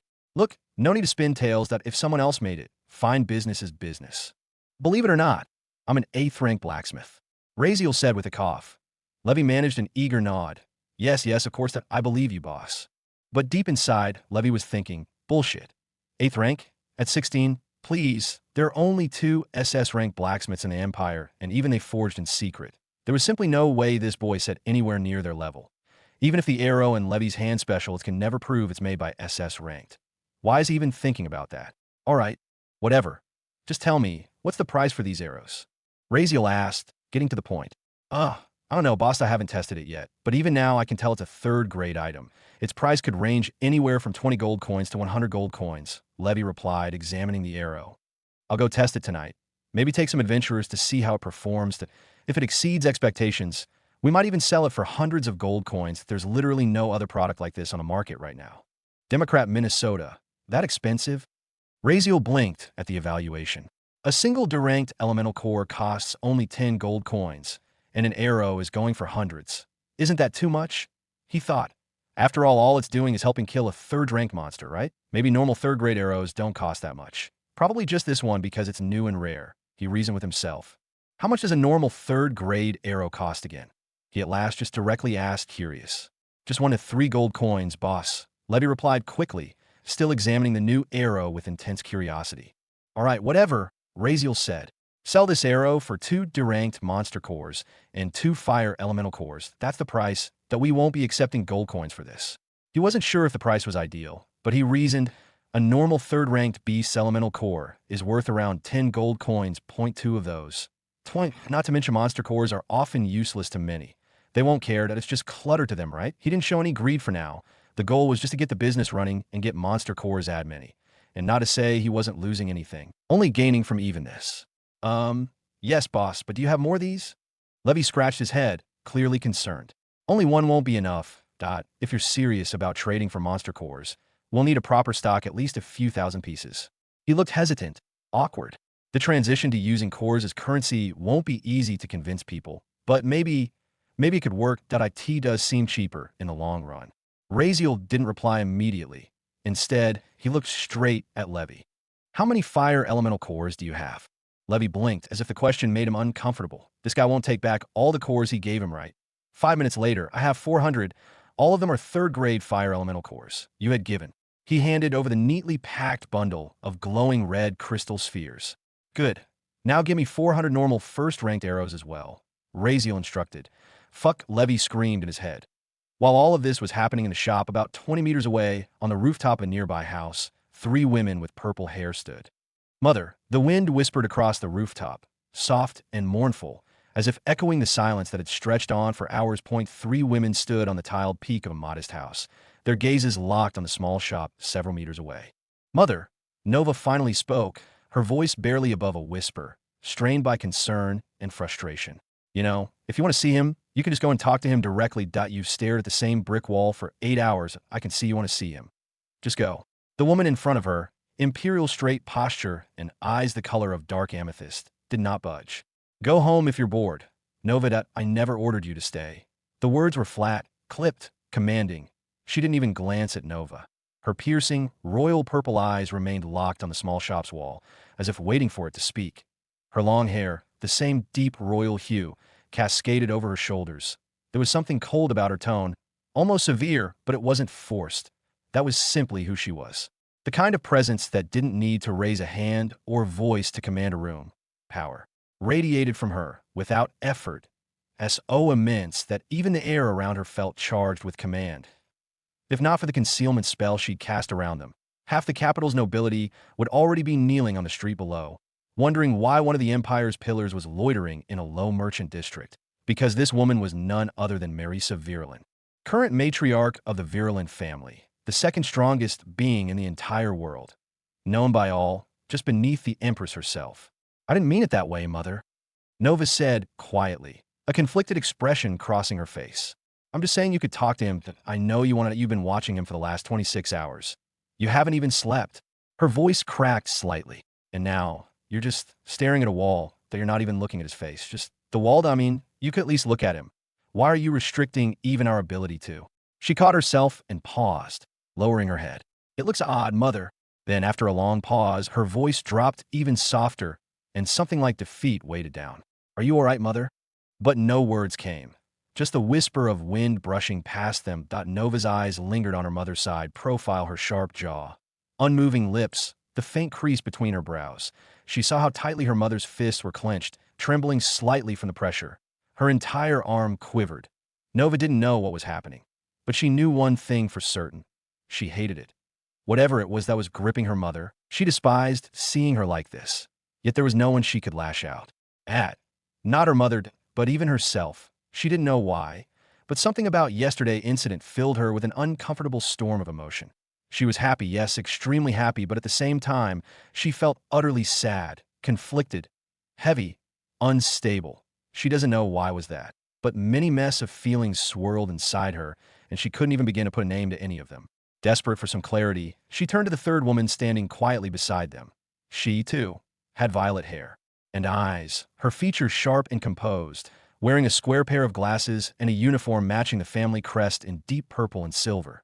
The loyal shadow, the one who always stood next to her mother in silence. Their eyes met. Nova searched for something, guidance, reason, permission, but the woman merely blinked slowly behind her glasses, offering a subtle tilt of her head. Stay silent. Nova let out a slow, exhausted sigh. The pressure was getting unbearable. How about I go talk to him again? She offered softly, her voice fragile yet hopeful. Maybe his anger has calmed down a little now. Still, Marisa didn't respond. Her eyes hadn't moved from that DMN wall. The silence felt louder now. Nova sighed again, this time defeated. She wasn't even sure if she was offering to go because of concern, guilt, or the need to run away from this suffocating rooftop. She just wanted something to move.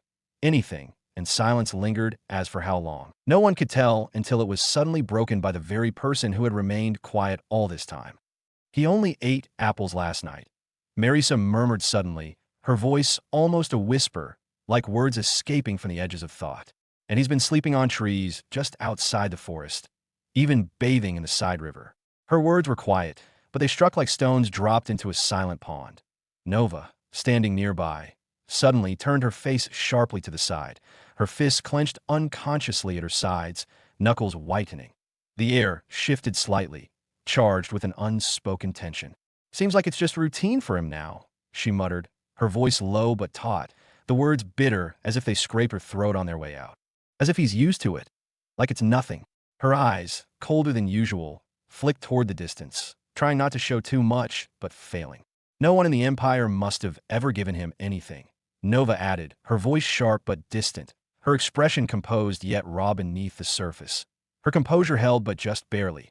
Her pale eyes shimmered like ice with barely veiled guilt and fury, emotions raging behind a calm facade that Maurice's emotionlessly asked. I gave orders to the entire RAVNS squad yesterday. Did they find out where he came from? His past? Or where he's lived all these years? He had an admission letter. Someone must have given it to him from that place. Maybe we could trace him. There must be a way, right? Her voice not showing any emotion or feelings as just being totally composed. Nova shook her head slowly. Her voice distant. He somehow got a noble kid from a border family to write him a recommendation letter to AS for how he did that. It's still unknown. Even after checking the boy's memories, the team only found out that the kid was made to write the letter, without even knowing who he was doing it for. He never learned Razeal's real identity. So it's still unknown, after all this time? Maurice's voice was almost ghost-like, now emotionless. Quiet, as if talking more to herself than anyone else. Even with all our intelligence. Silence. Not a single word echoed back. Just the stillness of unresolved thoughts and the weight of too many unanswered questions. The kind of silence that stretched time, where even the wind seemed hesitant to interrupt. And one spoke for what felt like forever. Until. Maybe I should have broken the family rules back then. Marisa said suddenly, her voice still void of emotion, yet so full of meaning. At least then, I could have been fully sure if he was telling the truth or not. Nova finally broke, her voice coming fast and sharp. Mother, you're still stuck on that. It wasn't your fault. Why are you still thinking like this? You did nothing wrong. We did everything a family should do. Our duty was to teach. If a child strays, it is the family's responsibility to discipline. The punishment he received was what was deserved. Right? Her words hung heavily in the air. But he never admitted guilt, she continued after a pause, her eyes narrowing as if fighting back something deep. Even after the punishment, he kept saying he didn't do it, again and again. What if what he said was true? I still can't get that out of my head. What if he really was innocent? Her voice didn't waver. It was too calm, too composed, the kind of voice that only comes from years of living with guilt that never fades. To this day, I regret not using that just because of the rules. At that, Nova looked away. It's not like we didn't try everything, Nova argued. We went to the church, even called upon the true spirits of Fairlith. They declared him guilty, too. She turned her head slightly. We used luminous light, the Empire's truth magic, even summoned one of the Dragonweaver honest dragons to judge him. Every top-tier method available in the Empire, every one of them found him guilty. Even the Imperial Princess, Nova added quietly, her voice hollow. She used her special eyes. Her verdict was the same. Maybe he really was guilty. Mother, she added after a beat, though her voice lacked conviction. Maybe we just have to let it go. He already received the corresponding punishment, that we did everything we could at that time. We couldn't have done better. I remember how much it broke you. Marisa didn't reply immediately. Her gaze remained fixed on the wall in front of her, as if trying to see beyond time itself. I still feel like we should have trusted him, she said, softer now, almost fragile. Just once? Maybe, I don't know. Nova clenched her jaw, her voice rising suddenly, unable to stay silent. Do you think I wanted this? That I wanted to believe he was guilty? I wanted to trust too, but everything proved him wrong. No one replied. The silence after her words felt like a judgment in itself. Nova bit her lip hard. I'll talk to him, Marisa said at last, softly, like a decision made long ago, finally spoken aloud. After the duel. We're letting the duel happen? Nova asked, blinking in surprise. If my son has chosen to go through with it, then let him. Marisa closed her eyes. Her voice was like steel wrapped in velvet. Final. But he's too weak, Mother, Nova said, shaking her head in disbelief. Even he himself practically given up. Sleeping all the time, barely even trying to train Dotties. He's not even trying anymore. Her voice cracked slightly. It's like he's never had hope. And you know, Nova continued, hesitantly, since birth, he never was able to. But her voice faltered. She couldn't bring herself to say it. The words vanished before they reached her lips. I don't care about the duel or not, Marisa said firmly. If he has decided to do it, let him die will not stop him. But Mother, he'll get hurt, that he will. Nova stepped forward, her voice nearly pleading now. What if? But she didn't get to finish till a sudden gust of wind swept across the rooftop, sharp and cold, carrying with it a ripple of tension. From the shadows, a figure emerged cloaked in deep violet. He knelt silently at the rooftop's edge, head bowed, waiting. Marisa didn't even glance at him. Send my words to the Dragonweavers, she said, her voice low and calm, yet sharp enough to cut steel. If anything happens to him during the duel, even by mistake, their entire family might as well vanish along with that mistake. The words sank into the air like a curse. Yes, matriarch, the kneeling figure replied in a voice no louder than the breeze, laced with absolute reverence. But just as he was about to vanish into the shadows again, Maurice's voice echoed once more, colder this time like the final frost before storm. Also, send warning to all dukes, she said, each word deliberate, deliberate like falling stones. And to the church. The figure paused, listening. If they're thinking of banding together to fight for what they call their rights, let them know Virulens will declare war on all four of them on the spot. As she spoke, the air around her grew still, unnaturally still. Akati wasn't just the wind that stopped, it was as if the very world held its breath. And let them understand this, she added, eyes half-lidded but burning with silent fire. Even if they stand united dukes, church, and their loyal hounds, their chances of victory will always remain in the negatives. The finality in her tone was absolute. She wasn't threatening.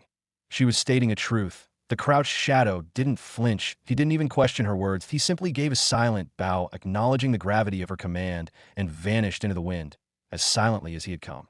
The rooftop was quiet once more. Marisa stood still, gaze unwavering, eyes locked on the same distant wall, as if it held all the truths she never got to hear. Her expression didn't change, but a whisper escaped her lips, a whisper so soft, only the breeze heard it. Maybe it's enough. Maybe he's suffered enough. Her voice cracked just slightly at the edges. He never deserved this much. Nova stood beside her, her face unreadable.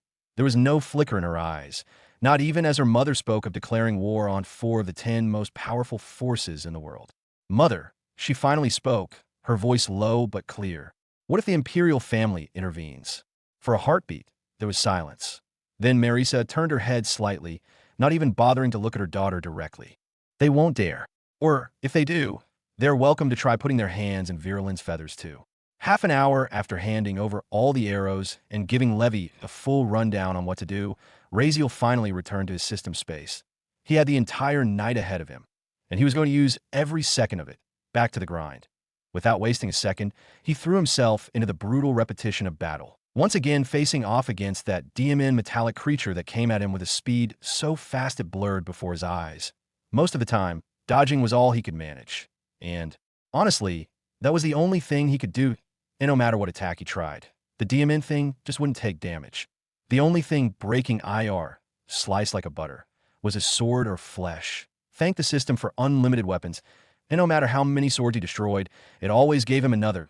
At least he didn't need to worry about restocking or buying replacements. Still, frustration bubbled beneath the surface.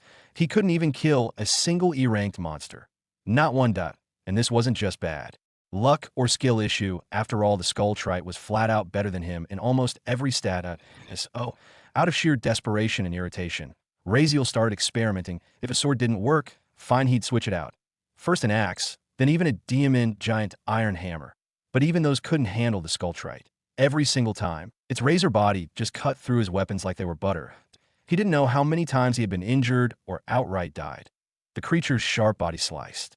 Everything in amount of cleverness could compensate for how brutally unfair this fight was. Still, as time passed, he started to enjoy it. Something about the rhythm, the sheer challenge of it, made his blood pump.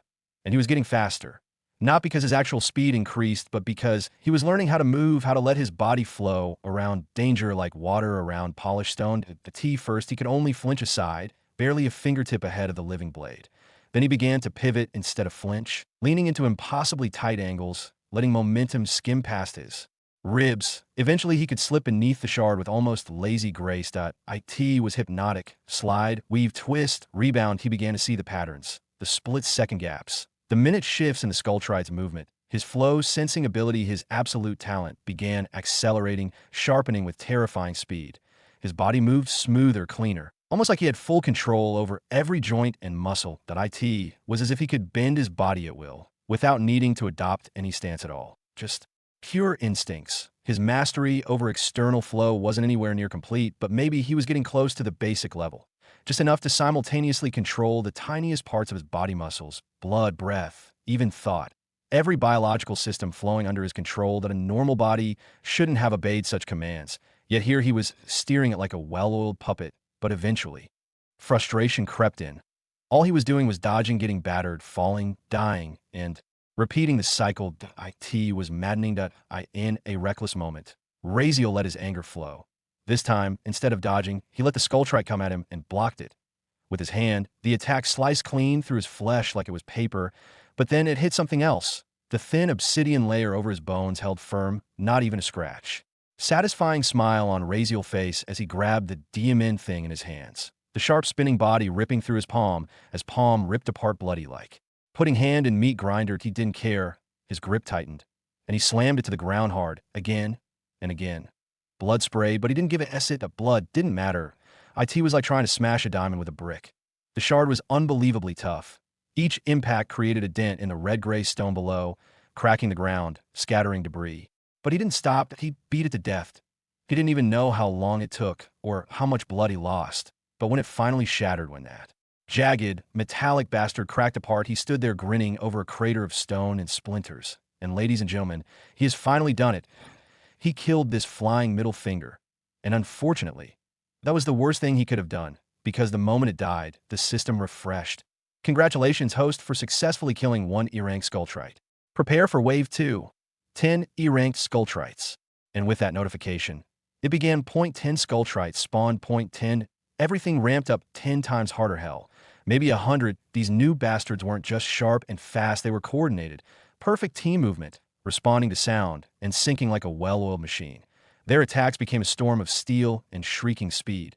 Even Razeal, with all his developing flow perception, felt the pressure. More injuries, more deaths, more resets. That IT became a loop, a torturous, never-ending cycle. Point 10. Merciless killing machines trying to murder one poor guy who didn't even have a weapon strong enough to scratch them. But somewhere in the middle of it all, while dancing on the edge between death and desperation, Razeal had an idea. That a weird, illogical, but somehow an idea nonetheless. Since normal weapons couldn't harm the Skulltrites and his body naturally produced flow, what if he channeled that flow into the weapon itself? If sharpness was merely a byproduct of speed, and speed was motion, and motion was flow, then in theory, if he moved his blade fast enough through sheer bodily flow, it should cut. Right? He could feel his body producing flow. He knew it was there, weaving through every breath, pulse, and twitch. And if there was one absolute he understood about physics and combat, it was this: speed creates sharpness. Even a dull object, if propelled fast enough, could cut clean through something sharper than itself. Velocity could overcome edge. He didn't know exactly what he was thinking. He had no calculations, no equations, just instinct. And he let that instinct flow. The plan? Simple. Try to push his entire body's flow into a swing, everything he had. Full physical flow, lined up perfectly from feet to wrist, spine to knuckles. Coordinated into one fluid, destructive arc. Align his stance. Perfect as form. And let the flow guide the motion. Even if his reasoning was messy and half-formed, he didn't stop to doubt it. He let the thought flow. If that old man can use planetary flow, he muttered under his breath, sweat trickling down his jaw, then I can at least use my own F-kin, physical flow, right? He planted his feet with surgical precision. He twisted his torso, focused his muscles, aligned every fiber of his being into a single motion, a perfect stance, a perfect swing. No jerks, no hesitation. Just a clean, fluid line of motion, pure and uninterrupted. And then swing. IT felt fast. Not just fast, unnaturally fast. His muscles screamed under the strain, his veins rattled from the effort. And the weapon hummed as it cut through the air like a missile. But still, when it met Skulltrite, snap like paper meeting scissors. His sword was sliced in two. Again, and again, and again. Every time, it ended the same, like trying to shatter steel with a wooden stick. The speed wasn't enough. The flow wasn't enough. And the Skulltrite's edge tore through him like he was made of smoke. And no matter how fast or fluid his strike, it wasn't fast enough. Not yet. But that didn't mean he wasn't making progress. His efforts, even through endless death, were paying off elsewhere. Point 2 of his skills had leveled up. Keen. Hearing S-rank, advanced from basic to intermediate. He hadn't even focused on it being a passive skill. It just evolved on its own. Suddenly, his world changed. He could hear everything. The range increased tenfold, reaching up to 100 meters. And not just hearing positioning, he could now form a three-dimensional auditory image in his mind with shocking clarity. Still, it wasn't as useful as flow sensing. His SSS-rank side perception skill was still looking superior, but the upgrade was a solid boost for being kind. More importantly, His another skill, Basic Healing D, 1621/10, 000, upgraded to Greater Healing C, 0/100, 000, Greater Healing. Rapidly heals deep wounds, broken bones, internal bleeding. Yeah, he had literally gotten FK'd up enough times, literally 10,000 recorded injuries, to force an upgrade. And considering he'd only unlocked that skill the previous evening, he didn't know whether to be happy or sad on his progression. Then again, if not for his sky-high pain tolerance, he would have collapsed long ago. 10,000 clean slices, each one recorded, counted, and endured. But Razeal just kept going. 0.70 hours, 0.75 hours, 0.80 hours. Time clicked past. Each hour bled into the next. The pain, the failure, the endless resets, it didn't stop him. He refused to stop. He was going to learn how to slice through those sharp metallic bastards no matter what it cost. And his wounds, yeah, they were still piling up, but he noticed something else now. His body was healing. Fast. Not so fast that it was visible to the eye, but fast enough that deep, 10 to 20-inch cuts could completely mend in a day or so. That was huge progress. Thogi, he dies now like dozen of times in every minute. His kill count, though, still 1 for starting now, until suddenly somewhere around a 90-hour mark, in a flash of motion and clarity, something inside him clicked. When the skull tried to lunge through the air, fangs out. Claws gleaming, Razeal stepped sideways with ease, guided by flow, and swung. And for the first time, the sword went through, cleanly, deeply, completely. The monster's body split in half mid-flight. No resistance, no rebound. Just a quiet, effortless cut. Razeal stood frozen, wide-eyed, breathing hard, the sword still humming in his grip. He looked down at the weapon, his hands. His heart thundered like a drum. He had done it. A savage grin cracked his tired face. Let me try again. His hands tightened around the hilt. He narrowed his eyes, but stilled fast approaching flying skulltrites. He swallowed. A strange sensation washing over him. He could feel that he was close to something important. He was excited. Ahead, 9 skulltrites hurtled toward him at lightning speed. They didn't even flinch or hesitate at the sight of their fallen comrade, programmed solely to kill him.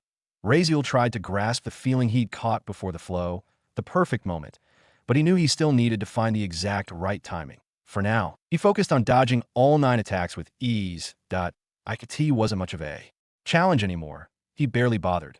Having already identified his true target, a skulltrite coming up from behind, he quickly turned around, sword raised and ready to. He pulled back his swords, gathering every ounce of speed, then swung forward at turbo speed, launching a powerful strike at the monster. He remembered what he had discovered earlier, not just using his own flow to slice. He discovered something else. His body still wasn't fast enough to cut something moving faster and sharper than the weapon he was holding. After all, he had forgotten a crucial fact. This monster was the fastest E-ranked natural creature in the entire universe, according to the system database. There was no way Razeal could simply swing faster than it. Yes, he was learning and mastering his body, but he hadn't even reached a basic proficiency with this skill. Maybe it wasn't possible on his OWNS. What did he do? He didn't just use his own flow, he used both. His own speed flow and the skulltrites. In simple, totally broken explanation, he first canceled out both flows. The speed of the skulltrite's body and his sword's motion, he stopped them in perfect sync, just for a split second, right when they clashed. And then, in that same impossibly short fragment of time, he tilted his sword back, not to resist, but to release the flow. He let skulltrite's speed return, let it all continue. But now, Razeal's own blade, which had absorbed and synced with that same speed flow, followed the motion downward in a precise angle. Carried by the monster's own force and momentum flow, Razeal's sword was no longer opposing. It was aligned. And so, Skulltrite's body simply cut itself, because now it was no longer about speed or sharpness, because now what truly mattered was the angle, because both the sword and the monster were moving at the same speed. Killing points plus 0.1. To any normal observer, it looked like Razeal had swung his sword and effortlessly sliced the flying monster clean in two, as if his sword was moving incredibly fast on its own. Right there, he had used the skill exactly as it was meant to be used. Though Razeal had started on a different path, trying to master his own flow, he had come back to the same wisdom the old man had shared. Use the flow. Flow with the flow, rather than forcing your own. Maybe that was the true strength of this skill, that IT wasn't about forcing or creating flow yourself. It was about harnessing and taking advantage of an existing flow that wasn't yours. Such a fascinating ability.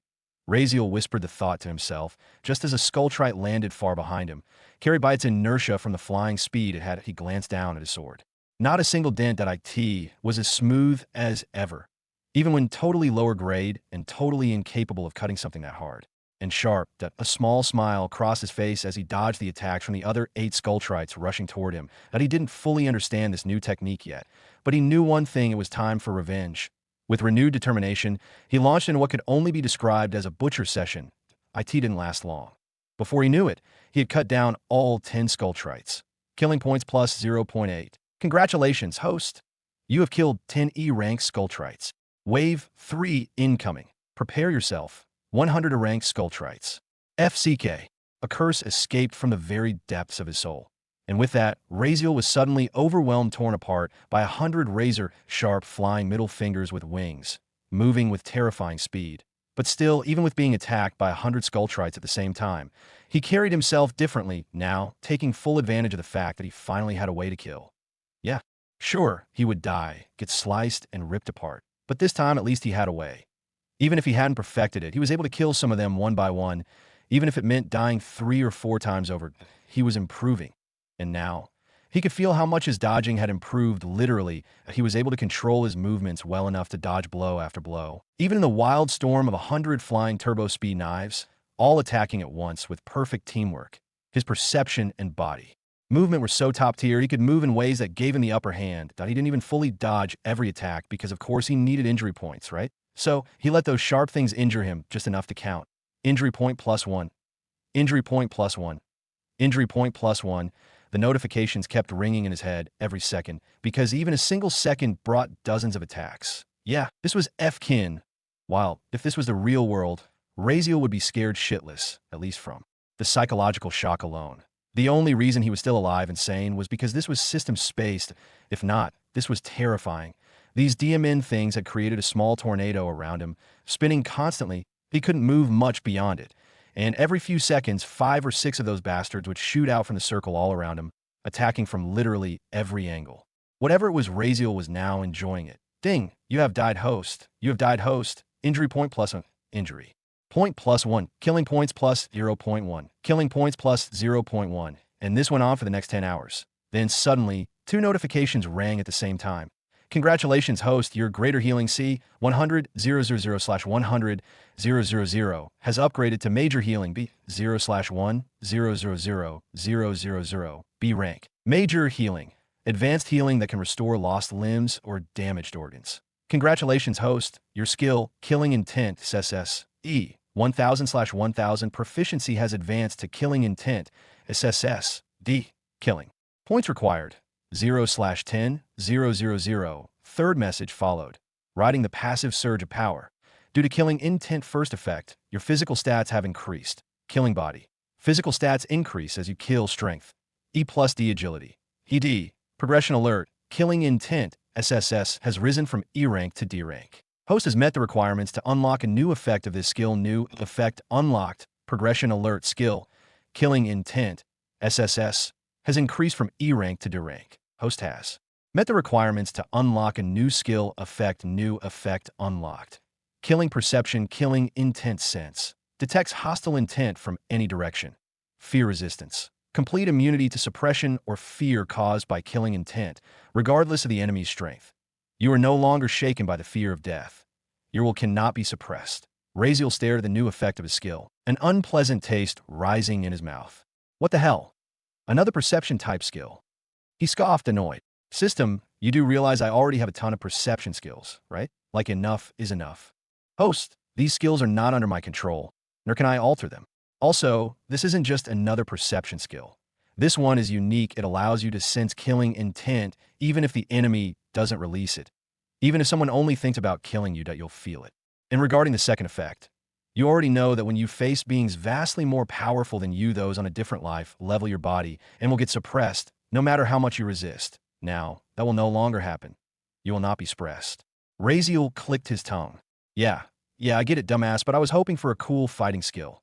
Not more of this passive perception crap. Again, just work on it, host. Level it up. The higher it climbs, the more powerful it becomes. That you're only at D rank now of Killing Intent SSS now, and it's already giving you effects like this. The system went quiet after that, offering no further response. Razeal let out an annoyed sigh.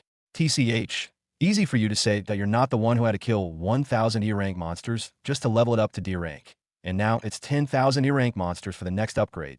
If I stick to E-ranks, I'll need to kill 100,000 of them just to progress. Razeal groaned at the thought alone, his shoulders already slumped.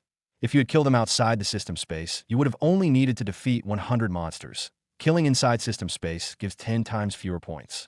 Even right now, you only need to kill 1,000 D-rank monsters to level up. But if you do it inside, it'll take 10,000 to. So if you want to level up faster, go outside, simple as that. Razeal's expression turned a bit grim. Yeah, I wish I could go outside too.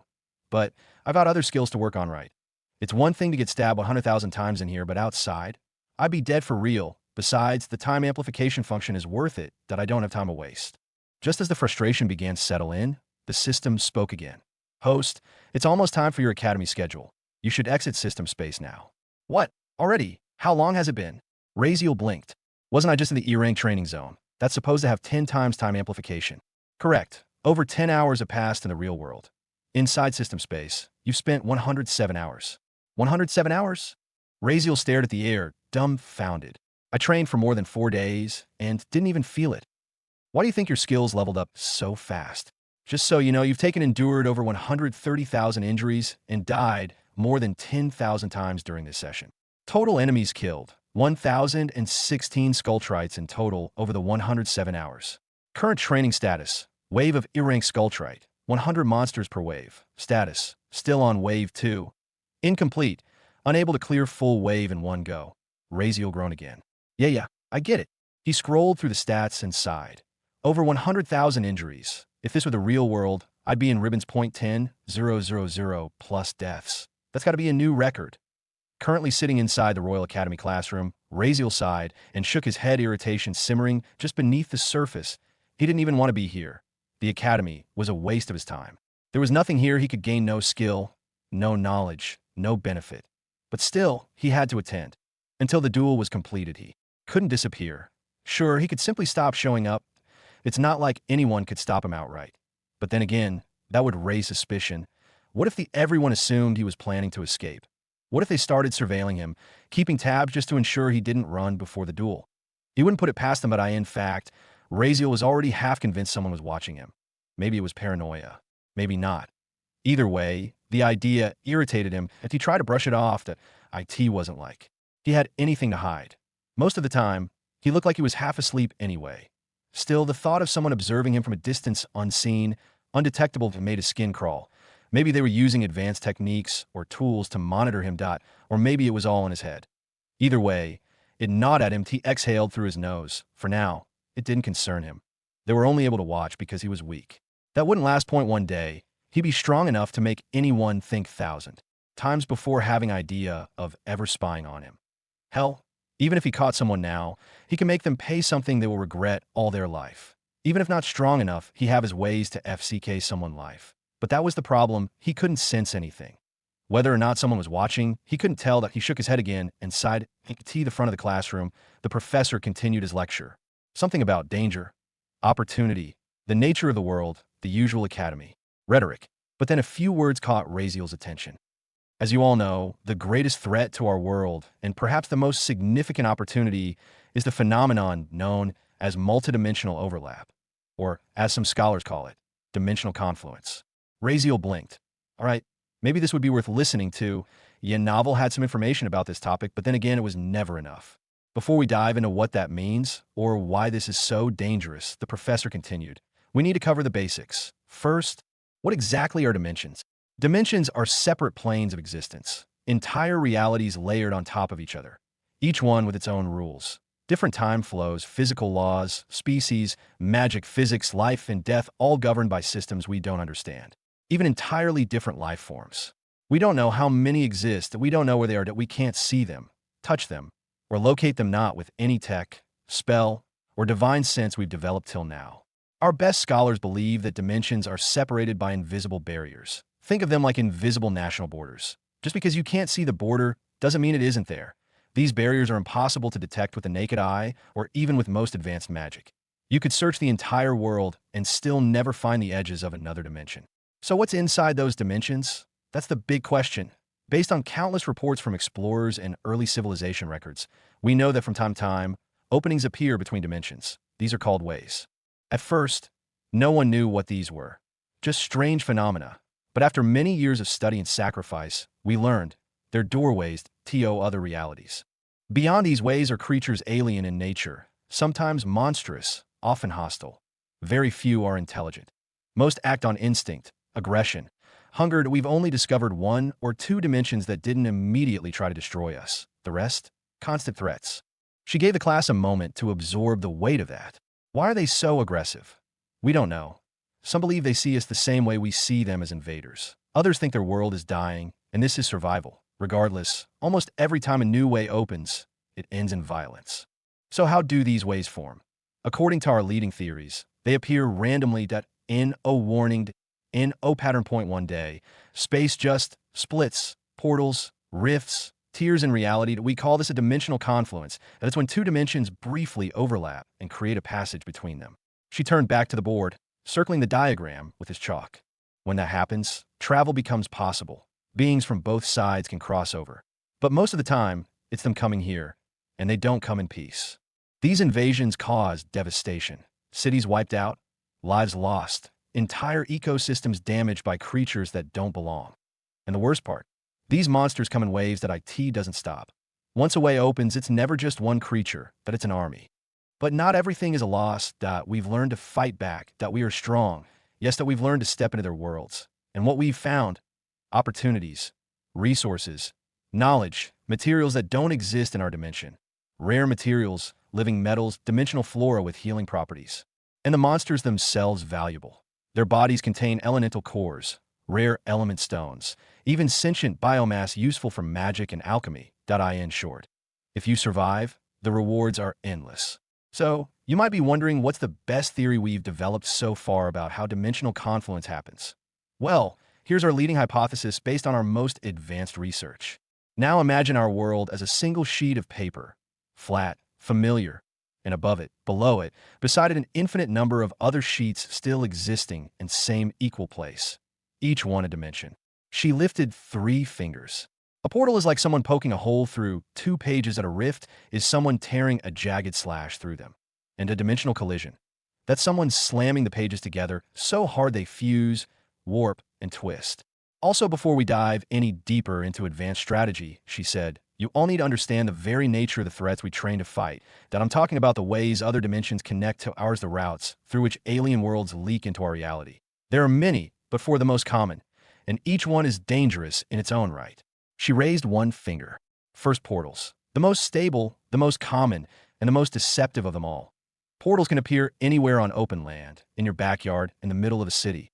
They shimmer like glass or whirl like wind. But what makes portals uniquely dangerous is this. Once a portal opens, it cannot be closed until its natural countdown ends. Murmurs rippled through the students. Yes, she said, nodding. Each portal appears with a visible countdown and embedded timer that tells exactly how long it will remain open. Some stay open for weeks, others, months, until the timer hits 0. That passage to another dimension remains active and anything can come through. She paused. Sometimes, nothing comes, just a silent, empty link to a barren land. Other times, hordes, monsters, waves of creatures too mindless or too angry to negotiate. The moment the portal opens, the outcome is unpredictable. That's why every portal is considered a code red event. She turned toward the front row. The standard response? Full containment. Barricades, tactical units, area lockdowns. Defense teams surround the site and hold the line until the portal closes. There is no other way. And while portals are dangerous, they're also fairly rare on a global scale. You might think rare means safe, but here's some context. It's estimated that between 100 to 1,000 portals appear worldwide every single day. That's the low average. Imagine what that looks like on a bad day. She held up a second finger. Second, gates. Gates are completely different beasts. Where portals are unstable and temporary, gates are persistent, permanent, and physical. Unlike the ephemeral shimmer of a portal, gates have an actual frame, a doorway made of unknown material, resistant to all known damage. What can be broken, but we won't tell you how. Like no, just never try to destroy them. I'm returning to topic. They can be moved, relocated, positioned like equipment. She began pacing slowly. Each gate is linked to a fixed pocket of another dimension. Think of it like a slice of another world sealed off and connected only through that gate. What makes them fascinating is this. Monsters inside a gate remain locked to a specific rank that a tier 4 gate will only contain tier 4 monsters. They don't evolve. They don't change. They exist in a constant state. And for reasons we don't yet understand, no matter how many creatures are killed inside, their numbers never dwindle. Give a gate a few months without touching, and it can house millions. It's as if the dimension on the other side keeps producing them like a living factory. Gates vary in size depending on their rank. Some are no bigger than a room. Others, the size of cities' entire ecosystems, full of native terrain, ruins, even whether they become essential to the world's resource supply.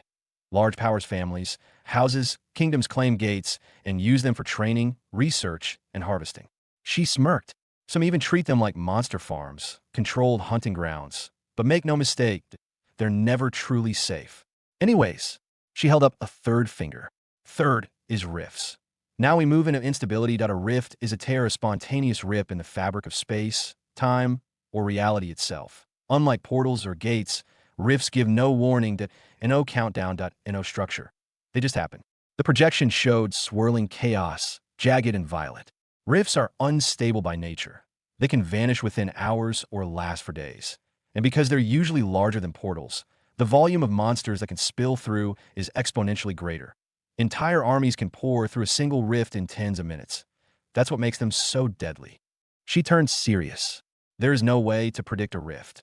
And because of their unstable nature, no one can enter the other side without risking collapse.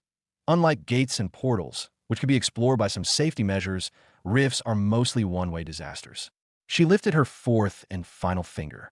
And lastly, dimension cracks, also known as reality cracks. These are the rarest and the most terrifying.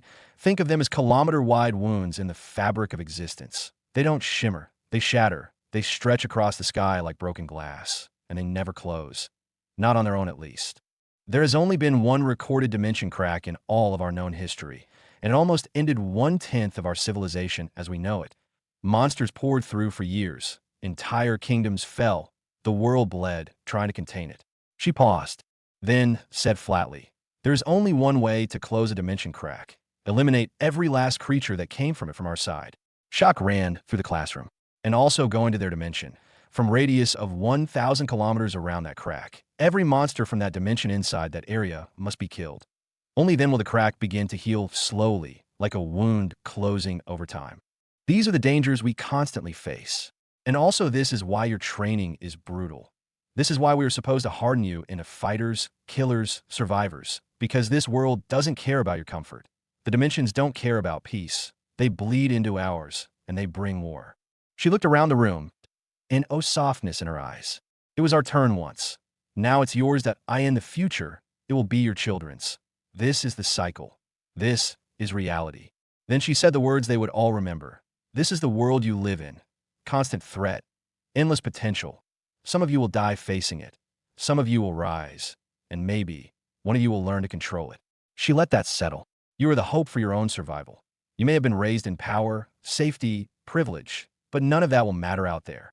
Out there, or even here, your parents or protectors will never remain forever. It's survival of the strongest. She pointed to the imperial crest behind her. You sit in the Imperial Academy. I in the royal classroom. You are the future pillars of defense and attack. You will either uphold this world or watch it fall. Professor Talia paused mid-sentence, her eyes narrowing ever so slightly. A few yawns echoed throughout the Grand Imperial Academy classroom as Professor Talia continued her lecture. Some students slouched in their chairs, eyes half-lidded, fingers tapping idly on enchanted desks to TO them. This was nothing new. The threats of portals, rifts, gates, and dimensional cracks were old news covered 100 times, seen 1,000 more. They weren't necessarily being disrespectful. They were just used to. IT.to them. Dimensional threats were old news, hardly worth a lecture time. After all, many of them had grown up in environments where things like portal breaches or rift incursions were handled within minutes by private security or family-owned strike forces. Most of these students had watched monsters die from a safe distance before they ever swung a sword themselves. That IT had all become routine. Nothing truly catastrophic had happened in the Empire for over 200 years. The nobility made sure of it. The Imperials, the Dumay families, and even the low noble houses possessed more than enough power to suppress most issues before they ever escalated at a rogue portal. Handled a rift appearing near farmland, sealed before lunch. Even the occasional portal bursting open in a crowded market district was met with immediate containment and minimal casualty. Talia scanned the rows of gleaming clothed students in flawless posture. Beneath the polished facade, she could see it, the arrogance, the detachment, the way they viewed all this as an academic exercise, not life or death knowledge. She sighed, not in frustration and resignation, that of course they didn't care. These were high-born children of comfort. Each one had armies at their beck and call, relics inherited from generations of warriors, and connections powerful enough to silence disasters. Their worlds were shielded. So, she said, brushing off the atmosphere, does anyone have a comment about today's lecture? Questions or counterpoints? A few heads turned lazily. Today's attendance was noticeably lower than the day before. Understandable. But among those present were a few surprising faces. She hadn't expected to see the imperial princess herself in the front row, or the saintess seated silently near the side aisle. Even Arion Dragonweaver was seated in the far corner, his signature cloak draped loosely over his shoulders. She quickly averted her eyes out of respect. Not that they would answer any questions anyway. Their presence was symbolic, more than anything. Still, it made her nervous. She wasn't here to entertain. She was here to drill survival into these children, even if they didn't see the need for it. She didn't dwell on it long. She scanned the room again, nothing, no response. Just when she was about to move on, a hand rose from the center of the classroom, a student with black hair, seated in the fourth row. Talia recognized him immediately. Shelton. Yes, Mr. Sheldon, Talia said, already bracing herself. Shelton didn't bother to stand up. Arms crossed, expression calm, voice even. Professor Talia, he said, I don't understand the point of this lecture. From what I've read, monsters and dimensional threats aren't really a problem anymore. Maybe back in the old days, sure, but now, it's all well regulated. Everyone knows how to respond. Evacuation shelters, emergency runes, Empire-issued weapons. Hell, even commoners have emergency protocols now. Some students nodded silently. By the records I've studied, Shelton continued, even a dimension crack could be handled. The data suggests casualties have been minimal in the last 50 years. And frankly, the idea that we're under constant threat doesn't really hold up. We've won, we're winning.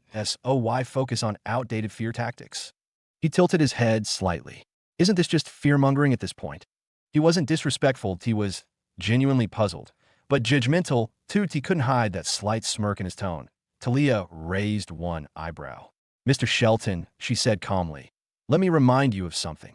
Have you ever heard the phrase, until the monsters learn to write, every story will glorify the humans? Shelton blinked. No. Then let me explain. Talia took a few measured steps down the center aisle, her boots clicking softly on the marble floor. You read reports written by humans, filed by humans, told by humans, crafted to inspire confidence, not to reflect the full truth. Empire-issued literature, books written by victors, numbers crafted by people whose entire reputation depends on the illusion of control. You really believe those are the full stories? The classroom grew quieter. You say there are no casualties, she said. That everything is under control. But let me ask you this. Have you ever seen a redacted report? Have you ever been in the room when a commander gives the order to bury a failed operation and send in a replacement squad before the public ever hears a word?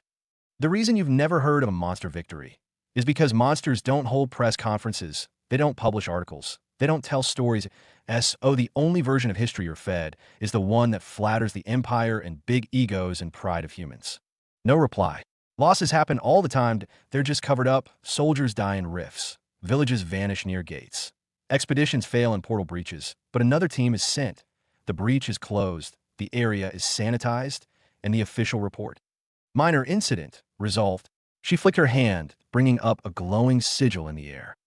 Yesterday and today, you earned 20 contribution points for attendance. But due to your shallow analysis, lack of perspective, and dangerously limited understanding of how this world actually works. She snapped her fingers. The projection flickered. I am deducting 100 contribution points. A digital counter above Shelton's name dropped into the negatives. You are now at -80. Let me remind you, graduating from the Royal Classroom requires a minimum of 1 million contribution points. Shelton sighed audibly, but didn't argue. Still, something shifted in his expression. Determination. He'd look it up, research it. If he found proof that she was exaggerating, as per the rules, he could challenge the point deduction and earn back 100-fold. Talia didn't mind. Let him try. That was the point. Anyone else? She asked the room. Silence. Her eyes drifted to the very last seat in the back row. Razeal. She paused for the briefest moment. Her expression didn't change, but her mood did. A ripple of disgust flickered beneath her composed surface. Just seeing him there sitting so still, so detached, irked her more than she cared to admit. Letting someone like him into this classroom, into the heart of the Empire's sacred institution of learning and strength, felt like an insult, a blemish, an affront to everything this academy stood for. This was a temple of discipline, of legacy, of bloodlines honed over centuries. And yet there he Saturday Talia caught herself staring and looked away quickly, suppressing the flicker of disdain in her chest. She couldn't say anything. The rules bound her just like everyone else. But in her mind, his presence remained an open wound the academy refused to treat. Razeal, who saw her ugly expression, just sighed. Villy, are you saying I have a superpower to instantly make people feel disgusted? Is this some secret buff of yours you forgot to mention or something? Razeal asked jokingly, curiosity in his tone. Razeal sat in the last seat, back row, head resting in one hand, looking like he was just barely awake. In truth, he was listening. Despite the yawns and groans of his classmates, Talia's lecture had grabbed a sliver of his attention. The talk about portals, rifts, gates, and reality cracks. That stuff was interesting. He remembered the original novel. All this multidimensional chaos had been mentioned plenty of times, but it had never been explained this. Clearly, for once, he had to admit, this lecture was actually useful. Not that he cared much. Knowledge was great and all, but he wasn't some bookworm excited about dimensional theory. He wasn't here to take notes and write essays. Well, that'd be luxury, but sadly he had other rather important things to care about, like surviving. The most life-threatening things to him aren't from other different dimensions after all. He got enough free problems here. And definitely he won't be dying because of these. Portals or it. Still, while the others tuned out, Razeal listened. And while listening, he tested out his newly enhanced skill, killing intense sense. Detects hostile intent from any direction. He activated it without moving a muscle. As he activated it, the world subtly changed. Thin red mist began to bleed into his vision like a fog drifting off certain people's bodies. It was faint, but visible enough to tell who wanted him dead. The thicker the fog, the stronger their murderous intent. It wasn't overpowering, nor did it make a sound, but it carried meaning, intent, and more specifically, hostile intent. Razeal blinked slowly. It wasn't as useless as he'd first thought. Razeal scanned the classroom slowly, eyes narrowing. His surprise, most students didn't have much fog around them. Barely any, in fact, just a few here and there. Huh, he muttered under his breath. Guess not everyone wants to kill me after all. That was unexpected. He'd assumed the whole room despised him enough to want him dead. But apparently, some of them still had working brains. Sure, a lot of them probably hated him, but hate alone wasn't enough to manifest real killing intent. Yeah, they were dumb, but not dumb enough to murder someone for no reason. Then he focused on the ones who actually did want to kill him. Like literally, the first one was obvious. Nyla, the holy secretary or assistant or whatever she called herself. The saintess's overly zealous lapdog. Her red fog was thick, dense enough to tell Razeal she wasn't just annoyed by his existence. She wanted him dead, and oh surprise there, in the novel, Nyla had always had a weird, obsessive loyalty to the saintess. She probably saw Razeal as some unholy stain on the temple's walls. Fanaticism did that to people. Following her were a few more predictable targets. A small group of saintess followers, all young, all cloaked in self-righteousness. Well, even now glaring back at him like he'd burned their holy book. He rolled his eyes. Funny how the people who preach peace and compassion are always the first ones to think about murder, he mused. Razeal scanned a few of them. Their fog wasn't as intense as Nyla's, but it was still there, lingering, quietly hostile. Then his eyes moved to the far right. Arion, the supposed chosen one. Golden boy of the fate. Future savior of the world. Arion's red fog wasn't just visible, it was practically snarling. All that over a slap? He thought. Razeal shook his head slowly. Internally, so petty. Just one slap, and suddenly you want to kill me. And then they call you a hero. Childish. Anyways, Razeal leaned back, arms crossed, watching the red haze curl around other more people one by one. Some names didn't surprise him. Some did, like Selena. And Celestia. He glanced toward them from the corner of his EY. Nothing. And oh red mist. And oh murderous desire. Huh. Didn't expect that. But again, thinking about it, they really didn't have any actual reason to kill him. If anything, he should be the one who hates them, who wants them dead. They're the ones who wronged him. Not the other way around. He only assumed they'd try to kill him because one day their lies might come out. Maybe for political reasons, reputation, whatever, but the truth, maybe I'm overthinking it, he admitted. Maybe they really don't care, or maybe they're just too confident. Confident that even if I stood up in the middle of this street and exposed their lies, no one even won, like not even that idiot dude who likes to just think opposite of what most of people think just because of ego issues wouldn't believe me. Even with proof. And honestly, they're probably right. And maybe that's why they don't care. But Razeal, he doesn't care either. Whether they want him dead or not, he's not letting the people who destroyed everything get away without paying the price. Call him a villain if you want. Say he's trying to bring down these so-called beautiful heroines. Fine, but he's getting his revenge. That much is certain. And no, it's not going to be some pathetic plea for justice or proof. It's going to come from his own two hands. They'll feel the consequences that I'll still make them regret everything. And next on the hit list, that annoying blue-haired girl. Razeal didn't even know her full name, Marina, or whatever, something like that. He didn't care enough to remember. But what he did know was that she'd gone straight to the professor yesterday and bullshitted an official complaint. Said he was a threat to the safety of the class and you'd serving to be in this classroom. He wasn't surprised. Maybe she was one of those people who acted like they were born with a crown on their head, proud, loud, and itching for drama. Razeal had barely said a word to her literally, yet the red mist curling around her body was thick enough to be noticed even without focusing too hard. Not the deepest shade, nothing close to Nyla or Arion, but definitely strong enough to tell she wouldn't hesitate to stick a knife in his back if he gave her a reason. Hell, maybe even if he didn't, that it was. Like she wanted a reason. Like she was just waiting for him to screw up again so she could unleash all that bottled-up hostility. Razeal just sighed. He hadn't even done anything to her in the first place, he thought bitterly. All he remembered was that she was the one who started it, throwing around insults, calling him disgusting, saying he didn't belong. Like she was some kind of authority on who did and didn't deserve to breathe the same air. He hadn't even looked at her before that. Maybe she was. Just one of those overly bossy types. The ones who feed off attention. And when picking a fight with Razeal didn't go her way, when she got slapped back in Razeal's own way for trying to smear his name, she flipped into full-on victim mode and ran to the headmaster. And now she wanted to kill him? Just because of a verbal slap? Because of that shove your complaint paper up your ass line? That's it? He couldn't even be mad. He was more confused than anything. How petty do you have to be, he thought. Seriously, how fragile is your ego? There were types of people Razeal could understand, cold ones, cunning ones, even violent ones. But this type? Attention-starved, drama-thirsty, self-righteous lunatics who cried wolf then acted shocked when someone bit back. He had no patience for them. Still, she wasn't the real problem. That honor went to someone else. At Razeal's gaze shifted to the front row. And there he was. Riven. Good old Riven. The all-friendly god.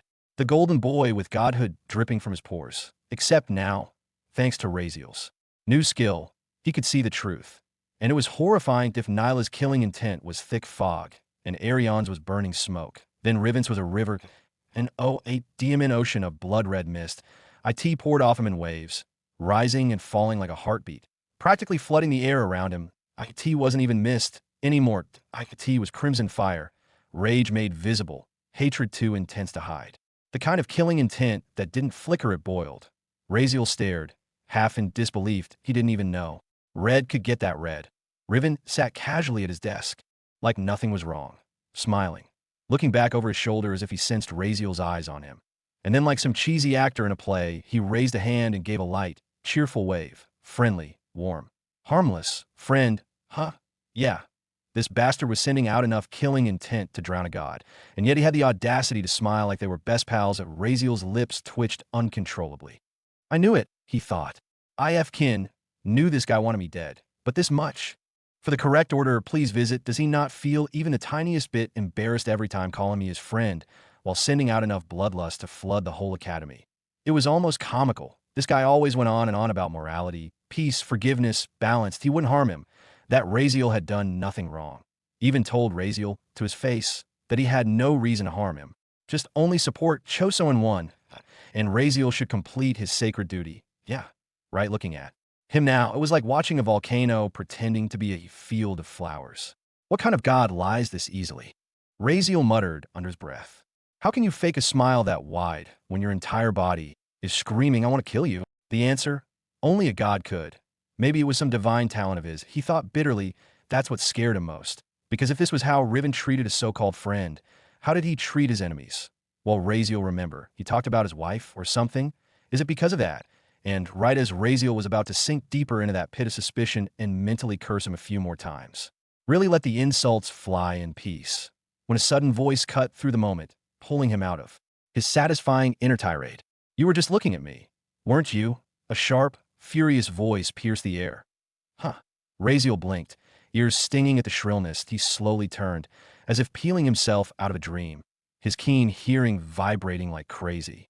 "Who the hell is barking?" he said flatly, rubbing the inside of his ear like the voice had physically stabbed it. Already having idea this was directed toward him. Such honorifics, after all. "You disgusting piece of S-it." The voice spat again. Oh, that of course, IT was her. The blue-haired girl had suddenly stood up from her seat like she'd been launched by rage itself. Her face was flushed red, so much so that her aqua-colored hair almost looked fiery. Her whole body trembled, fists clenched at her sides. "I saw you. You were staring at me like a pervert," she snapped, practically seething. Raziel blinked again. "You're kidding, right?" He hadn't even thought about her. He was too busy mentally dissecting the godlike psychopath up front. Raziel blinked slowly. "You're kidding, right?" He hadn't even thought about her. He was too busy mentally dissecting the godlike psychopath up front. But of course, the moment had to be ruined. "You disgusting piece of S-it. I saw you looking at me." Her voice, loud and sharp, sliced through the silence of the classroom. Though it was already quiet, the sudden outburst pulled every in into weird kind of silence. Attention snapped toward them. Dozens of narrowed eyes landed on Maria and Raziel, already half believing whatever it was she was saying. Her aqua blue hair swayed as she rose from her seat, fury written all over her face. Though her hair was undeniably a striking blue, in that moment, it looked like it had turned fire red-like. The flames of her rage had set even her aura ablaze. Her expression was twisted with contempt, and her voice dripped venom. Raziel sighed, slowly running a hand through his hair as he took in the scene. Here we go again, he thought, already exhausted by whatever drama she was trying to drag him into now. She just wanted attention. That much was obvious. The way she stood, the way she made sure the entire class was watching, the way she timed her words like she was performing in a courtroom drama. She wanted to be the center of it all. Raziel had seen her type in his past world before. Loud, performative, always playing the victim, always seeking a spotlight. Still, he wasn't going to give her the satisfaction of reacting. Professor Talia had also stopped mid-sentence in her lecture, her expression unreadable. But she didn't intervene. Not yet. She just watched. Eyes narrowed. Maria's footsteps echoed as she strode up the aisle between desks, her glare never leaving Raziel. She stopped just beside his seat, folding her arms across her chest like she was standing at the gates of justice itself. Raziel just stared back silently. "I knew it," she said, loud enough to make sure every single student heard her. "Someone with your kind of disgusting background should have never been allowed into this sacred institution." Gasps and murmurs rippled through the classroom like small waves. Some students averted their gaze. Others leaned in, eager to watch what unfolded. "And now, here you are," she continued, voice slicing the air, staring at girls like some pervert, making female students like me feel unsafe. Students who came here thinking this was a safe place to learn, not a breeding ground for predators. Raziel didn't move, just kept his eyes on her, unreadable. Maria turned to face Professor Talia. "Professor, I warned you yesterday that I submitted an official complaint, an application to ensure the safety of the students, especially the girls, from someone who has already been declared the Empire's worst sinner. Someone who was cast out by even the Church of Light 6 years ago." Murmurs echoed again. Her voice trembled, not with fear, but righteous fury. "And still," she continued, glaring now, "my concerns were ignored. Now I've been looked at with dirty eyes by that very same person. What's the meaning of this? Is this what our academy stands for now? Protecting someone like him? A declared sexual predator?" She took a breath, turning her full, sharp gaze toward Professor Talia. Her blue eyes, which many called beautiful, now glinted with righteous wrath. "I'm not even asking why no one's punished him," Maria went on. "I'm asking why is this academy even protecting people like him? Where's the integrity of this institution?" Talia said nothing immediately. She remained calm, composed, adjusting her glasses slowly as whispers filled the room like thick fog. Truthfully, many of the students, even if they could tell Maria was exaggerating, still nodded slightly. Her words rang uncomfortably true. The academy had protected Raziel yesterday. Everyone had seen the warden step between Raziel and that radiant knight during the duel, defending him like some rare artifact. The newspapers had already picked it up. Headlines were circulating. The public was murmuring. Suspicion hung over the academy's choices like a storm cloud. Lady Talia finally opened her mouth. "Lady Maria, please do not misunderstand. The academy does not protect anyone arbitrarily. Everything it protects is its own rules and regulations, and... But before she could finish, a voice cut through her calm. Hey! It was Razeal's voice, calm, bored. Maria looked down at him, startled for a moment. What? She snapped. He leaned back in a chair, legs stretched under the desk, one hand casually tapping the table in front of him. Do whatever you can do, he said simply. I'm sitting here. I'm not hiding or running. Oh, why the hell are you doing all this childish drama? Maria's eyes narrowed. Are you challenging me? She said dangerously. I said. Razeal's voice was calm, almost amused. What can you do to me, yeah? I'm sitting here right in front of you, inside your oh-so-sacred institution of knowledge, and one's stopping you to if you have a problem with me.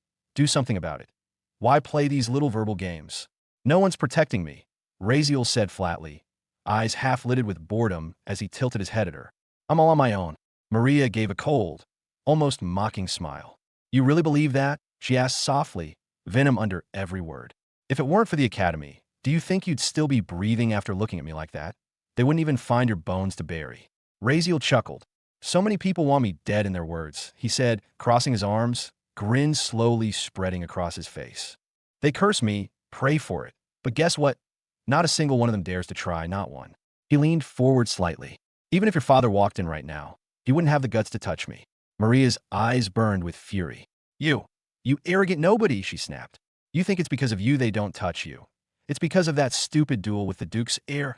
If not for that, if not for the attention, you'd already be dead. Her aura began to shift, mana flickering around her like invisible heat waves. Her long, aqua-blue hair started to float, as if reacting to her anger, strands rising like sparks. The tension in the classroom exploded, a loud screech echoed as Razeal suddenly stood up, his chair dragging back hard against the floor. Every student in the room went still. It was like the air itself got heavier. Eyes widened. Some students sat up straighter. Others held their breath. That she's going to attack, many of them thought. Even Selena, Celestia, and Arion paused what they were doing, their expressions sharpening but handling it differently. Watching. But Razeal? He didn't care about any of them. He took a slow step forward. Maria didn't move back. They were only centimeters apart now, standing face to face. The silence was suffocating. He looked down into her furious eyes, then spoke in a quiet, ice-cold voice. Then isn't that your problem? You're too afraid to touch me. Her jaw clenched, but she didn't reply. If you really had power, you'd have done something already, but you haven't, because you can't. Maria's aura flared, her magic flickering again, but she didn't strike. You're the one living on borrowed protection, she snapped, forcing the words out through gritted teeth. If not for that duel with the Arion, I really would have killed you right here, and no one would have cared. Break the duel, and he'll show you, she spat. You act tough. Let's see you do something without the academy rules holding us back. Razeal tilted his head again, amused. Why would I break it? It's the leash around your neck, not mine. He'll show you nah, she growled. You act like you're untouchable. But all of this fake confidence, it's built on someone else's shadow. Woman, Razeal said, voice low but loud enough for the class to hear, I literally slapped that bastard yesterday, in front of the whole capital. Think anyone was protecting me then? His words dropped like thunder. Instantly, every gaze in the classroom shifted almost instinctively toward Arion. The air thickened. Arion sat still at his desk, face unreadable, his arms crossed as if nothing mattered. His expression was cold, distant, but his silence said more than any words could. There was no denial, no anger, just calm but a dangerous calm. And yet, no one dared to hold their gaze on him for too long. Students quickly looked away, heads turning back to their books or the floor today. Creeping tension had settled across the room, as if they all knew looking too long might invite something they didn't want to face. They felt it in their bones. Razeal wasn't lying. He had really slapped the Duke's heir, and he was still breathing. That alone made him terrifying. But Razeal wasn't done. He tilted his head slightly, the grin on his face slow and sharp. IFCK with everyone, and no one could do a DMN thing about it. Gasps echoed through the room that a few students looked at each other, unsure if he was serious or completely out of his mind. Maybe he just went crazy. I've got half the Empire hating me. Hell, maybe more. Razeal continued, unfazed. But none of them can touch me. That has to mean something, right? He stepped a little closer, voice turning colder. You know what the real truth is, he said.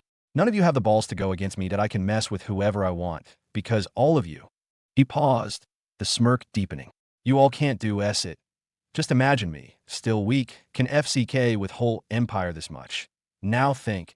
If I actually had abilities, what would become of all your fates then? But just as the next word was forming on his tongue, Maria snapped. With a sharp motion, she raised her hand and grabbed a fistful of his long hair, yanking it back with sudden aggression.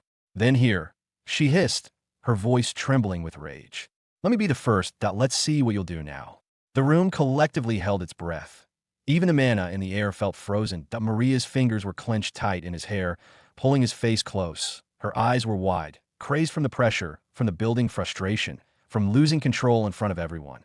She had snapped too many eyes on her, too many words she couldn't counter. She needed a win. Oh no.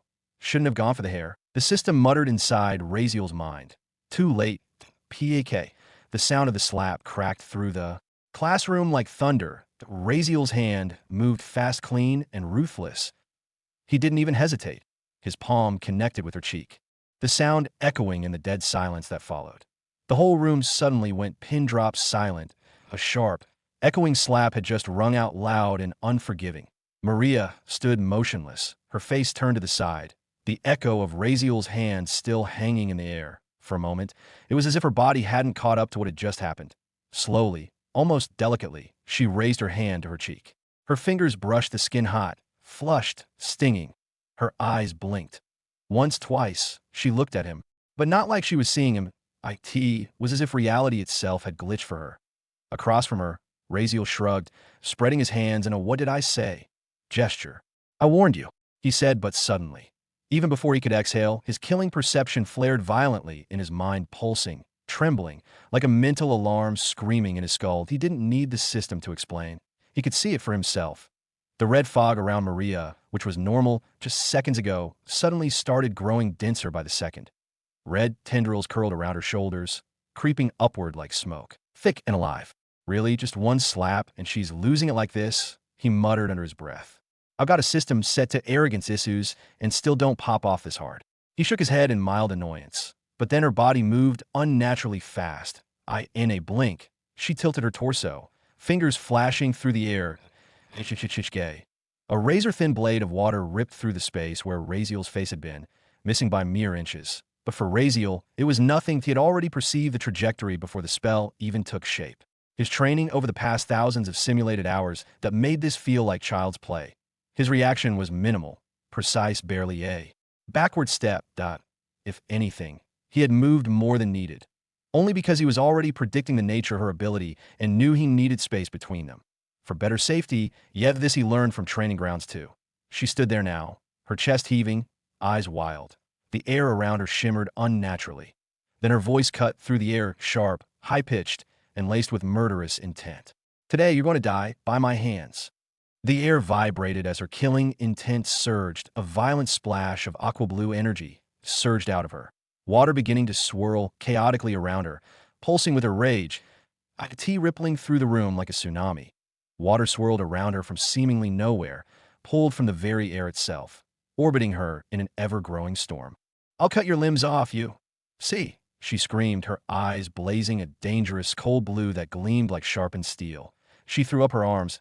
In response, the water floating around her began to harden, shaping itself into dozens of sharp, narrow spikes. They hovered, trembling in air with latent energy 10, 20, maybe even more, forming a circular perimeter, and then they started to spin violently, fast enough to make the air warp and distort, like they were surrounded by their own gravity. Each spike looked like a miniature, floating drilled deadly and razor-focused. Razeal could hear the high-pitched hum of the rotation.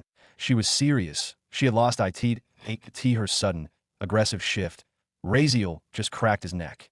So that's how far gone you are, he murmured, almost disappointed. All right then, let's see how much I've improved. With a thought, he reached into his system space. That thin shimmer of light formed in his right hand, and a long, plain, perfectly straight blade emerged. Nothing special, an ranked weapon he'd taken off Levy hours ago because, honestly, he didn't have a weapon of his own in the real world. Well, he had one, but sadly someone just robbed it.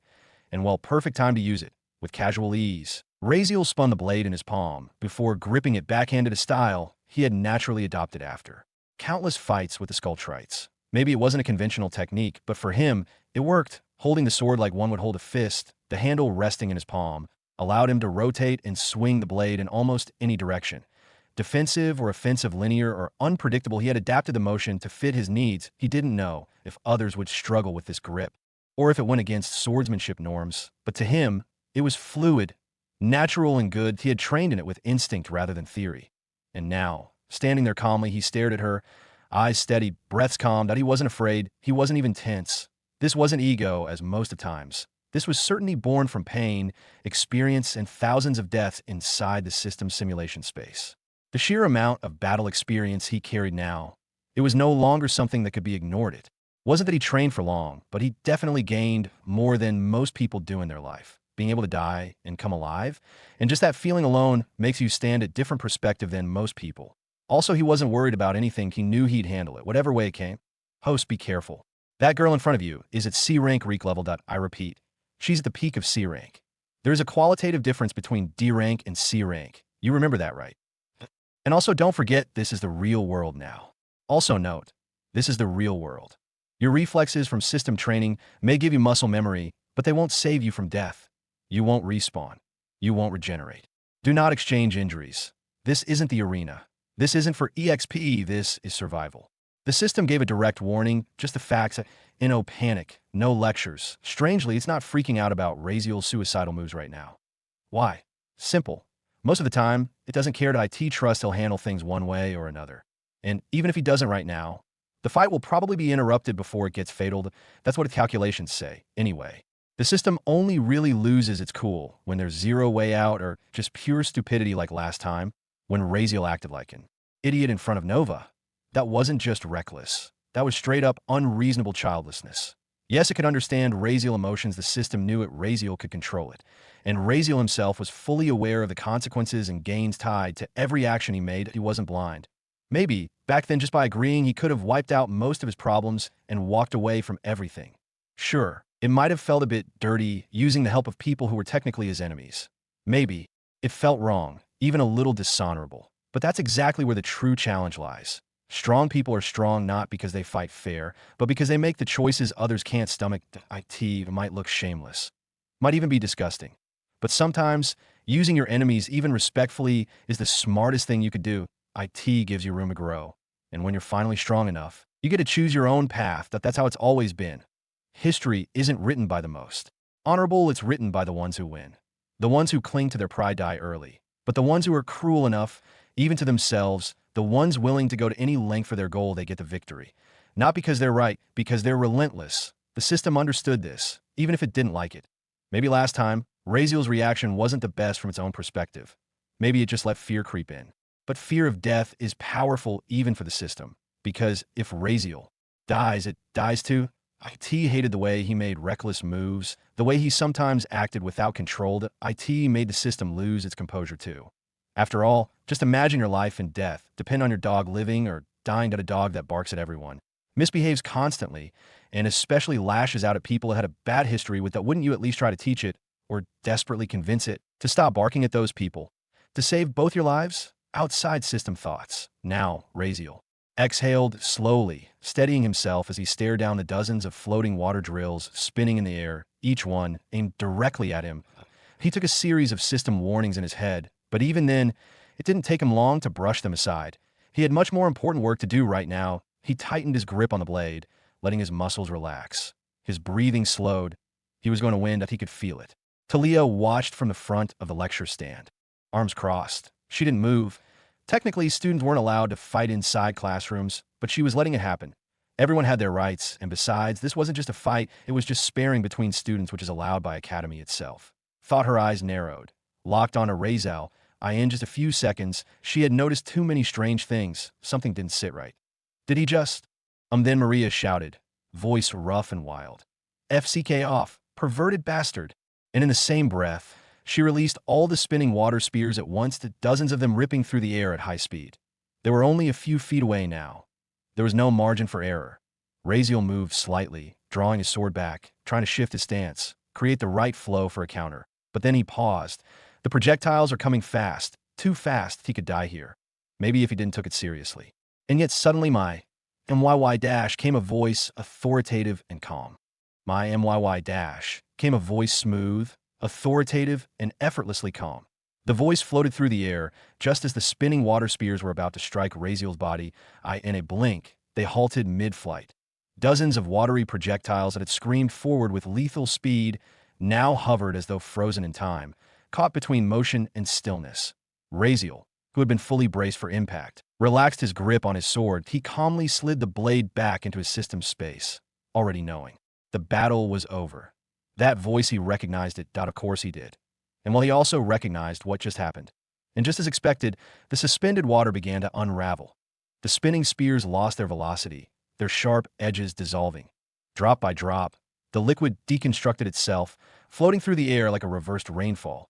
The entire class watched, captivated, as the droplets drifted across the room and converged around a single person standing near the front.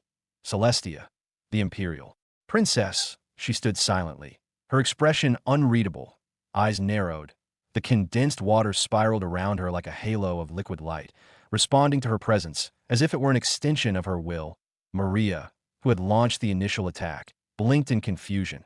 Her anger, moments ago a roaring fire, faltered as her connection with the water was completely severed. She'd expected interference. Maybe a nullification spell from Professor Talia. Maybe just high-tier mana dismantling. But this was different. Her command over water wasn't overpowered, neither dispelled or resisted. It was as if it simply just stopped responding to her. That shouldn't have been possible. Not without her even getting chance of realization or fight back. Because no one controls water better than the Grave bloodline. That was fact to fact carved into the history of the Empire itself. Her breath caught her throat as realization it wasn't Professor Talia. It was her. She suddenly thought of that family. Maria turned, heart thudding, expecting to see a teacher's glare. She turned her head back hesitantly, and then, as she expected, it was her. Celestia stood there, effortlessly manipulating what was once hers. The heir to the Grave family, elite bloodline of the water element, was watching her family's symbol obey another. Maria's hands trembled just slightly as watching her water being controlled. Still, she forced her hands behind her back. And no one else might have noticed. But inside, her blood was boiling. That vile bloodline of Imperials. The words echoed in her head like poison she wasn't allowed to spit out. She wanted to scream, tear something. Apart, do something. But she did nothing, because she couldn't. It was buried beneath protocol. She took a shallow breath, pressed her lips together, and gave a curt bow. "Why, Your Imperial Highness," she said, voice strained but respectful. Her fists clenched it more tighter. She could feel it, eyes on her, whispers blooming like weeds in fertile soil. The water floating around Celestia stung worse than a slap, even now. Nullifying an attack was one thing, but to seize control of it, to bend it, that was an insult. After all, the Grave family's supremacy in water magic had been their pride, their identity. Yet here, the shamelessness of Imperials, it discuss her, or maybe even all noble families of Empire. Still, she didn't show it. Her face remained composed, serene, even. She took a deep breath, exhaled softly, and forced her pride down like swallowing glass. Her head remained slightly bowed, every fiber of her noble training holding her upright under the pressure, seething inside but composed on the outside. "May I ask why Your Imperial Highness has chosen stop me?" Maria asked, voice respectful and restrained. Her words were perfectly measured, but those who listened closely could hear the strain beneath them, a tightness at the edge of control. Celestia didn't move. "You were being unreasonably noisy, Miss Maria Fulton Grave." A ripple passed through the classroom.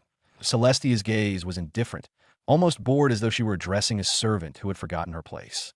"I assume the Grave family has taught you how to conduct yourself in the presence of Imperial blood." Silence, a silence deeper than before.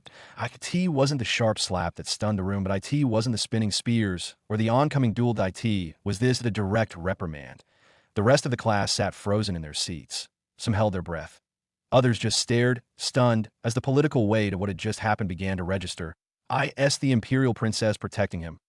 Why? It made no sense. Why would a direct royal, a member of the most powerful family in the Empire, interfere on behalf of a declared dead criminal, especially against the heiress of a pillar house? Maria was a noble. Not just any noble, and heiress of one of the Empire's 10 pillar houses. These houses were the very foundation of Imperial authority. Only the Duke houses and Imperials stood above them in status. Imperial blood was supposed to protect their own, overlook minor disputes, uphold hierarchy. And yet, Celestia had not only interfered, she had humiliated a Grave heir in public. Talia watched the scene from her platform. She hadn't interfered. Not because she couldn't. Well, actually, yes, she couldn't, but still, she'd want to see what would happen. And she narrowed her eyes slightly, as if recalibrating her understanding of the situation. Her eyes also lingered on Razeal, because she had noticed something. Well, it wasn't just Maria who felt the sting of offense at that moment. The tension in the classroom had shifted, thickened. Almost every noble-blooded student in the room, regardless of house, lineage, or rank, wore some variation of distaste on their face. Subtle sneers, twitching brows, clenched jaws. Their gazes were not entirely fixed, not on Maria or on Razeal only, but mostly on the gently floating water that circled around Celestia's body. To them, it was vulgar, disrespectful, and a violation, which utterly made them disgusted. This wasn't just about stopping a fight anymore, or for whatever reason. This was something more, something that scratched at the pride deeply embedded in every member of a high house. Even the heirs of the Duke houses, Arion Dragonweaver and Silva Fairlith, showed their displeasure. Arion sat rigid, arms crossed, his crimson eyes narrowed, as if measuring Celestia's actions with a blade's edge. Silva, on the other hand, looked visibly disgusted. Her long green hair began to shimmer and rise, lightly floating as if caught in an invisible current. Her emerald eyes gleamed unnaturally, a sign of her unique mana reacting to her inner agitation. And yet she said nothing. None of them did. The noble circle inside the classroom simmered with discomfort, but silence reigned. And no one dared to confront the imperial princess directly. No one never will. They could be disgusted and feel disrespected, but letting it out be crime. Well, not all eyes held disdain, though one of such exceptions sat near the left front column of seats, head tilted back slightly, her golden eyes locked on Razeal. Selena. She hadn't moved when Maria attacked. In fact, she had been just about to intervene, herself preparing a 7th rank protection spell the moment she sensed Maria's killing intent. But then, she stopped. Something had caught her attention that he reacted faster than I did. She was able to perceive it as Razeal shifted his stance, his muscles flowing with control and precision far beyond what she remembered of him or ever imagined him to be. And then came the sword at a straight-edged 2nd-ranked blade, seemingly appearing from thin air. Her eyes sharpened, and mana fluctuation, and summoning signature, and inventory glyphs. The blade had manifested as if it had always been there, like a phantom drawn from reality itself. Even more baffling was its disappearance. One moment it was in his hand. The next it was simply gone. Vanished. That I didn't miss that, she thought, her brows furrowing. That I never miss mana signatures. Never. Selena Luminous wasn't just any noble.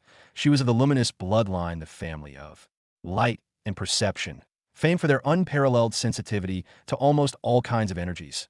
She had read more tomes than most professors, had access to both the Imperial and Holy Library, which she had studied almost 2/5 of it all, excluding only the Forbidden Chambers. And yet, she couldn't identify what she just witnessed. Her golden eyes slowly traced Razeal's figure. She wasn't just curious anymore. Her mind was reeling with questions, and her heart trembling, her lips parted slightly, her breath shallow. For a brief moment, everything else, the classroom, the stairs, the politics, melted away, which actually she wasn't even aware of, or maybe just ignoring it. She could only see him. Her eyes began to mist over, to softness returned to her expression. That you finally found it, she thought, it a way to grow stronger. Her gaze lowered for a second, then drifted back up, slowly tracing the outline of his form. His posture steady, composed, and no fear she could see. Those aren't eyes of person who knows that he was born without everything one should. His posture felt stronger, even his perception and reaction, even perception. She closed her eyes for a moment, trying to center herself. I'm happy for you, she whispered in her heart, her throat tightening. I really am. I just wish I could have been there, celebrated this moment with you. Watch you rise, the way you always dreamed of. The thought ached like an old scar. She brought one trembling hand to rest gently atop the other, fingers interlacing, pressing close to her chest. Her body didn't shake, but her hands betrayed her. They trembled from the flood of emotions now coursing through her veins like wildfire. Raze. She bit her lower lip, forcing her eyes shut. She wanted to run to him, embrace him, cry into his shoulder, and just be there. Just celebrate him, not just as a friend, but as Selena, the one who wanted to, believed in him before anyone else. Suddenly, the tide of emotions became too much. She inhaled sharply and began casting, not out of strategy, but desperation. A soft whisper escaped her lips, and a golden hue gently bathed her form. IT shimmered like sunlight through leaves. A warm but invisible barrier settling over her skin, that a self-calming spell. Point 1 used in sacred rituals to stabilize the heart. As the golden light soaked in, her breath slowed, shoulders relaxed, the trembling faded slightly. Sigh. She exhaled long and slow, eyes opening once again, still moist, still sparkling. Her golden irises glistened now, not just with emotion, but clarity, also from something more. Hope. Longing. She sighed again softly, finally steadying her breath. Even if I don't understand it, even if I don't know what you've done, I'm glad. Just let me be glad. I really wanted you to know that there is someone really, really happy for you, and not everyone hate you. Her heart beating wild behind her ribs, and yet she stayed in her seat, still, silent. Golden eyes flicking toward Razeal again and again, lost in thought, burning with happiness for him. Back in the center of the room, Maria remained silent, her head slightly bowed. The once boiling fury around her had been cooled by the sudden appearance of Celestia and the weight of authority she carried. Still, Maria raised her head slightly, keeping her voice composed. I apologize for my disgraceful actions, she said, her tone firm but civil. However, I was simply standing up for myself. As is permitted by the rules of the Imperial Academy and the Empire, I have done nothing wrong to AS for my conduct. I have offered my apology. It was a calculated statement, measured, respectful on the surface, but with a hint of defiance beneath, that if Celestia had simply stopped her from attacking, she would have accepted it and stepped back. But the manner in which the princess had addressed her so publicly, so dismissively, or even how she controlled her attack, felt like a personal and political insult to the grave family name. But Celestia didn't flinch. I understand, the princess replied evenly, cutting Maria off before she could say more. However, this is a classroom that a direct attack during an active lecture, in the presence of a teaching professor, is strictly prohibited. Maria blinked. Celestia continued. First violation. Yes, within the academy, you can challenge someone to a duel, sparring match, or even a fight without much reason, whether for practice or personal dislike. But what you did was different. You made an accusation and launched an immediate attack. That is not allowed. Second, you accused a peer of misconduct without submitting proper evidence. Third, you interrupted an official lecture, causing disruption. Fourth, you employed a direct elemental offensive spell in a secured classroom. Environment strictly forbidden. Fifth, you executed said attack in the presence of an Imperial representative. Her voice was calm, each word a hammer, striking down without emotion. Sixth, she added, raising her finger slightly. Then she kept going. Seventh, eighth, ninth, 20th. Each rule rolled off her tongue like she had memorized the entire Imperial Academy's lawbook, and she had. She kept going. Quiet, cold, efficient. By the time she finished, she had named 26 different infractions. In total, she said flatly, you have broken multiple Imperial laws, Academy regulations, and constitutional mandates of magical conduct within educational zones. The room had gone from tense to deathly still, and no one dared speak. That Maria's face was unreadable. Her clenched fists trembled, her jaw tightened, but she kept her composure, breathing through her nose slowly, fighting every impulse to snap. Her heart slammed against her ribs. She wasn't shaking with fear. It was something deeper, something heavier. Rage, yes, but also disbelief. As punishment will be presented, Celestia said, you will be held accountable within the Central High Court tomorrow at 5 p.m. Your presence is mandatory. A cold silence fell like ash across the classroom. Everyone stared at also wave of hushed gasps spread across the room. To be called to the Central High Court was no small matter. IT meant official proceedings, records, legal consequences, a permanent mark on one's public profile. That Celestia's voice was as crisp as parchment. Her posture didn't waver. Maria swallowed hard. I understand, she said, though her fists clenched tighter. Her voice had a slight tremble now, even as she tried to mask it. But I acted to protect myself, and I believe no judgment can be passed until the guilty are punished first. Gasps. Was Maria trying to argue with the Imperial princess? Even Talia's right, I twitched at the boldness. But Celestia didn't falter, but she didn't react. An frown, an smirk. Nothing. Then she spoke calmly, coldly, without a trace of emotion. There is no need for a trial, she said softly. I will personally pass judgment. Silence. Dead, suffocating silence. As a licensed High Magistrate of the Supreme Court of Imperialism, and as a standing representative of the Imperial bloodline, I invoke my authority to enact judgment directly, without trial. Maria paused, genuinely confused. raising her head slightly as if trying to understand what she was seeing. Even Sylvia and Ariane's eyes twitched. All around them, students sat with their mouths open. Off to the side, Talia bit her tongue in disbelief. Why is she going this far? They all wondered. Everyone's attention shifted to Razeal. It was obvious now she was openly taking a side.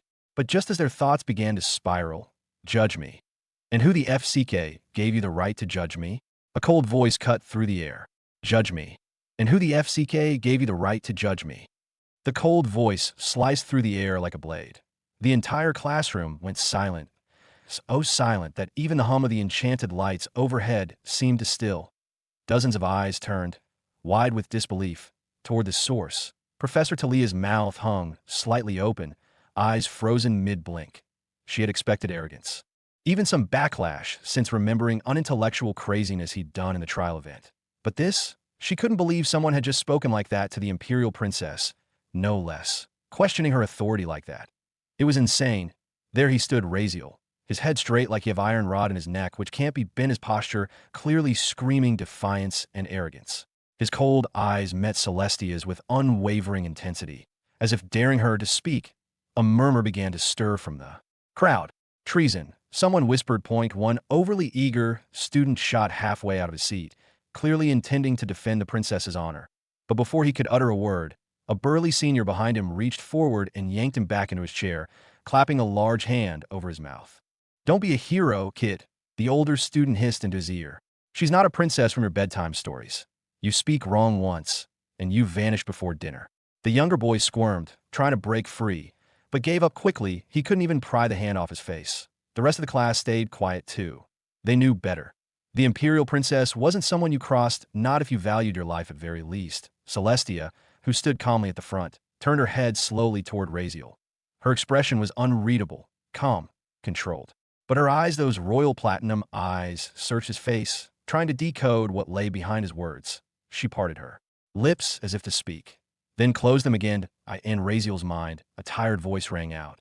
Host, was that really necessary? I mean, if we're diving headfirst into a decisive dash, at least give me a heads up at why system circuits aren't built to survive mental shock therapy. Razeal replied inwardly, stifling a sigh. Relax. Villy, she's not going to kill me. Not yet. And even if she wanted to, too many people would stop her. But let's trust the politics to save us for once. And even now, you can see there's no killing intent coming from her. Razeal spoke mentally, holding back a facepalm. Honestly, even to him, this whole situation was a mess. He would have preferred to ignore her entirely. But no thanks to that DMN system's built-in arrogance debuff, he couldn't. The moment he felt even slightly wronged, irritation boiled inside him until it forced its way out. Maybe he was just blaming it all on the cursed debuff. Maybe not. Still, he hadn't said anything wrong. Why the hell should anyone have the right to judge him? Especially these disgusting people?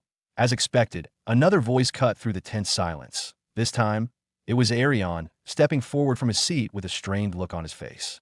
Your Royal Highness, he said, forcing each word out through clenched teeth. I apologize on behalf of this brainless, clueless criminal. I humbly request that you don't harm him at least for this whole week. His words stunned the room even more. Razeal smirked. Just as expected. Ariane? Defending him?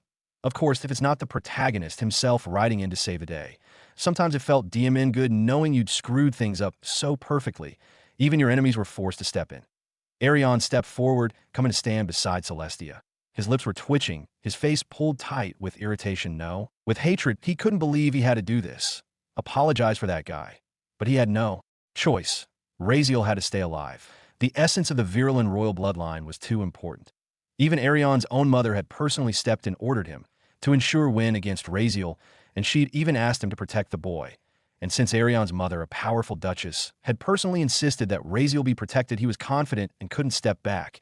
And even the imperial family, with all its pride, could not simply ignore a direct request from one of the Empire's 4 grand dukes. Celestia didn't even glance at Ariane. Her eyes stayed fixed on Razeal. Why would you say that? She said calmly. I wasn't going to judge you unfairly. I already sensed she was lying. There's no reason for you to get so worked up, and definitely no reason to be hostile toward me. A flicker of confusion passed through her gaze. Couldn't he see what she was trying to do? She thought she just openly reprimanded one of the Empire's pillar houses. I stood against an entire political bloc to take his side. Didn't he get it?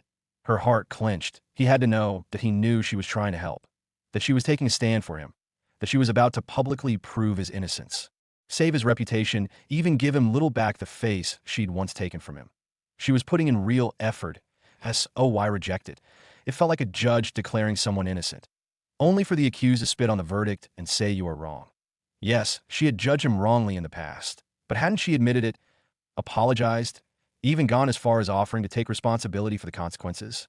She was even willing to protect him in the days to come. Did he really not trust her judgment? Or was it just pride? Was he refusing her help out of sheer spite? Did he really hate her that much? Was it him simply wanting nothing to do with her, even when she extended a hand of help? That's stupidity, right? 1,000 reasons flooded her mind, 100 possible answers to why he would reject her now, but none of them felt complete. None of them settled the question, and he threw it back at her. Still, she could only look at him, waiting for him to answer for himself. Did he say that? Yes, deep down. She knew he hated her, but she kept trying to deny it, refusing to accept it. Actually, she just doesn't want to believe it. Razeal didn't even glance in Celestia's direction, as if she didn't exist, not that it mattered. His expression remained cold, unreadable. Then, without ceremony, he raised his hand and pointed his finger straight at Maria. You, he said clearly. 7 days from now, right after my duel with Arion, we will have a duel of honor. Accept it or not, I will deliver judgment by my own hands, not by some lying, disgusting mouth around here. The words slammed into the room like a shockwave. Silence followed, but only for a moment. Maria, who had just raised her head, was already burning with dissatisfaction. Celestia had treated her coldly for no reason, and now this. This was gasoline on the flames. Her anger flared. Oh! A twisted glint sparked in her eyes, half fury, half disbelief. She was angry and furious. Declaring a duel of honor wasn't some petty insult. It was a direct challenge to her name, her bloodline, her entire family. That a move like this wasn't just reckless, it was disgusting. That if one party demanded the position of heir and the other accepted the challenge, the loser would have to forfeit that title. That was the law. That a duel of honor was both the most dignified and the most dangerous form of disrespect. And people wondered why no one used it anymore. Because it was deadly. Because most people value their lives. And now, this lunatic had thrown it at her like it was a joke. And on the same day, he was already expected to die in another duel. He thinks it won't matter because he's already marked for death. That he can just spit in her face, dishonor her family, and walk away clean, without changing anything. Did he really believe there were no consequences? I'll say this, boy, Maria said through gritted teeth, her aqua blue eyes beginning to glow faintly. I love the madness you carry. It'll be fun, such a fun crushing it out of you that I wish I could do it now. The red fog of killing intent thickened around her, visible only to Razeal's heightened perception. It wrapped around her body like a second skin, seething, rippling with a desire for blood. Let me guess, she spat. You know you're going to die in that duel against Arion. So now you're throwing challenges around like confetti. You think you're clever? You think this won't have consequences? She stepped even closer. Now, she stood just inches away. You disgust me, Maria said coldly, trying to disrespect me and my family in such a way. Her voice had lost all warmth. The red fog crept even thicker as time goes by. Razeal didn't flinch, didn't step back. That, he knew, was what she wanted to make him step back by this close-up move, to see him shrink. But he didn't give her the satisfaction. Instead, he grinned. Why? He asked with a smirk. Are you afraid now? Maria's jaw tightened. Her aqua blue eyes, now wild with fury, locked onto his. She leaned in until her face was just inches from his, the heat of her breath brushing his skin. Oh, you're clearly dying before our trial even begins, she whispered, voice seething. You've already been declared dead. Everyone here knows you won't survive your first duel. This isn't about honor. This is about spitting in my face, dragging my name and my family into your pathetic last stunt. That's what this is, one final act from a lunatic who knows he's on borrowed time. Razeal's grin widened, stretching across his face in a way that unnerved even the students watching. We will duel, he said, tone calm but laced with fire. And he tilted his head ever so slightly toward Arion without breaking eye contact, has already lost. All that's left is for the rest of you to catch up. The entire class watched in stunned silence, their attention locked onto the circus between Maria and Razeal. And no one laughed or interrupted. Most of them couldn't even blame Maria for the way she was acting, not even here, in the presence of the princess. Not even after being summoned to the high court. That a duel of honor wasn't a casual challenge after all. Anyone in her position would be furious. Violently, so did AS for Razeal's bold claim that he would win. No one was bothered enough to comment. Everyone already knew the truth. Razeal had nothing but arrogance. And that arrogance only existed because he was already a condemned man, his fate sealed, his time of death fixed. He couldn't die before his destined moment, and he was clearly exploiting that fact to everyone else. It looked less like confidence and more like the madness of a man who knew his end was coming and was desperate to make the world watch that it wasn't courage, that it was stupidity dressed as defiance. Off to the side, Arion looked at. Razeal that a smirk tugged at his lips as he shook his head slowly. He was beginning to understand this man more and more. And no wonder Razeal was willing to trade a dragon heart for just 1,004th ranked elemental cores. His perspective was shallow. Just another loud fool, shouting nonsense and mistaking it for strength. Ignorance parading as arrogance doesn't make you capable, he thought. Shaking his head again, it just makes you dangerous to yourself and everyone around you. The air between them had grown thick with tension, so thick it could be sliced clean with a blade. Fights aren't won by words, Mr. Rapist, Maria said coldly, her voice like frost cracking across glass. Her voice echoed like a slap across the classroom, slicing through the air. Her eyes were narrowed, venom flashing in them. But Razeal didn't flinch. He just looked at her quiet, unreadable. Then he leaned forward, face tilting ever so slightly toward hers. Inch by slow inch, he closed the space. His eyes didn't waver or even blinked. And in that moment, Maria instinctively stepped back. The very reaction she had been trying to provoke from him had reversed. Razeal's lips curled into a smug smile. "That's your misconception, Miss Water Tap," he said with an eerie calmness. "Some fights can be won by words. And for your honor," he gestured casually to her, arms spreading just a little, "you just ran into worst of them all." Maria's jaw clenched, her hands balled into fists at her sides. Her pride screamed at her to step forward again, to snatch back the ground she'd lost, but she couldn't. Not without closing the space between them again, and she wasn't going to let that filthy, arrogant bastard get that close to her face. Her stomach turned. Her skin crawled just looking at him.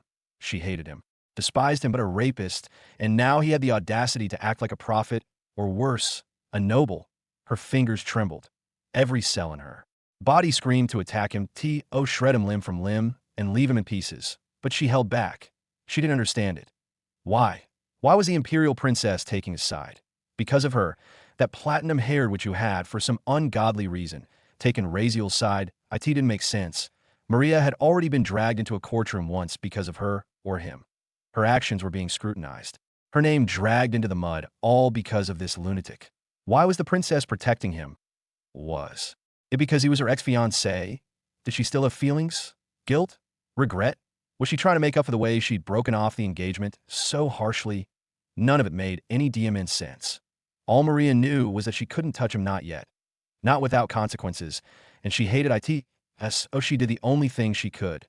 She glared, her eyes locked on his with murderous intent. If looks could kill, Razeal would have been ashes on the ground. And Razeal, he didn't stop. He smiled wider. "And you choose on when you already lost," he said. Cool and easy, as if he were commenting on the weather. "I'll be generous. Start preparing your substitute, because the moment you had accepted the duel, your defeat had already happened." With a casual flick of his hand, he dropped the gesture and slid both hands into his pant pockets, turning lazily toward Arion, who had been standing off to the side, watching the entire exchange like a spectator at a play. Arion just shook his head and chuckled. "What a circus clown," he muttered, more to himself than anyone else. Hard to believe someone with virulent blood could be this stupid, he sighed, talking like this. Disgusting. It'll only dirty his own mouth. Let dog bark. Doesn't mean you have to bark back right. And what with word, Choso and one, have he lost it? He wondered. The rest of the classroom didn't took his announcement seriously either. A few chuckled, treating it like nonsense too. Even Razeal smirked at their ignorance, shrugged his shoulders. This is what stupidity looks like. You try giving people clues, offering even a hint of knowledge, and they mock you for being generous. Razeal didn't care either, but then a voice rose. "All right, I accept the duel. But my condition is," Maria's voice cut through the room like a blade. "After you die, or whatever is left of you, your body belongs to me, that I'll feed it to the dogs, and the bones, I'll turn them into a stepping stone outside the Graves family castle. Let everyone see what happens when someone disrespects the Graves. Even in death, you won't be spared." Madness flickered in her eyes. "He wants to disrespect my family. Fine, I can't kill him, but I can make him regret even dying." Her expression twisted, her gaze locked on Razeal like she expected him to flinch. The classroom fell silent, shocked that Maria had actually accepted. Some faces looked disgusted, but others nodded. Her reaction might have been extreme, but it made sense. Disrespecting family, even in death, should have consequences. But Raziel only smiled. "All right then," he said softly. "Be ready to lose, Maria Grave." He tilted his head, grinning. "And hey, look at you. Center of attention now. Guess I helped you after all." He leaned forward slightly, that smirk returning. "You were desperate for it, weren't you? How does it feel to get it now?" Maria's face remained like stone, that ice cold. Maria's face stayed cold. "State your terms." Raziel slid his hands into his pockets, head tilted slightly. "I don't need any terms. You and your family hold no interest for me. Honestly, you're not even on my level. If it were your father, maybe I'd consider it a real challenge. But you," he scoffed, "fighting you doesn't elevate me, it drags me down." He leaned forward, his tone suddenly razor sharp. "I'm doing this for one reason, to shatter your delusion that I'm someone you can FCK with. Everyone who's crossed me has paid for it. The rest? Their time is coming. And you. Actually, as I said, just to win a fight, it's not always one have to fight. And to actually defeat you, maybe I won't even need to raise my hands. Write that on a rock, woman, that you'll be defeated before you even try, just like you got."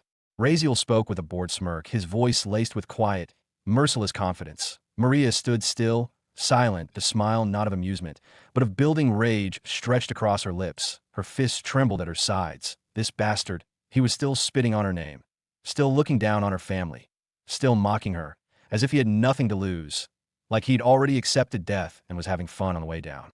Her control frayed by the second. "Good. Very good," she hissed through clenched teeth. "Let's see it then. And no, I'll set the condition for you. If I lose, I'll become your BTCH." Gasps echoed around the classroom. The air turned electric. Maria stepped forward until she was nearly eye to eye with him, only centimeters between them. Her voice trembled with barely restrained fury. Raziel didn't flinch. He didn't move an inch. Her face was now inches from his. Their noses might touch. But instead of backing away like she hoped, he just grinned back. "You're not worthy of that either," he said, cracking his neck slightly as if the whole thing bored him. Then, without looking at her again, he turned his back and walked casually toward his seat direction. That Maria's body trembled violently. Her aqua blue hair starting to float from the sheer pressure of her unstable mana like water about to boil over. The urge to explode, to strike him down where he stood, rose with every breath. Her face was flushed with fury, her pupils trembling. But somehow, someway, she held it in. Without looking at anyone, she stormed past Celestia, radiating killing intent like a furnace. She didn't stop at Talia's desk, didn't offer a word of excuse or acknowledgement. She just walked straight to the door, and then, thud, she slammed it shut with so much force that the reinforced, magically treated wooden door cracked, then exploded. The blast echoed across the hall, shards flying like bullets in all directions. Professor Talia sighed, pouting slightly. She raised a hand, and with a flick of her fingers, the airborne wood particles stopped midair, suspended, then slowly drew together, compressing until they formed a tight wooden sphere in her palm. She pocketed it without a word. Silence returned. Now every student stared at the imperial princess, who still stood in the center of the classroom. Some wiped sweat from their brows. Had Maria really just stormed out like that, right past an imperial? And what about Raziel? He had insulted her, mocked her, ignored her authority entirely. What was Celestia going to do? They waited, but she said nothing. Raziel had already returned to his seat and sat calmly, arms folded, eyes closed. Time passed. The room held its breath. Celestia stood in silence for several more seconds. Then Talia cleared her throat nervously. So well, students, should we continue the lecture?" she asked, hesitating, her voice barely audible. "Your Imperial Highness?" Celestia turned her head, finally breaking the silence. "Continue." She didn't elaborate, just whispered the word quietly, turned, and walked back to her seat. While turning, she gave Raziel one last lingering glance, and then sat down, and one understood what she was thinking. But everyone let out a collective breath of relief. The pressure lifted that a few students even slumped slightly in their chairs. Every movement the princess made felt like life or death to them, that a single misstep could change not only their own futures, but their entire family's fates. And it was. Never smart to be caught in the crossfire of conflict with Imperials.